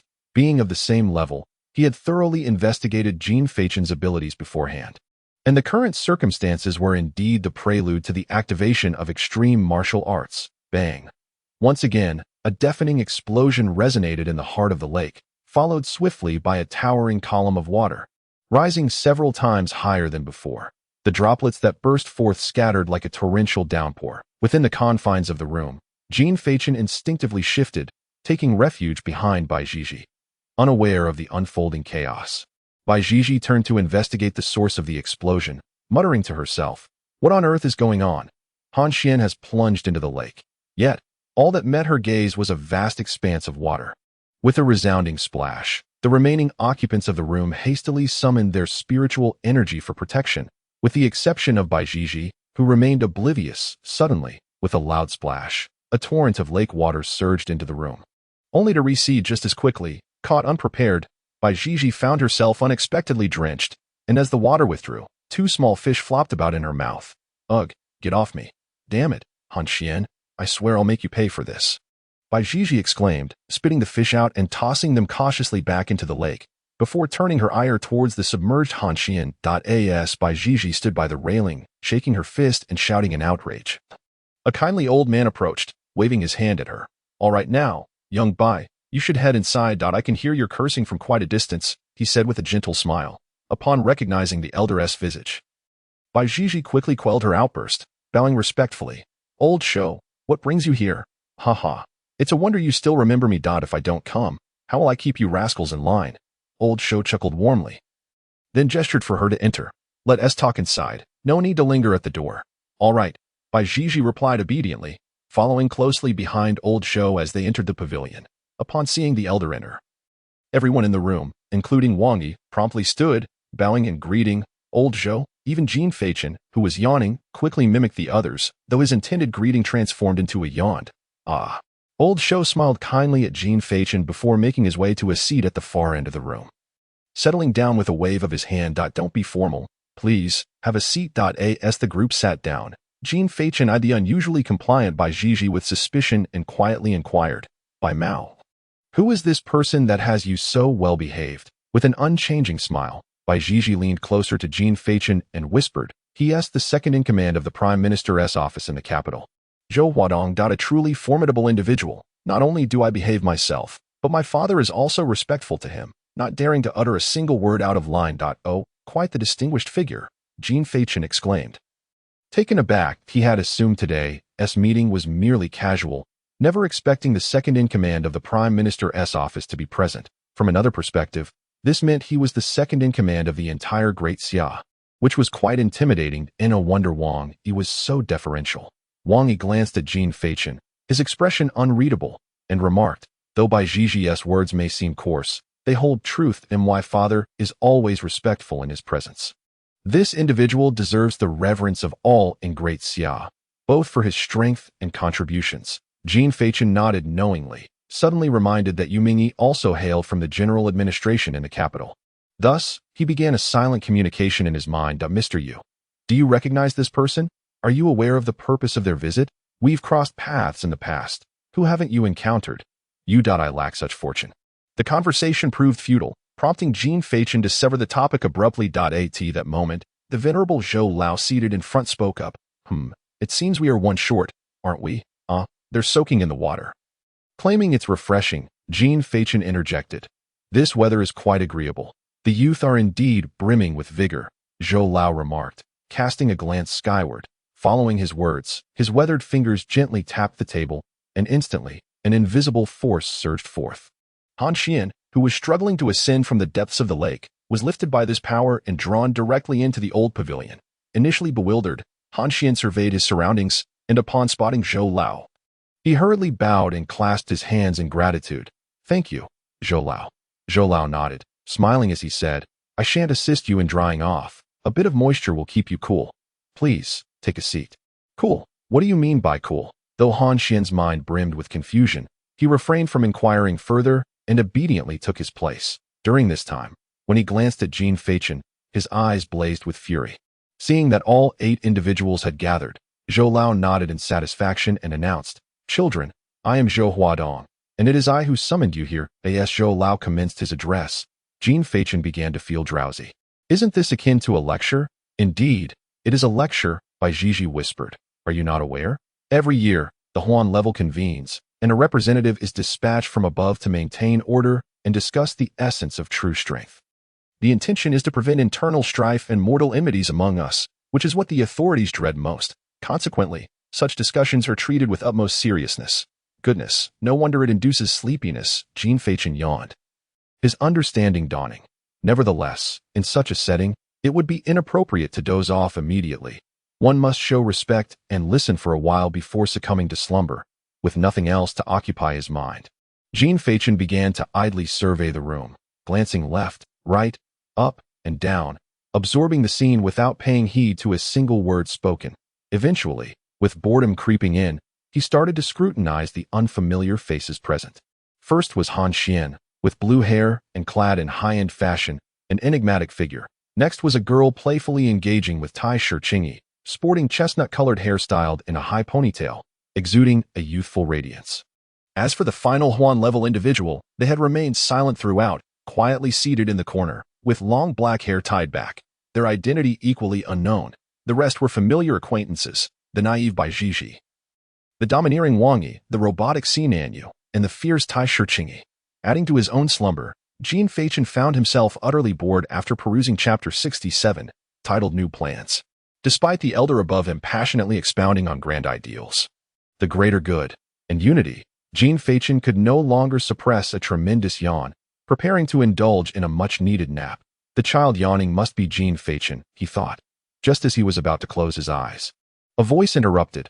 Are you calling me? The drowsiness dissipated as Jean Fachin sighed, rose to his feet, and cupped his hands in greeting. I am Jean Fachin. The elder smiled and nodded, then recited. A gentle breeze stirs the medicinal table. The bright sun warms the tea cloth. The charm of the evening lingers, as dusk descends upon Dongsheng. I know you. That is a fine poem. For reasons unknown, Jean Fachin felt a twinge of embarrassment. He scratched his head and chuckled awkwardly. I don't know why Elder Zhou called me. He hesitated. I wish to inquire about the 4 individuals before us, with whom you are acquainted. The elder's murky gaze held an inscrutable meaning. With a shift in tone, he cheerfully suggested, share your thoughts on them. Jean Fachin paused, internally grumbling. Is this old man out of words himself? Let him speak. They are all quite impressive, each embodying a certain charisma. Truly exceptional talents. With them in the great Xia, I feel at ease. The moment those words left his mouth, astonishment swept over the room. Is that a compliment? Bai Zhiji raised her eyes to Jean Fachin, her lips twitching. Though your intentions are noble, perhaps you should refrain from expressing them just yet. Wang Yi interjected, massaging his temples. Just say whether it was a compliment or not. Jean Fachin raised an eyebrow and responded with a smile. The elder, returning from his moment of flattery, cleared his throat and said, please, have a seat. Inexplicably, Jean Fachin found himself sitting down once more. The elder then turned his gaze toward Wang Yi, addressing him, young Wang. Elder Zhou, Wang Yi replied respectfully, rising to bow. The elder smiled and nodded, scrutinizing Wang Yi before stating, I recall. Wang Heng should be your cousin, correct? Indeed, Elder Zhou. Jin Feichen, his drowsiness disturbed, nudged by Gigi beside him and whispered, Who is Wang Heng? Do you know him? He's from the Wang family, one of the 4 realms from last year. Upon hearing this, Jin Feichen exclaimed in surprise, another from the Wang family. They are quite remarkable. Producing one each year, the Wang family is like a cannon tower. They relentlessly pursue greatness, almost wishing to bear 8 children at once. With so many strong individuals, the odds are somewhat in their favor. To put it plainly, it's merely luck, purely fortunate. Either they go years without a single one, or suddenly produce 2 at this rate. The 4 realms might lose their value, Bai Jiji remarked with a dismissive pout. Wang Yi shot a fierce glare at Bai Jiji, who remained unfazed and continued. The last time the Wang family produced a 4 realm was 42 years ago, and now they've birthed 2 at once. Impressive indeed. Leaning closer to Jin Feichen, she whispered, suppressing laughter. Let me tell you, every single one from the Wang family is like a goblin, just popping them out. With their vast wealth, they need not fear the costs. They simply desire the 4 realms. With a light chuckle, Jin Feichen could not help but laugh at Bai Jiji's metaphor, his shoulders shaking uncontrollably, completely oblivious to the murderous gaze of Wang Yi nearby. Do not laugh, Bai Jiji cautioned. Wang Heng is from the Tiansu Academy and will eventually seek you out for a chat. Jin Feichen's laughter abruptly ceased. What does he want with me? As fellow members of the Huan level, perhaps just to engage in casual conversation. After all, he won't come to pick a fight, especially since you have usurped Wang Yi's rightful position in the Tiansu Academy. Wang Heng would not dare to antagonize you, Bai Jiji remarked with an air of understanding. After pondering for a moment, Jin Feichen replied, I suppose I grasp the situation. It is a matter of inheritance disputes between the 2. Not quite. Bai Jiji waved her hand dismissively. Wang Heng may be of the Huan level, but his parents are quite versed in martial prowess, and their strength is undeniable. Wang Heng cannot be compared to Wang Yi. It seems I have been rather pedestrian in my understanding, Jin Feichen mused, quietly moving towards the door and lighting a cigarette. Bai Jiji, still eager to converse, followed suit. Having many children brings complications. Take my Bai family. For instance, I am an only child, and our home is harmonious, devoid of quarrels. Well, you have that luxury that I do not even have parents, so there is nothing to argue about, Jin Feichen remarked, puffing on his cigarette while gazing at the scenery outside. No, you must still contend for such matters, Bai Jiji replied, her lips twitching in exasperation. She then observed Jin Feichen smoking with curiosity and inquired, Is it enjoyable? I notice my father seems to indulge in it daily. Not particularly, he responded. Would you care to try? I would offer you a taste, but would you accept? Tsk, how stingy duck go away, or I shall not hesitate to retaliate. Jin Feichen, do not provoke me. Just as Bai Jiji was preparing to snatch the cigarette, the voice of Elder Zhou resonated. What are you 2 discussing? Bai Jiji froze, turning stiffly to see everyone in the room fixated on them. Merely sharing our sentiments, she stammered, clearing her throat as she returned to her seat. Jin Feichen leisurely resumed his place after finishing his smoke. The elder glanced at the pair, smiling as he nodded. The purpose of calling you here today is primarily to announce a new policy. As you are aware, the emergence of 8 individuals at the Huan level in the same year is unprecedented, the last occurrence being 800 years ago during the ancient Ming era. That was supposed to be humanity's most prosperous epoch, yet internal strife among the Huan level nearly led to humanity's extinction. Thus, this time, the Daxia Empire places immense importance on your every action. The elderly man paused momentarily, raising his gaze to encompass the 8 youthful children before him, and spoke slowly. You are all at an age characterized by youthful exuberance, where the desire to compete is an inherent aspect of human nature. The counsel of others cannot sway your resolve. It is precisely for this reason that the Great Xia organizes a national competition to provide each of you with a platform for fair confrontation. An opportunity. As members of the transcendent level, you should be acutely aware that upon embarking on this path, your future has already been irrevocably altered. You are destined for the battlefield, to fight for humanity. Prior to this, the nation can only fulfill your every need. But this is contingent upon your ability to survive until you meet the criteria for entering the deceptive battlefield. Striking from the shadows is far more treacherous than facing an open assault. Your heads are the targets of many, and you should know this better than anyone. With 3 years remaining until the national competition, the state has devised new arrangements for you. The several transcendent individuals exchanged glances.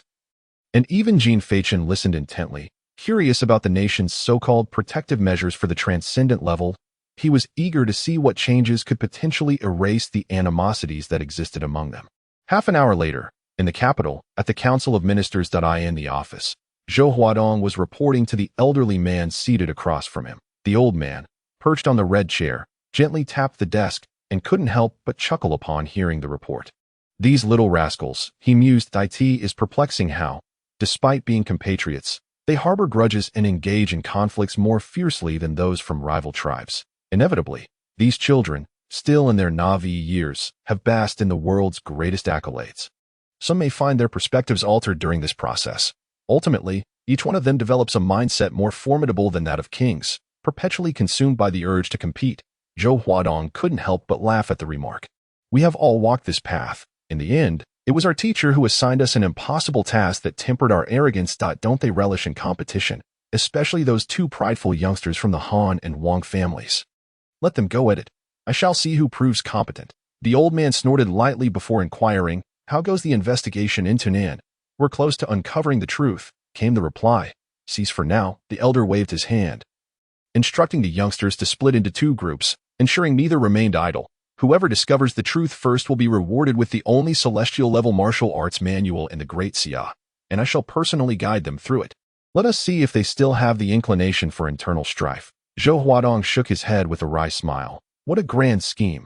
Yet, the issue remains that the children's cultivation is still somewhat lacking. Nan is perilously dangerous for them. Inform them that the task will commence after the new year. Should they fail to reach the level by then, their qualifications will be revoked, and they are to remain idle at the academy. The elderly man commanded decisively. However, Zhou Huadong hesitated, his voice trailing off. But what if? The unparalleled celestial martial prowess in existence undoubtedly holds immense allure for those 7 children. Zhou Donghua pondered for a moment before slowly articulating. However, as for Jean Feichen, I sense he may not choose to join the others. He appears to prefer solitude. Not even the celestial tier, the elder exclaimed, springing up from his crimson chair. How do you know that? I inquired with Yu Mingyi, and he expressed that it seems unlikely. Jean Feichen favors cultivating alone, while he doesn't mind occasional gatherings. Being in constant company is less favorable for him, Zhou Donghua replied, shaking his head as he observed the elder's sudden agitation. The last to decline celestial martial prowess was that fool, Yu Mingyi. What? Is it now his guardian star's turn to face this? The elder, seemingly reminded of some unpleasant memory, placed his hands on his hips, defiantly declaring, I refuse to believe that 2 instances of Yu Mingyi could coexist. Go and find out what Jean Feichen desires. What he needs. In my vast Xia. I refuse to accept that there is nothing to stir his heart. At that very moment, atop the old attic, Jean Feichen furrowed his brow while biting into an apple, perplexedly questioning. So, Zhou Lao's implication is that we should be bound together to carry out a mission. What significance does that hold? Does he believe this will alter the internal strife among the realms? Sitting nearby, Yu Mingyi countered with a question of his own. Do you know why there is never any infighting among the realms on the Daoic battlefield?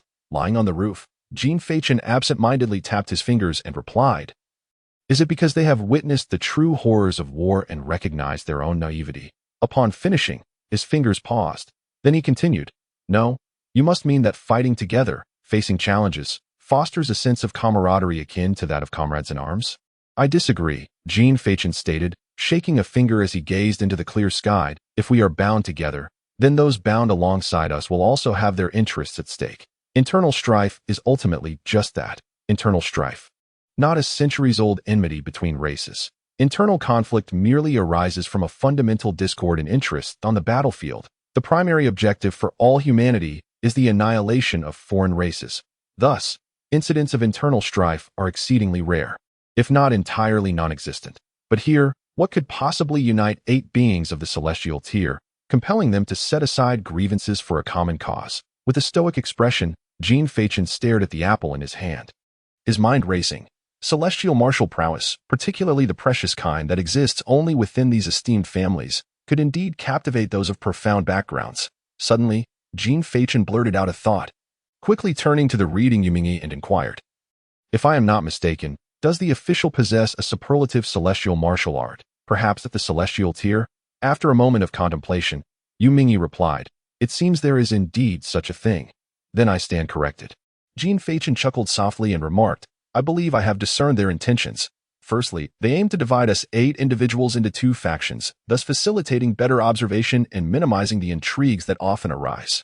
Subsequently, they will dispatch these 2 groups to undertake an ostensibly impossible task, the reward for which is the coveted Tianjia extreme martial arts, something that could drive even the highest echelons of society to madness.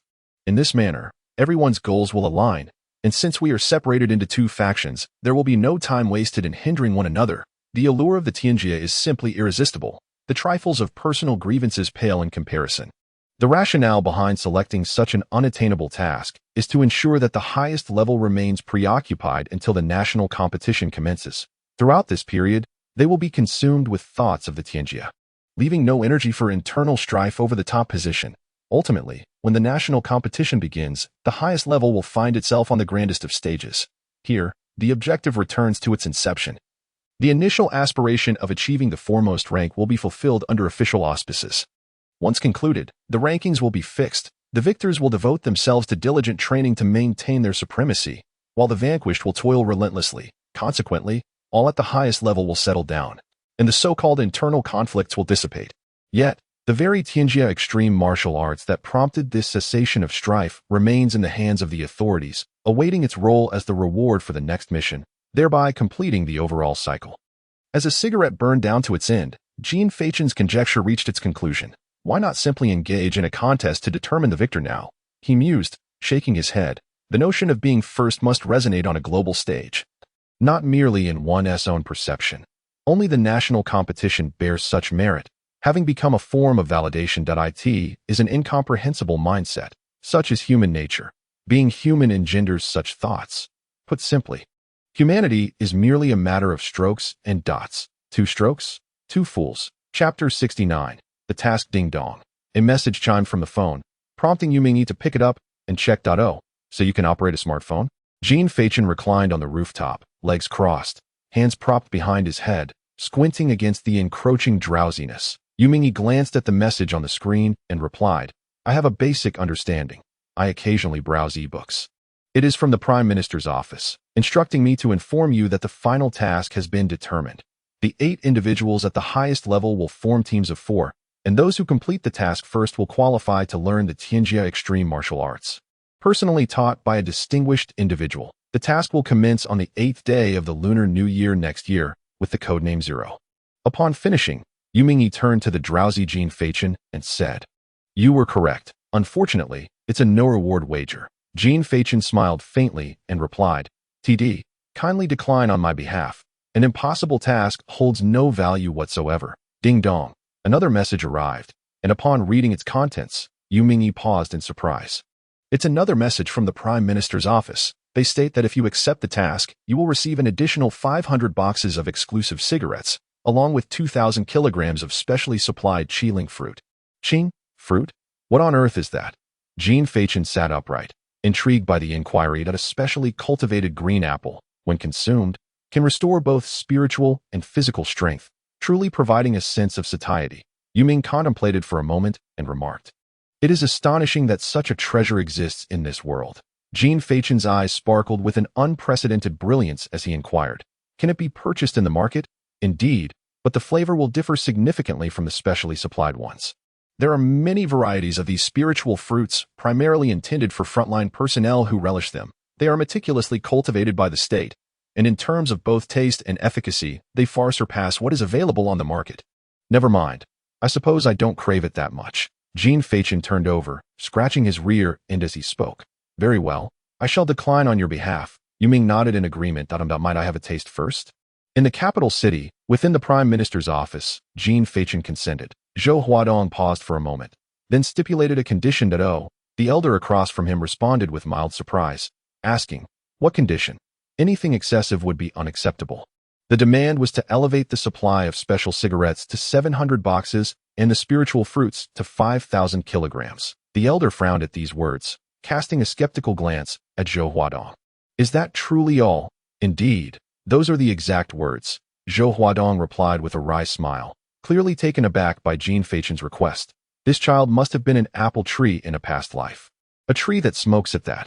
At the Wushuang Academy, Mr. Yu remarked, Had I known you possessed such delightful treasures. Jean Fachin held a green spiritual fruit in each hand, devouring them eagerly, his sparkling eyes revealing just how fond he was of this fruit. You didn't inquire, did you? I also have specially supplied bread, tea, and other spiritual fruits, such as bananas. Would you like any? No need, just the apples will suffice, but they must be green. I have no interest in red or yellow ones. Observing Jean Fachin's fervor, Yu Ming shook his head, silently reflecting. Thank goodness Jean Fachin isn't foolish. Otherwise, he might sell himself for merely 2 pounds of apples. He also found Jean Fachin's obsession somewhat ludicrous, wondering if he truly deemed apples more valuable than celestial-grade martial arts. Little did he know, Jean Fachin's thoughts were not as they seemed. His acceptance of the task was not simply due to his fondness for apples. Rather, given the circumstances, even the Prime Minister's office had gone out of its way to accommodate his preferences. If he were to refuse now, it would indeed be rather excessive. What compelled Jean Fachin to agree was not the apples themselves, but the attitude displayed by the Prime Minister's office. Their willingness to cater to his tastes made refusal nearly impossible. Had this matter not arisen, he could have easily concocted an excuse to decline. However, with the Prime Minister's office offering spiritual fruits and cigarettes tailored to his liking, it would have been unreasonable to reject their generous gestures. Should he still refuse, it would be akin to acting foolishly. Sighing with his mouth full, Jean Fachin shook his head and lamented, "What a truly unfortunate soul I am." The crunching sound of the apples being chewed only served to underline his words. Yu Ming, somewhat exasperated, soon vanished into the void. The dust settled like a flurry from a hamster's scurry. 10 minutes later, a small hill made of apple cores stood proudly atop the roof. The sky was a brilliant azure, the sunlight perfectly warm, and a gentle breeze stirred the air. Sated and content, Jean Fachin stretched languidly, rubbed his belly, and reclined slowly, delightfully squinting his eyes as he sighed. This is life. Yet, just as he was drifting into slumber, a cacophony of voices gradually approached from afar. By Gigi, do not presume I did not hear your previous remarks. Should I catch another whiff of your insults towards the Wang family, I shall not spare you. I spoke no falsehoods. What is the matter? Feeling wronged? I assent it true. Your Wang family does nothing but hammer away, relentlessly chiseling as if you were in an ancient fortress. I is it that you lack a television at home? Couldn't you at least take a glance? By Gigi, Wang's own, in my youth, I thought your family was quite respectable, often donating to schools, perhaps even a teaching building here and there. Now, I realize that without further donations, you cannot even muster a decent argument. By Gigi, I warn you for the last time that, oh dear, what is this? Do you wish to strike me? If you cannot control your tongue, I shall not hesitate to teach you a lesson. By the way, I assent your household registry is thick as a dictionary. Do family dinners resemble a banquet? With your words, one would think the restroom is equally chaotic, given the sheer volume produced by each individual. Bang! Oh, Wang Yi, how dare you ambush me? It is you who deserves a beating. Have I spoken incorrectly? Your Wang family lives like livestock, procreating incessantly. Bang! Are you truly foolish enough to think I fear you? The resounding clamor jolted Jean Fachin from his dreams. Rubbing the sleep from his eyes, he sat up slowly. Peering down, he witnessed Wang Yi brandishing a large knife, chasing Bai Gigi in a frenzy. While Bai Gigi's mouth fired off words like a machine gun, chattering incessantly. Hey, you two. The circus is that way. Upon hearing Jean Fachin's voice, both ceased their bickering. Wang Yi shot Bai Gigi a cold glare before retracting his weapon and leaping onto the roof. Curse you, Bai Gigi muttered, following suit. Chapter 70. Coffin of Stillborns. Jean Fachin regarded the duo, stifling a yawn as he remarked, "Dear friends, please refrain from including me in your quarrels. I am rather timid." "I thought you had returned. I did not expect to find you napping here," Bai Gigi retorted, casting a glance at Wang Yi. "This little hill and stream make for a more comfortable slumber." Possessing a certain aesthetic, Jean Fachin gestured towards the distant landscape depicting mountains and seas, then glanced at the two, puzzled. "Why have you forsaken your own homes to seek me?" Wang Yi brushed off the dust from his attire. Straightening his suit as he stated, "You've received the news. Haven Tu, the heavenly realm s extreme martial arts. Indeed, are we not to form a team? I would like to invite you." Bai Gigi interjected hastily. "Go gather your 108 brothers. Jean Fachin shall team up with me. Would you like to form a team with me? Are you such a fool that my intelligence might plummet, only to meet my demise in a neurology hospital? Do not push me. If you do, I shall unleash chaos upon your home, which would surely frighten you into submission. Your intellect is indeed concerning. And what of your mother? The incessant buzzing of the two individuals nearby is driving Jean Fachin to the brink of exasperation, prompting him to push their faces away. Enough. Wang Yi, refrain from speaking the truth. And by Gigi, do not curse either. Let us all quiet down. Upon hearing Jean Fachin's proclamation, the two simultaneously let out a disdainful snort. Isn't this task supposed to commence after the new year?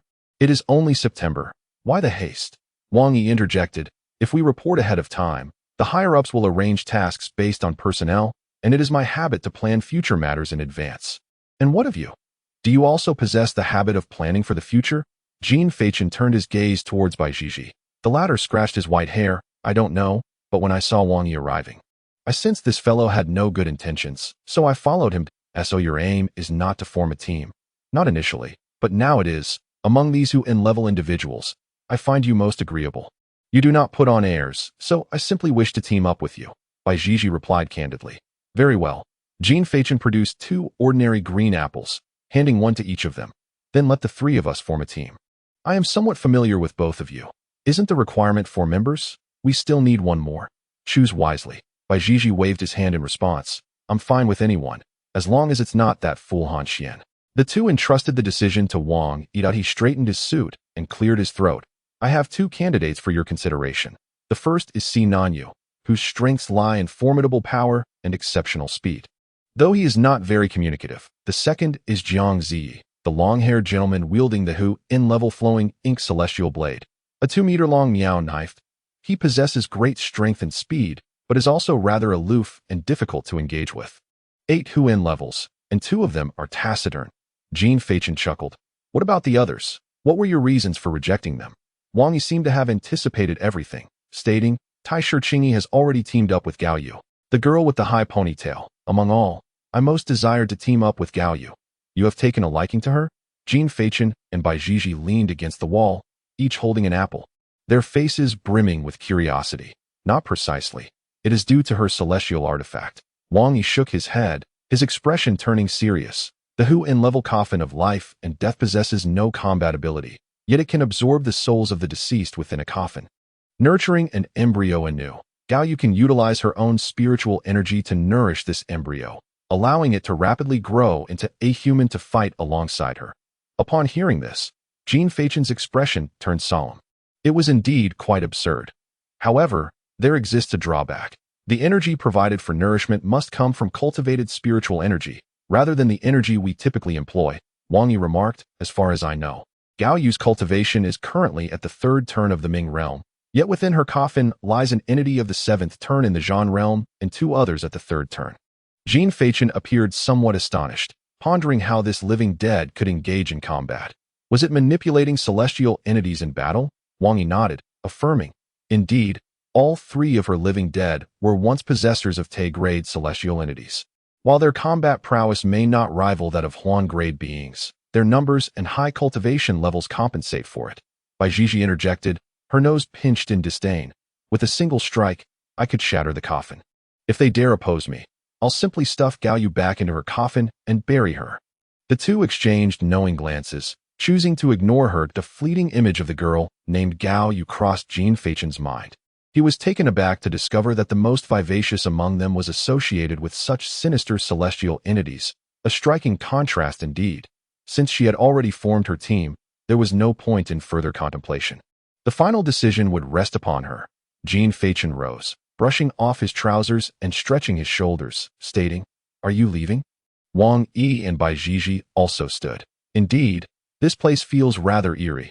I cannot afford to sleep here any longer, Jean Fachin replied with a smile. He then turned to Wang Yi, seemingly recalling something, and asked, By the way, do you have a car I could borrow? Why didn't you ask me? Bai Gigi interjected, displeased. Jean Fachin glanced back at her and shook his head, chuckling. Come on now, you'd be stuck at the first test. Without a license, how could you possibly have a car? Bai Gigi gasped. How did you know I failed the first test? Wang Yi retrieved a key to a Maybach from his pocket. Casting a sidelong glance at Bai Gigi, a smirk on his lips, the meaning unspoken. The car is in the academy parking lot. The license plate is Jing A51s. Impressive, Wang. That's quite the plate, Jean Fachin said as he accepted the key with a smile. Bai Gigi curled her lip. Wang Yi, His plates are all 5 ones from different provinces. TSK, formidable, Jean Fachin remarked. Hey, Wang, could you assist me in acquiring a PG 520 license plate? I'll cover the costs. No problem. I'll arrange for someone to handle the transfer, Wang Yi replied. Consider it settled. Your kindness shall not go unacknowledged. I'll gift you both an apple. Jean Fachin produced 2 apples and offered them to Wang Yi, while Bai Jiji seized one in a swift motion and began to munch on it. Wang Yi, unfazed, looked at Jean Fachin with curiosity and inquired, Are you planning to drive back to Shanjing? Just a trip to Jinling to see someone, Jean Fachin chuckled. Waving goodbye to the two, we'll gather again when time permits. I'll return the car to Hantian Academy later. No need, just leave it at any Wang Group office in Jinling. They're all part of my family business. Jean Fachin's lips twitched. All right then. With that, he shook his shoulders and soared toward the parking lot. As he beheld Jean Fachin's wings, Wang Yi seemed to recall something and hurriedly pulled out his phone, typing a message. How is the flying extreme weapon I requested coming along? Beside him, Bai Jiji noticed the absence of a trash bin and promptly tucked the fruit pit into her pocket. Then, she waved her hand at Wang Yi and exclaimed, See you, Wang de Peo, before Wang Yi could respond. Tendrils of electricity began to emanate from Bai Jiji, who transformed into a streak of light, leaping between the rooftops until she vanished from sight. Chapter 71. The remarkably talented M.R.Hu in the suburbs of Jinling City. A sleek black Maybach 57S glided into the courtyard. Not home? Jean Fachin stepped out of the car, surveying the surroundings, only to discover that the villa's front door was tightly locked, and the flamboyant blue Ferrari was also absent. After circling the premises, he leaned against the car door, lit a cigarette, and began contacting Hu Zhu on his phone. The breeze of the day was refreshingly cool, and the sun hung in the sky without oppressive heat. Lifting one's spirits, as the cigarette burned down to its end, Jean Fachin extinguished the smoldering butt and addressed the empty air. Mr. Yu, do you know where Hu Zhu has gone? In the capital, at the Tiansu Academy. The voice of Yu Mingyi echoed in his ears. Jean Fachin was taken aback. He came looking for me. He switched jobs. He is now a teacher at Tiansu Academy. What? Jean Fachin was utterly stunned. After a moment of mental clarity, he incredulously responded, He just switches like that. Hu Zhu is quite impressive. Yu Mingyi materialized beside him and remarked, A 27-year-old at the brink of the ancient realm is more than qualified. Indeed, it's just unexpected. Jean Fachin nodded in acknowledgement. Reflecting further, he realized that before Jean Fachin awakened, Hu Zhu epitomized the standard of genius in his mind. With such age, strength, and teaching experience, it would be surprising if he didn't succeed in applying to Tiansu Academy. Let's not waste a trip. I'll return the car and head back. Jean Fachin shrugged, opening the car door to get in. But how will you return it if you drive it back? Yu Mingyi inquired. Jean Fachin started the engine, glancing at the rearview mirror as he replied, You'll take me back. You brought me here, so you must bear some responsibility. Why the rules? That's prohibited. Are rules not rigid while people are flexible? That was just now. Jean Fachin fell silent, recognizing the implication in Yu Mingyi's words. I'm not giving you a ride. What will you do about it? He found himself at a loss for words. Thus, as Jean Fachin drove, he began to check the current flights from Jinling to the capital. The last time he had departed from the capital to Sanjin, he had encountered difficulties due to a lack of suitable flights and insufficient time, which compelled him to drive there. Unbeknownst to Jean Fachin, as a member of the Huan level, he possessed the authority to deploy a private jet, a detail typically communicated by the Zhengxing. But who could blame him when his Zhengxing was Yu Mingyi? That evening, after several hours on a plane, Jean Fachin returned to the academy, weary. The full moon hung above, adorned by a tapestry of stars, while the streetlights shimmered with light. Students passed by, exchanging jokes, and upon seeing Jean Fachin, they couldn't help but whisper amongst themselves, Welcome back, we hope to see you again soon. Exiting the academy's convenience store, Jean Fachin took a hearty swig from a chilled bottle of green apple soda. How delightful! He settled onto a chair by the roadside, resting his hands atop it and tilting his head back to let out a heavy yawn. Having gone an entire day without sleep, it felt more unbearable than death itself. Muttering to himself, Jean Fachin raised his soda, ready to take a sip, but at that moment, something caught his peripheral vision. It was. Jean Fachin squinted, and in the distance beneath the teaching building, he spotted a blue Ferrari that appeared to have 32 years of car loans still outstanding. Oh, what a coincidence. After confirming that this was indeed Hu Zhu's vehicle, He cast a quick glance at the teaching building and made his way over. Speaking of which, it has been quite some time since the semester began, yet I have yet to step inside a classroom. Jean Fachin mused aloud, and then seemingly recalling something, he addressed the air. Mr. You, what do the students here study? Surely, they need not teach the art of cultivation. Do I appear to resemble someone who has attended university? Yu Mingyi retorted without answering. Upon hearing this, Jean Fachin pondered briefly, then shook his head, indicating that he did not. As he approached the teaching building, a magnificent revolving door came into view. Jean Fachin swiped his student ID to enter the building. The interior was vastly different from the teaching buildings of his high school days. With significant contrasts in both materials and style, Jean Fachin occasionally sipped his soda, glancing around as if he were a carefree wanderer in the city. Zhu is in the third room on the right on the second floor. Yu Mingyi seemed unable to tolerate Jean Fachin's aimless wandering and took the initiative to remind him. All right, Jean Fachin replied leisurely as he ascended to the second floor. Upon reaching the third room, he paused and knocked on the door. Come in. Hearing the familiar voice, Jean Fachin pushed the door open and entered. Inside the spacious office, Hu Zhu was seated at his desk, meticulously reviewing documents. Noticing that Hu Zhu had not lifted his gaze and remained focused on his work, Jean Fachin chuckled. TSK. So serious. Are you up for the Excellent Teacher Award? At the sound of this voice, Hu Zhu paused momentarily, then abruptly looked up. Upon recognizing Jean Fachin, his expression froze. Jean Fachin was dressed in what appeared to be a cheap half-sleeve shirt and oversized shorts, nonchalantly holding a soda bottle, with his left foot incessantly rubbing against his right leg. Were it not for his aristocratic visage, Hu Zhu might have mistaken him for a street vagabond. What's wrong? Have I left you speechless? Jean Fachin plopped down onto the nearby sofa as if he were at home. Crossing his legs casually, Hu Zhu rubbed his temples and stood up. No. Is there truly no one in this world to care? You standing there looks as if you're trying to steal a dog. What? Has Tiankai Academy been mistreating you? Just out for a stroll in the evening, enjoying the breeze. That you think I'm like you, who can't help but style their hair with gel? Hu Zhu handed Jean Fachin a cigarette and took a seat across from him. Not bad. Already at the Zhan Realm 6 transition, and soon to be at the Qin Realm. Huh. As a teacher, offering a cigarette to a student. Be careful, I might report you. Jean Fachin lit the cigarette and joked. There are higher-ups above me. My uncle is a school leader. Just do it. Hu Zhu waved his hand and chuckled, saying, is the Ling Jin sufficient? If not, I can demonstrate what a game of power looks like. For now, it is adequate. The deputy principal is quite generous, never failing to provide. Jean Fachin remarked, but why did you come here without a word? Oh, it's simply because I was intrigued by the presence of this beautiful teacher. I came to take a look and perhaps find you a sister and Lada. Hu Zhu smirked with a rather lewd expression. Just then, an untimely knock echoed through the room. Damn, does the principal have a dog-ass nose? I've just lit a cigarette, and he smells it already. Hu Zhu hurriedly extinguished the cigarette, concealing it within a nearby potted plant. His movements so deft they were astonishing. He then adopted a serious demeanor and said, come in. The door swung open, and 3 men and 1 woman entered. Jean Fachin exhaled a plume of white smoke.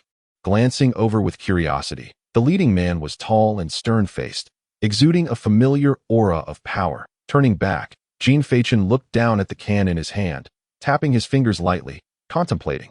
Upon entering, the 4 immediately spotted Jean Fachin smoking. Their initial shock quickly faded as they approached Hu Zhu. Professor Hu, we are here to hand over the task. Wang Heng, come, sit down and speak. Hu Zhu gestured towards the sofa beside him.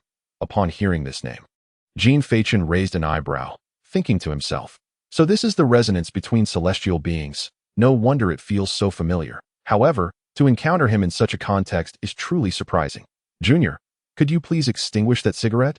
I cannot bear the smell. Thank you. That moment, the only woman among the 4 stepped forward, bending slightly with a smile. Jean Fachin looked up at the sound, his gaze captivated by 2 dazzlingly white features that momentarily left him in awe. Since a beautiful lady has spoken, it is certainly no trouble. If the junior is admiring my face, I would be quite pleased. There is a saying, a glance is a sign of respect. While prolonged gazing signifies continuous respect, Jean Fachin, raised with good manners, understood this principle well. That he smiled and raised his head, meeting the woman's gaze directly, then held out the remaining half of his cigarette before her. With a flick of his fingers, the cigarette seamlessly transformed into a vibrant red rose. Dear lady, I apologize for my earlier discourtesy. Chapter 72. The Eightfold Secret Archives. Devouring Human Faces. Wow, how marvelous. There is absolutely no fluctuation of spiritual energy. The lady remarked, taking the rose and inhaling its fragrance with a hint of surprise. Of course, how could I use a fake flower to seek a lady's forgiveness? Jean Fachin replied with a tilted smile. Ahem. Hu Zhu beside them twitched his eyelids twice in irritation, stating, "All right, that's enough. Don't come here to show off." Jean Fachin spread his hands and shook his head. The ugly often cause trouble. With that, he stood up, patted his backside, and said, "I'm off. If you need something, come find me to help tidy up the place." Wait a moment. Hu Zhu called him to a halt, and then, under the bewildered gaze of the former, retrieved an envelope from the drawer. "Take this and have a look when you return." "Which star's swimsuit photo is so enigmatic?" Jean Fachin inquired, as he touched the thickness of the envelope, speaking without regard for others. "Keep your voice down. Damn it." Hu Zhu quickly covered Jean Fachin's mouth, casting him a meaningful glance. "You'll understand once you take a look at it. It took me quite some effort to obtain." All right. I'm leaving," Jean Fachin replied, hands in pockets, waving goodbye as he made his way towards the door. Meanwhile, Wang Hong, who had remained silent throughout, cast a deep glance at Jean Fachin's retreating figure, his eyes shimmering with inscrutable thoughts. "Teacher who? That was Jean Fachin from Huanjing, wasn't it?" The girl holding a rose inquired curiously, watching him exit. Hu Zhu, seated on the sofa, nodded in affirmation. "I didn't expect you to be so familiar with Jean Fachin." "Ah, I can be considered his guardian of sorts," Hu Zhu remarked, lighting a cigarette as he continued, "Come, have a seat." Upon hearing Hu Zhu's words, the eyes of the four could not conceal their astonishment. Exchanging involuntary glances, Wang Hong, however, narrowed his eyes slightly, silently pondering. This Jean Fachin has a rather complicated background, both official and personal. Meanwhile, Jean Fachin had returned home. On the third-floor open terrace, he languidly reclined in a hammock. An apple clenched between his teeth, leisurely tearing open the envelope. It was quite mysterious, complete with a sealing strip. Extracting a stack of white papers, Jean Fachin adjusted his position, holding the apple in one hand while perusing the documents with the other, alternating between eating and reading. Total New Era Confidential Document. 2025-027 Huan Identity Information Attachment. Regarding the latest celestial object Huan in sequence garden. Upon seeing the prominent characters on the first page, Jean Fachin's actions momentarily paused, his eyes narrowing slightly. Interesting. Flipping to the second page, he was met with a photo of Wang Yi, accompanied by his details below. Huan Wang Yi Affiliated Academy. Hantian Academy Spirit Attributes. Fire. Earth Celestial Object. Tearing Star Decree Void Blade Previous Owner. Guji, Year 1366. Wang Tianzhao Unique Trait. Infinite Enhancement of Strength and Weight. Domineering additionally. According to the concept of the previous owner Wang Tianzhao, Control Realm unlocks the Dominion Field. Concept Unverified Main Star Trait. Arrogance. Self-centeredness evaluation. Requires further honing file. Top secret. With a snap, he lit a cigarette beneath the night sky, his expression impassive as he scrutinized the file's contents, which even included notable weaknesses and vulnerabilities of the celestial object. He then turned to the next page. Bahuan by Jiji Affiliated Academy. Longcheng, Fengshu Martial Institute Spiritual Energy Attribute. Lightning, Light Heavenly Artifact. Tian Zhao Gun Previous Owner. Guji. Year 1561. And Ruo Characteristics. Dissolution, transforms into lightning. Furious thunder. Based on data calculations, the power of lightning attributes is enhanced by one level. For instance, the power of the Xian level initial stage is elevated to the Xian level intermediate stage.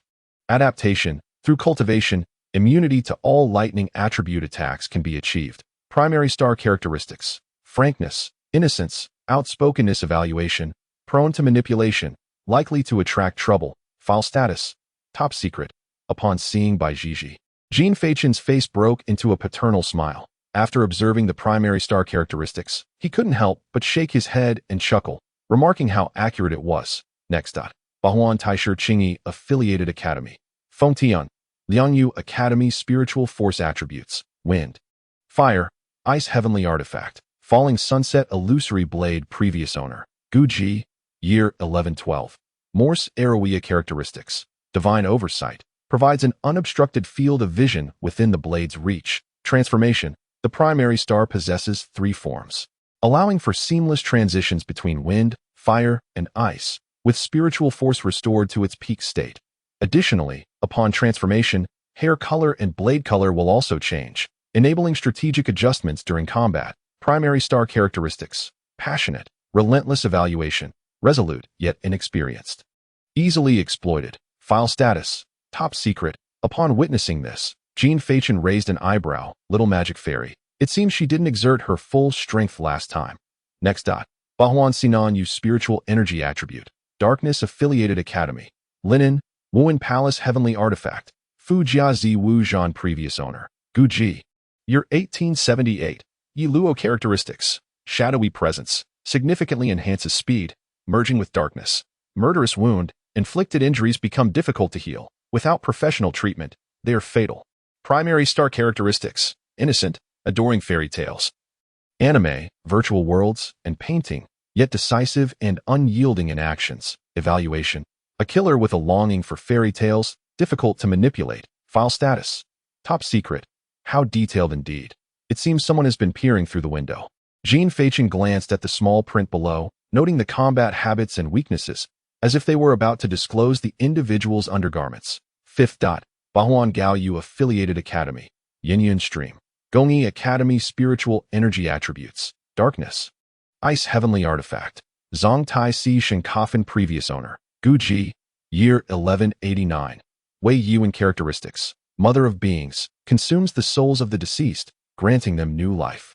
Mother of compassion. Nourishes the newly born with her own cultivation, empowering them to fight for her. Primary star characteristics: lively, loves life, enjoys small animals, but underwent a transformation upon awakening of the heavenly artifact.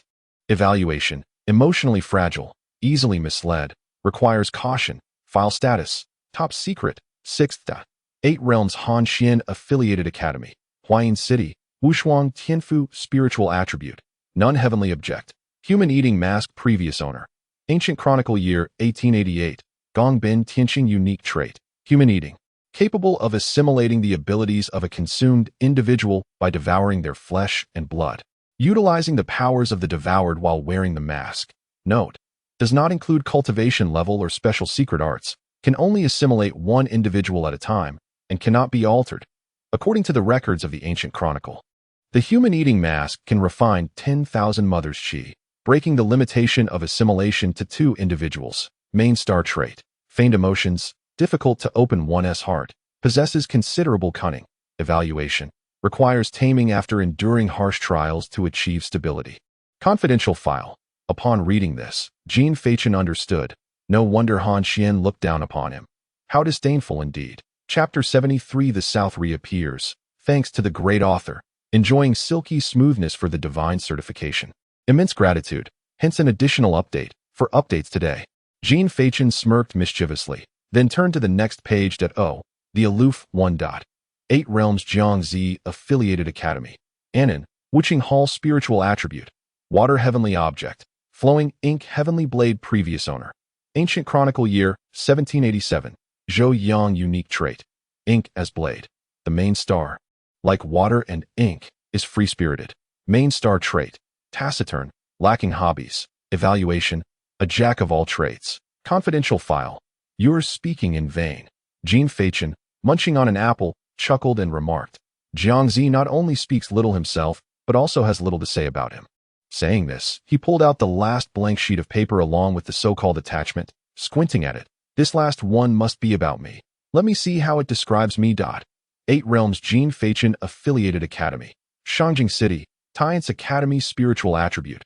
All heavenly object. Final sequence garden previous owner. None trait. According to the main star, the unique trait is flower transformation, based on intelligence gathering.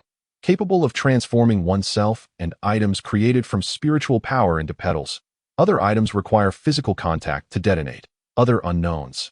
Main star trait: loves to eat, sleep, and cultivate, dislikes moving, can perform some illogical magic tricks, possesses a carefree yet excessively mature and calm demeanor, enigmatic. Evaluation: acts according to his heart, impervious to external influence. Confidential file note. Jean Fachin's weaknesses. Currently unknown. Jean Fachin's combat habits. Due to infrequent battles, Currently unconfirmed. What nonsense about loving to eat and sleep and not liking to move. This is slander, pure slander. In a fit of anger, Jean Fachin protested silently. Just then, a hurried ringtone pierced the air. Hello, bourgeois. Which fool wrote this information? Is it even accurate? As soon as the call connected, Jean Fachin began expressing his grievances. Laughter erupted from the other end. This is hilarious. When I read it, I was in stitches. It's so spot on. To hell with it, Jean Fachin exclaimed, cursing lightly before continuing. Where did you acquire this? It even details weaknesses and combat habits. This is excessively thorough, although it lacks my own. You see, my friend, some connections can be quite beneficial. Huzhu remarked, as members of the celestial level, certain details must be meticulously documented. Weaknesses will be compiled and reported to the Zhengxing, who will then train to eliminate all vulnerabilities, transforming them into flawless celestial prodigies. Noticing Huzhu's reluctance to elaborate, Jean Fachin wisely refrained from further inquiries and turned to say, So, what purpose does this serve? To let me see how lazy I truly am?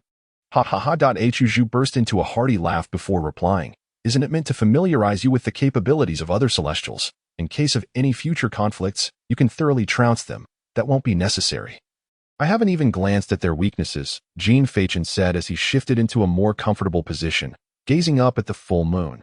However, that Hanxian celestial artifact is rather intriguing. Indeed, it is quite bizarre. Who in their right mind consumes human flesh? Aren't they concerned about cross-contamination?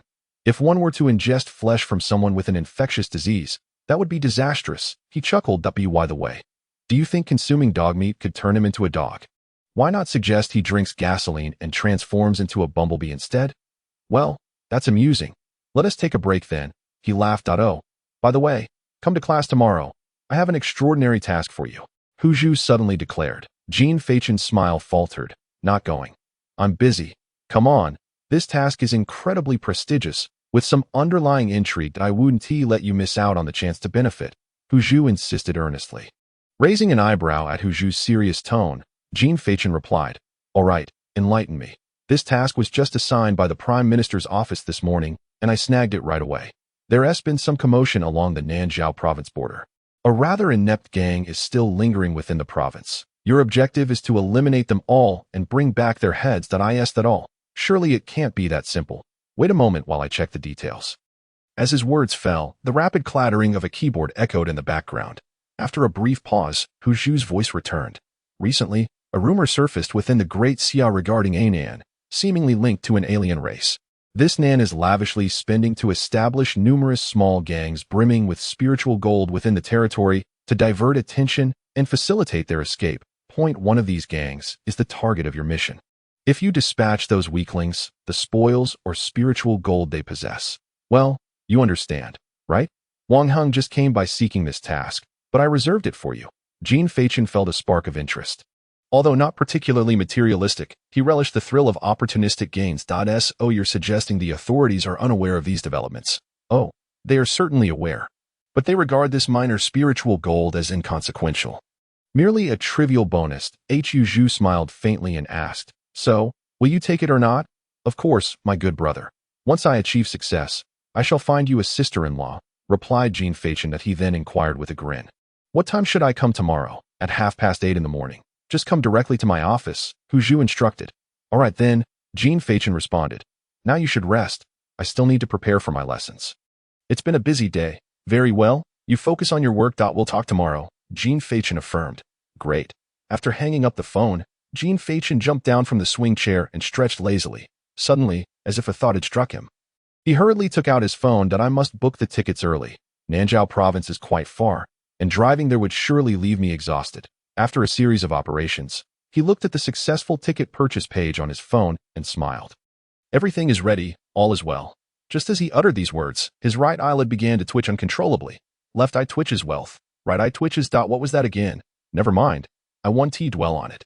Already engulfed by drowsiness, Jean Fachin mumbled a couple of phrases before dragging his weary body back into the comforting embrace of his bed. Chapter 74. The final calm. The next day. September 10th, the sun shone brightly, and the early morning air was refreshingly cool. A groggy Jean Fachin stumbled out the door. The crisp air rushed towards him, failing to dispel his lingering sleepiness. Dressed in a simple, deep blue turtleneck shirt and sporting a baseball cap due to his messy hair. He looked quite dapper. His fitted attire accentuated his height of 1.82 meters. Once inside the car, Jean Fachin wore a pair of lifeless eyes, resembling a disgruntled worker, resting one hand on the window while propping up his chin with the other. He began steering towards the teaching building. Moments later, within the office of Hu Zhu at the first teaching building, the sight of Jean Fachin slumped on the sofa made Hu Zhu chuckle. "You look just the same as you did back in school. Ugh, early mornings are a killer," Jean Fachin moaned, half dead on the soft sofa, utterly motionless. Hu Zhu shook his head with a wry smile. Then retrieved 2 green apples and a bag of green apple-flavored yogurt from his drawer. "You haven't had breakfast, have you? Here are some apples." In the next instant, Jean Fachin, who had still been on the sofa, appeared across the desk, groggily beginning to munch on an apple. Hu Zhu opened a folder on the table and pushed it in front of Jean Fachin, pointing to the information within. "Take a look at this. It contains the specific details of our current mission. At present, that gang is hiding in a small village nestled among the mountains surrounding Naniyu City in Nanzhou Province. Once you arrive, you will easily discover their whereabouts, as they are merely discarded pawns, with their strength hovering around the 5th transition of the Zhan realm, numbering approximately 7. With your capabilities, they will pose no challenge to you. First and foremost, upon your arrival, meticulously observe the entire terrain to avoid any unforeseen incidents. Select a route for your retreat in advance. Although you have the protection of Jingxing, it is crucial not to overly rely on it, as doing so may cloud your combat instincts. You must forget about Jingxing's presence to foster your own growth. I trust you are well aware of this. Afterward, strategically place your cards in various locations to achieve an element of surprise. Do you understand what I am saying?" Upon finishing, Hu Zhu looked up, only to be met with the sight of 2 perfectly gnawed apple cores and a peacefully slumbering Jean Fachin. Bang! Jean Fachin. Is class over?" Hu Zhu's brow twitched uncontrollably as he yanked Jean Fachin up. Gritting his teeth, he said, "Come on, let us go listen to my impassioned lecture." "Don't be ridiculous." "I'm not going." Jean Fachin flatly refused without a second thought. "No way.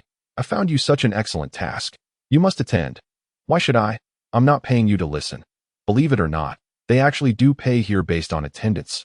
Your presence will surely attract a crowd." "Allowing me to earn a bit more," Hu Zhu insisted, wrapping his arm around the disheartened Jean Fachin's neck and dragging him toward the classroom. "I want to go. Let me go. Don't be so ungrateful." Hu Zhu tightened his grip on Jean Fachin's head, adding, "You should consider my situation too. I have a 32-year car loan to pay off." Thus, Jean Fachin was reluctantly dragged into an open classroom. Consequently, the news of the renowned Jean Fachin's appearance spread like wildfire, drawing countless eager students who wished to witness which mentor he would choose to listen to. The classroom quickly filled to capacity. And as Hu Zhu gazed upon the sea of students below, he envisioned each of them as walking stacks of cash waving at him. To ensure that Jean Fachin remained awake and alert, Hu Zhu thoughtfully seated him by the window. As Hu Zhu commenced his lecture, Jean Fachin finally grasped the essence of the classes offered at the academy, in an exploration of alien races, tactical analysis, applications of spiritual energy attributes, and various holographic dissections of extreme martial combinations. It could be said that the current utilization of spiritual energy and extreme martial arts had entered a realm of data technology. However, within merely half a minute, the gentle breeze lulled Jean Fachin into slumber, his head resting on the desk as he began to softly snore. As the center of attention, he had barely closed his eyes when he inadvertently influenced the entire classroom. Consequently, Hu Zhu found himself transformed into an impromptu sleep mentor.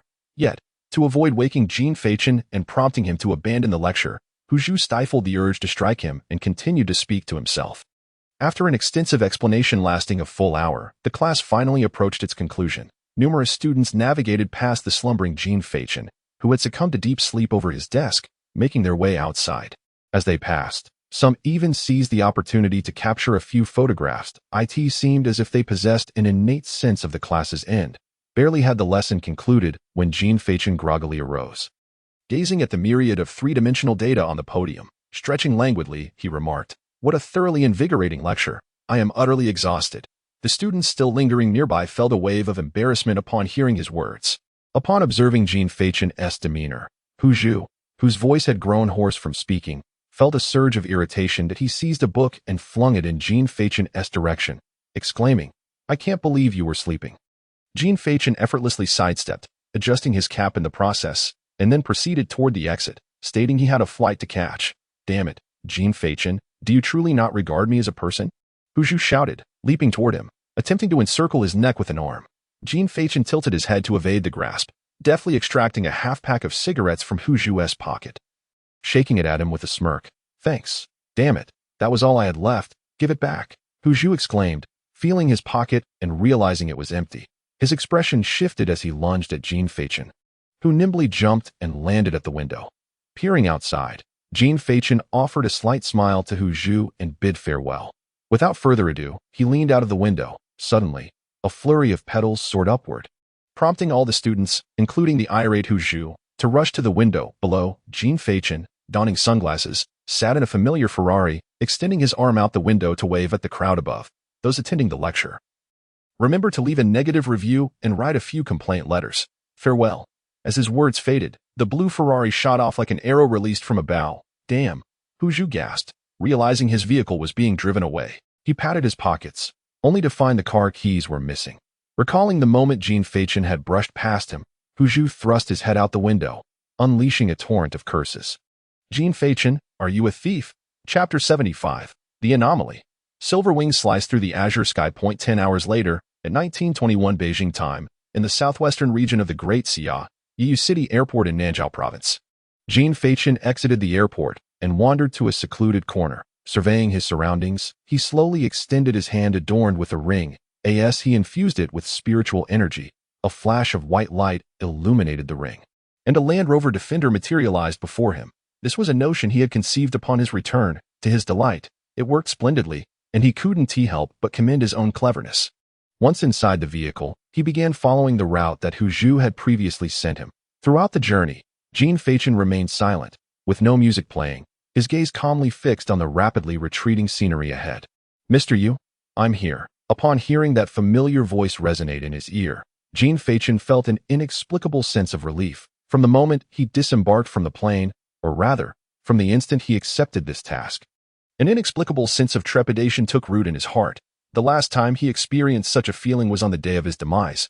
Jean Fachin squinted his weary eyes, his fingers unconsciously tapping lightly on the steering wheel, while he chain-smoked one cigarette after another. His chosen method of alleviating stress. Your heart unsettled.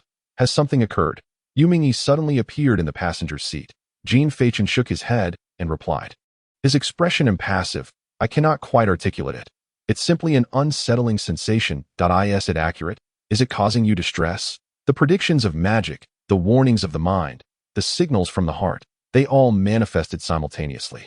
Yu Mingyi glanced at the driving Jean Fachin and asked abruptly, are you afraid of dying here? The latter hesitated for a moment before shaking his head. It's not that. I find it rather intriguing. Given my current circumstances, no one should instill in me feelings of anxiety or fear. Do not worry. I am here. Indeed. Thunder rumbled. September in the province of Nanzhou remained in the throes of the rainy season, with droplets cascading from the oppressive night sky, drenching a rural road far from the urban sprawl. Splash. A speeding vehicle passed, sending countless mud splatters into the air. We have arrived. A black umbrella unfurled as Jean Fachin parked the car halfway up the mountain. Gazing at the muddy, tiled path leading to the summit, he retracted the vehicle into a ring.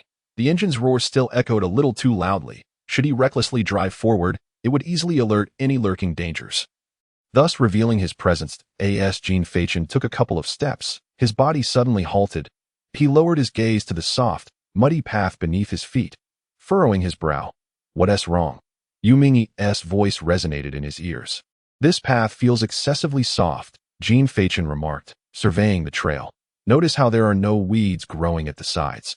This road has seen some years and should have been frequented, even in rain. It ought not to be this yielding. The path behind us is not like this. Perhaps it's due to the recent heavy rains, Yu Mingyi speculated, sensing the surroundings. There are no signs of spiritual energy or life below. It is utterly lifeless. Maybe I am merely being overly sensitive, Jean Fachin replied with a shake of his head and a faint smile. It feels as though it's been disturbed. Let us proceed. With that, he dismissed his thoughts and continued toward the mountaintop. Yet, shortly after he departed, the rainwater washed away the muddy soil, revealing a buried black finger illuminated by a flash of lightning. The rain continued to fall. After several minutes of walking, a few wooden cabins gradually came into view, their interiors flickering with light amidst the booming thunder. Boom! A sudden clap of thunder echoed, and a shadow, holding an umbrella, had mysteriously appeared before the door of one of the cabins. Jean Fachin gently lifted a fingertip, causing a delicate petal to materialize at its tip. Under his control, this gossamer petal floated slowly, slipping through the crack of the door. Within his perception, he sensed 6 individuals inside the cabin, 2 at the 5th transition of the Jean realm and 4 at the 4th transition, all completely relaxed and unguarded. Under the control of Jean Fachin, over a dozen petals silently drifted through the crack of the door into the wooden cabin. Their hushed movement went unnoticed by anyone inside. By listening to the conversations of those within the group, Jean Fachin ascertained everyone's positions. After adjusting the petals to his intended locations, he slowly turned around. With his back to the cabin, he raised his hand and suddenly clenched it tightly. Whoosh, whoosh, whoosh. A faint sound of air slicing through was heard, followed by several inaudible whimpers from within the room, which soon faded into silence. The blade-like petals pierced through the window, hovering beside Jean Fachin, their surfaces still glistening with a hint of crimson. As he stepped inside, a choking scent of smoke engulfed the room. Upon entering, Jean Fachin cast a sweeping glance at 6 individuals with wide-open eyes, each bearing a bloody puncture in their necks. Confirming their lifelessness, he exhaled with relief that it was over. He recalled his earlier vigilance and concern, shaking his head in disbelief. Perhaps he had overthought the situation. With that, he approached one of the bodies and removed the storage ring from its hand. Just as he was about to examine the contents of the ring, a melodious flute tune resonated amidst the sound of rain. Jean Fachin's movements abruptly froze, then a grin spread across his face. Damn it, it was indeed not so simple. At that moment, the 6 individuals who had appeared dead suddenly began to convulse. Witnessing this, Jean Fachin wasted no time. As he flung the petals, he hastily retreated from the cabin. The cold rain cascaded upon him, and before his eyes, the ground began to writhe. That instant, the figures of the recently deceased staggered into view at the entrance, moving slowly like puppets under the echoing flute melody. The next moment, the soft earth around them suddenly ruptured, and figures clad in black emerged from the soil. Their bodies exuded a sinister aura, with skin in various states of decay, exposing white bones and muscle, their pitch-black eyes gleaming with an eerie light, all fixated on the silhouette at the center. Jean Fachin stood still, slowly exhaling a breath. As he surveyed his surroundings, he realized he was encircled by thousands of the dead, who clustered densely together, forming a black sea so vast that it obscured any end in sight. The melodious flute continued to play, the soil swaying like ocean waves, and before him stood a multitude of corpses, resembling a formidable army.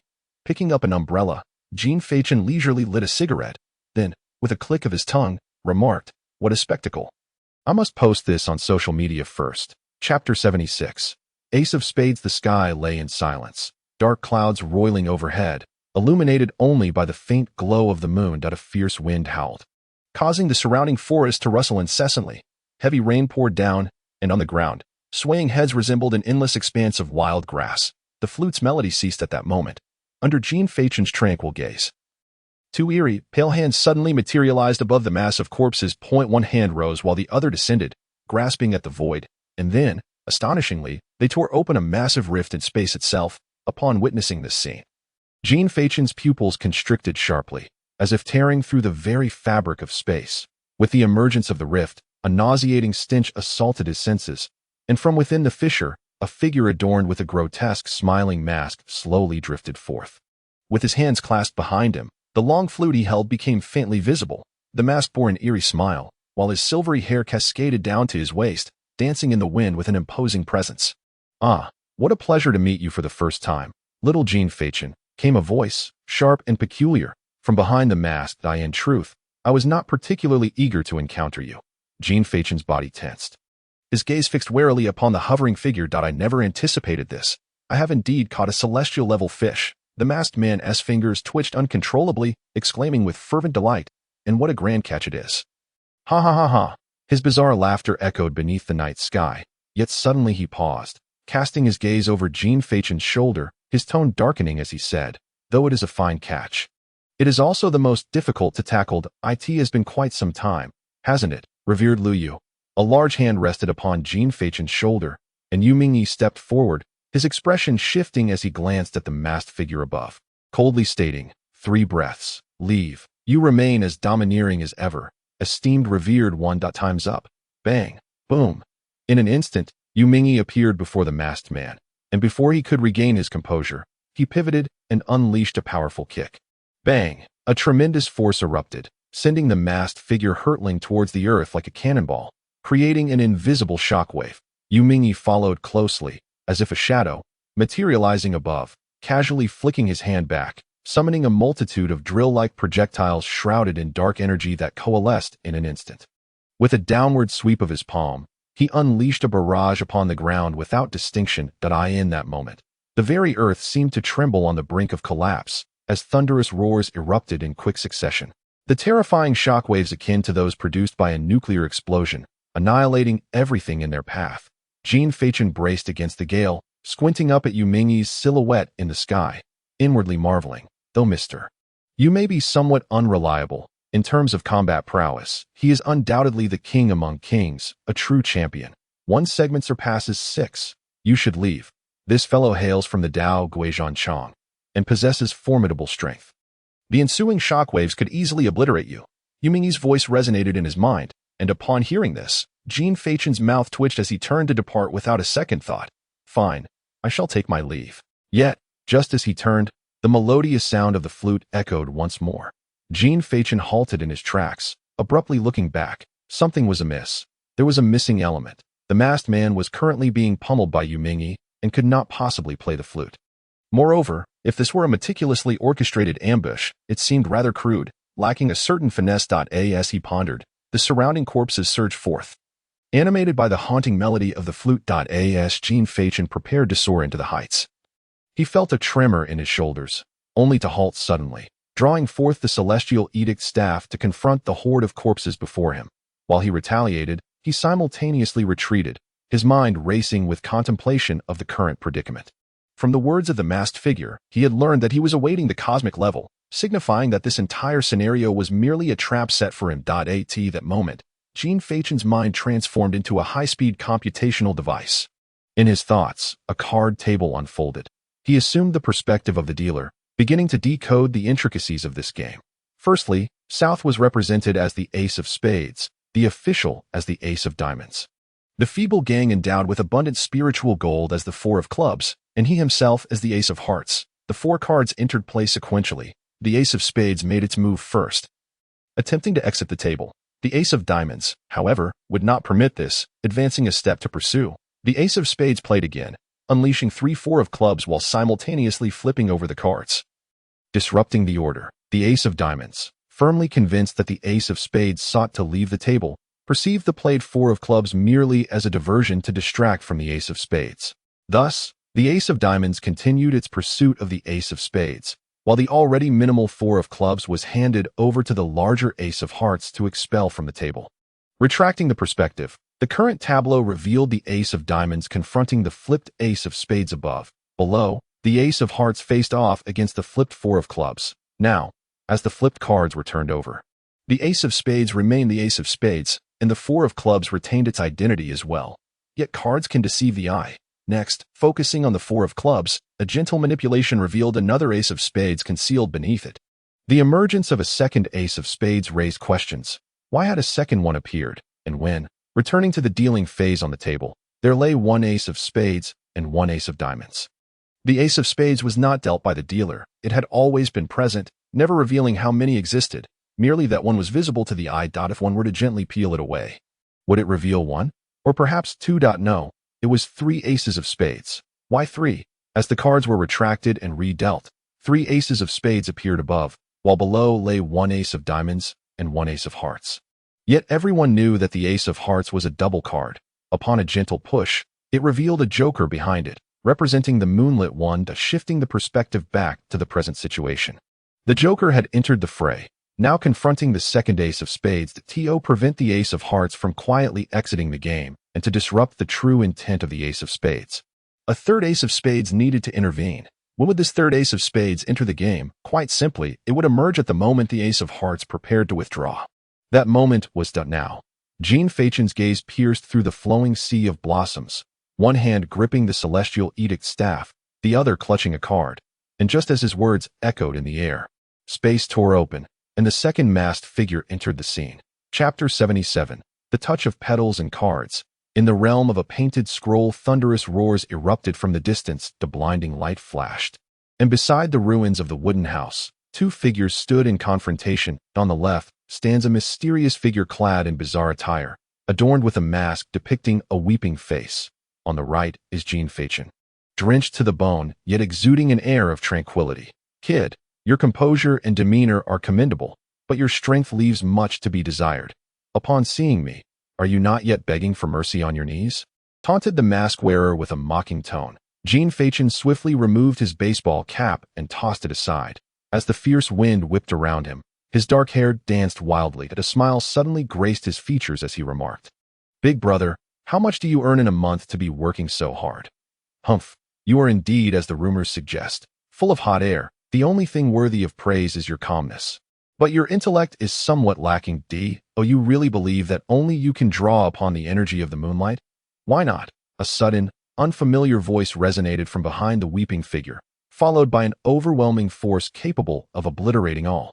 Bang! A fist struck the top of the mask-wearer's head, shattering the space around them like glass. A terrifying wave of energy sent Jean Fachin hurtling through the air.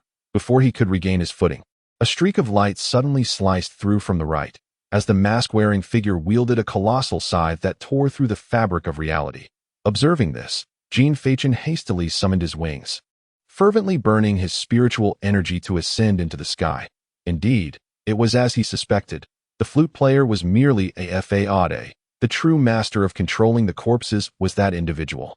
The massive scythe grazed his cheek, the resulting gust akin to a sharpened blade, leaving a shallow cut upon his face. "Kid, perish!" The grinning figure clenched his fist in the void, causing the space around Jean Fachin to warp grotesquely.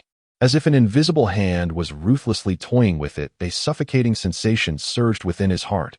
But in less than a second, the surrounding space was violently shattered, and Yu Mingyi appeared before him, thrusting forth a palm in a horizontal push. Earth-grade initial extreme martial arts. Moon surging, great river flowing. Black water coalesced in the air, rapidly forming a colossal handprint that erupted forth. Boom, boom, boom. The space continued to fracture uncontrollably, an endless storm of particles roiling like a dragon. Yu Mingyi shielded Jean Fachin from the explosive shockwave, urging, "You must flee.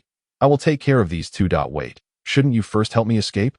Jean Fachin exclaimed in bewilderment, but Yu Mingyi had vanished, charging forward to deliver a relentless assault upon one of the foes that in light of Yu Mingyi's disregard for his own safety, Jean Fachin felt a wave of helplessness wash over him.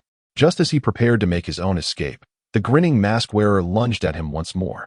Yet before the figure could draw near, a chilling proclamation reverberated through the art seal that in an instant. The grinning mask-wearer became frozen in place, an imperceptible force seemingly extracting the very space before him from this world, creating a miniature realm. The two masked figures, one weeping and the other smiling, darted about within this small world like phantoms, yet could not escape. Meanwhile, Yu Mingyi appeared as a liberating demon, relentlessly pursuing and striking at the two. That moment, the melodious notes of the flute resonated once more, akin to a lullaby, echoing under the shroud of night. My goodness, could it be that there is indeed a black spade ace? To hell with those who concern themselves with this, bringing in so many? Jean Fachin could no longer contain his expletives. However, it was fortunate that these corpses were not capable of flight. Just as he uttered these words, hundreds of corpses sprouted ethereal wings, hovering in the air. Jean Fachin was dumbfounded. Was it not the case that ethereal wings could only be manifested in the fifth realm? Were they not exceedingly rare? What on earth was happening with this horde of corpses? The one controlling them could not possibly be a reincarnation of Orochimaru. Could they? Such grave-digging prowess. Whoosh! Hundreds of corpses surged forward, prompting Jean Fachin to hastily maneuver his body to evade. The corpses accelerated abruptly, brushing past him like streaks of light. Whoosh! Mud-streaked fingers swept past his ear, stirring up a fierce wind. Simultaneously, a corpse charged up from behind. Jean Fachin's eyes widened, his dark pupils rapidly scanning the surroundings. With a swift motion, he transformed his left hand into a palm, striking the chest of the nearest corpse, then seized its retreating arm with his right hand, pivoting to stomp down with his foot. Utilizing this momentum, Jean Fachin propelled himself upward with a resounding pong, soaring into the sky. The haunting melody continued, while the corpses below surged upward with renewed vigor. How's that? Can you fight? Came the voice of Yu Mingyi. Jean Fachin paused for a moment, glancing at the relentless corpses below, then shrugged and replied, "Oh, it's manageable. Although they can fly, their strength is rather average. After all, they are dead, lacking not only the capacity for thought, but also any martial prowess. Overall, it should be quite exhausting for them. Be cautious. There's something off about these two fellows. Okay." High above, beneath the night sky, amidst the pale brilliance of the moon, Jean Fachin found himself in alignment with it. With his back to the moonlight, he leisurely retrieved a Qingling fruit and began to replenish his stamina and spiritual energy. Around him, a circle of corpses trailed closely, resembling a staircase connecting heaven and earth. Appearing one after another at his side, "Is everyone here?" Casting a glance at the gathering horde of corpses, Jean Fachin gestured as if to snap his fingers. Suddenly, a spiraling whirlwind erupted around him, accompanied by fluttering petals and countless silver cards that gleamed like blades, appearing out of thin air. "Since there are no spectators, I shan't indulge in any grandiloquent speeches." Snap. The crisp sound of his fingers echoed as Jean Fachin, enveloped in the tempest, smiled slightly, then "Let us commence." With his words, the petals and cards began to whirl rapidly, dancing and twirling, as if countless invisible blades commenced their indiscriminate slaughter around him. Whoosh, whoosh, whoosh. In an instant, dark blood splattered under the moonlight, torrents of fresh blood gushing forth. At that moment, an intangible domain materialized around Jean Fachin, subjecting all within its confines to frenzied slashing and destruction. The horde of corpses was no exception. Each riddled with gaping wounds, their bodies contorted in terror. Jean Fachin casually tossed away the apple core, and in that instant, the invisible carnage spread instantaneously, obliterating it entirely. Suddenly, the wings ablaze with weaving flames vanished quietly, and Jean Fachin lost his ability to fly, plummeting rapidly downward. With one hand tucked into his pocket, he maintained an upright posture as he descended, the swirling winds causing his clothing to dance wildly. Jean Fachin shielded his brow with one hand, squinting at the ominous mass of corpses below, murmuring, "Let me see. Oh, musical prodigy, where are you? Where could you be? Where could you be?" Just as he was about to crash to the ground, a figure that appeared strikingly different emerged within his line of sight. Jean Fachin flashed a grin, exclaiming, "Found you." Bang! With wings unfurled, Jean Fachin halted his rapid descent abruptly in midair. Petals began to intertwine around him, transforming him into a streak of flowing light that arced gracefully close to the ground. While the petals swirled around him in a chaotic dance, he resembled a relentless grinder, and wherever he passed, the corpses along his path were reduced to pools of dark liquid. Chapter 78. The unintentional swordsman. The rain fell increasingly heavier, gradually forming a veil of mist. Amidst the hazy fog, a silver streak of light darted across the darkened earth. In the center of the corpse-laden ground stood a figure playing a flute, adorned with a pure black mask, continuously magnifying in his vision. Jean Fachin moved with astonishing speed, sweeping past countless corpses, and in an instant, he arrived before the masked figure. Pivoting his body to deliver a swift kick, the masked man reacted instantly, hastily cutting off the flute's notes and raising his hand in defense. But Jean Fachin was already within striking distance, leaving no time for defense. With a terrifying kick infused with spiritual energy, he struck the masked man's chest, sending him hurtling backward like a cannonball into a heap of corpses. Crashing into a vast mass of the dead, snap, his mud-stained shoe splashed into a rainwater-filled puddle, sending droplets flying. Jean Fachin held a Qingling fruit in his hand, swallowing it quickly under the downpour to replenish his spiritual energy. The rainwater trickled down his hair, and he brushed it aside, his eyes gleaming as he gazed at the slowly rising masked man. Without pausing, he continued consuming the Qingling fruit, questioning the remaining energy within himself. Could he truly be exhausted? After all, he hadn't performed any grand feats, merely flying a few circles in the sky.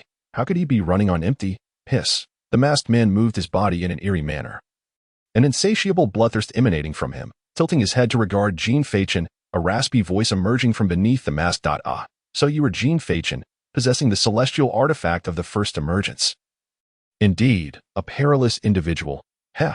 Bang! A card exploded, and Feast of the Gallant Hour appeared in Jean Fachin's hands, its sharp blades slicing through the rain, producing a faint, vibrating hum. "Oh, well informed about me. Are you confessing your feelings?" "Alas, I am only interested in beautiful ladies." As the words fell, a hum filled the air. At that moment, both individuals moved simultaneously. Jean Fachin's foot struck the ground forcefully, his figure twisting as if released from a bowstring. his languid eyes harboring an unprecedented murderous intent. The masked figure wielded a dark red flute, his form flickering like a specter. Clang, clang, clang. The blinding sparks frequently emerged beneath the curtain of rain. The chill in the air palpable. The clashing sounds of iron armor and weapons resonated like a symphony, accompanied by the gusts of fierce wind. Is your flute truly so rigid? The flute sliced through the rain, crashing upon the crossed twin blades. Bang! The ground quaked, and the dust lifted by this terrifying force was sent flying, only to crash down violently onto the muddy earth behind. The figure in black swiftly retrieved the flute, positioning it at their lips to commence playing. As the notes filled the air, the surrounding dormant corpses sprang to life, surging towards the beleaguered Jean Fachin, who was struggling to rise. The corpse stomped down upon Jean Fachin, and with a resounding bang, he transformed into a myriad of petals, which began to coalesce anew nearby. The flute's melody intensified in urgency, and the movements of the corpses quickened in tandem. The dark hands flailed chaotically, yet perilously. As these corpses were once formidable beings in life, even bereft of supernatural aids or spiritual energy, their sheer physical might was sufficient to overpower Asian realm warrior, let alone the spiritually depleted Jean Fachin. Clang, clang, clang. Blackened blood splattered upon Jean Fachin's garments, the rain failing to wash it away. At that moment, he endeavored to minimize his transformation into petals, opting instead to wield cards to conserve his spiritual energy. How utterly beleaguered. With a flick of his wrist, he hurled a card, which severed the descending raindrops and plunged into the neck of a nearby corpse, resulting in an explosion. Yet, this insignificant act did little to halt the relentless advance of the undead army. Gradually, Jean Fachin found his space for maneuvering increasingly constricted. With more corpses falling around him, he resembled a tireless machine, orchestrating the petals and cards in a frenzied slaughter of the dead. Just then, the flute's melody ceased. The encircling corpses instinctively parted to create a path, as the figure in black waded through the muddy puddles to stand before Jean Fachin. Weary, he raised his gaze, a smile breaking forth. Oh, why has the tune halted? Jean Realm, 6th transition, and yet you have persevered to this extent. I must say, you truly are a born warrior, remarked the figure in black. Jean Fachin shook his head. No, I am a natural performer. With that, he abruptly snapped his fingers. Snap? In an instant, cards buried beneath the earth illuminated, arrows, blades, and lightning erupted silently, crashing against the back of the figure in black. Boom! The resulting shockwave from the explosion surged forth, causing Jean Fachin to instinctively stagger back. The particle smoke, freshly unleashed, was swiftly dispersed by the rain, revealing the grotesque wounds on the exposed back of the figure in black. Are you feigning weakness? The figure's hoarse voice dripped with menace. Not at all. What is feigned is truly feigned, yet it does not preclude me from treating you like a fool, Jean Fachin retorted, hands on his hips. Panting heavily while waving dismissively, the figure paused, then, in a fit of rage, laughed harshly. How amusing, but alas, you shall only progress this far. This farce is due for its conclusion. Do not be hasty. Perhaps I can turn the tables yet. On what grounds? I am Yu Jing. Although I lack close combat abilities, it would be quite simple to eliminate you. Zhan Jing. The man with the black mask uttered in confusion. Jean Fachin, panting, shook a finger dismissively, and said, I am a Huin level. There are only a few Huin levels in the Great Xiao. I am a prodigy, not a worthless waste without connections. When it comes to shaking people, I am not inferior to you. What does that mean? A sense of ominous foreboding suddenly arose in the heart of the ghost-faced man, causing him to grip the long flute in his hand even tighter. A circle of friends is not merely for daily embellishments. Take note, my friend. Jean Fachin grinned widely and then took a deep breath, shouting towards the sky. Huzhu, quit hiding and stop drawing out your worthless benefits. Come out. As his voice fell, a frivolous sound drifted from the horizon. What was that saying again? Jean Fachin helplessly shook his head. Showtime. Ah yes, showtime. The light, airy voice rang out. Ding. In the next moment, every blade of grass, every tree, the blowing wind, the falling rain, all came to a standstill. As if the world had been paused, a flash of white sword light swept across the land. Moments later, all the corpses surrounding Jean Fachin revealed crimson marks across their bodies from top to bottom. Crack. At that moment, the earth itself split apart. The curtain of rain was parted, creating a vacuum domain, as Huzhu, clad in a teacher's attire with hands clasped behind his back, descended from the horizon. I am called handsome. They all refer to me as Huzhu. Buzz. At that instant, the black-faced man's mask shattered, revealing a face marred by a vicious sword scar. Trembling uncontrollably, his eyes filled with profound fear, whispering, "No, the heartless swordsman." Hu Jiuyin, Chapter 79. Hu Zhu. I wish to delve into cultured in the capital city, the Prime Minister's office. Report. The masked ones have appeared with 3 members. Currently, Mr. Hu has arrived, and Captain Yu is engaged in battle with smiling face and crying face. But Nan has yet to make an entrance. Tap, tap, tap. Wrinkled fingers slowly tapped on the table. On the red chair, the elderly man narrowed his eyes and said, "Dispatch a team. Eliminate them all." Understood. Wait a moment. The elder halted his subordinate, pondering briefly before speaking slowly. Send the second team out. Have them find any organizations in the nearby nations and eradicate them. Leave none behind. Let it serve as a warning. The subordinate paused, turning to advise. Wouldn't this provoke condemnation from the Human Alliance? After all, the tale has yet to be pulled out. Let them condemn. I simply will not listen. Jin Feichen is a Hu-in level of our great Xia. I refuse to believe they have any involvement in this matter. The elder waved his hand dismissively, sighed lightly, and continued. They should consider themselves fortunate that Jin Feichen's true star is Yu Mingyi. Were it someone else who caused the death of a Hu-in level, the distinction between right and wrong would no longer matter. Not to mention that Jin Feichen did nothing wrong. Even if he were to blame for this incident, so what? Whether or not trouble arises is his concern. How to safeguard and how to protect is our affair. Remember, that is of paramount importance that I understand now. Thunderous roars echoed, illuminating all of Nanzhao province. Beneath the curtain of rain, the name of the heartless swordsman, Hu Jiuyin. What an absurdly juvenile moniker. Upon hearing this long-forgotten name, Hu Zhu's expression first shifted to one of bewilderment. Followed by a wave of embarrassment, he hurriedly fished a crumpled pack of liqueur from his pocket, extracted a cigarette, and shoved it into his dust-laden mouth, exclaiming, "In my youth, I was naive." Adopting a pretentious title, little did I expect it to resurface at this moment. Heartless swordsman, Hu Jiuyin. Hu Zhu, you truly are quite juvenile. TSK. Jin Feichen appraised Hu Zhu from head to toe, his tongue clicking in disbelief. Just then, boom, a deafening explosion reverberated across the distant sky. All 3, including the black-faced man, abruptly turned to gaze in that direction. In the midst of it all, a chasm-like rift in space unfurled beneath the night sky. The surrounding area resembling a shattered mirror riddled with countless cracks. Sunlight, thunder, frost, snow, and rain coalesced within, creating a chaotic world, an amalgamation of various phenomena and weather twisting within. Even sunlight making an appearance. Yet, the most striking sight was that of Yu Mingyi. Standing at the center of the rift, clad in dark attire, wielding a straight blade, resembling a dark deity towering amidst the heavens. In his other hand, he clutched a grinning head. The limbs of the smiling figure were grotesquely entwined like twisted dough, its body marred by ghastly knife wounds. In an instant, haunting shrieks emanated from beneath the mask, echoing through the cosmos, as terrifying bolts of celestial lightning flickered within the rift. In that moment of thunderous flash, the fearsome deity materialized at the center between Jin Feichen and the black-faced man. Before the black-faced man could even utter a scream, Yu Mingyi's hand had already tightened in the air. Crack! The surrounding space suddenly folded in upon itself. The area where the black-faced man's limbs resided shattered with a thunderous roar. He could not even emit a cry of despair before transforming into a ghastly figure. Collapsing into the mire, under the bewildered gazes of Jin Feichen and Hu Zhu, Yu Mingyi discarded the smiling head, raised his arm holding the straw. Hu Zhu appeared on the verge of shattering. Trembling as he inquired, Yu Mingyi slightly nodded, stepping upon the visage of the grinning figure below. My apologies. I've wasted so much time on 2 respect realm practitioners. Hu Zhu's heart convulsed as he cast a glance at the multitude of corpses strewn across the mountain. Mentally reassuring himself, it's all right. There are still more as long as I can clear this mountain with a single sword strike. This journey will not be in vain.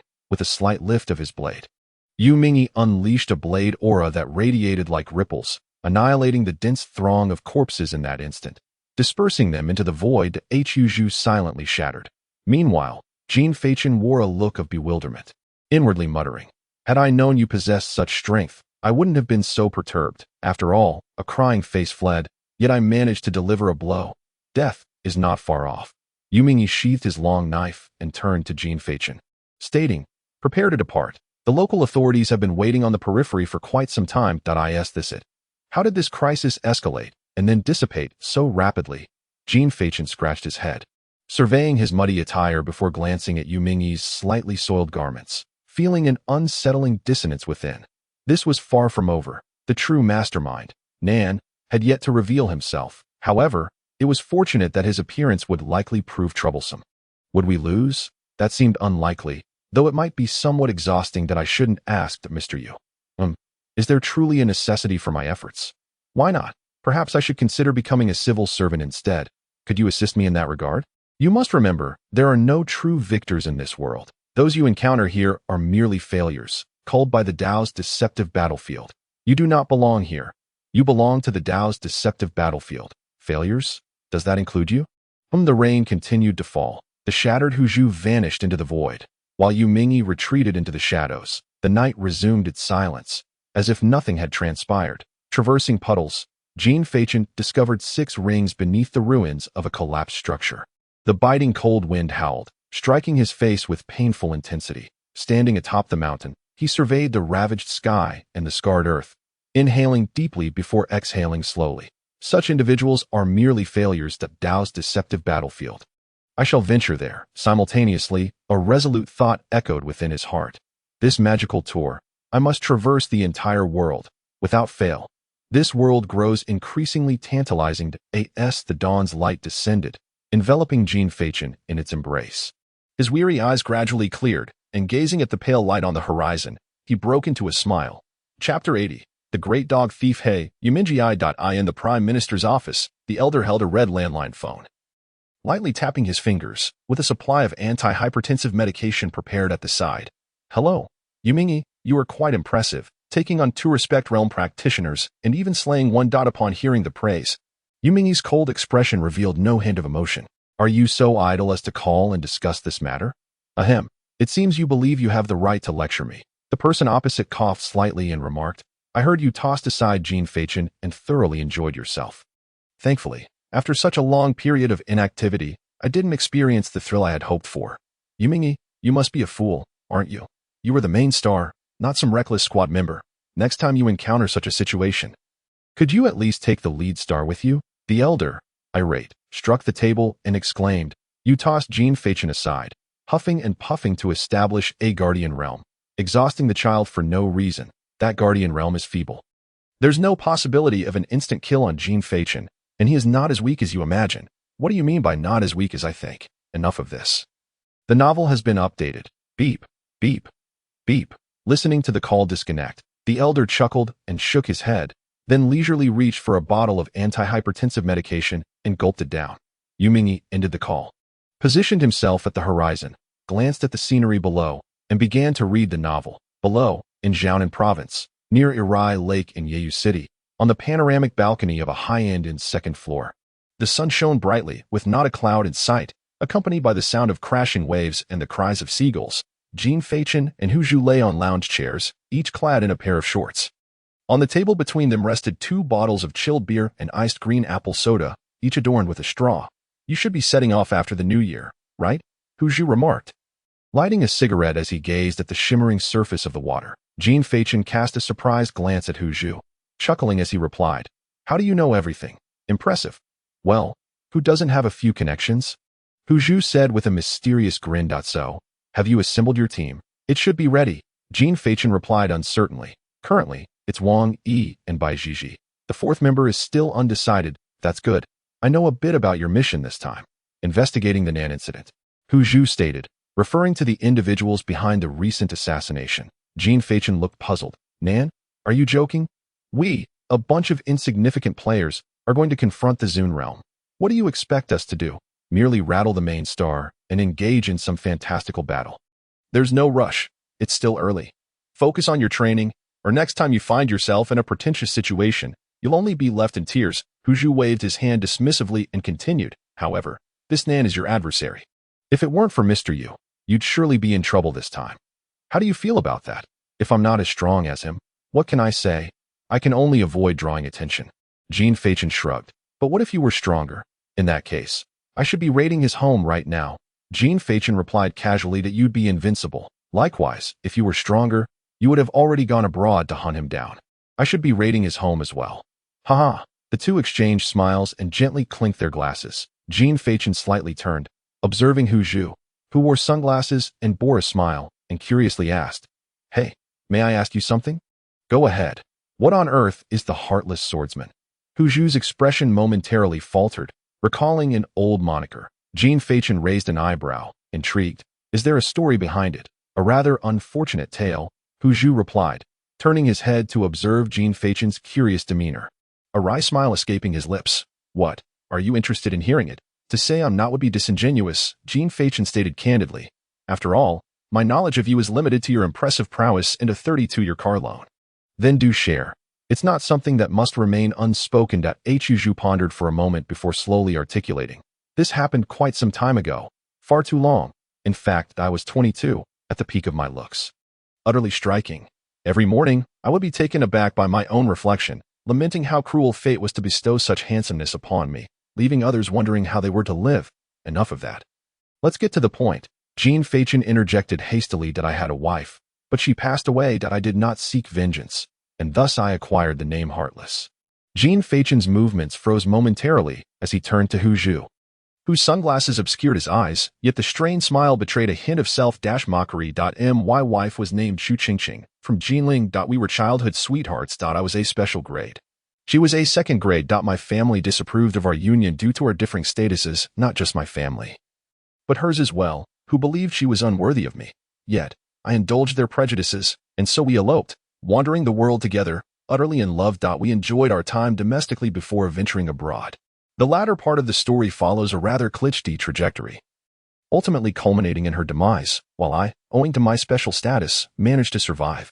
Why didn't you seek vengeance? Hu Zhu shook his head bitterly. I am 27 this year, soon to be 28, at the cusp of ancient realm. It may seem impressive, but in reality, I am quite ordinary. Since returning from the outside world, I have taken to incessant drinking, having forgotten what it feels like to cultivate. I have even lost the ability to do so. 5 years ago, I was at the first level of the imperial realm, yet 5 years later, I remained stagnant at the same level. Such strength, reduced to that of a clown. A 22-year-old in the imperial realm, remarkable indeed, Jean Fachin remarked, glancing at Hu Zhu with a puzzled expression.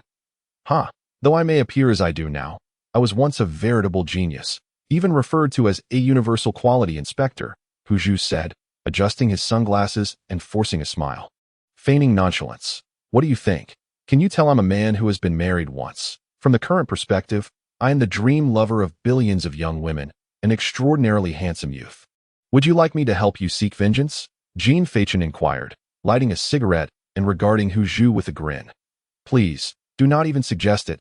Hu Zhu quickly waved his hand, his tone unexpectedly resolute. If I could rely on others for vengeance, I would have pursued it long ago. Then when do you intend to take matters into your own hands? I can rally a couple of universal-level individuals to support you. It would certainly be impressive. Let me reach the imperial realm first. How long will it take? Tomorrow, the day after, next year, or every year? All possibilities remain. I am eagerly anticipating the Dog Emperor. Curse it. Call me the Sword Emperor. Chapter 81. The Essence of Spirit Beasts. Time flies swiftly. It has been half a month since the assassination incident in the Nanzhou province. The ensuing uproar and the celestial phenomena that occurred that day have been suppressed by the authorities. Although only a brief span of 2 weeks has passed, a multitude of events have transpired in the interim. On the day following the Nanzhou incident, the Human Alliance, composed of the 5 great nations, swiftly filed a complaint against the Great Xia, accusing it of violating alliance regulations by launching armed attacks on neighboring countries. The stance of the Great Xia has been unequivocal, reiterating a few phrases. I am not at fault. Whoever is dead, I am not responsible. If you have grievances, come forth and illuminate the matter. Do not merely clamor at the table. It has been proven that such a defense is remarkably effective, as even those nations that initially voiced the loudest opposition have fallen silent, no longer broaching the subject. On September 26th, in the capital city, at the Tiansu Academy, within a 3-story villa, on the panoramic balcony of the top floor, Jean Fachin sits cross-legged upon a central mat, with 3 spirit gold orbs suspended around him, pulsating gently like a heartbeat. Threads of spiritual energy swirl around Jean Fachin, akin to a gentle breeze or the warmth of the sun. At the center of his chest, a spiraling vortex of spiritual energy continuously rotates. Over the past fortnight, although Jean Fachin has not engaged in rigorous cultivation, he has diligently trained his neural reflexes. Coupled with the battle that took place 2 weeks prior, this breakthrough has come about with an almost effortless fluidity. The spirit gold orbs gradually dim, as the strands of spiritual energy coalesce into the vortex, which then sinks into his chest. The strands of hair on Jean Faichen's forehead stir lightly, as if moved by an unseen wind. The scars upon his visage dissipate, and the weariness that etched itself on his jade-like face slowly fades away. Once the vortex fully integrates into his chest, the gentle breeze around him comes to a tranquil halt. With a sigh, Jean Faichen opens his eyes, rises, and stretches his limbs. Indeed, he has grown somewhat complacent. Yet he has successfully achieved the 7th transformation.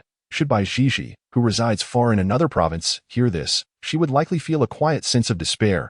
Her relentless training, to the point of neglecting even the most basic martial arts, has only yielded her a mere 4th transformation. In stark contrast, Jean Faichen, who has spent his days indulging in rest and meals, has breezily attained the 7th transformation. The disparity of existence. Jean Faichen stands, loosening his shoulders, and nonchalantly begins to remove his garments in preparation for a change of attire. Suddenly, a sharp sound pierces the air behind him. With a clang, delicate petals materialize out of nowhere, slicing through the approaching object with precision. 2 halves of a stone tumble to the ground.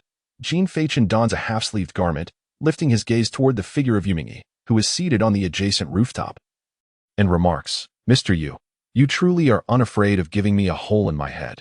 There sits Yumingi, leaning against the wall of the villa's balcony, one hand clutching a physical book, while the other tosses and catches several stones, practicing to enhance his reflexes, an exercise that would serve him well on the battlefield, enabling swifter responses to the ever-changing circumstances. Once again, a stone was launched forth, and Jean Faichen, with a casual flick of his hand, caught the swiftly flying stone before nonchalantly tossing it back, remarking, "All right, I'm heading out. Are you coming?" "No, I want to be going." "You want to encounter any trouble within the academy? So certain, are we? What if I were to perish here?" Jean Faichen inquired, not lifting his gaze as he put on his shoes. Yumingi turned a page in the book he was holding and replied, "From this point onwards, we are part of the 7 great academies, a place where a Wan level can meet their demise within its walls. Do you think it retains any significance? Should I attempt to take my own life instead? I advise against such thoughts. The vice principal will be arriving soon." "Fine, just don't scare the old man to death." Jean Faichen chuckled, then pressed his hand against the glass of the balcony and leaped directly from the 3rd floor. A low hum erupted as the engine roared to life. A black Land Rover Defender sped out of the villa's courtyard. Above, Yumingi slowly closed his book, his form dissolving into a wisp of dark mist, vanishing into the ether. Inside the vehicle, Jean Faichen rested his hand on the window, enjoying the gentle breeze while humming a tune. Suddenly, the tranquility was shattered by the sharp sound of a ringtone. Jean Faichen activated the speakerphone on his mobile and placed it next to the center console. "Hello." On the other end, a crackling noise preceded the voice. "Hey, Jean Faichen, it's your brother Bai. Oh, brother Bai, what brings you to call?" Jean Faichen raised an eyebrow, a smile playing on his lips. Do you have a moment? I've got some news. Might be a chance to acquire some spirit beast essence. Interested?" Listening to the mysterious tone on the other end, Jean Faichen shook his head in amusement. "That stuff is quite precious. If you've heard about it, it's likely already been claimed." "What are you saying?" "This is something my father just discovered. He mentioned it to me last night. No one else knows." "Isn't your father a human? He doesn't count. Wait, don't interrupt, just listen." Bai Zhizhi continued, "My family is from Fontian, as you should know. There's a long white mountain range there, home to a 6th-tier enigmatic beast. This beast recently broke through and produced some spirit beast essence that my father is planning to deal with it, and I thought we could take advantage of the chaos to acquire some for ourselves." Jean Faichen furrowed his brow in confusion. "Even if your father obtains the spirit beast essence, wouldn't it ultimately be for you? What is the point of stealing it? It's different. My father won't be going alone. If a whole group goes to claim the spirit beast essence, they'll have to share it. There isn't much to begin with, and if it's divided among several people, there won't be much left." "Ah, I see." Jean Faichen nodded in realization. "You intend to pilfer it casually. How cunning of you. This devious plan was my father's idea. He told me last night and suggested I bring you along, claiming it would benefit me in the long run. I figured it made sense, but you're filled with mischief, so I'm concerned about unforeseen complications. Well, I'll go with you. So, this spirit beast essences?" "Yes, it's yours too. We'll split it evenly, half for each." Jean Faichen was somewhat surprised by the generosity. "Such largesse? Spirit beast essence isn't like a bottle of mineral water. How can you just give it away?" Are you sure you're not hiding something? You speak nonsense. Even my farts are fragrant. Do not mistake me for someone like Wang Yi, Bai Jiji exclaimed, before continuing, as my father would say, you do not belong to any family faction. And thus there is no competitive relationship. If we are to form alliances, let it be so. Furthermore, while the essence of the spiritual beast is indeed precious, my family, the Bai clan, is quite affluent and not so miserly. Exchanging half of that essence for a friendship of the Huan Yuan level is a bargain of great value. Hearing such candid words, Jin Feichen could not help but marvel at Bai Jiji's forthrightness. Did your father permit you to speak like this? Of course not. But it matters not. It's evident regardless. Why pretend? One should speak plainly, for there is no deceit involved. Truly, her candor was remarkable, Jin Feichen inquired. So when will your father take action? Tonight. I shall fetch you shortly. Very well. After ending the call, Jin Feichen shook his head, bemused. The alliance was already taking shape. How eager they were, as the only Huan Yuan without a family background. He was undoubtedly a target for numerous clans seeking to cultivate ties.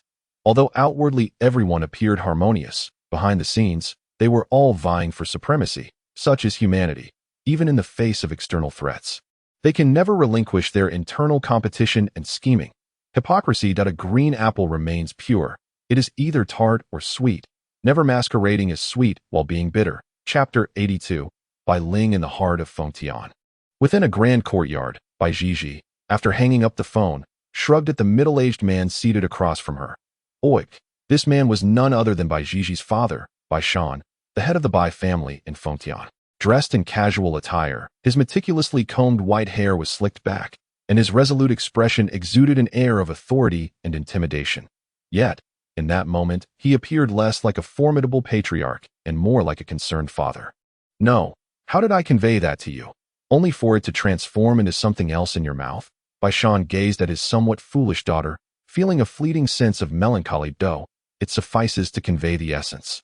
You wanted me to say something more eloquent, which I simply cannot. Bai Jiji waved her hand dismissively, reclining in her chair with an air of nonchalance, casually picking at her nose as she added. Moreover, such words do not align with my persona. Bai Shan raised his hand, hesitated, and ultimately sighed. It is quite commendable that you are close to Jin Feichen. At least he harbors no ill intentions. How would you know if he does or does not? Bai Jiji retorted, taking a sip of tea from the table. That I cannot say for certain, but if Yu Mingyi has remained by Jin Feichen's side for so long, it indicates that Jin Feichen is indeed a good lad, worthy of his protection. Bai Shan shook his head and continued. Yu Mingyi is a notorious figure who has emerged from the Tao of Deception battlefield.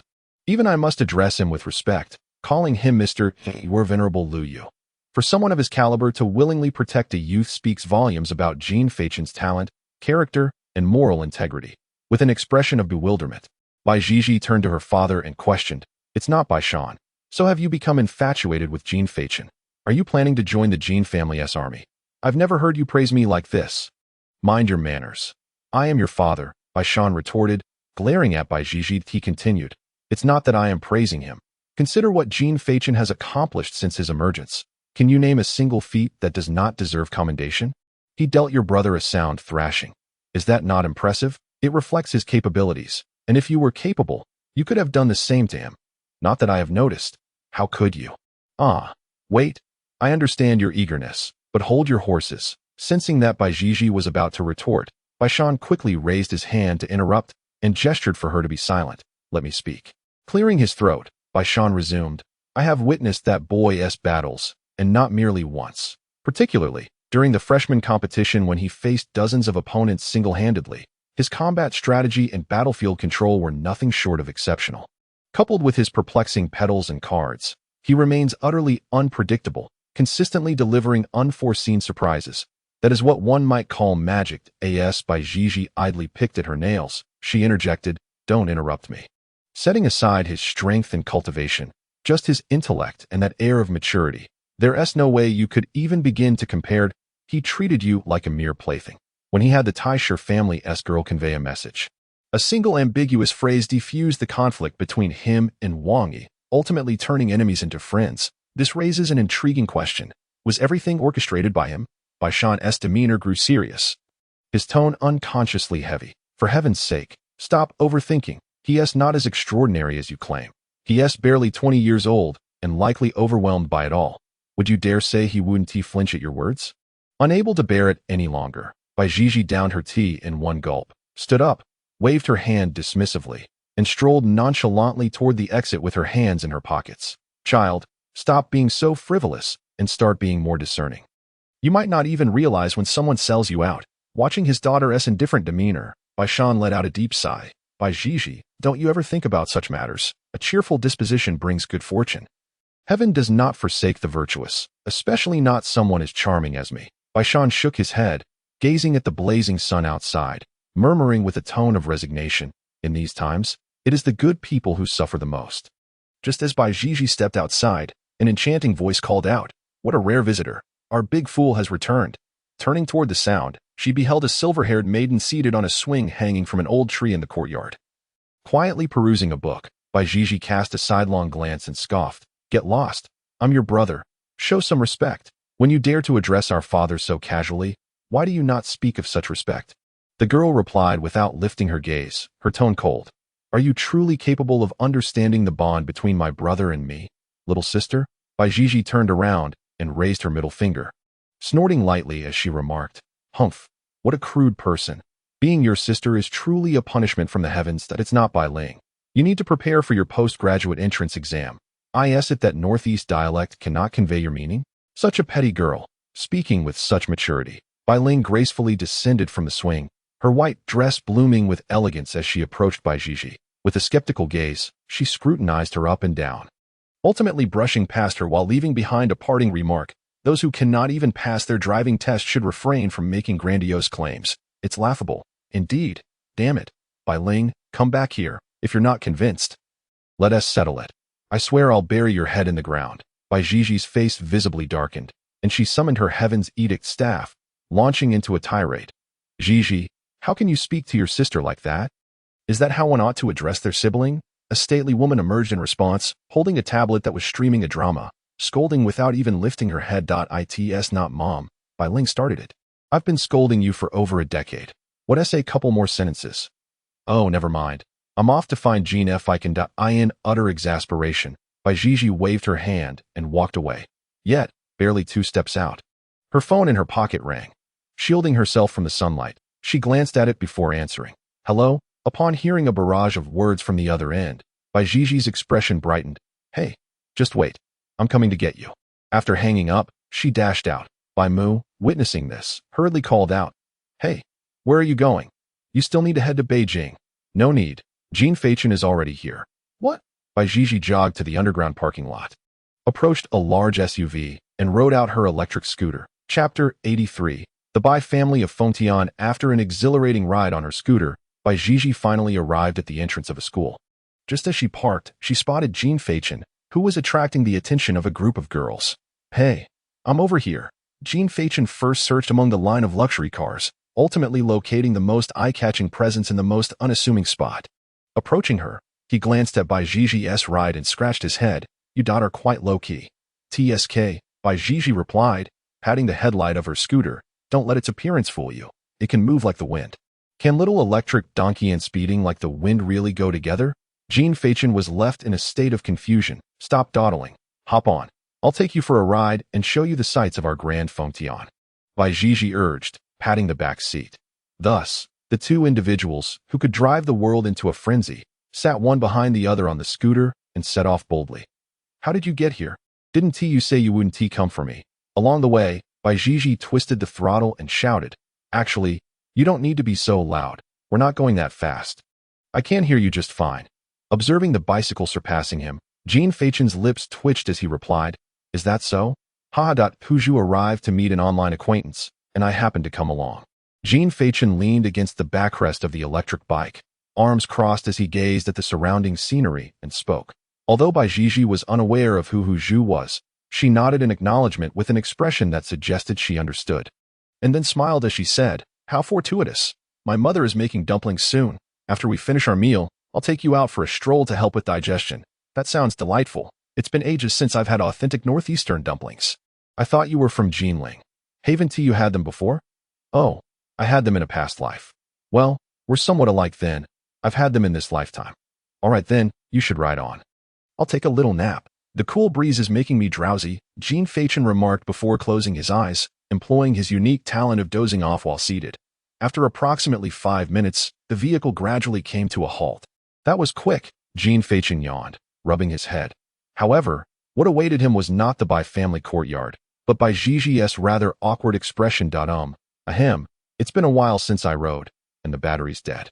Could you get off and give it a push? In an instant, all drowsiness evaporated from Jean Fachin, replaced by an ineffable sense of powerlessness. I'm baffled. You can't drive without a license? Why didn't you just come in a working vehicle? Even if you're riding an electric bike, it should at least have some charge. Gigi scratched her head awkwardly. I have driven before. But I got caught twice. If you're caught driving without a license 3 times, they won't let you take the test, so I'm too scared to drive now, but you're a who in level. Don't you have any privileges? Jean Fachin looked utterly astonished. How could such a prominent figure be in this predicament? It's just that the mayor won't allow it. Gigi responded helplessly. Don't mention the mayor. Even the provincial governor should grant you some privileges. The provincial governor is my father. He issued an order to scrutinize our family's cars strictly, fearing that I might drive. A jolt passed through Jean Fachin's brow.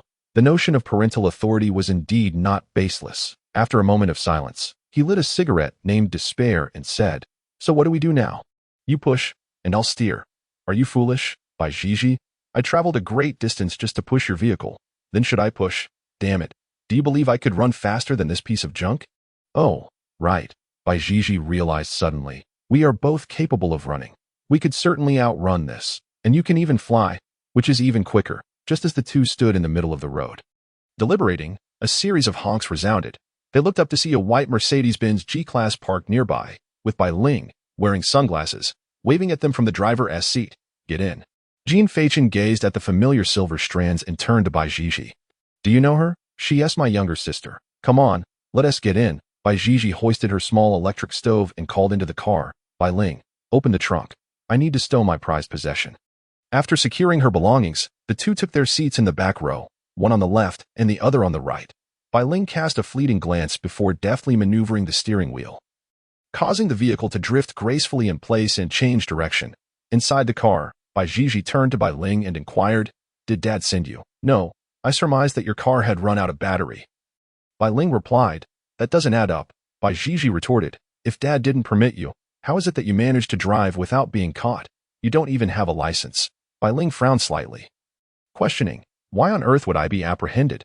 The old man instructed that any vehicle from our family on the road must be checked. Gigi pointed out, Couldn't you simply change the license plate? Why use such an obvious one from home? Bai Ling mused. Indeed, Gigi exclaimed, enlightenment dawning upon her. How did I not think of that? A harmonious sigh escaped their lips, as if they had expressed everything yet remained unspoken.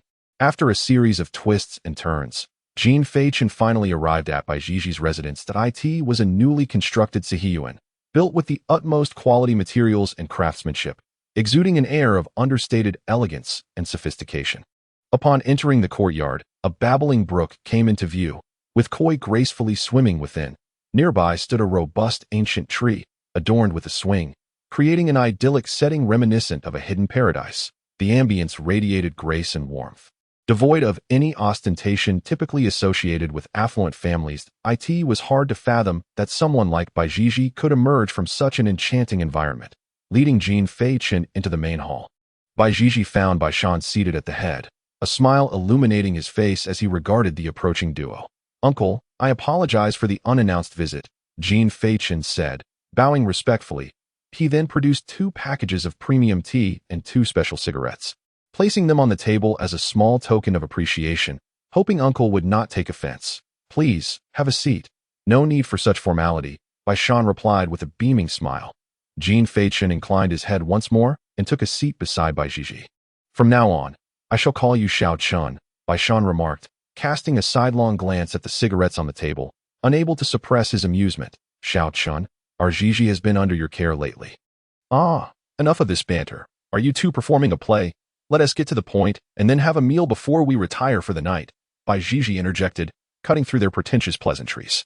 Ahem, Bai Shan strategically cleared his throat. Xiao Chun, regarding this matter, Gigi has likely briefed you. Your presence here indicates your interest in the spirit essence of the Lingjing beast. After all, such opportunities are rare. To claim one is not intrigued would be disingenuous. Jean Fei-Chen responded with a smile. As the three engaged in conversation, Bai Ling entered gracefully, bearing a wooden tray from which she set a cup of tea beside Jean Fei-Chen. Thank you, Jean Fei-Chen acknowledged with a polite nod. Bai Ling returned the gesture with a smile and proceeded to Bai Jiji's side.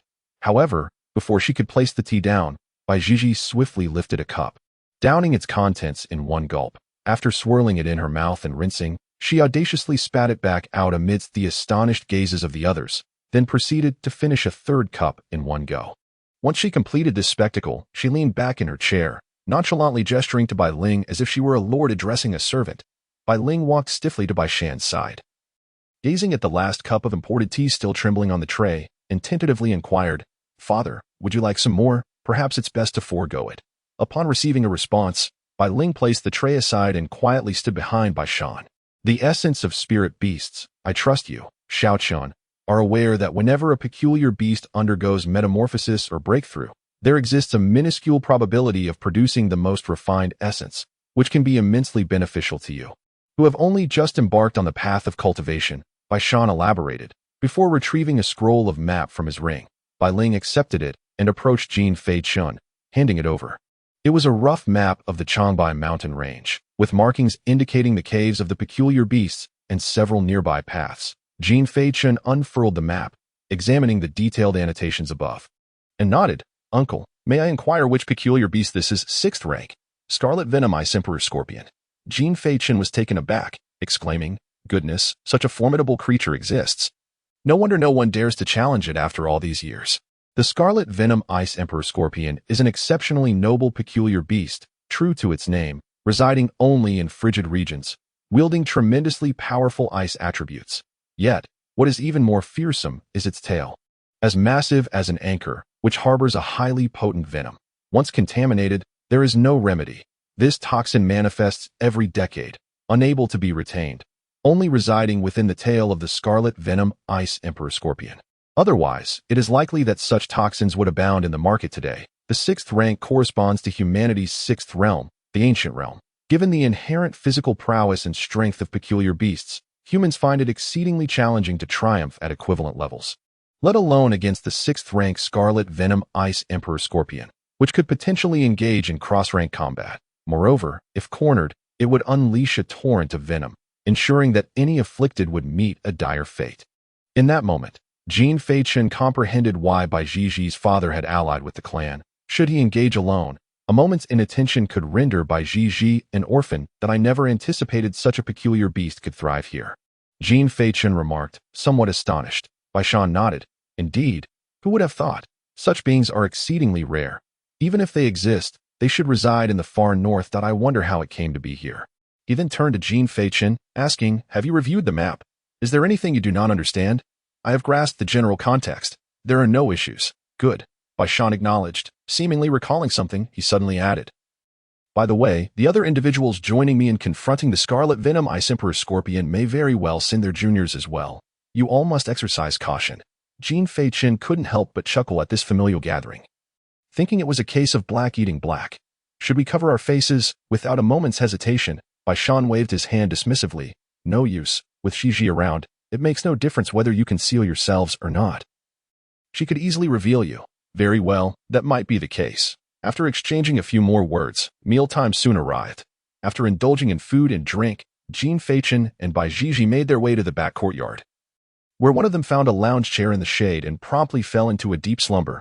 Each one slept more soundly than the other. In the front hall, Bai Shan inquired, "Are they both asleep?" "Indeed, father," Bai Ling nodded. Bai Shan took a sip of his tea, gazing at his exceptionally intelligent daughter, and asked, "Bai Ling, having observed Jean Fei-Chen, what is your first impression?" "He can eat, he can sleep. He is unconcerned with trifles, and he can play well with Bai Jiji." Bai Ling shook her head and replied, "I did not perceive anything particularly remarkable. He seems like an ordinary person. I believe that if he were not of the celestial level, apart from his appearance, he possesses no qualities worthy of my attention." "Have you witnessed his performance in the freshman grand competition?" "I have not, but I have heard it was quite spectacular." Bai Shan chuckled and shook his head. "Thus, this fellow is quite formidable. Regardless of the environment, he can effortlessly lower people's guard and seamlessly blend into any atmosphere. Even when one is fully aware of his perilous nature, one might still relax their vigilance under his verbal guidance. Akin to conversing with a person or a ghost as the situation demands. Are you suggesting that much of what he says is untrue? Bai Ling furrowed her brow slightly. Bai Shan waved his hand dismissively. In the realm of the abstract mingling with the tangible, some words, even if recognized as false, are still pleasurable to hear. I can see that his speech is spontaneous, flowing without deliberation, yet impeccably precise. Akin to the self-preservation of a beast. Is he still worth befriending? Certainly, why not? He is a fine young man. If your brother possessed even half of Jean Feichen's intellect, I would feel at ease. Bai Ling tilted her head in confusion and asked, Then what is the significance of your words? To caution you. What you see is merely what Jean Feichen wishes you to perceive. Do not define a person solely by your observations, as it may lead to significant pitfalls. I understand. Bai Shan rose slowly. Contact your uncles. The sky is darkening, and we must depart. All right. The warm sun gradually sank, casting a golden hue upon the clouds as the fading light painted the sky in shades of amber. The deities seemed to tear apart the setting sun, scattering fragments of golden light across the earth, creating a scene of breathtaking beauty that defies description. The two lethargic figures in the back courtyard slowly stirred, their bewildered gazes scanning their surroundings. Their eyes met, each recognizing the confusion mirrored in the other. Jean Feichen brushed aside his tousled hair and, with a parched throat, uttered, Good morning, Dada. Let us go, Bai Jiji mumbled drowsily. Just as their minds were clouded with fog, Bai Ling approached, holding a book, and said, You two have finally awakened. Father has already set off. Hurry along now. In an instant, Jean Feichen's mind cleared, and he recalled the purpose of his journey. With a jolt of determination, he manifested his wings and seized the somewhat dazed Bai Jiji, soaring into the sky. Thank you. A streak of white light traced an arc in the sunset as they flew into the distance. At the moment his words fell, a miraculous white rose blossomed from the pages of the book Bai Ling held open in her hands. The path of the rose blossoms. A string of words is inscribed. When you cry for missing the sun, you will miss the stars again. As she gazed at these words, Bai Ling fell into a momentary daze. After a prolonged silence, she gently closed the Tagore poetry collection in her hands and turned her gaze towards the setting sun in the distance. A faint smile gracing her lips. I must thank you as well, Mr. God of Sleep. Chapter 85. Entering the cave in the imperial capital, as the evening sun cast its golden glow and the twilight draped the sky, a silver streak of light soared across. This is exhilarating, Bai Jiji exclaimed, her eyes fixed on the vibrant sunset. Jean Feichen, with a slight smirk, teased her, Isn't Bai Xiao considering a flight technique? With your family's wealth and status, does it truly matter? Come now, this is a flight technique, not an aircraft. How can you trivialize it to mere trifles? Bai Jiji retorted. Moreover, my father insists that my current cultivation is unsuitable. The lightning attribute inherently consumes a significant amount of spiritual energy. If I were to add a flight technique, my frail frame would not withstand it. Didn't President Wang say he would arrange one? Jean Feichen chuckled, recalling Wang Yi's resolute stance in this matter. He's merely a nuisance, meddling unnecessarily. He should focus on honing that clumsy blade of his instead of dreaming about soaring through the skies. Why not suggest he cosplay as Erlang Shun while he's at it? Upon mentioning Wang Yi, Bai Jiji's demeanor shifted to one of disdain, her irritation evident. Observing her attitude, and considering they would soon embark on missions together, Jean Feichen shook his head in resignation. This promised to be quite the spectacle. After a brief flight, a striking expanse of white came into view. Before them lay an endless ocean of green, interrupted by a stark patch of white, seemingly covered in snow despite the autumn season. Truly, the sixth-tier scarlet poison ice emperor scorpion had profoundly altered the natural phenomena of its habitat. The two descended near the edge of the white forest. Jean Feichen produced the map that Bai Shan had provided him.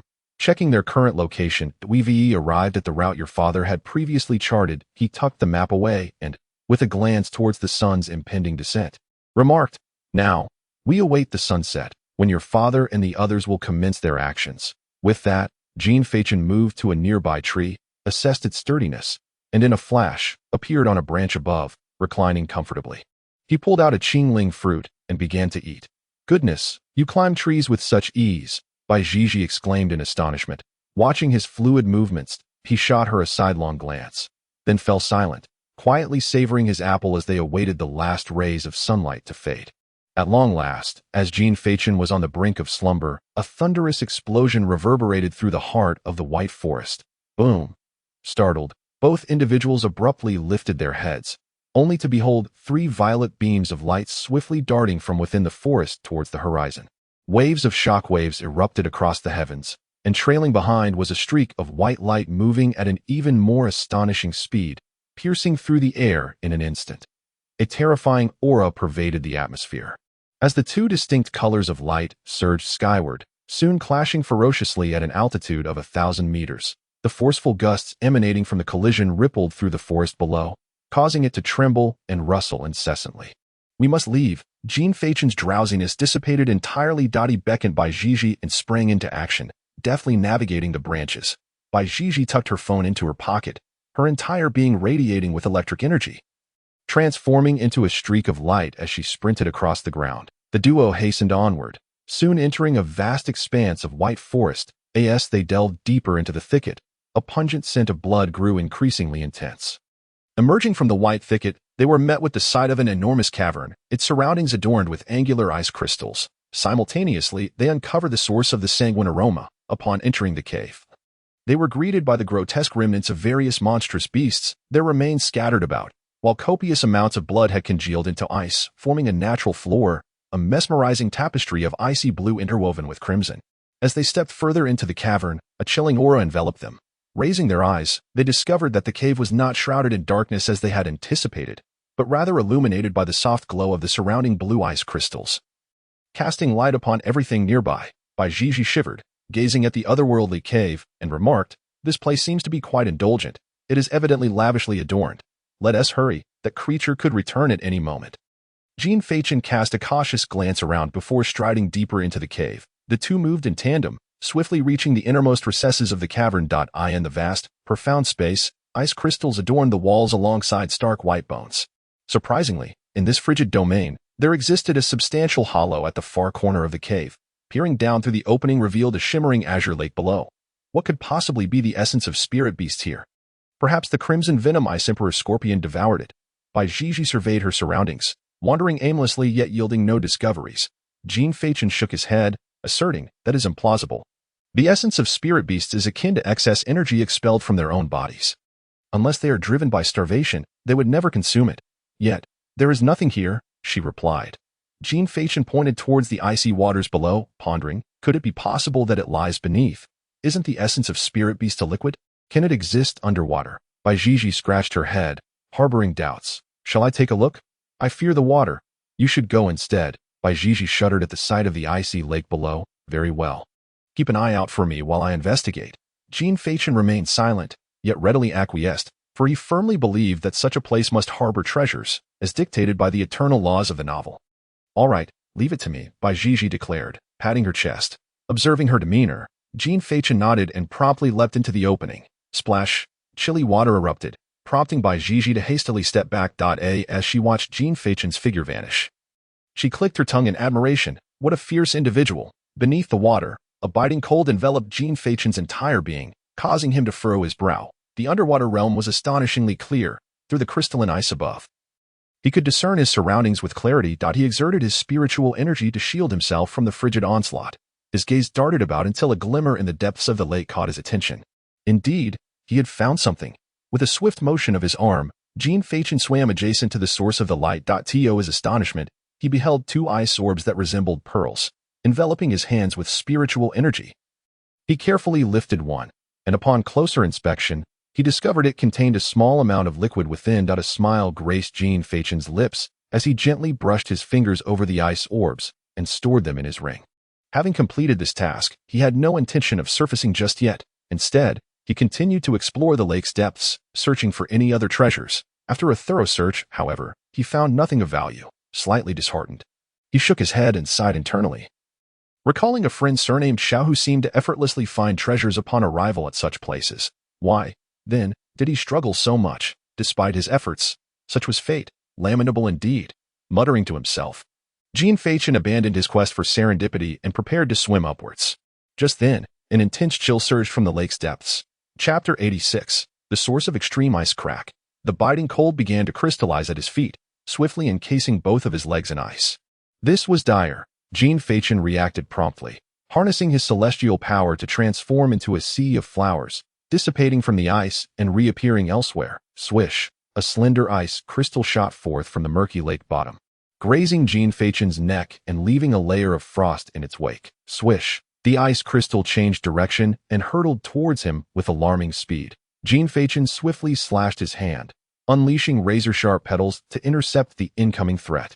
To his astonishment, the ice crystal, no thicker than a finger, shattered the petals effortlessly, hurtling onward. It was worth noting that these petals, refined through Wanmiyuki, were as resilient as Xian iron. How could such a fragile ice shard obliterate them so easily? The ice crystal raced towards him with blinding speed, and before Jean Fachin could react, it pierced through his arm. Crimson droplets blossomed against the icy blue lake floor. Jean Fachin winced in pain. His brow furrowing involuntarily, he shook his arm dismissively, his gaze fixated on the ominous ice crystal. You truly think you can bully me? He thought fiercely. With a powerful grip, an endless array of petals surged forth from the wound in his arm. Simultaneously, with a deft motion of his other hand, a card materialized seemingly from thin air. With a gentle shake, the card transformed into 3, and with another flick, those 3 morphed into a thick stack.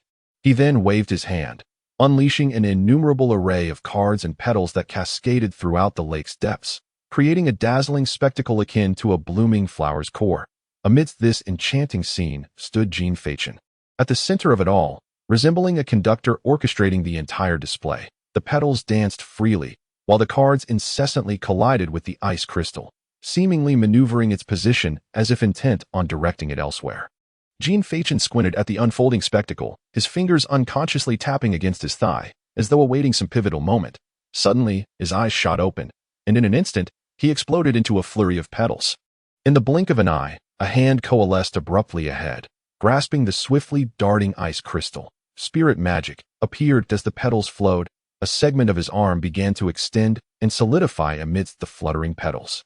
In a heartbeat, Jean Fachin, with one hand casually tucked into his pocket and a faint smile gracing his lips, appeared in that very spot, while the ice crystal writhed helplessly in his grasp. Into Brother Jin's grand ring you go, little creature. Jean Fachin smirked, and with a flick of his finger, the ring glimmered, causing the ice crystal to vanish without a trace, shaking off the wound on his arm. His expression turned grave as he furrowed his brow. Oh dear, this is quite serious. I shall need to rest for at least half a month to recover properly. Just then, the voice of Yumingi echoed in his ears. I advise you to discard that ice block. Do not keep it within the ring. Bang. Before Jean Fachin could voice his confusion, the ring suddenly erupted, scattering hundreds, if not thousands, of green apples like rain. Jean Fachin instantly turned crimson, as if struck by lightning, his eyes widening in shock. Oh my apples. Bang. The water shook as he unfurled his wings, utilizing every ounce of speed he possessed to dart through the depths, collecting each flying green apple and returning them to another ringed eye in less than a minute. The scattered apples were back in Jean Fachin's haven. Exhausted, he glared at the instigator of his troubles. Calling Mr. Yu. What on earth happened? Why did the storage ring explode? Is it truly that formidable? It is a manifestation of a unique attribute, extreme Dao source ice, which typically forms only in extreme climates. It should never have been placed in a storage ring. Jean Fachin's face was a canvas of confusion. Then why didn't you mention that earlier? You did not ask. Haha, I knew it. Jean Fachin forced a smile, albeit lacking genuine mirth, and then inquired, do you know what this thing is used for? If it's of no value, I shall discard it. It enhances the power of corresponding attributes for ice elemental mages. It is an unparalleled treasure, though not exceedingly rare. It merely proves challenging to find a perfect match. Presumably, this place has transformed due to its presence, which is why the Scarlet Poison Ice Emperor Scorpion has long dwelled here. Indeed, I am the protagonist. Jean Fachin's eyes sparkled with excitement. I just struck gold with this low grade. With excitement coursing through him, he simultaneously pondered the dilemma of how to stow this peculiar item away. Observing Jean Fachin's somewhat exuberant demeanor, Yu Ming inquired, do you desire it? I yearn for it immensely. Jean Fachin fervently nodded. What do you intend to do with it? Jean Fachin paused momentarily before articulating. Do you think it is conceivable that I possess all attributes, and thus, ice attribute is inherently included? Oh. Yu Ming belatedly responded with an understanding exclamation. Suddenly, an astonishing surge of spiritual energy erupted, and a dark vortex materialized around the ice crystal. swiftly engulfing it.is that it, as it concluded, Jean Fachin blinked in bewilderment, reflecting on his earlier labor. Does that mean you managed it? Silence, often a form of politeness, can more commonly denote helplessness. Jean Fachin sighed inwardly and began to ascend. With a splash, he emerged from the void, only to find Bai Gigi engrossed in her phone, smiling foolishly, oblivious to his arrival. Bai Gigi, startled by the sudden exclamation, jumped in surprise and hastily summoned her celestial artifact to survey the surroundings. Upon meeting Jean Fachin's incredulous gaze, she exhaled in relief and promptly asked, "So, was there any danger? If there were, I would have perished below." Jean Fachin replied, using his spiritual energy to evaporate the moisture clinging to him. He then produced an ice orb and handed it to Bai Gigi, stating, "Here, the essence of spiritual beasts, 2 in total, 1 for each of us." Bai Gigi shook the ice orb before her eyes, the light revealing the liquid within. "What exactly is this?" She regarded Jean Fachin with suspicion. "You aren't up to any mischief, are you?" Stop. No need for curses," Bai Gigi quickly conceded, stowing the ice orb in her ring before adjusting her pants and heading outside, declaring, "That's a wrap. Time to go home." Jean Fachin lit a cigarette and followed her, casting a glance at Bai Gigi, who appeared rather pleased, and queried, "I mentioned 2. Are you not concerned I might hoard one?" Bai Gigi nonchalantly scratched her nose and replied, "People often deceive those who trust them, and if you can deceive me, it indicates that I trust you. I believe that a heart exchanged with a fervent spirit will yield a sincere response. Besides, I don't perceive you as a petty individual. Unlike Wang Yi, one should return a peach for a peach, and a gem for a gem." Observing Bai Gigi's casual demeanor, Jean Fachin raised an eyebrow in surprise. And after a moment of contemplation, he chuckled heartily. "Your awareness is quite profound, Bai. Quit using fancy words. I don't comprehend. I was complimenting you." "Very well." Chapter 87. The essence of Lingji. The two retraced their steps along the cavern path. However, as they continued, the sound of footsteps suddenly echoed from ahead. Upon closer inspection, they discovered 2 young individuals with white hair. "Are they your relatives?" Bai Gigi nodded, affirming, "Indeed." She then turned to Jean Fachin. "What should we do?" "What a predicament. The items are already in hand. He can come and go as he pleases. Are we to take action against him?" Jean Fachin shrugged nonchalantly. "That's a valid point." Bai Gigi nodded in agreement. The 2 groups soon encountered each other. Before their opponents could utter a word, Jean Fachin, displaying a casual familiarity, greeted them. "Just out for a stroll?" "Huh. Indeed. Just wandering about," they replied with smiles as they brushed past one another. However, moments later, as Jean Fachin and his companion took a few steps away, they were halted by 2 oblivious relatives. Upon seeing Bai Gigi, one exclaimed, "Nephew, what brings you here?" "Oh, my friend came to visit. I thought I'd show him the local specialties of Fengtian." Bai Gigi replied casually. The other party appeared bewildered. "Wait, this is the lair of the 6th-tier monster, the Crimson Poison Ice Emperor Scorpion. You call this a specialty? Is there a problem with that?" Bai Gigi retorted. "You must admit that this creature is unique to our region. Does that not classify it as a specialty?" "Well, you do make a fair point."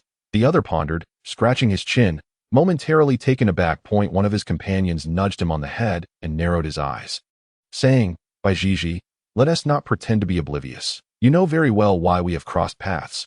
With that, he extended a hand, declaring, "Let us share the spoils. My father is lending a hand outside as well. So do split the essence of the spirit beast with me. Not to mention, by our familial hierarchy, I am technically your elder uncle.as family. We ought to support each other. My father is also involved. So do share some with me." Observing their rather audacious demeanor, Bai Gigi rolled her eyes, a mischievous smile playing on her lips. "Dear uncles, the essence of the spirit beast lies submerged within. However, there is a 3rd-tier monster present, and my strength is insufficient to retrieve it. How about you 2 dive down instead?"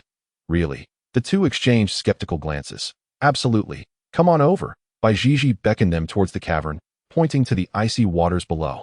"If you doubt me, dip your heads in and see for yourselves. As relatives, would I deceive you?" Meanwhile, Jean Fachin followed closely behind, lighting a cigarette as he observed the trio from a distance. From Bai Gigi's feigned grin, he discerned that she surely had some mischief in store. Under his watchful gaze, the 2 men knelt down, stretching their heads towards the water. That moment, a thunderous shout rang out. "You 2 imbeciles." With a splash, Bai Gigi rubbed her hands together and delivered a kick to each of their behinds. 2 enormous splashes erupted. Yet, the spectacle was far from over. Bai Gigi, watching the 2 floundering in the water, Summoned the Tianzhao staff and plunged it into the depths. Bai Zhizhi, what do you think you're doing, nephew?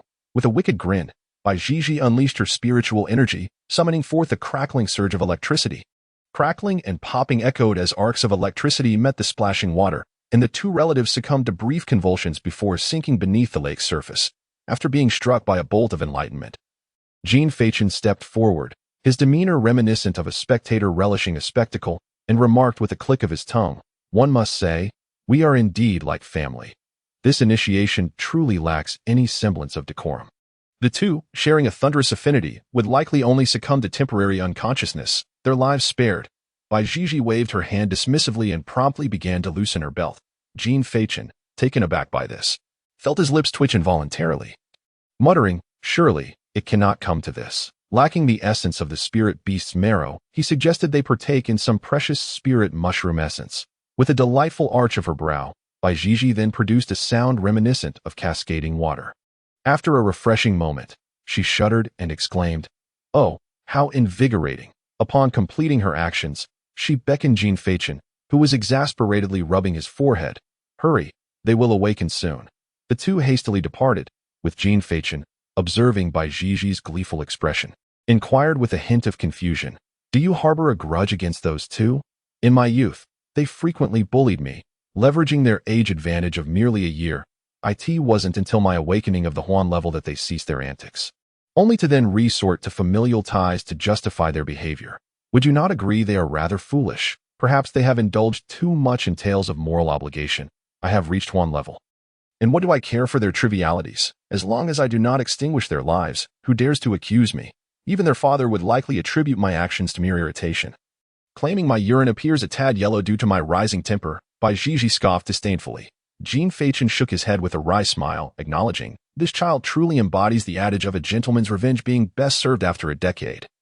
Yet, one cannot deny the satisfaction derived from such encounters. After departing from the Changbai mountain range, they did not return home immediately, but rather sought out a barbecue establishment to procure a selection of grilled skewers before finally heading home. At this juncture, Bai Shan had yet to return, for the charade must be executed in its entirety. Initially, they had agreed to confront the Scarlet Poison Ice Emperor Scorpion together, sharing the spoils of the spirit beast's marrow equally. However, the notion of sending their own offspring to retrieve it discreetly was an unspoken understanding among several cunning old foxes, each keen on securing the entirety of the prize for their progeny. For Bai Shan, it was a matter of public perception.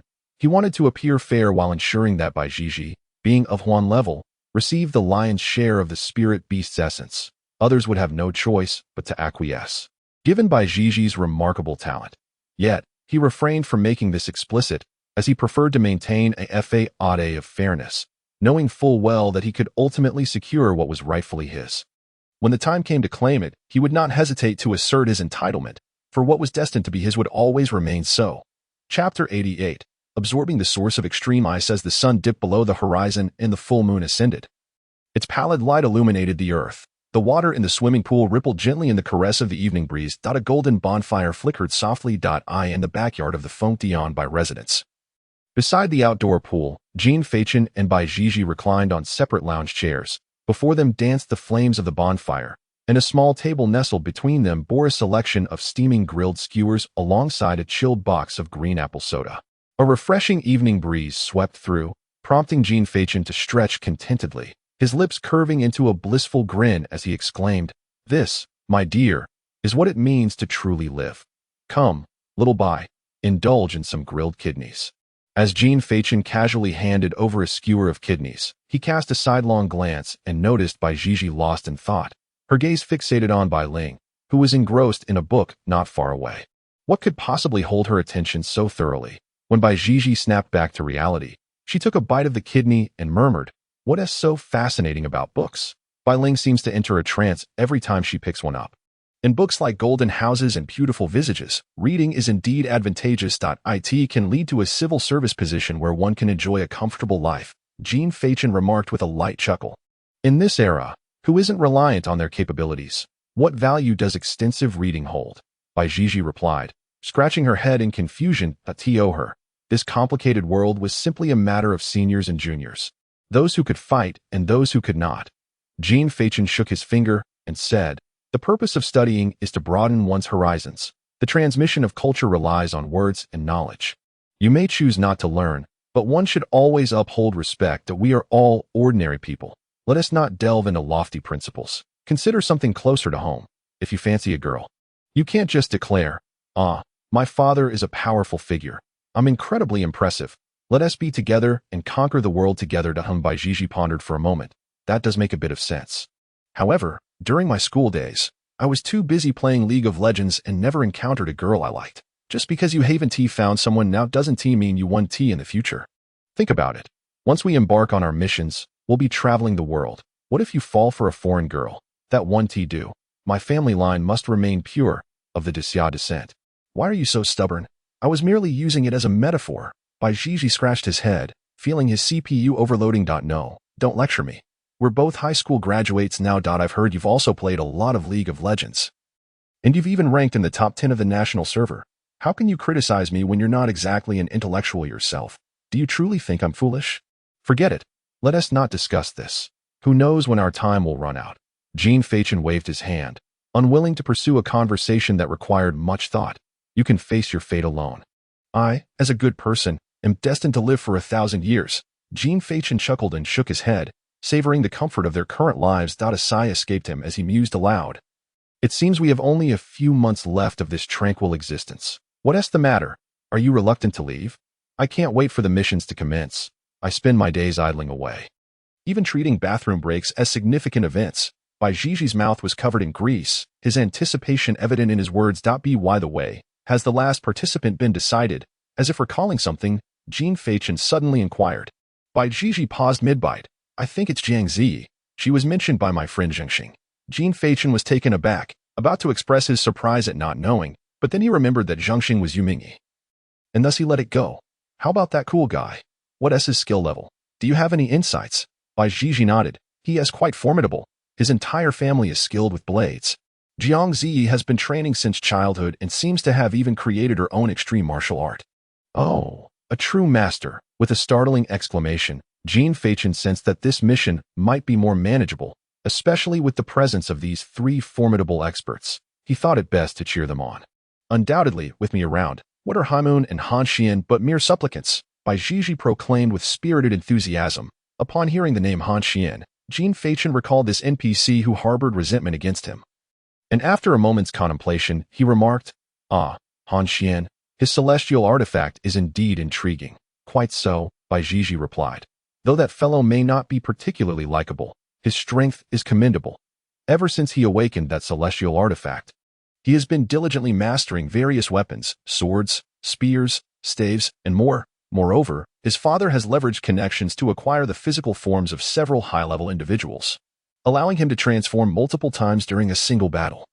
Much like a chameleon. As she spoke, Baijiji cast a glance at Jean Fachin, adding, if we are to discuss whose celestial artifact is somewhat lacking, it seems to be yours. Your prowess is indeed impressive.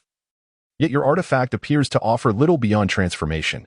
Indeed, Jean Fachin conceded with a nod, recognizing that Baijiji was unaware of the specific capabilities of the Eternal Garden, and even he, as its possessor, was uncertain of its ultimate purpose. If one were to push the limits, it would hinge on this unknown ability. The two continued their conversation, traversing topics from literature to missions, and from missions to celestial artifacts, eventually delving into the origins of the universe itself.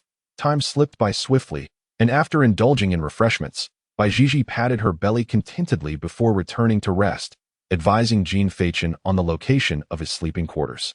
As night fell, enveloping the surroundings in silence and solitude, the brief moments of merriment faded into an emptiness of stillness. The campfire crackled, sending forth sporadic pops, serving as the sole melody breaking the tranquility of the night. A dialogue with Jean Fachin. With darkened eyes fixed upon the flames, he pondered the eternal garden, lost in thought. That moment, a black mist materialized, and the figure of Yumingyi appeared beside him. If there are no further matters, you should absorb this extreme Dao source ice. Jean Fachin snapped back to attention. Here, yes, I shall secure this space. No one else will perceive it. How reckless, yet remarkably convenient, Jean Fachin mused. Yumingyi raised a hand, grasping at the void. Instantly, the surrounding space warped, as if the world itself had folded. What astonishing power, Jean Fachin remarked in awe. Yumingyi paid no heed, and with a flick of his dark robe, A slender, ice-blue, diamond-shaped crystal materialized out of thin AI, in an instant. A chilling aura surged forth, causing the temperature to plummet drastically, even transforming the nearby campfire into an exquisite ice sculpture. Jean Fachin hurriedly enveloped himself in spiritual energy to shield against the invasive cold. "Mr. Yu, what should we do now?" "Consume it." "Very well," Jean Fachin replied with resolute determination. But the next moment, his stride faltered. "Wait, I am to consume this." He pointed at the crystal, which was nearly as long as his arm. Utterly bewildered, under the luminous moon, Yu Mingyi remarked, "That is merely his protective layer. Allow me to assist you in subduing it. You must channel your spiritual energy to dissolve the icy sheath, revealing the true form of the extreme source ice. At which point, it shall be yours to consume." "Very well, Mr. Yu. Could we refrain from such heavy breathing in our future conversations?" Jean Fachin sighed in relief. "You haven't posed any inquiries," Yu Mingyi retorted, conjuring a shadowy mist of spiritual energy that enveloped the extreme source ice. Drawing it before Jean Fachin. Let us commence. Chapter 89. The eternal garden colorless spiritual energy surged forth from within Jean Fachin as he settled into a meditative posture, his eyes closed, frost forming upon his brows. As the spiritual energy flowed into the ice crystal, the two became genuinely intertwined in that moment, instantly. The bone-chilling frost surged through the spiritual energy into Jean Fachin's body. He could distinctly perceive the rapid decline in the flow of his own blood. Fragments of ice blossoms erupted within his veins and arteries, swiftly freezing everything in their path. Following Yu Mingyi's instructions, Jean Fachin relentlessly weakened the protective layer of the extreme source ice. However, the time he spent in this endeavor was dwarfed by the time he was being frozen from within. If this continued, he would be transformed into an ice sculpture before he could even glimpse the true visage of the extreme source ice. Oh, by the way, I forgot to mention, this can only be absorbed in the Chen realm. Under Yu Mingyi's indifferent gaze, Jean Fachin's frozen countenance twitched slightly. "But there is a piece of good news. I am here, and the bad news, my presence is of little consequence." With Yu Mingyi's assistance, they successfully traversed the mountains to reach a secluded area. Jean Fachin's heart was as tranquil as autumn waters, enveloped in profound silence. The chilling tone of Yu Mingyi's voice was colder than the extreme source ice itself. "Alas, what shall I do? I cannot afford to lose my job." Listening to Yu Mingyi's lament, Jean Fachin longed to assure him, "Fear not, you are losing a position, while I am at risk of losing my life." Cursing under his breath, Jean Fachin summoned all his spiritual energy and began to fervently strip away the protective layer of the extreme source ice. The first lesson Yu Mingyi imparted was the importance of self-reliance. With a rush, the frost swept through like a gentle breeze, instantaneously freezing everything in its wake. His bodily functions waned, his lower limbs, liver, and spleen transformed into lifelike ice sculptures. This excruciating agony compelled Jean Fachin to furrow his brows tightly. Beside him, Yu Mingyi's eyes narrowed slightly, arms crossed, as he sensed Jean Fachin's current condition, his fingers rhythmically tapping unconsciously. The process of absorbing the extreme source ice could be interrupted, but such an action would result in its dissolution into the ether. Unless it was a matter of utmost urgency, he would never intervene prematurely. According to his calculations, Jean Fachin's cultivation level was at the Zhan realm, 7th transformation, although he had yet to reach the Chun realm required for the absorption of the extreme source ice. Being a Huan-level cultivator, he was inherently superior to the average individual. Thus waiting was still necessary. As time ticked away, the outer layer of the ice crystal finally began to peel away. However, simultaneously, the exposed extreme source ice became even more frigid, and the chilling aura it emitted multiplied exponentially. With half of his body completely transformed into an ice sculpture, Jean Fachin opened his eyes wide, gazing at the modest flurry of snowflakes before him. In his heart, he mused, "This is indeed the true source of extreme ice. Come forth, let us see whether you will encase me in ice first, or I shall devour you. Allow me to unveil the fervent heart of a man who has long dwelled in solitude." His thin lips parted, allowing the snowflakes to cascade in. Boom! A tempest of cold erupted within Jean Fachin, transforming the surroundings into an icy wasteland, as the icy blue hue enveloping his form surged dramatically. Yu Mingyi furrowed his brow. This should not be interrupted. Surely nothing untoward would occur at the moment the extreme ice entered his throat. It morphed into a swirling mist, dispersing wildly within Jean Fachin, before ultimately merging with the heart that bore the essence of heaven and earth. An icy veil enveloped Jean Fachin. His entire chest had metamorphosed into a frozen surface, his hair likewise encased in frost, leaving only his furrowed eyes visible, shrouded in darkness, lost, and obscured, within this realm of the unknown. It seemed as though flowers swayed gently, accompanied by a soft rustling sound. This place resembled a garden, filled with blossoms. However, peculiarly, all the flowers were rendered in monotonous black and white. Various blooms flourished and danced. Yet their lack of color rendered them solitary and forlorn. Suddenly, a gentle breeze arose, causing the colorless flowers to be OW.AT. That moment, a glimmer of light pierced the darkened world. A peculiar flower stood steadfast against the wind's caress. It bore 4 petals, each adorned with distinct patterns. Yet strangely, only one petal emitted light, perhaps 1.5. The fully illuminated petal was silver white, showcasing a design shaped like a charming red heart. In contrast, the half-lit petal bore a black heart pattern, glowing perhaps 2/3 bright, with the remainder lingering in a grayish white. The breeze continued to blow, and at that instant, beside the 4-petaled flower, a glimmer of ice blue emerged. A small ice flower blossomed quietly within this expansive garden. Thud, thud, the heartbeat resonated. In Yumingi's eyes, the figure of Jean Fachin, entirely shrouded in frost, suddenly erupted with vibrant life. A warm, gentle breeze arose unexpectedly, enveloping Jean Fachin, causing the once impenetrable ice to disintegrate into swirling snowflakes. The spring breeze caressed the shores of Howl City. The chill of winter yielded to the warmth of spring's embrace. The once frozen landscape began to thaw, akin to the transition from winter to spring, as if all life were awakening. The snowflakes danced and transformed into delicate yellow flowers of early spring. Within the confined space, not a trace of winter's bluster remained, replaced instead by the blossoms of peach trees and spring. The moment the flower's petals unfurled, Jean Fachin's momentum began to ascend. Was this a breakthrough? Yumingi, observing the unfolding scene, was utterly perplexed. He had never witnessed anyone absorb the extreme ice in such a manner, let alone achieve a breakthrough from it. Yet the evidence lay before him.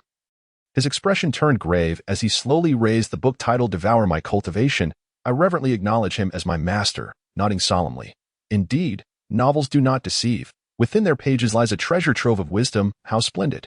Under the perception of Jean Fachin, once the chill fully permeated his heart, it unexpectedly succeeded in engulfing him after an unknown transformation. He distinctly sensed a qualitative leap in the ice attribute within his body, evolving into 2 entirely different concepts. Moreover, after thoroughly absorbing the source ice of the ultimate path, his heart surprisingly expelled a multitude of spiritual energy, which coursed throughout his body, incessantly cleansing his meridians. Subtly, signs of a breakthrough began to emerge. Could it be that I am truly the protagonist? Upon witnessing this, Yuming also sighed in relief and withdrew the barrier that confined the space. Chapter 90. The Little Sorcery of Spiritual Energy. Ping. A surge of momentum erupted. Jean Realm. 8th transformation, complete. Jean Fachin abruptly opened his eyes, then swiftly rose to ascertain whether he was missing any limbs. Pada. Before he could revel in his excitement, a sound resonated behind him. It was then that Jean Fachin realized the sealed space had returned to its original state, aside from a few additional flowers. Everything else remained unchanged. Turning around, he beheld Bai Gigi, clad in an Ultraman pajama, gazing at him with hollow eyes. At his feet lay a smartphone that had fallen to the ground. The scene resembled that of a husband returning home early from a business trip, only to find his wife fervently engaged with a friend. Bai Gigi stumbled forward, inching closer to Jean Fachin, lifting her head and speaking in a wooden tone. Didn't we agree to rest after finishing the barbecue? How did you secretly cultivate and even break through? You liar. You overachiever. Damn. With a loud shout, Bai Gigi hastily retreated, leaving Jean Fachin perplexed. He spread his hands, shrugged, and thought, what an idiot. After the exclamation, Jean Fachin stretched his muscles. The sensation of this breakthrough was indeed intoxicating. Embracing the abundant spiritual energy within him, along with the formidable ice power, he couldn't help but smile from the depths of his heart. Previously, he had felt indifferent towards his full attributes, but now, with this remarkable enhancement, he felt invigorated. As he spoke, he swung his arms, almost tempted to exclaim, Su-in being L-ing 11-ing, after enjoying a cigarette. Jean Fachin restored the effects from consuming the source ice and returned to his bedroom to rest. Simultaneously, he pondered the synergy among cards, petals, and ice, contemplating how to seamlessly integrate ice into magic and card-based martial arts.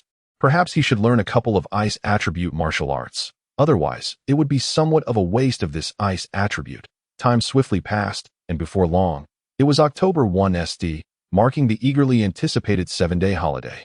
In the Changwei mountain range, before a familiar waterfall, 2 figures were engaged in a rapid battle. Ping. One figure crashed into an ancient tree like a cannonball, shattering it upon impact. Ding! The sound of swords clashing rang out. A flash of white light darting towards the figure beside the ancient tree.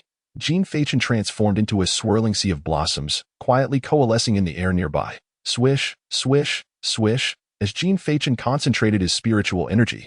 Small ice crystals formed in the air, shooting towards Hu Zhu like raindrops. In his grasp, he held a 3-foot azure blade, while Hu Zhu held a sword in one hand and, with a deft motion, scattered the incoming ice shards with a flick of his wrist. I say, brother, after much difficulty, we finally have a holiday to celebrate, and you insist on dragging me here to practice? Hu Zhu lamented with a hint of sorrow. Just then, as his sword shattered an ice crystal, a silver card emerged from its interior. Oh, for heaven's sake, activate. With a resounding explosion, the card detonated, unleashing an uncountable number of petals that obscured their view. Before Hu Zhu could regain his composure, Jean Fachin, with wings sprouting from his back, appeared before him like a wraith. There was no time for contemplation. Hu Zhu raised his sword horizontally, but in the midst of his swing, he was taken aback. Where on earth is my massive sword? Jean Fachin withdrew his outstretched finger from a flurry of petals, clenched it into a fist, and struck with ferocity, stripped of his celestial artifact. Hu Zhu had no recourse. Summoning it now would be far too late. Brother, do you truly believe I am rendered powerless without my heavenly artifact? I am of the imperial realm. As his words fell, a terrifying aura surged forth, instantly transforming into a radiant sword aimed at Jean Fachin. Yet, the latter stood unfazed before the blinding light, a playful smile gracing his lips. As the sword drew nearer, Jean Fachin suddenly lifted his head and softly uttered a little spirit energy trick, penetration. In the next instant, Jean Fachin began to disintegrate, transforming into countless petals that swirled past Hu Zhu, only to coalesce behind him in an instant, with a hand imbued with ice elements. Jean Fachin targeted Hu Zhu's lower back and struck with tremendous force. Mystical advanced skill. Frostfall palm. Bang. Oh, my back. Hu Zhu, propelled away, quickly regained his footing, clutching his lower back with a grim expression. Jean Fachin, do you really think I'm just a harmless Hello Kitty? When the tiger remained silent, after a fierce roar, Hu Zhu raised 2 fingers before him, causing a brilliant golden light to flicker as 9 swords of spirit energy materialized beside him. Mystical advanced skill. I shall pierce you through. Whoosh. As the command left his lips, the spiritual swords blurred in the air, and with a swift sound, the razor-sharp blade was poised before Jean Fachin's face. His pupils constricted as he attempted to track its trajectory, yet it remained elusive. In a split second, he instinctively sidestepped, the humming sword grazing past his ear with a whisper of danger. Before he could ponder this, another sword lunged at him, this time targeting his chest, a far larger target than his head, leaving him with no time to evade. Smack. Jean Fachin clapped his hands together, trapping the sword's edge firmly between his palms. The overwhelming force pushed him back, but simultaneously, he unleashed his celestial ability. Bang! The spiritual sword exploded into a flurry of petals, which he flung forth like arrows. Clang, clang, clang. Yet, such an assault was akin to leaves falling in the wind for Hu Zhu. Inflicting no tangible harm, he deftly wielded his 3rd spiritual sword to slice through the petals effortlessly. In that moment, Jean Fachin leaped onto a nearby ancient tree, his foot striking downwards as he charged towards Hu Zhu. In response, Hu Zhu merely raised a finger, and the 3rd spiritual sword was dispatched with precision. Jean Fachin had transformed once more into petals. He traversed through the spiritual sword, only to coalesce instantaneously. Brandishing the heavenly staff in his grasp, poised to strike downwards. A low hum resonated. Hu Zhu, with an expression of serene indifference, let out a light chuckle. Under his command, the 3rd spiritual sword, which had been penetrated, abruptly altered its trajectory, slicing through the air and darting towards Jean Fachin's back. Allow me to take a guess. Next, you are likely to reappear behind me as petals. Am I correct? As he predicted. Everything unfolded as such. Jean Fachin passed through him, coalescing behind. Moreover, Hu Zhu had preemptively prepared a 4th, 5th, and 6th spiritual sword behind him, ready to mercilessly pierce Jean Fachin should he condense further. Jean Fachin did indeed coalesce, and the spiritual swords descended in tandem. However, he had only solidified half of his form, remaining in a petal state. The spiritual sword pierced through, causing the petals to scatter. The true Jean Fachin manifested atop a tree behind Hu Zhu. What's this? Out of options, perhaps? I have already thoroughly grasped your little tricks. Hu Zhu proclaimed, adopting a demeanor of arrogance. Is that so? In contrast, Jean Fachin merely raised an eyebrow with keen interest, then leisurely snapped his fingers.